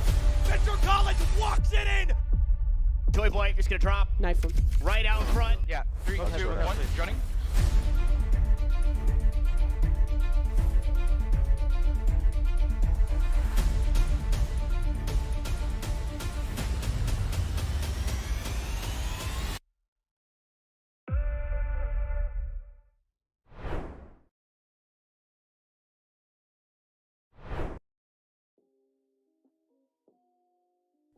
What is going on, everybody, and welcome back for week number 4 of the ECAC Top 8 Plays of the Week.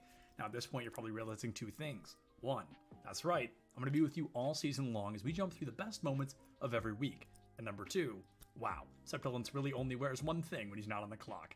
And I can't even defend myself, it's a comfortable outfit. Anyway, without further ado, let's jump into week number 4 and see what these players brought to the table to beat out their opponents and be victorious. Wake Forest was already up a game, there were 4 minutes left on the clock, and they just couldn't find that first point to take the lead and put them up 2-0 in the series. But in a final moment of success, Malone clears it from one coast to another and finds an open goal, giving Wake Forest the lead once again. These Champ 3 and Champ 2 is doing. I mean, seriously, look at Malone making advantages for himself. Wow. And he will put Wake Forest on the map. This game number 5 could just go their way.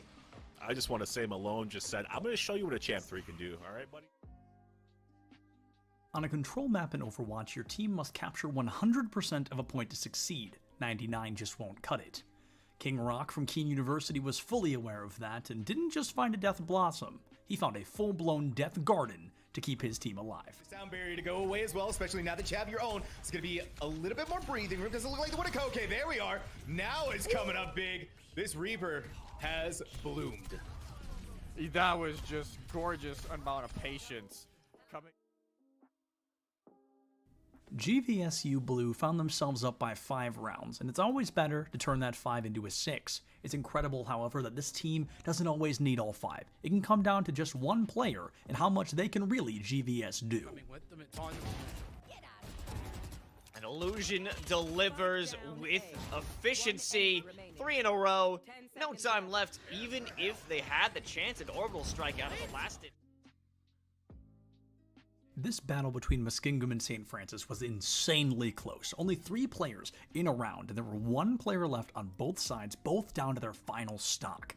Things were looking pretty strong for St. Francis, their Luigi only at 40%, but it was up to Splat to do anything but. Just keep him off stage with that Zare. Oh! If Bad spot right here for Teo. If that block didn't disappear, oh no way! Oh!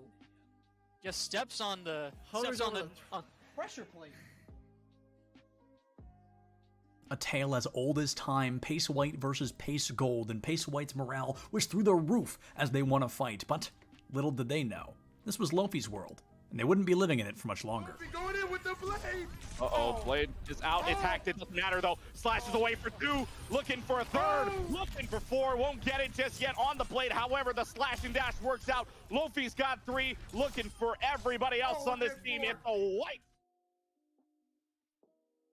The Inkling versus Ganondorf matchup is not very good for Ganondorf, but let's be honest, which matchups are? In this clip, we're going to be watching as JD from Fisher learns the hard way that you never really want to meet an Inkling off stage. Sooner if you don't find that kill confirm or that kill or a bomb off stage like that. That bomb angle guarding is so good today. Yeah, that bomb angle was beautiful. Week 4 of ECAC Rocket League was absolutely insane. CMU and FC were tied up 0-0, but it was Gand who told FC they shall not pass game number 2. Side of FC, they've only got one player for a moment there. They're trying to recollect, they're trying to reposition, but how do you position around a pinpoint accurate shot like this? Gand goes crossbar down for the first goal. Adams in reverse, backed the defense off with that. Whenever I'm on the mic for Valorant, you'll often hear the line, check your corners, repeated over and over and over again. And even with me not on the mic to tell them, I have a feeling this team may have learned that lesson. Nah, he's got to take the shot. Take it. Oh yeah, sounds of teammates running on through, and come on, dive! The 4K on a completely unaware trio. And it's 11-0 right now.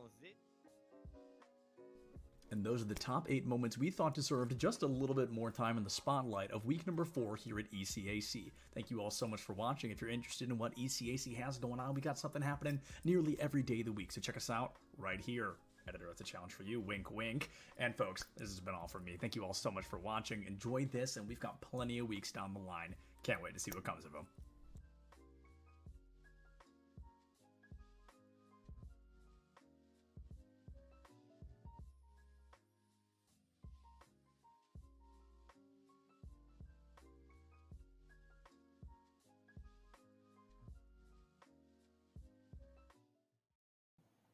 And there's so many other jobs as well that can translate out of this experience in esports. The only path is not just as a player. I think all of us are representative of jobs in esports, but it mirrors traditional sports in pretty much the same way. You've got, broadcasters, you've got production people, you've got marketing and sales, and now NIL and things like that. But really, esports is kind of a great accelerator for a lot of new businesses that are coming up in the metaverse and Web3, and there's a lot of new technology that is going to be needed. And so these STEM students that are also esports athletes are really the future workforce and leaders of tomorrow. And us, as well as all of our brand partners that we work with, really recognize this. And I think that's really, a key driver of why brands are in this space. They want to be part of building that future workforce and leadership and shaping it and supporting it. So, yeah, it's been a very interesting space to watch.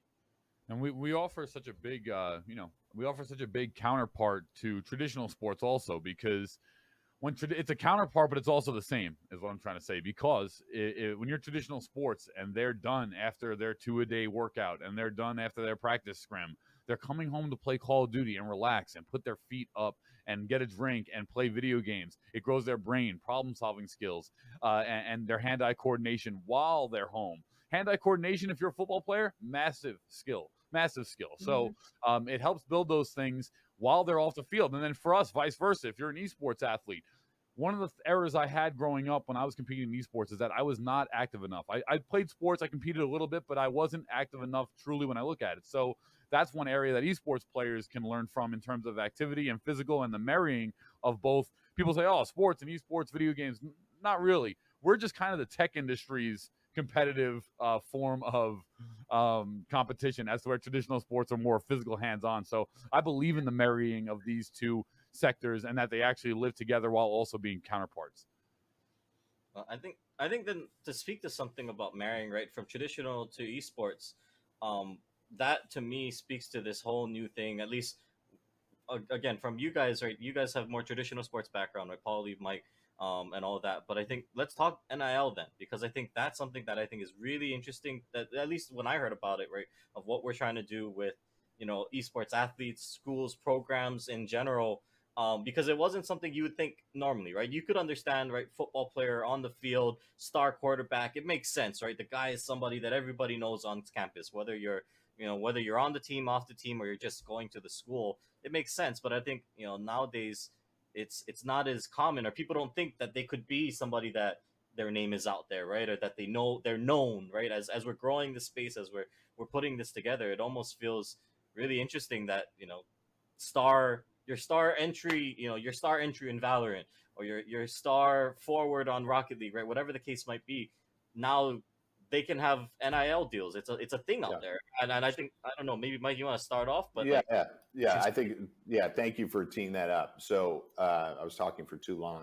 I forgot to bring NIL into the mix, so it's a common occurrence, occupational hazard. So I would say that so NIL for I'm sure most of you watching understand what it is, but NIL stands for name, image, and likeness. Name, image, and likeness, that term has been utilized to describe the transition of traditional student athletes, NCAA athletes, and their ability to monetize their name, image, and likeness. It went live July 1st, 2021, and it has continued over the course of the last nearly 14 months now. It's an interesting term because it's been co-opted to describe the NCAA's approach to student athletes being able to make endorsement money or be able to monetize any part of their name, image, and likeness. But it's been around forever, right? We've had athletes endorsing brands for over 100 years. Babe Ruth of the New York Yankees was endorsing brands 100 years ago, and it has continued onward from baseball cards all the way through now, where we have lots of different integrations of how influencers can monetize their followings. So what I would say on the traditional side is it's still a very young space. There are a lot of stories out there regarding NIL that tend to focus on the negative, or how out of control, I put in air quotes, it has gotten. But there is still a burgeoning marketplace for many more student athletes that are involved. About 17% of NCAA athletes are currently involved in NIL, but 65% more than that want to get involved and are curious how to get started. On the flip side, brands are challenged with a few different things in the space. There are 10,000 professional athletes in the United States. Once July 1st, 2021 hit, and you dump every NCAA athlete into that space, that's another 500,000. So brands that maybe didn't have a dedicated athlete strategy when there were 10,000 now have 500,000 plus that 10,000 to figure out how to activate who they are. That's a lot. I understand brands' hesitancy in some instances, but I can tell you that companies like us are on a daily basis educating brands and student athletes as to the software you can use, the types of activations you can get involved in, and how to utilize your followings, or if you don't have to or want to be a social media star, are there ways in which you can monetize it? Now, I know I described that under the umbrella of the NCAA, but I see it as being no different in esports. I think there are massive opportunities for people with followings to be able to use that and connect with brands. I think a company like us can help you to do that. And then beyond that, we can make sure that those transactions are safe for you. I think there are opportunities, not just at the individual competitor level, but at the program level to have a sponsorship go to that. I'm sure some of you out there listening and watching already have deals like that in place, but I think we can continue to enhance, augment those deals and make them more comprehensive and make them, first of all, I think product deals are perfectly fine, but I think we can get beyond that and grow some of these deals to a greater extent. Paulie, thoughts on that? Yeah, what you said is right. So I'll put it in for layman's terms here for just the esports players, because I talk to so many of our athletes that compete in our CECC series that are currently still in college. And basically what when Mike Blewett says NIL, what he's referring to is just very simple. If a brand or any sort of anyone wants to use your school's name or your brand or anything with you, there is a deal for you that can be put in place, whether it's product deal, whether it's a paid endorsement. You can, whether you're a macro influencer or whether you're a micro influencer, you can be paid for your services. So most of the people, when I talk to them, most of the, I won't say people, college athletes, they are, intimidated by the word. They don't really know what it means. They've never done anything with it before. And that's what it means. Any single time a brand or anyone at all wants to use your name or do a deal with you or do some sort of activation with you or your school, that's basically what the layman's terms, the NIL meaning comes from. And it's evolving in this space. There are so many brands that want to associate with micro and macro influencers. and just get people involved with their products or their services. So all of you, collegiate athletes out there that are competing in esports,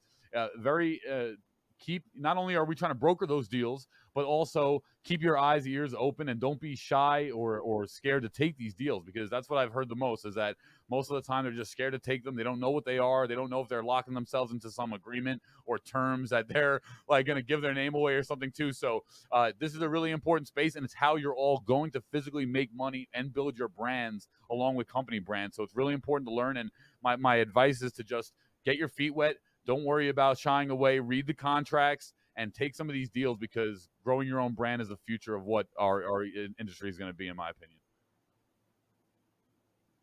Exactly. And if you follow in the pro space, you'll see that the pro teams are not only focusing on competitive play, but a lot of them are focusing on their brand and their cultural importance in the space. And so, one of the things that we do also is help athletes build their brand, build their following. And that's part of what Paulie and Kyler are doing on their side when we do this behind the scenes training.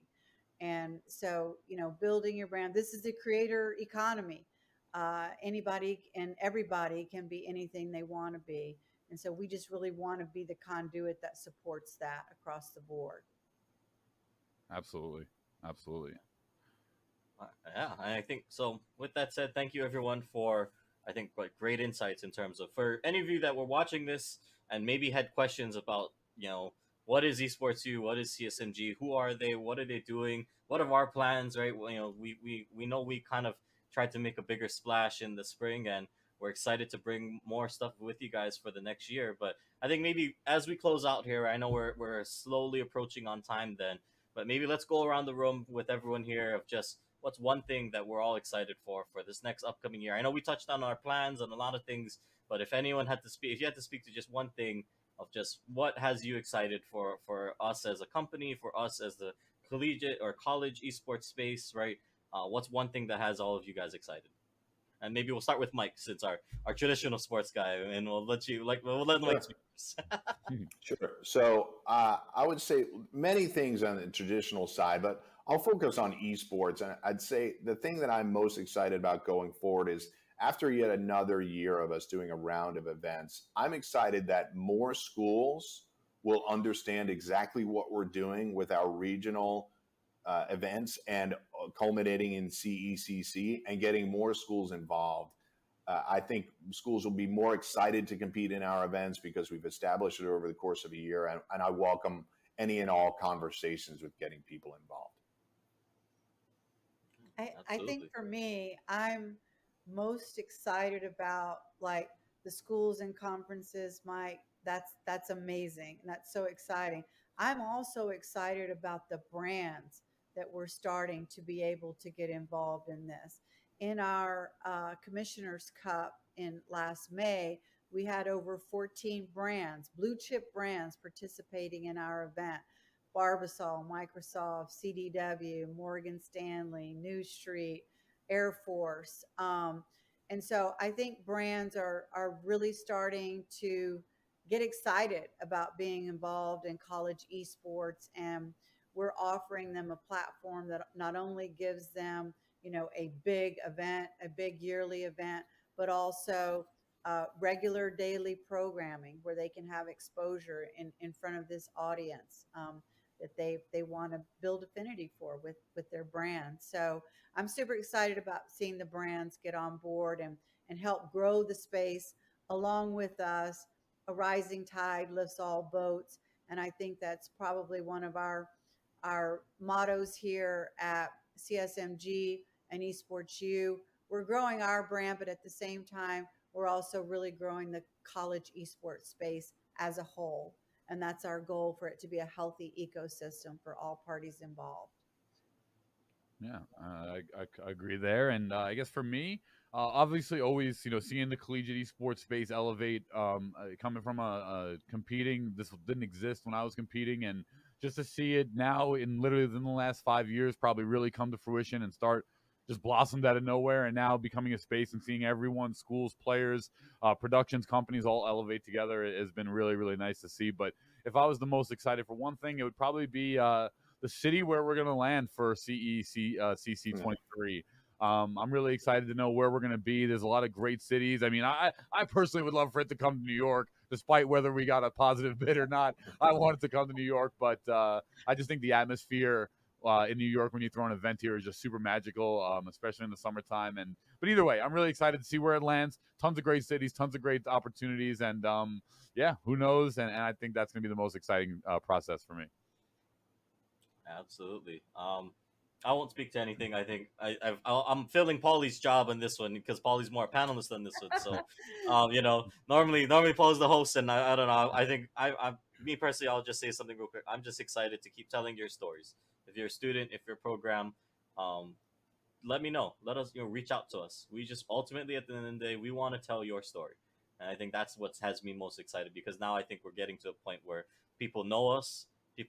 I hope you guys trust us. And and we just want to keep expanding and growing the space. So with that, Paulie, I won't make you do the weird thing where you got to toss to yourself, unless you want to do that. I don't know. Actually, you might have a way of doing this. Let's test it. Yeah. Okay. All right, How do you want to throw yourself here? Well, that's going to conclude here the future of collegiate with CSMG and Esports U. Thank you so much to Angela, Mike Blewett, and Kyler Tandel for hosting our panel. And now back to myself for the day 3 of the CSMG Coaches and Director Summit 2022. Hey everybody, and welcome back to another ECAC weekly highlight clips. Now, I feel like I've been saying this every week, but this week in particular is full of some really unique kind of once-in-a-lifetime plays and clips and moments, so I'm super excited to jump into it with all of you.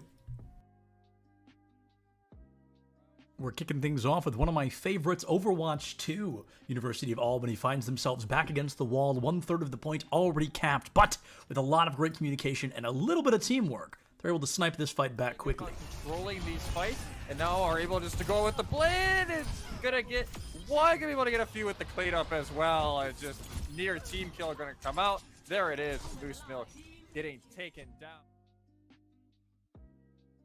Clip number 7 almost takes us back in time to Super Smash Bros. Brawl, where we would see Diddy Kong versus Meta Knight all the time. But unfortunately, EJJ from St. John's is about to find out that Benedictine was not kidding around. Great catches Billy with the guy. Oh, almost gets the Nero shield. Oh, 5. Yo. Oh my God. Ooh, and not enough height. Yep, that was really well done by Kid there. Number 6 here in week 5 is going to be an amazing play from Wayne State. Amatsugachi finds a huge needle thread and guarantees the first point goal for Wayne State against their opponents. I've seen this play before. Amatsugachi just waiting for the ball to plummet down in the zone, the scoring zone. That is massive dunk to get Wayne State on the right foot. I'm super excited about clip number 5 because it feels like the first Valorant clip we've had in a while. It's coming out from our friend Doodle V on the side of SFU. Uses every single knife in a Blitzstorm. It just can't find that elimination, but luckily enough, still had one knife in the chamber. Linking in from the backside, they're going to be able to swing on this one. They do have a save that's behind them as well. EK is going to be able to get big value. They are able to maybe get the defusal. It's still beeping. They're still dropping. They have the right click. Trying to knife him. Oh, they jumped him like a ninja in the night. Oath is put on their back, and it's Jet that... Sometimes as casters, we get a cool opportunity where a player's name matches up really well with what they're about to do, and I can't think of a better example than Bad News being the one to deliver that game-winning goal against Keen Blue in the 4th game on the side of Wayne State. Double tap every time. Massive goal for Wayne State. I mean, there wasn't even really a mistake. I mean, they had a player up for the potential shot, but the double tap opportunity that Bad News gave himself.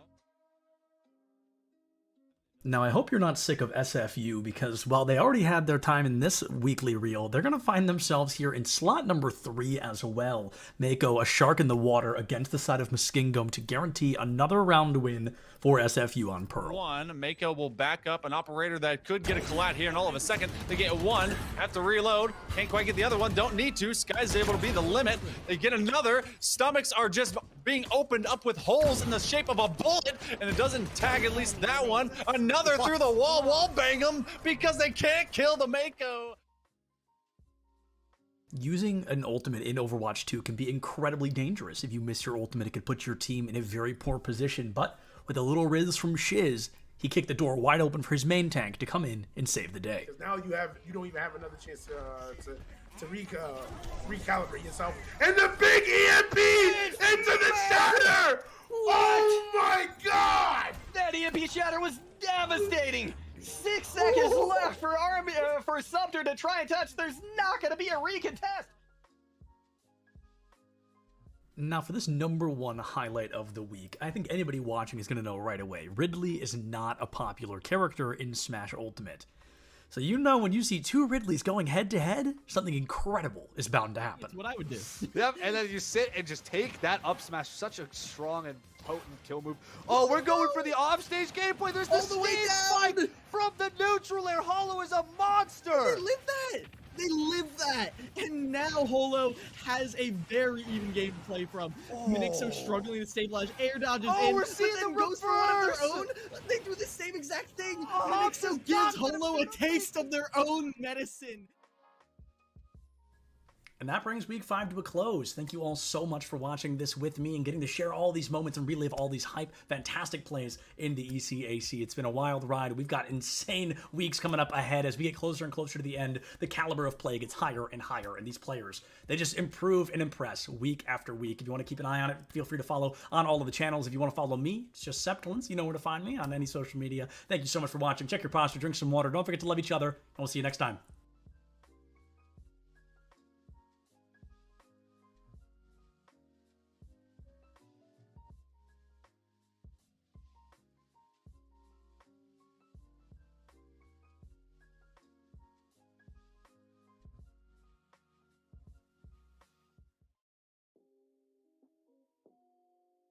Can y'all believe we are already 6 weeks into the ECAC highlight videos, and there's still so much content and so many great plays to see from these teams? It's pretty amazing, but I'm super excited to jump into it. If you don't know by now, I'm Septilence, and I have the honor to walk you through this week's highlights. I'm very excited to see what we got. Catholic U starts the series up. Toddy, 2 stocks on the board, needs to take 1 more off of Cherry. When Cherry answers back strong, Toddy finds themselves in a bit of a panic, but they play it cool, they find the stock, and they win out the set for their team. And again, this is Min Min. If anyone has the potential to rob someone, especially off stage, it can definitely be Mitha. Ooh, that was sexy. Oh no! Suni Polly was feeling great. 2 games already won, 2 games to go, and Wake Forest already 1 point in the lead, but with 16 seconds left on the clock, Toucan strikes a goal to tie things up and gives Suni Polly their chance at the 3rd win in a row. Field pass to Toucan with the shot. There goes the tie. 16 seconds left here in game number 3. Looking at potential overtime now. And the only reason why that was not saved because of the amazing speed on the ball there. Thankless in the right position. The pistol round in Valorant is one that many consider to be possibly the hardest in the game because you have no utility. You've just got your pistol and a dream to win the round.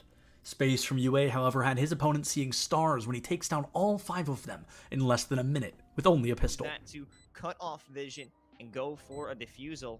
Pond is also available, so I'll be selling for some information.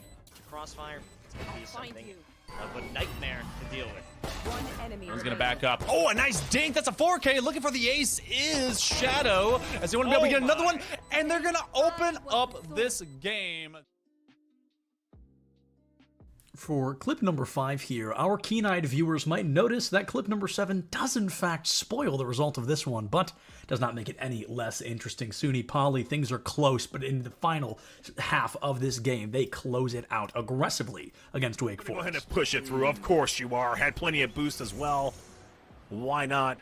Wes has just been a mechanical nuisance for the defense here of Wake Forest. If not extending the play, getting some of these individual. With a great EMP Death Blossom combo, Southern Arkansas was feeling fantastic. One member of the opposing team already down 4 to go, and they could cap that first point. But they're about to learn the hard way that nothing shines brighter than the Suns. Out onto the field. This might be good enough for Bellarmine to be able to hold on, but no. Both the healers! Suns! No way! You just went right up into the back line and hit the fatty shatty from behind. We were trying to do the same thing, but Suns... Yoru in Valorant is considered to be one of the worst agents in the entire game, but Rusty, clearly a big fan of Yoru just like myself, comes out quick, gets a 3v1 victory, and secures the penultimate round for UA. Hurry. Does OC him first, able to turn 1 from boxes, will be able to counter strike. No, where are you looking? What? Oh my goodness, Rusty's able to do it all himself. Where in the world was that second man looking? This upcoming clip absolutely deserves this second place slot because, as you know, these clips are usually about 30 seconds to a minute, but Percival did so much more than we'd ever be able to fit in 1 minute, taking all 9 stocks off of the opposing team before losing 3 of his own. Timing on the up special from Little Mac. A potential KO punch is going to whiff here. 4-2, 1-2. Little Mac is off stage. There's the Nikita. Air dodge is going to get caught. He has no jump. He's catching it with the drop, Nikita, and the down smash. But he's still alive. He is living. One read there from Little Mac is going to take that's the neutral air. Our number 1 clip for week number 6 is easily my favorite. We're about to watch Priz get a 5K, a complete ace with the Odin. The clip itself is great, but the camera work makes it so much better. Enjoy this clip.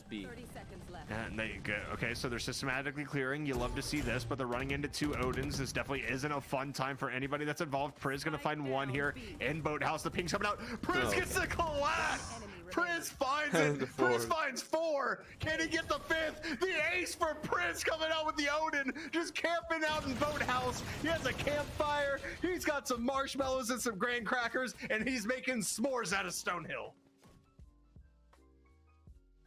And, as all good things must, Week 6 highlights have come to a close. Folks, it's always a blast to get to walk through this with you, so if you enjoy what you're seeing, go catch it live. Go check out ECAC on all their main channels. If you like what you're seeing here, feel free to follow me on my socials. It's just Subtilence everywhere. Thank you so much for watching, folks. Check your posture, drink some water, don't forget to love each other, and I'll see you next week.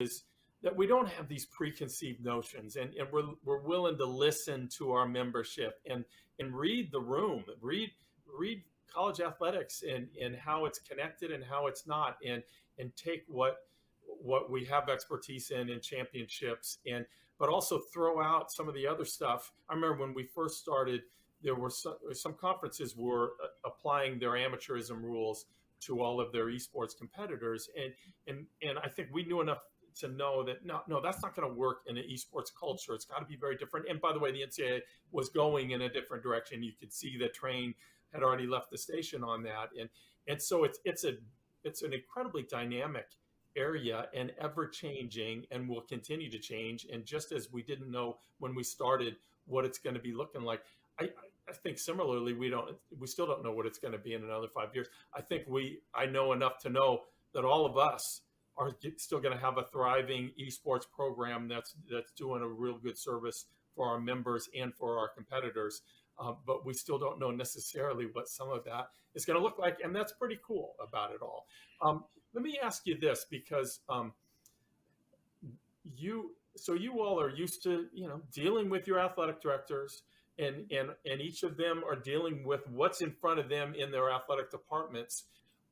My guess is at least some of your schools are that this is not necessarily operating within the athletic department. And can you talk about how you navigate that in a conference office, and maybe the best way to handle that, or do you have preferences? Do you try to steer them one way or the other? And just talk a little bit about that, if you don't mind. Sure. The majority of our schools are not under the athletics umbrella.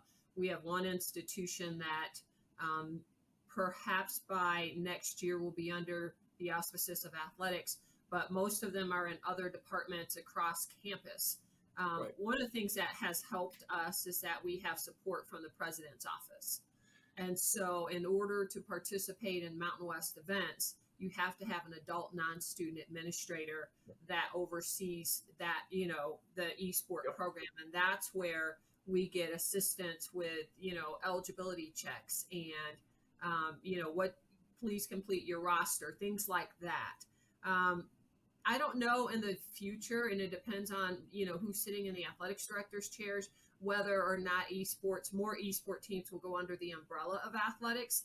And I'm kind of indifferent in terms of whether it should, because I don't want esports to go down the road that some conventional sports have gone down with the NCAA. So we have a unique opportunity to kind of craft esports in a way that fits what esports is, as opposed to trying to fit it into a conventional athletics box, so to speak. Right, right. I think the success of our program and getting participation is exactly that. The fact that we're not tying it in necessarily to athletics and NCAA eligibility. Like Carolyn, we probably have 3 or 4 schools that are under athletics. And I know it puts them in a difficult position sometimes trying to make some decisions. I got a request recently to consider allowing part-time students to participate during this year, because some schools struggle sometimes to fill out all the games that they want to play with us. And we held off on that for now. We defer to the institution and say, what's your policy for those that are under student development or activities? What's your policy for allowing students to participate? And if you certify that they're eligible under your current policies, then that's good for us. I also think, and I was part of some of the conversations early on with the NCAA years ago about the NCAA getting involved as a Division II representative, and I was crossing my fingers that wouldn't happen, just because I think this needs time to grow, and expand. Can I ask Rob a question, because you mentioned part-time enrollment, and one of the things that we've done here is that as a conference, we've just set eligibility standards, full-time enrollment, making progress towards your degree as the institution defines it. Are you guys doing something like that as well? Because we've gotten that part-time enrollment question and we've said no. Yeah, no, I don't think we've gotten that far down the line, Carolyn, to ask for that. I think we kind of put it on the institution, but we do say that the student has to be a full-time. Now, they could be a full-time grad student, but they have to be full-time as from what the institution decides. Yeah, our eligibility requirements are just as simple as can be. You have to be a full-time student in good standing. Yes. And after that, and that's about it. Now I think we wanted as few impediments to getting this thing rolling as possible in the outset. I do think as schools get more competitive, they will start to distrust one another, and that's why we have this 500-page NCAA manual, because schools distrust one another. But we're not there yet. Right now there's still a collective. Let's move this forward, and the fact that the NCAA is not administering it, I think, is really helpful to the growth of it all. And yes, we allow grad students. We don't even have a 4 or 5 year clock. If you are full-time enrolled for 10 years in good standing, you can do, and why not? Why would we not say that that's okay? Now, eventually, like I said, we may change our minds if the schools require it. They say, no, this is crazy. Look what they're doing over there. We don't like, but I think we're still a long way from that. Alex, do you have anything? Yeah, I mean, I echo everything that really Carolyn has said. You're gonna have to forgive me. What was the original question? It's been a minute. I know. I'm sorry. Well, just kind of what you set out to do, and then what maybe the realities of it are. I can't say that. I'll get in trouble. There's one for each game, so teams this weekend, somebody's going to have to explain to TSA why they're coming home with an extra trophy. Fine. We're fine. This is going to be great. Why is everybody staring at me? I'm not even doing anything yet. Is it because I'm in a suit? It looks nice. It's new. I'm stressing. It's all right. We win these. We absolutely win these. I've never seen us lose these. I love him. I don't remember his name. What is going on, everybody? And oh, are we ready? I'll start over. Okay. What's going on, everybody? We are here at the Collegiate Esports Commissioners Cup 2022 in Atlanta, Georgia. The players are just now entering the arena for day one. A lot of them had the opportunity to be here yesterday to get jerseys, to get familiar with the area, and to get to know one another. But today, the friendly gloves have to come off, and they are all here. Earlier, I was talking to these guys. This mannequin, when they didn't have anything else set up, I could see it from all the way down there, and I thought it was a person. And I stood there for like 5 minutes, and I was like, why is he standing like that? And I thought it was like a smooth criminal. I thought somebody was giving us like a Michael Jackson impression, and then it was a mannequin. I was really embarrassed to admit that. Oh my God, that's a lot of people. Hold on, let's go over this window. It just keeps going. There's so many people outside. There are so many people outside. We're gonna interview people when they come in. I don't really want to go outside. It looks like it's gonna rain, and this suit is new, so. Oh, there's Doc Haskell. Hi, Doc. How are you? He brings a full notebook with him and like writes notes down. It was pretty insane. He had it yesterday. He's gonna be coming through this metal detector right here. I don't know his name though, but I recognize his hair. Jen. You Jen? All right, we're gonna interview Jen, who's supporting Kennesaw. I'm gonna ask you a couple of very simple questions. Okay. Are we ready? All right, great. College. I really like Georgia College's color scheme. It's just red, white, and blue, I think, but I think they did it in a really clever way. Mineral area wearing hoodies, even though it is 75 degrees outside here in Atlanta, Georgia. Absolute legends. If only Nick could hear you. Nick, come back. If he's over 100 feet away, he can't. You were whispering something, and he started smiling. I'm like, are you whispering? Oh yeah, because he's got his headphone in if we're close enough. But Bless you. Gesundheit. Gesundheit again. You're welcome. I'm gonna go find him. Oh, there he is. Oh my. Oh, okay. Real stuff is starting. Real stuff. Competitive integrity needs to be upheld. We gotta get out of here. Yeah, I don't want to get in trouble. I get really embarrassed when I get yelled at. 30 is Okay. Wow, it's not 10:30 yet. It's only barely 10. Woo! All right, it's gonna be a long. Hey, what's up? Surprise interview. Join me over here. We have a cool backdrop.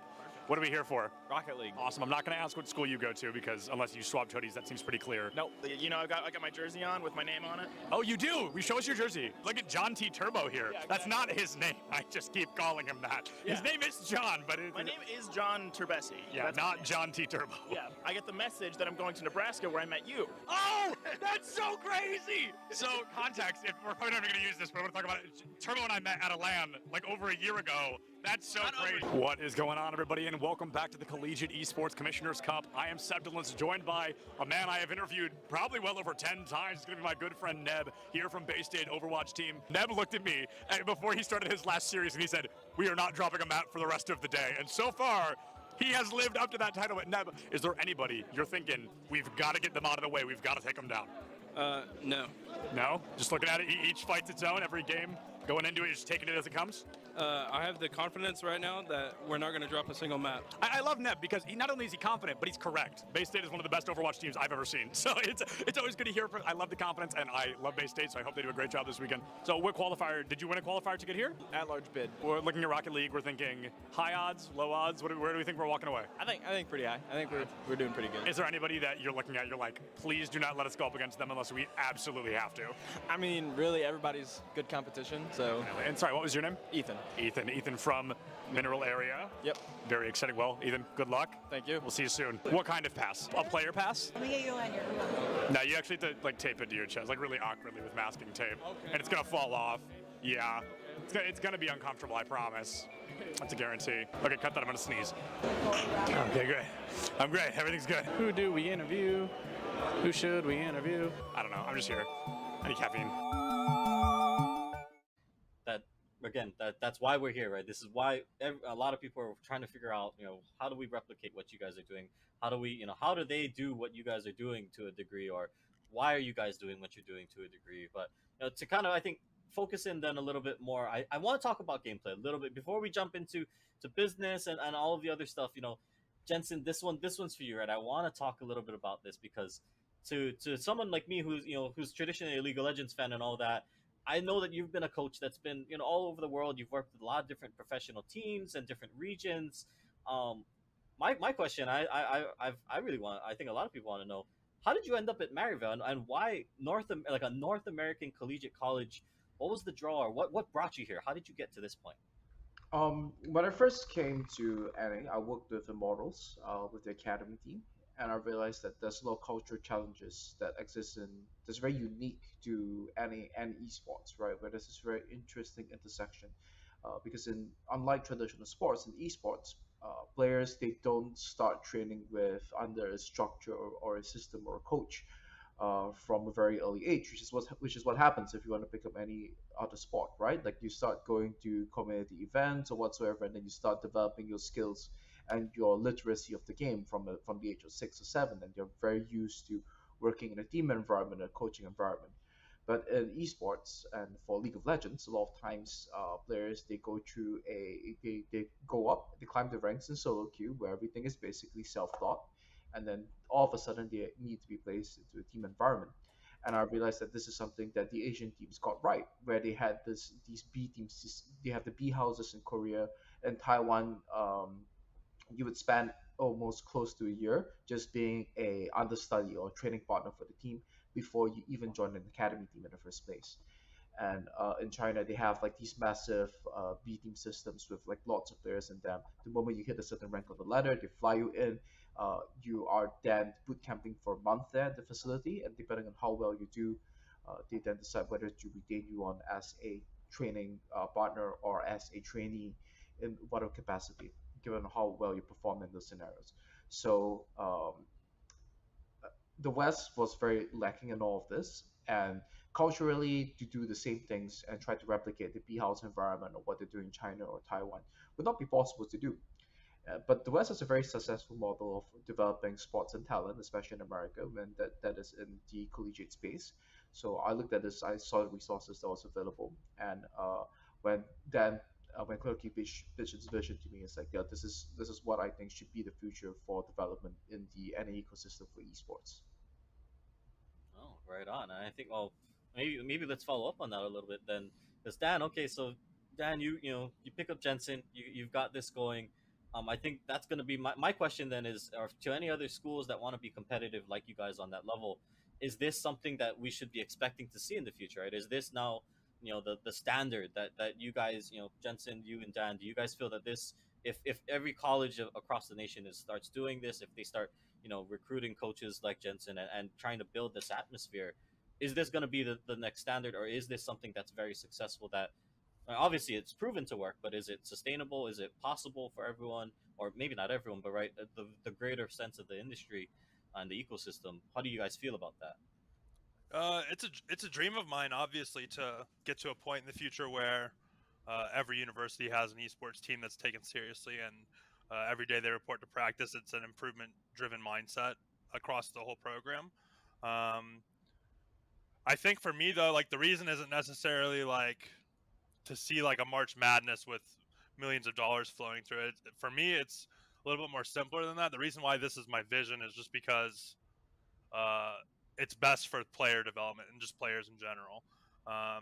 What we see in tier 2 ecosystems almost across the industry, that's like below academy, I would say, like right before you, I would consider academy professional, because you're making a salary, higher salary than exists in a lot of semi-pro sports actually. But in the tier 2 ecosystem, you kind of go from like your parents' bedroom making no money on a Discord server with a coach that hasn't been certified by any national body, to playing academy, and that's horrifying to me. So while I don't see collegiate as being, or maybe it does end up being this way, but it doesn't have to be the definitive path to pro. I want it to at least be an option, like a parallel option, similar to how you can go through the Canadian hockey system, where you can choose to spend a couple extra years developing and maturing physically and emotionally in the NCAA model before you go to the show in the NHL. I'd like to see that reality in esports. This isn't something where there's a century of history to the competition. So it's a very powerful tool, especially when you're trying to convince your parents that this is a worthwhile pursuit, that you can get a college degree. And it's one of those things where, at least in America, with how expensive college is, getting scholarships after your first, like after like your 18 to 20-year-old years is usually harder academically. You usually get the majority of your scholarships going into school when you're an 18-year-old freshman, and the way that the current path to pro is set up, a lot of players are foregoing that span of time to try to go pro for no pay. And so For me, it's more about like a health of a pipeline, health of the ecosystem, health of kind of the player experience of pursuing this, and that's the big thing for me. And obvious it's a dream. I want Maryville to serve as like a case study and a model for that. We want to show results. We want to eventually be competing to win proving grounds, to show that this can be a functional alternative to the traditional tier 2 within esports, and that's what we strive for every year. And I can add to that a little bit, just from a business perspective. I think, we're very fortunate to have Jensen and Dan here at Maryville, but I think if you're a university looking at, just adding a coach, maybe not to the magnitude of Jensen, but I think you have to look at the metrics. I think if you look at what the ROI and the business case of adding relevant esports within your university, what that means to your student life and all those different things, all those things that they try to check boxes within higher ed. I think having a relevant esports program or a relevant system within esports, every university should be looking at it, because their baseball players and their basketball players and football players are all playing gaming. And a lot of these esports, figureheads and coaches, etc., are the relevant people in digital media. And it helps the school with a brand perspective. And I think just having any sort of relevant and adding bodies within the esports ecosystem at universities, you have 2 or 3 basketball coaches, you have 2 or 3 soccer coaches, both on male and female. I think having relevancy within esports, it has probably a 15 to 25x, return versus like traditional sports. And I can say that with my background and everything like that, and just knowing how we look at it. But at the same time, if you're not looking at esports as a relevant, not even revenue stream, but relevant digital eyeball within your sports and student life perspective, I think you are sort of behind the times. That's so cute. UCF, and it's really cute. I'm gonna move down here. How do we feel? The odds for UCF? What are we thinking? They got it. No, we got this. We got it. We got it. Go Knights, charge on. 100%. My friend Nick is behind you. He's gonna record it. Don't look at him. You'll ruin the shot. Don't look at him. Don't look at him. Come on. Let's go! Let's go!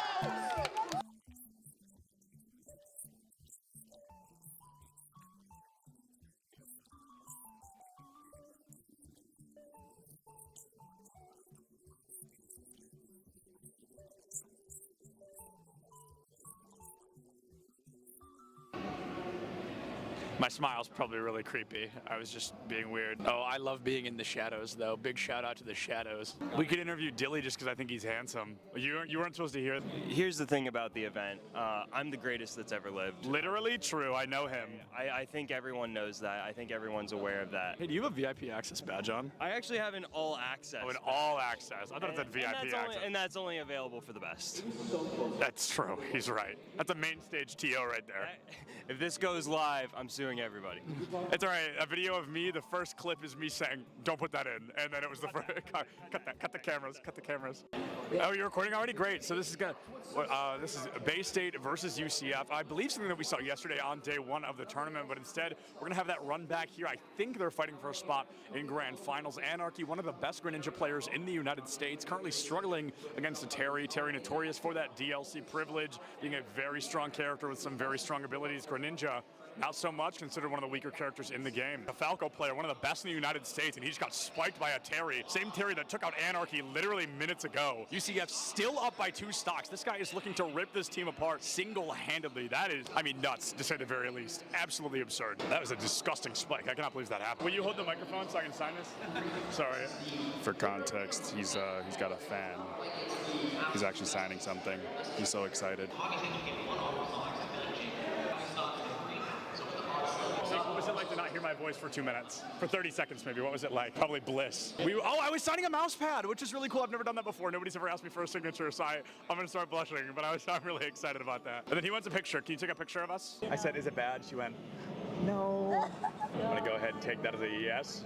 Turns out I can't tie a tie sitting down. What do you think is the appropriate face-to-screen ratio for a Valorant player? Face to screen, like how close I sit. Yeah, like how close should a player sit? Personally, I play really, really close. I think it depends on your eyesight, but for me, I like playing close because it helps me focus on my crosshair.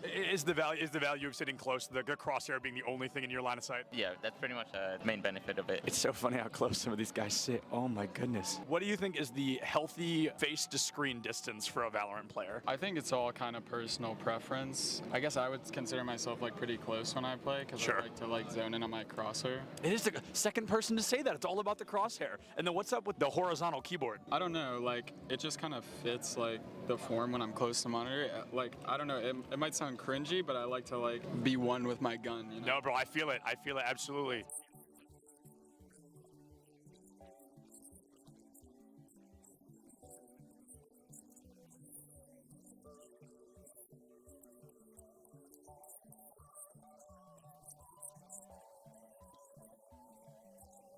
What is going on, everybody? I am here with some UCF fans. How are we feeling about UCF? Let's go! Let's go! We've got a bunch of UCF fans in the crowd right now. UCF, they are up by a single game. They're looking to find their third and possibly final, secure a spot moving forward. Things looking great for them against Northwood here today. This guy's playing Minecraft right now. He keeps double building instead of placing the dirt. Pressure's on, man. Everybody's watching. Just kidding. Just me. Cameraman's not over here. Just kidding. He's behind you. There's actually always cameras on you if I'm around. Do you double build all of those? No excuses, bro. Your college esports Minecraft team absolutely rolled. L after L here. Let's hope UCF has a little better luck on stage, huh? What is going on, everybody? I am Septilance. I have the honor of welcoming you to the Collegiate Esport Commissioners Cup here in Atlanta, Georgia.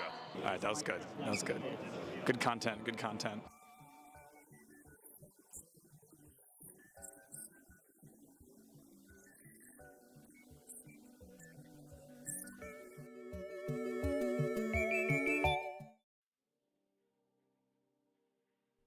Week number 7 of the ECAC highlights is finally here, and this is, I know you guys are about to be like, whoa, why does EC every week is a banger, but this one is so real. There are some really impressive plays, some kind of like 1 in a million moments that I have never seen before that I'm really eager to show you guys and share with you, so let's jump right into it. Oh, also, I guess I'm Septilance. You probably know that by now, but it's always nice to introduce myself. All right, let's get to the clips. Now, clip number 8 to kick things off might not be flashy, but by golly, is it impressive. CSUMB guaranteeing themselves their 4th and final win to 4-0, the powerhouse team known as UNCG Gold. From Greensboro, final seconds ticking away. Here comes Garrett's. They're trying maybe to walk away with one more missed contact. Brutal. Oh my goodness, insult to injury at this point in time. As the all zeros are on the clock, he gets another one, and Monterey Bay do it again. They pull off the sweep over Greensboro. Clip number 7 of this week might be the fastest 0 to 100 clip we've seen in quite a while. Ashton, from the side of SVSU, just barely clutches out a victory for his team to start things off a little bit better on Icebox. Weapons utility, here's the flank from the Viper, and only good for 1, but has distracted enough. The 1, the timing is there for Ashton, and he salvages the round, reclaims control for SVSU. The Joker versus Game & Watch matchup is definitely a weird one, but Pato from Iona University certainly does not crack under the pressure. Nice. Ooh, almost gets the berry from that. That could have been a kill. Alright, so so funny enough. Oh, what a chase! Oh my god, that was deep. Fisher versus Ball State Black, 2 very strong teams in the world of collegiate Overwatch, and we even get to see Ninja Curly Fry and Depresso on that Sojourn. They both pop their overclock, and unfortunately, one of them finds a little bit more success than the other. The beat is going to keep them safe as they are knocked back towards their team. Depresso, though, coming up clean with headshot after headshot. And as Ninja Curly pops their overclock, guess what? Nikon answers with a beat in kind, and now Depresso using their overclock. Unbelievable, too! They're looking for the 3rd one, but Nev's going to take it from them, and it's going to be Me98 once again on the payload. It's a tale as old as time, though. For our 4th place slot, our technical honorable mention, it's going to be Neon from the side of Stevenson playing, well, Neon. They have that overdrive already online, that ultimate prepared, and even without using it, they already farm half of another one. Really sorry, Oath. You're not going to enjoy what happens next. Yeah, that's a 3K. Neon looking for a fourth and is able to catch it. A flawless on the save. Now this clip is one for the ages. The game just starting off, CSUMB loses ball control and the casters, they love the new name change. Before they can even focus on the game itself, somebody's already put that ball in goal. It's truly a blink and you miss it moment. Is making a joke, right? Making a joke on our expense based on Oh what we think my of him. goodness, Oh, Calflick. Calflick! Wow. Okay. Calflick, everything in a bag of chips on this one. 71 miles an hour is breaking almost every speed limit in the United States of America, right? But yeah, that was just... In our second medal spot of the week, it's going to be a huge play from Ball State's Roadhog player Spencer. Gets caught in the ship above second point Gibraltar, but the other team will very quickly learn he was not trapped in there with them. They were trapped in there with him. To the next checkpoint, and Spencer narrowly managing to stay alive, gets a hook on Diva, and the whole hog is going out. Spencer getting a kill on him, double kill, triple kill on a Trader's mech, and Trader's as well, triple kill with a face mist. And in our number one highlight spot of the week is a play absolutely incredible from RPI. If you've ever heard me personally cast Valorant, I always talk about the importance of trigger discipline. I could not think of a better example than this. Backside's there. The crosshair was waiting, but Spec wins out the duel against Moses. It's just Mandigo. Nobody spotted him. A chance for three. Denies the spike. Headshot on the next. It's a 1v1 here. Onus on the Sky to make the play. There's the Seeker to distract. Spec swings out, but it's a 4K for the KO. And now, I must shed a tear, because week 7 is over. It comes and goes so quickly, but at least we've got some more weeks to look forward to, and the entirety of the spring is just around the corner, so, you know, we're done, but we're not fully done, you know what I mean? It's always a pleasure to be here, folks. Still, Septilins, please follow ECAC on all of their main channels, because it is always, you never know what's coming next over there. Thank you so much for watching. Check your posture, drink some water, don't forget to love each other, and I'll see you next week.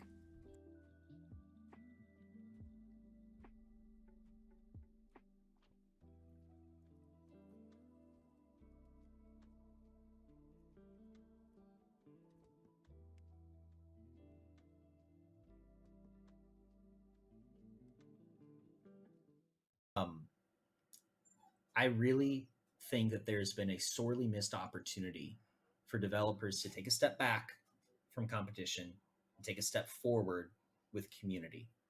And if they do that, I think we all win, because community, I would argue, is the one thing that no one's trying to solve. We're trying to solve recruitment. We're trying to solve competition. Tell me, where's community? Honestly, any one of you, go ahead. Shout out what's the national community for Scholastic right now. Any title, tell me. Yeah. Where do I go? How do I meet and hang out? Of the storm. Community, zero. There's nothing. It doesn't exist anymore. And it doesn't exist statewide. It doesn't exist school-wide. It doesn't exist region-wide. It doesn't exist nationally. It doesn't exist digitally on Twitch. It doesn't exist digitally on Discord. It doesn't exist through any form of skill-based development. It doesn't exist on any form of, skill-based learning or just pure socialization and fandom. Huge missed opportunity. You want to take their time and make it more efficient. In my opinion, tell Riot Scholastic politely to stop what they're doing with competitive, and their integration with LCS should be, Twitch, symposiums and summits and conversations and learning and all sorts of wonderful things, and promoting camps and educational learning activities and RSSA sponsored curriculum.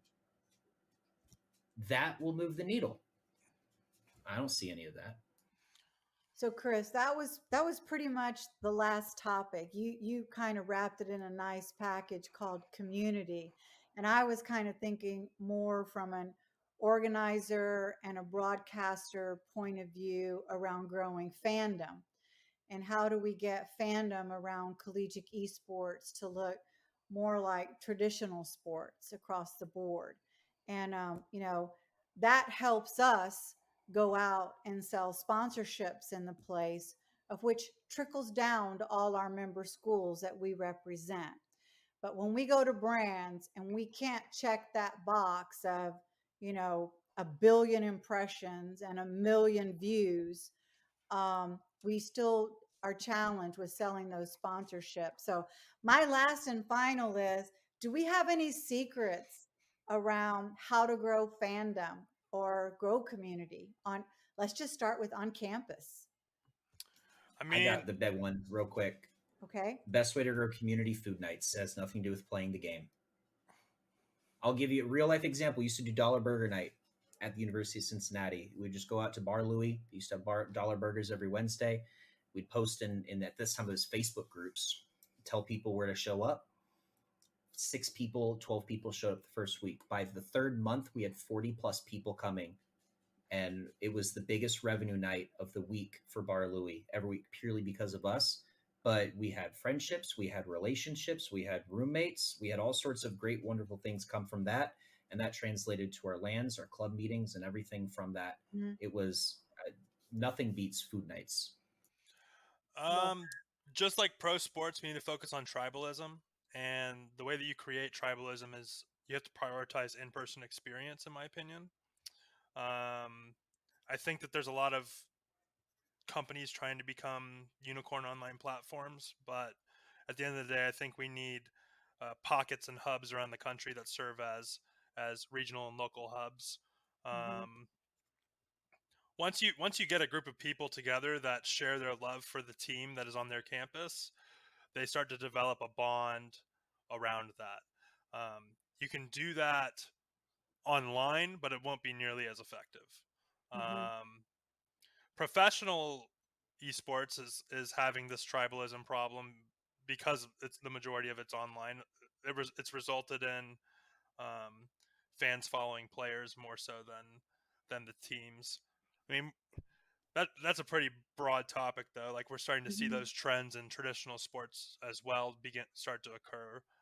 People will follow LeBron and specific players on different teams to wherever they are.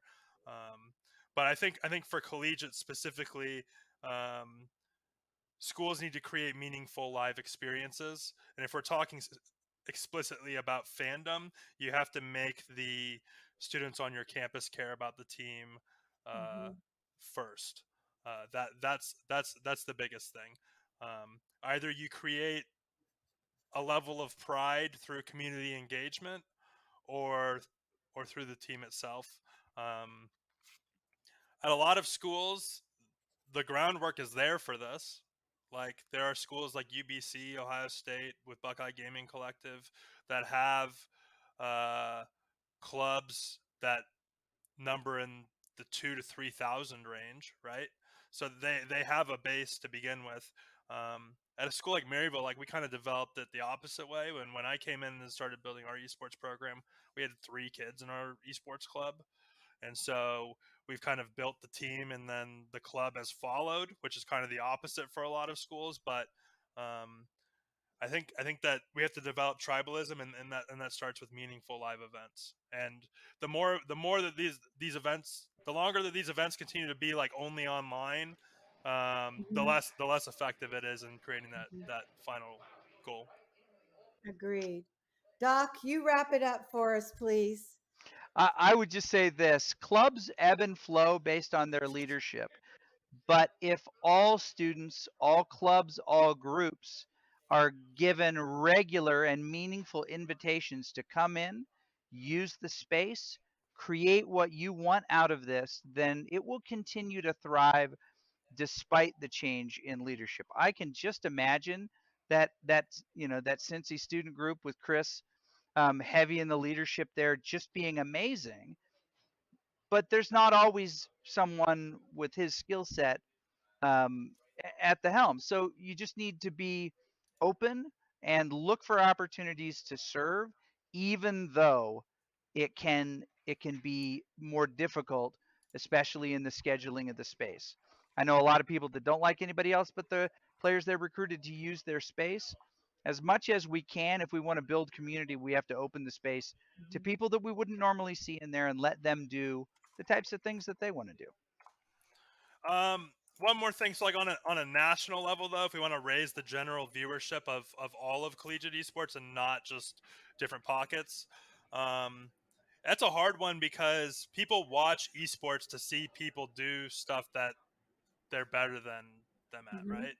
So naturally at the collegiate level, we're going to be at a lower level than pro. So it's hard to get people to watch for that reason. But what we can sell are narratives and storylines, matchup histories. And as we start to build a longer history of collegiate esports, I actually truly believe that some of the CLOL storylines are more rich than what exists in Academy and 100%. and the LCS, but no one's really covering it. No one's really drilling down into it. No one's creating narrative content. So I think that that's the key to getting people to care about it. Like if there's a storyline, people attach themselves to it.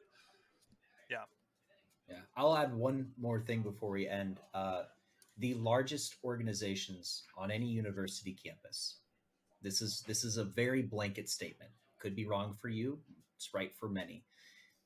Campus ministry and Greek life are always the largest groups on campus. Why? It's because of the concept of family. Let me explain. With a club or a program, many people identify, oh, I am a gamer, but I am also A, B, C. And usually it's I am A, B, C, and I'm also a gamer. Not everyone is a gamer first and foremost. And you're only going to capture that population if you're promoting purely competitive and purely esports. And so I said food nights and social activities, I'm really stealing from campus ministry and Greek life, because what you want to do to build community at your school is to make it so that the thing that you're doing is the number one thing in the students' lives. Now that's a very selfish thing to say, but it's a true statement. For you to grow the largest community, your community needs to feel that the thing that they're a part of is the most important part of their social campus experience. That's why Greek life is so successful. That's why campus ministry is so successful. And when you treat esports as a program of just competition, practice, and development, that's an outlet. That's not a way of life. Not for at scale. Not when 55% of the campus body at a Division I school identifies as a gamer in some way, shape, or form. You're not going to touch that 55%. You're going to touch 5%, maybe. You're probably going to touch 0.05% or 0.5% at a Division I school. And so what you really need to do is build that community authentically by, as Doc said about Dan, what are the people prioritizing, and do that. And how do they enjoy their life? What would they find meaningful? Do that. And then do everything else, because the financials and everything else, the planning and all that matters too. And that's why we have a talent problem in Scholastic Esports. But I will wrap up and say, for the national level, Dan's completely right on narrative. But I'm not worried about that, because the only thing we need to build community nationwide is just time. We are 2 generations away from critical mass. And all it takes is that the current generation of students to grow up, get in the professional workforce, and have kids and raise them on the things that they were fans of. That's how.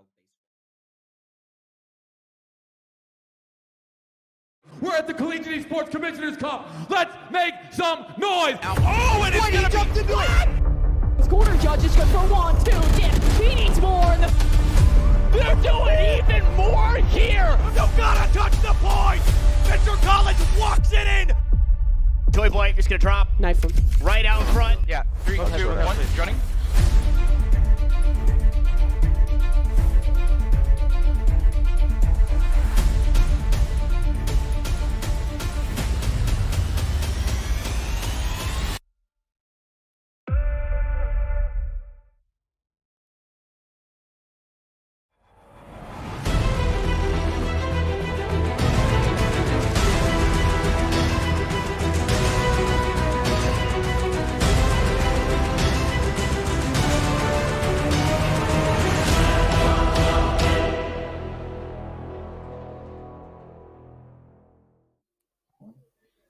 Hello, everyone, and welcome back once again to the Collegiate Esports Commissioners Cup Midwest Online Qualifier. we just saw the conclusion of Rocket League Grand Finals, which had Columbia College taking second place and Northwood winning that bid to the CECC Grand Finals, which will be happening May 5th to 7th in Texas at Esports Stadium, Arlington. Northwood winds up picking up that Rocket League bid. But we have the final game of the evening, and some would say the most exciting, as we have the Valorant Finals coming up right after this, which will feature University of Missouri versus Northwood University. Northwood showing up massive today. They finally punched their ticket, at least in Rocket League. Let's see if they can back-to-back it once again here in Valorant. The casters for Valorant will be Vincent and Binks. So without further ado, we're heading over to the most hype game of the night. We saved the best for last. It's time for Valorant. Don't go anywhere. Make sure to hit that follow button on the channel. Vincent, Binks, over to you. Bring in end the night and the weekend with Valorant Finals right here at the CECC Midwest Online Qualifier.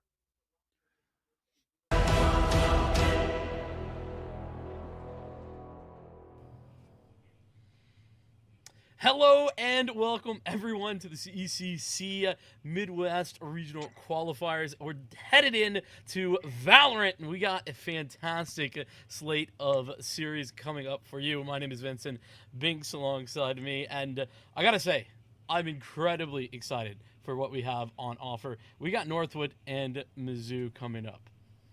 Yeah, both these teams have really proven themselves throughout the tournament. We've seen a rise of key players on both sides of the team. But with that being said, we've also seen that, especially with Mizzou, we have players that on agents that we wouldn't necessarily expect to rise to the top, still performing at an absurd level. I think you and I are on the same page there. We're going to get into all of that detail here moving forward. But first, let's introduce the players because, well, they are the bread and butter. Let's talk about them. But as Northwood, I feel like they probably need very little introduction, but we're going to do it anyway. But as these guys are the reigning, undisputed, defending world champions in the collegiate space. They took on literally everybody in the entire world in Brazil, and they won. They came out. There is, to be fair, a change on this. Ferbsa has been playing with this team for a long time, but Mocking, who was, I'll call it like the starting player, but often Ferbsa would play. Now Ferbsa in full-time, Mocking out. But that doesn't change how good this team is, to be entirely honest. It really doesn't change anything. As I said that, but we have Mocking on the roster, so I have no idea who's going to be in the server, I guess. I guess there's no way of knowing until we get immediately into the Red Runner. And we can look at this team's previous game of the day. So in their semifinal match, they played over Indiana, and they had a huge 2-0 victory, winning 13-8 on Icebox and 13-5 on Ascent. And in both of those matches, we saw Ferbsa go absolutely insane, 21-13 on the first map, and then 28-12 on the second one. Great headshot percentage, and it seemed like they were not playing on their own. It was very much in tandem with their team, as they had a great percentage of spikes being planted since they did start on attack for both maps. Indeed, yeah. And by the way, according to the VLR, it looks like it was Darkus playing. So I don't know why Mocking's on that. I'm assuming Darkus is going to be continuing to play. With that said, let's talk a little bit about this Missouri roster, because this is a group that have been playing incredibly well and have been showing themselves to be a team that is incredibly consistent at the top level. The individuals that I want to talk about specifically, Peggy, the captain of this team, has been incredibly impressive. And on the other side of that, it's been Panda now taking over the in-game leading duties that has, I think, been very interesting, as both Panda and Zella, both of them weren't playing with this team in the last semester, now moved into the starting roles here, and they've been just improving over that time. Yeah, and looking at these teams in their previous matchup, they were playing Ohio State University, and they did also have a blowout 2-map straight victory. This one was a lot more consistent, with it going 13-5, 13-5. And I think the thing that we were both blown away by, we talked about spike percentage previously, every single attacking round on Haven, a map that we are going to very, very soon, they planted every single round. Wow. And I'm glad that you brought that up because that leads me straight into what the actual maps are going to be. You mentioned Haven, that's certainly one of them. But let's take a look at the pick band and see precisely how things went down, as honestly, this team has some serious history against each other. We're going to see Haven. Now, that's Northwood's pick, and I'll get into why that's interesting here in a bit. Then Pearl, that's going to be Missouri's pick. And then Icebox, should we need it, with Fracture and Lotus both gone. It's kind of interesting how these bans went down, because Northwood actually permabans Fracture, as do Mizzou. So it was kind of an interesting little who will, who won't on that first ban. Ends up going the way that Mizzou take out Fracture. They don't want to get, they don't want to have any surprises, which I can understand. And then Lotus as well, which I think Mizzou are really good on. They actually have only one loss this season on Lotus, but that's to Northwood, and that was in the CVAL North Grand Finals. So understandable that they might want to move away from that. It was a close game, but it wasn't close enough, I guess, for Mizzou to elect to go there. I feel like consistency is going to be key. This is the finals after all. You want to come at it with everything you got, and especially those comfort picks, especially in the maps. Not just comfortable for you, but comfortable in knowing your opponent is going to be key, because it's not going to be much of a battle of mistakes. These are not the preliminaries. This isn't the early rounds of the tournament. This is the finals. You know what you have to do, and you can't rely on the mistakes of your opponent. You have to force them to make those mistakes. That you do. And now, just to kind of give you an idea of the history between these two teams, I mentioned CVAL North Finals. Well, that was a best of 5. It was 3-1 in the favor of Northwood. I mean, that's not that surprising, but what is surprising is that Northwood have dropped just 2 maps this whole semester, and that was one of them. So, if there's anybody who can do it, it's got to be this Missouri team, though it's going to be tough. That's just the reality, isn't it? It really is. And we have to remember, this is on top of schoolwork, barreling down on them, just the absolute respect that these teams have for both academia and making sure to manage their time with Valorant. It's a whole realm of different responsibilities. And you're right, they do have a very good chance, but it comes down to understanding every single one of the variables. Yeah, and I think that those variables actually, I mean, obviously it comes down to the individual moments in the game, but this map pool is just so fascinating to me. The fact that we're seeing this come through, and the fact that Haven was one of 2 maps that Northwood's lost this entire semester. They've not only decided to go back to that, but they've picked it. They've said, we want a rematch. You guys got lucky the first time. We're going to show you how it's done. This is our map, and you can't have it. I just love that mindset. And that's sort of the way Northwood roll. They are a team that just go for it. And I got to love it and respect it. I think that also plays into the confidence aspect. These are the 2 exact maps that were played earlier today against Ohio State. They played on Pearl and then on Haven, with your 2 top frags being Lobster on the Phoenix going 19 and 14, and Piggy, you mentioned them earlier, going 18-11 on the Harbor on Pearl. That is a huge statistic to put up. And then even if we look at the second map, of course, it is swapped for today, where we're going to Haven. You had 24-7 for Lobster playing on the Killjoy in the second map. That completely boggled my mind, and I'm very happy to see it. I think confidence going into these 2 maps is going to be very big. Yeah, and I mean, just to kind of reiterate where this Mizzou team is at, currently power ranked number 9 overall in the entirety of the collegiate space within Valorant, but going up against number 1 of Northwood, that's, it sounds like great until you look at it, the number 1. But it is Haven coming up first. I'm so excited to get into the agent selection, and there's already something that I want to pull out, and maybe you notice this too. But if you take a look at how this has evolved, how Haven has evolved a little bit, well, we've seen a pretty significant move away from Fade, so much so that I looked at the play rates in VCT Americas.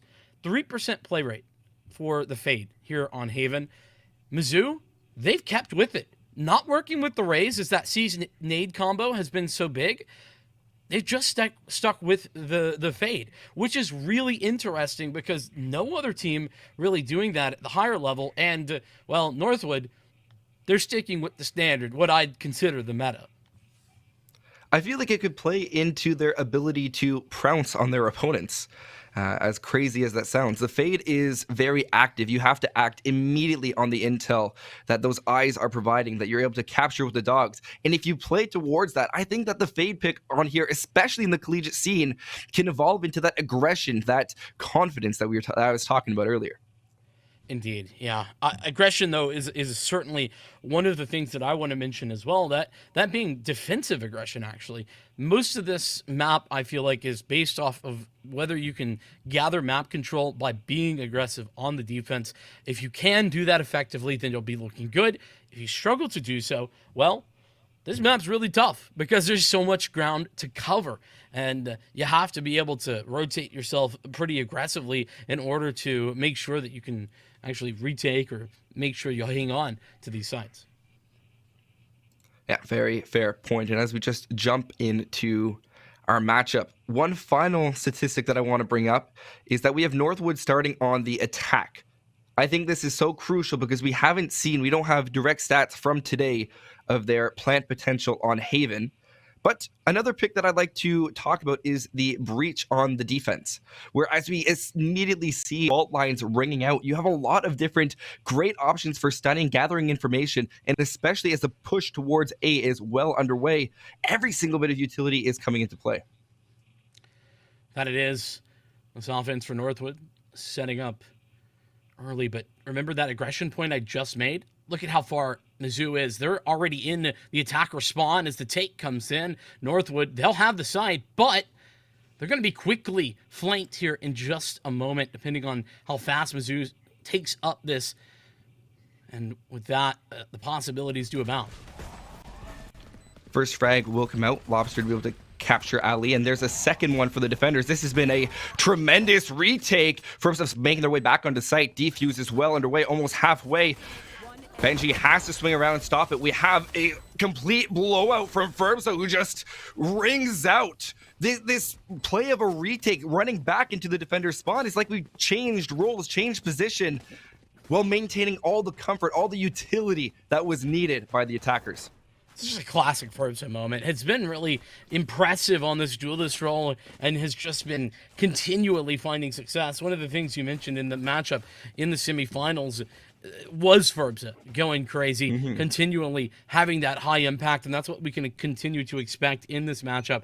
As Mizzou going to be going for a little bit of a limited purchase. They have a couple of sheriffs, but it's really not too much. No additional shields behind it either. And we're going to get sort of the same exact play, defensively at least. And, well, I guess the offense doing almost the same thing as well. Repeat, I guess. Yeah, if it ain't broke, don't fix it. That's one thing that I have to look at. Plant already going down from dip. Benji playing creatively on the flank, but this could give way to either a huge amount of frags or the defenders are going to get the pistol. One frag to ring out, two for Benji. Swinging around, they're going to hit by a friendly shock dart. They have the ability to continue to swing. Down goes Piggy. There's three for Benji. Just able to perfectly hold down any possibility of a flank. Now assisted by Darkest, they're going to be just completely surrounding their opponent. Piggy, last one left, is going to get double swinged, and that Sheriff is not going to be able to collect two as Darkest goes for the trade. And now it's all up to Lobster, sitting in Heaven window. Drops down with that Sheriff, looking for long, but it's going to be Ferbza who upgraded to the Vandal to win that one out, and that's 2 straight rounds for the attackers. And that is indeed the solid start that Northwood were looking for. Absolutely fantastic stuff in general being done here, and, well, the beginning of this now set in stone. Bonus round coming up, and that's going to be an interesting one for me, at least, because it really will set the tone for Northwood. Is this going to be Northwood at their very best, where, honestly, I don't know that anybody can stop them? Or the expectation is that Mizzou should probably win a round like this, where they have the weapon advantage in a pretty significant fashion? Well, we are going to see a change in sight, and it's going to be opting to go towards C. Interestingly enough, this will allow for the attackers of Northwood to use those close-range rifles. Ferbza to open it up. Ali to get that second one onto Lobster. Meanwhile, Dip making great use of that Sheriff is going to be able to drop Piggy. Site control is definitely in the side of Northwood. Plant going down, set up for long. As all these players are rotating back, they've been able to upgrade their rifles as we see Dip upgrading that Sheriff all the way up to a lovely Neptune Vandal. Now, Owl droning right towards their spawn. They've been very prone and conditioned to the players of Mizu going for the flank. So it's very questionable if we are going to expect that again. Darkest is rotating back towards attacker side spawn and might get caught off guard or catch these players off guard where it looks like they're just going to opt for a save and a reattempt for next round. Yeah, and as mentioned, this a tone setter specifically for Northwood, as they've been able to take the site, win this round. Well, they will win this round here in just a moment. No, a matter of question how many players will stay alive, as Alex is certainly applying quite a bit of that pressure. But I think every single one of those fights is probably worthwhile, as Northwood would have expected to have to rebuy into this next round anyway. They'll reinvest just fine. But it's Mizzou who'll have to go for the saves just behind these weapons, or I should say this weapon, because Froggy's the only one who ultimately survived. Yeah, I'm very curious about the defending method, and now we've seen 3 for 3 on the plants, and I have a little tally marker going just to enjoy that I can just keep on adding a mark, because immediately the plant has been successful, and this initial utility usage to take control has been absolutely monumental. First to open up to Lobster, and that means you don't have to worry about any nano swarms. I feel Killjoy is one of the worst players to lose early into the round, and just continuing to push up, looking for a third. First will finally be shut down by Piggy with the stinger, but there's Darkest ready to refrag, as well as Dip to find Alex. And it just once again plays immediately into Northwood's unstoppable assault onto the site, where they're waiting just to go for the plant, and the final player of the Omen in the form of Dip will be taken out by Panda. I'm astonished by Northwood's ability to just break apart these sites one by one, all through working in unison and understanding the angles. Yeah, this is not my first time seeing Northwood on Haven. They're a menace on this map, just straight up. Like, they just are very difficult to deal with on the attack side. You feel like they're everywhere and nowhere, both at the same time. And so, well, Mizzou struggling at the outset of this round. That last round, though, take it with a grain of salt. This one is the full buy, their second full buy, but it's going to be Furbs up, picking up that Blade Storm. We know what they can do with it. And the continuation of this. Now there's Hunter's Fury, though. Offensively, Dip, he's always getting one with those. And he does that just again. The A site wide open for business. Furbs getting a little bit aggressive towards defender side. Knives being sprayed out, not going to be able to capture any kills. Going to have to go for the Cloud Burst, try to escape for their life. They'll be successful. Plant has gone down. Man advantage still favoring Northwood. It's been a complete cleanup as Ali collects a kill into Panda, and that was a refrag for Darkest. And now the two remaining players of Breach and Fade, two initiators, will have to try to force their way onto this site that Northwood has taken very firm control over. Waiting, pushing into defender side spawn. These players of Mizu are just trying to save any rifle they can, and this has been an absolutely tremendous assault from Northwood because it is unrelenting. They continue to push up, they continue to actively use their utility and information, and with it all being left up to Piggy, there's not much they can do. 3 frags they have to find. Making their way back on the site is a near impossible feat. Indeed. The 5th round in a row now for Northwood, and this is starting to look a little bit concerning. Last time these two teams played, I mentioned Mizzou actually got the victory on Haven. It was 13-9. It was an incredibly close game. This is scary. A 5-0 start. Not unworkable, but very scary. Is Mizzou going to take a timeout? Understandably so. Hoping to maybe reset some of the mental, try to figure out what's been going wrong, and let's talk about that, you and I. What is it that has been going wrong, at least from your perspective? I want to see Mizzou being a little bit more. I hate to keep going back to the aggression, but I feel like Mizzou has been conditioned to either play for a retake, which Northwood is expecting. I'd like to see them force their way to hold a site, or at least bait out some of Northwood's utility, because we're seeing them use it very preemptively to take site control. And then I want to see that they are timing their executes on those lulls. We have Breach's Fault Line, Sova's Recon Darts, Killjoy's Turst, Omen Smokes. They use it so early in the round that if you find that little divot time without utility and time yours at the perfect time, I can see those retakes from music working absolutely wonderfully. Tough to say. Honestly, I feel like they've tried some aggression here and there, and it's just not been all that effective. Maybe it is the timings, though. that are the problem. Regardless of what those answers are, it's probably going to be difficult to find them on this round. I mean, they do have a hero rifle, but beyond that, it's just a little bit of a half buy, half investment. There is some sheriffs, and that's a fantastic setup. Love the fault line. That's exactly the type of aggressive play we've been looking for. Unfortunately, even despite it working out, it still doesn't actually convert kills.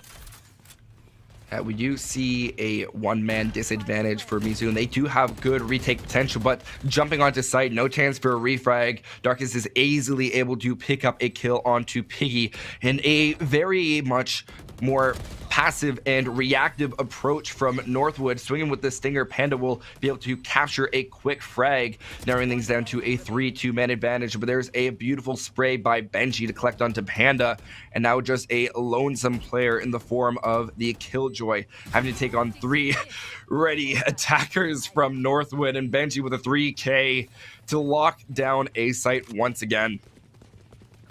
It's looking easy, simple. I mean, another day in the office for Northwood at the minute. 6-0. Mizzou, what can you do? What are you going to do about this? Well, here's maybe an answer. Alex has the operator in hand. First time we've seen it this whole map from anybody, actually. Don't think we've seen a single one. And Alex is incredibly dynamic with this weapon. I do think that this could be a turning point. Gotta just stall out the pace that Northwood are currently at, but look at that pace. It is great work from Lobster to stop the bleeding, and there's the second. The spike going down. Lobster, paranoid and still hitting shots left, right, and center. Beautiful work for Mizzou, as this is their best opportunity yet to get on the board. 5-2 man advantage. They've been able to expend a lot of Northwood's utility, just the Sova as well as Omen remaining. Ali, Vandal in hand, looking to play off the trade of his duo Dip. Waiting for the spray round, has the advantage of seeing the swing, but Froggy will win that one out. Refrag from Dip on the running gun. Recon Phantom in hand, swinging around, looking towards Garage, lit up all the way up to 9 health. And look at these line of sights. You can see everything pointed towards them. And the defenders of Mizu will get their round 1-6 as the comeback may have begun. And it's Lobster to do so. Has been such an incredible sentinel for this Missouri team and has continued to be showing that there early on. It took a 4K though. And listen, man, that's great, you know?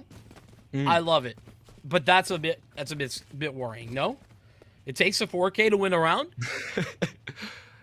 I think we could look at it through the perspective of they've been able to find that crack in Northwood, and if they are to continue to press, then we could continue to see that. But one time it could be viewed as an accident, multiple times it is clearly a pattern.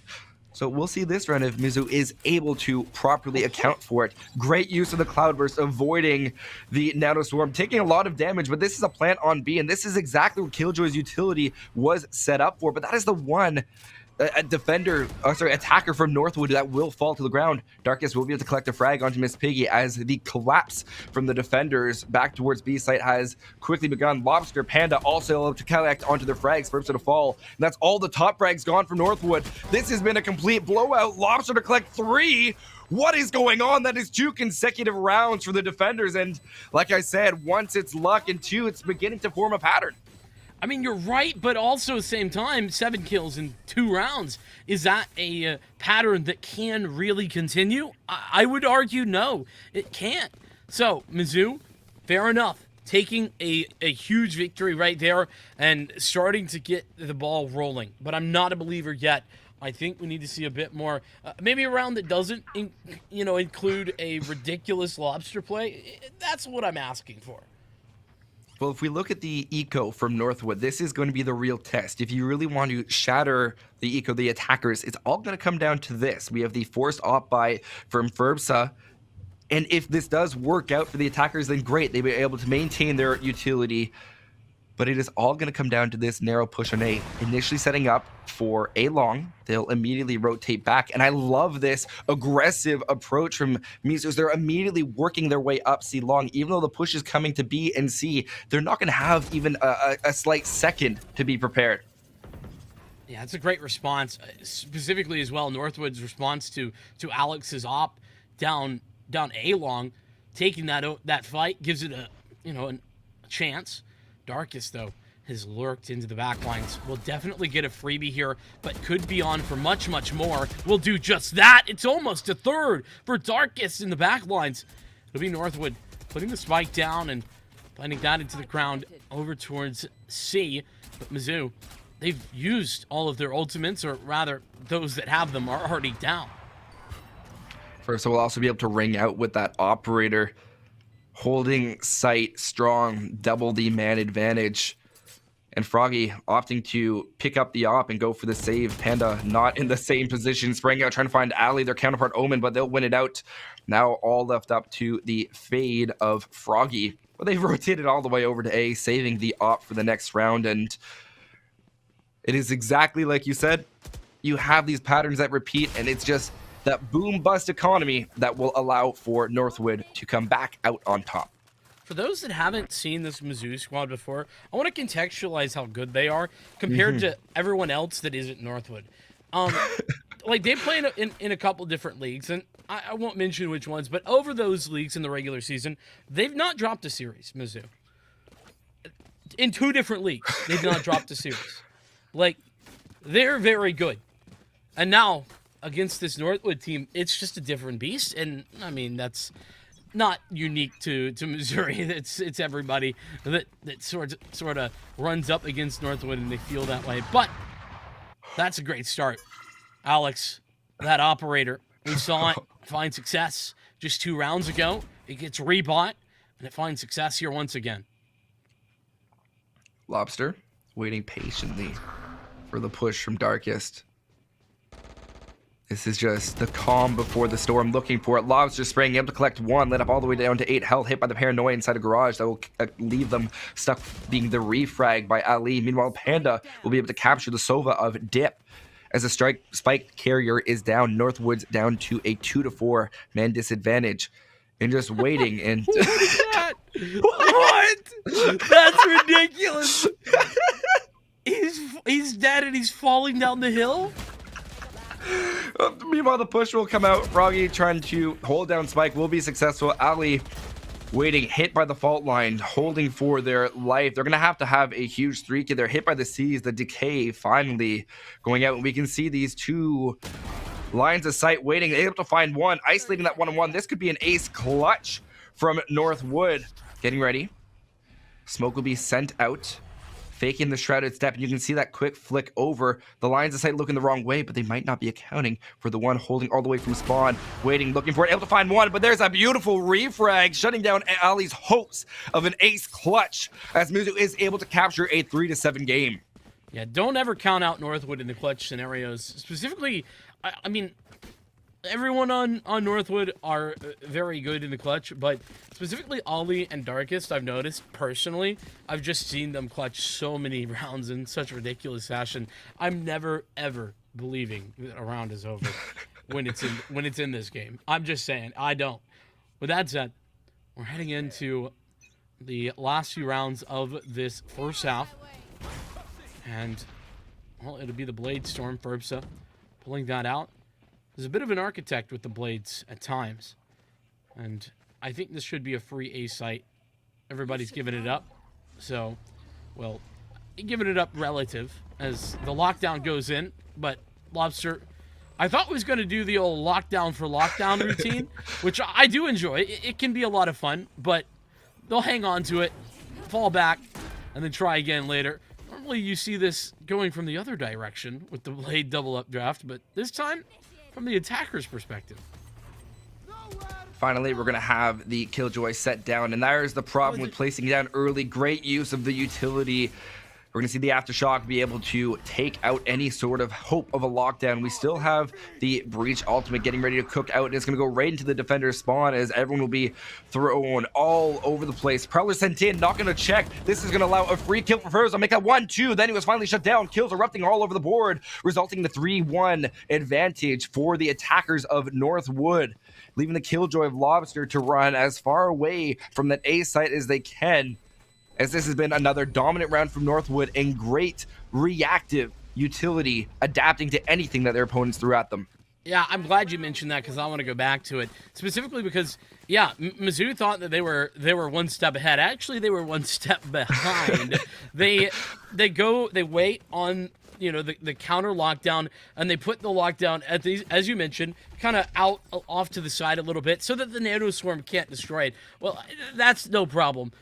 There was an aftershock there just in case, which has a little bit further reach as we saw. It's that thing where you think you're ahead, but you're actually just a step behind. Where it's so funny to watch. Unfortunate for Mizzou though, as they pretty much put all of their eggs in that basket. And here's the push towards long. Ollie, that is about as clean as it can get. Yeah, sees the two players. They know they got their frag. They still have 100% of their health, including the full armor. They're going to rotate right on over to the B site for Ursa to do what we know they can and frag out completely as they rotate from B to A. This is an interesting one that I have not seen for a while. We have Panda sitting comfy cozy right along sewer entrance, but these long angles is where the Spectre fails to perform, and that is exactly going to be the case as Dip is able to take out the Omen of Panda. Now all left up to Lobster. It's the final round, no use in saving. This is going to have to be an ace clutch with an agent with relatively little active utility, and there's a flawless round as Darkus ends it off, and Northwood very dominant, capturing the 9-3 split. But my question for you is, does the 9-3 curse apply? The 9-3 curse isn't real, I'm sorry to say. What is real, though, is the fact that coming back from 9-3 is relatively attainable. That said, I think there's a couple of things to note. Number one, I just got to see more from specifically Piggy, I feel like. Normally a bit better of a fragger for this Mizzou roster. But it really doesn't come down to just kills. It actually comes down to the fact that nobody's been able to find trade frags. Like, if you look, it's consistently multi-frag performances from Northwood. And that's happened time and time again. That can't continue. You have to be able to figure out a way to trade yourselves effectively onto a side. And maybe on the attack, that'll be a little bit easier. Now looking forward to it as the initial push towards A will come in clear. Dip using two very early shock darts as the Prowlers will be sent out. Dip able to be good for one, but it's just everything raining Mizzou as Panda and Alex collect onto their frags. Plant is going to be successful. Northwood fighting an uphill battle and a lot of cross angles at that. We can see the lines of sight being held by the attackers. Ready for any push. Ali going to be the first to swing, opting to check down in hell first, able to take out Alex. And then they have to continue to play this complete spray game as Froggy is going to have to capture 1 and 2, allowing the attackers of Mizzou to take the first round. But a very good attempt from Northwood, and I love that paranoia, just trying to assist in a push. Yeah, it was well timed. Ollie setting up well for the retake. Nonetheless, a very necessary first step in the potential comeback here from Mizzou. They needed that round, and they needed it pretty bad, in all honesty. As I mentioned before, interesting to see this fade. And I think on the attack, the fade is a little less valuable here. Just to put into perspective, I mentioned 3% pick rate for VCT. Not that that's like the end-all be-all. That's the same as Viper on this map.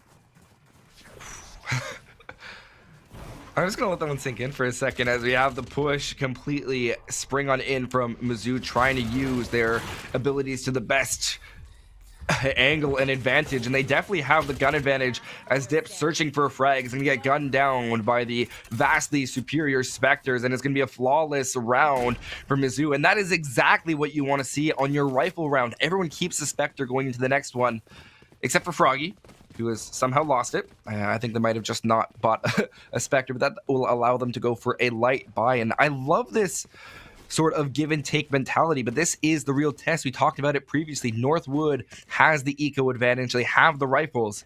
Now it's just a matter of using them. And if you recall, Northwood won. This is what we typically call the bonus round, and Northwood won that on their own last half. So interested to see if Mizzou can recreate that. Ferbsa, though, just walking straight forward, takes out the Haunt immediately, and it's pretty much unsuspecting was Mizzou. The rest of the team, they've adjusted back over towards the C site. The aftershock out for backside and the paranoia for Ollie as they fall back, and the retake quickly to come. Spraying the trap. All the smokes are in place. Ali and Lobster able to find their frags. Lobster find 2. Meanwhile, Dip and Benji find their frags. But it's just going to be the vastly superior guns, the attackers of Northwood, that will stop the flawless planting streak that Mizzou has had since their match earlier in the day. That is the first round that they don't get the plant. Indeed, a strong start to to their offensive side, excuse me, and you gotta love that. Now, granted, if you do keep in context that there's a lot of damage done to Northwood, they only had 2 players survive, and you can see it's a bit of a different experience on their purchase this time out. A Guardian, a Bulldog, as much as I love the Bulldog, a Stinger even for Darkest, and it's rather Mizzou with the advantage. So we sort of flipped the script just a little bit, not quite the same, but similar. As it's back to C, we're going to do it all again. Being forced out of position thanks to that aftershock being sent into the back of sight. Alex is up on green boxes. Lobster able to get the opening kill onto the Omen of Ali. Meanwhile, Alex gets 1, make that 2 with 1 onto Furbside. They only were able to capture a frag onto Piggy. This results in Northwood being down 2-4 on the man advantage, being forced to try to use their utility as they force their way back towards site. And I love this repositioning that we are now seeing from Mizzou, as they have a lot of options. They have the long angles that they can hold. And you mentioned Bulldog and Stinger finally being upgraded towards a Phantom, and a little bit of chip damage from that Nano Swarm. All these players have rotated back. They are just waiting. Great use of the aftershock. The blind being sent out. Just going to have to try to find some. Not going to be the case, however. Lighting the players of Mizzou up a absolutely detrimental amount. But the spray game will continue. And in this case, Northwood did a good job of evening the man count. But when it comes down to actually finding that spike defuse, Panda will be sure to make sure that does not come into fruition. Yeah, a little scary there for a moment. That quad swing was good on paper. Like, I'm not saying that was a mistake from Mizzou or anything, but let's just say there was far too many people that were in the same line of sight for my comfort, I had a flash of a moment where they all died in like 3 bullets or something. It just got lined up. You know what I mean? Like, I had a feeling, but fortunately that didn't happen. Northwood, they have double digits, but they have no guns this round. So they're going to have to try and work from behind. That early haunt that we've seen, I think we didn't actually see that go out this time. Understandably so, it was very much dealt with easily those last 2 rounds that we were seeing it. So I like the adjustments from Mizzou. That's something about this team that I haven't gotten to note yet, is that they're incredibly good at figuring out, okay, what's going wrong, and then adjusting to it. I think playing these close angles, great information from the Prowler. All these players getting caught. That's going to allow for a gun on the side of Ali. What a huge pick. Not to mention Dip able to use that Hunter's Fury to great effect. Northwood now has an advantage. Free wow. Gun. It's a free gun. I just can't. They're going to have to wait and look for it first. So with the Sheriff, absolutely deadly Dip also to capture onto the frag fest that is Northwood, looking for another one, but Panda will shut them down. The lonesome attacker, and from behind, it's Ali to give Northwood the thrifty round that they needed to end off this game potentially. Oh my goodness. A standard Northwood round that shouldn't have gone anything but downhill just goes ham. They find everything. It all starts with that classic, just right-clicked inside the smoke. You have to feel bad for Mizzou in that scenario, but then the Sheriffs were the star of the show, as Mizzou just could not find anything to trade those out with. It was so frustrating for them, I'm sure, and a good response here. Gotta call the timeout, gotta figure out how you're going to respond, and considering that Northwood now just 1 round away from map point, that response, it better be good. Now granted, they do have tools to work with. The tool belt is full, it's loaded down. They have the lockdown, they've got the Blade Storm, and listen, it's not the best, but they even have the From the Shadows, which can create some question marks in the minds of your defenders. So, honestly, I even would say that maybe they can pull something off with that. I'm interested. You have to use utility creative, especially when your back is against the wall. It is those the occasional rat play, if I have to go that far on it. That will allow for crazy kills. Now that could be what we're gonna see from Furbs, as they do have the knives in combination with the Bucky. So a good combo, but it is gonna be Furbs to win over their counterpart of Alex. Just the superior Jet with the knives, swinging back towards Sewers, not going to be able to collect the second one as Frogsy takes out the Jet, and the Aftershock even being sent into Sewers. But they don't let up. We have the blind, possibly a counter blind in that case, as Dip is going to be able to take out Piggy. Blind is going to be sent out. This complete pinch onto the attackers of Mizu has been absolutely phenomenal, as Dip collects their third kill from the same angle, playing off the tremendous utility sent out from the defenders of Northwood. I mean, that's just ridiculous. The fact that they're still taking that fight, the Darkest and Dip are still committing. So just for the record, let's just go back through that real fast. So Verbsa, Bladestorm, goes for the kill, gets hit with the haunt, then goes back, dashes back forward to go for another kill, loses out, and then both Dip and Darkest re-aggress.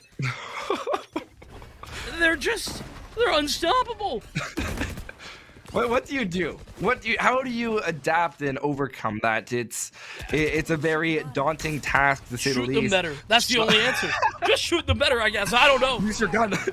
Oh, and here's the ult galore that we are looking from Mizu, as Furbs able to collect the first frag onto Lobster. No use of that lockdown anymore. Dark is able to find Alex as the fault lines, the rolling storm is just being sent in from Mizu. You still have the from the shadows that the Omen can use, but it won't even matter as Ali and Furbsa collect onto their frags, and Northwood takes the first map 13-6. And remember, the outset of this game, I mentioned how back on Haven, this Mizzou team actually has beat Northwood here before. Well, it sure as hell didn't look like it today. It didn't. You could have fooled me. Haven, a place where Northwood set the gauntlet. They said, you know, you may have beat us before, but that was just a joke. It was an accident. You can't replicate that. And they absolutely could not. An incredible showing right there from Northwood, showing us once again that they are the #1 undisputed world champions when it comes to collegiate valor.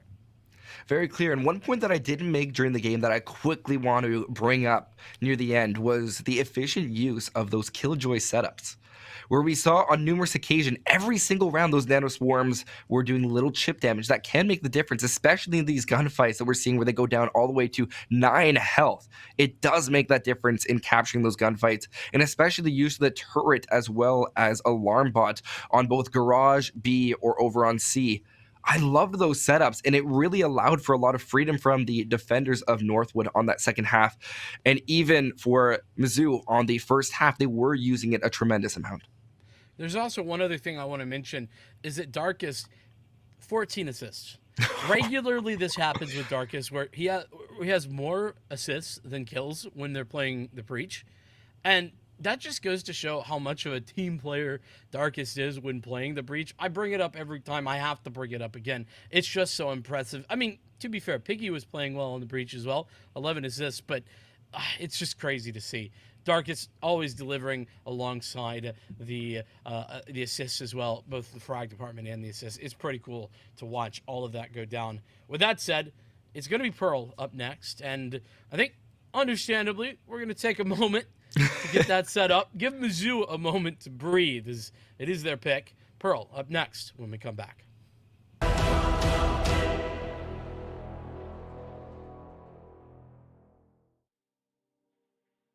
What is going on, everybody, and welcome back to the ECAC Highlights, week number 8. It has been 8 weeks already, and hey, if you've been watching these on a bit of a binge, you like the new background, brand new first video it's going to be in, super excited to jump into this with you guys. Of course, I'm Septilance, here to walk you through the highlights of week number 8 at the ECAC. We are kicking off strong with clip number 8 here, as it's going to be Tony Pajamas on the Ness, Fisher College and NYIT, two of the greatest Smash programs in the country, going head-to-head, just completely dominant on both sides. But Tony Pajamas got sick of waiting and wanted to give Fisher that leg up once again.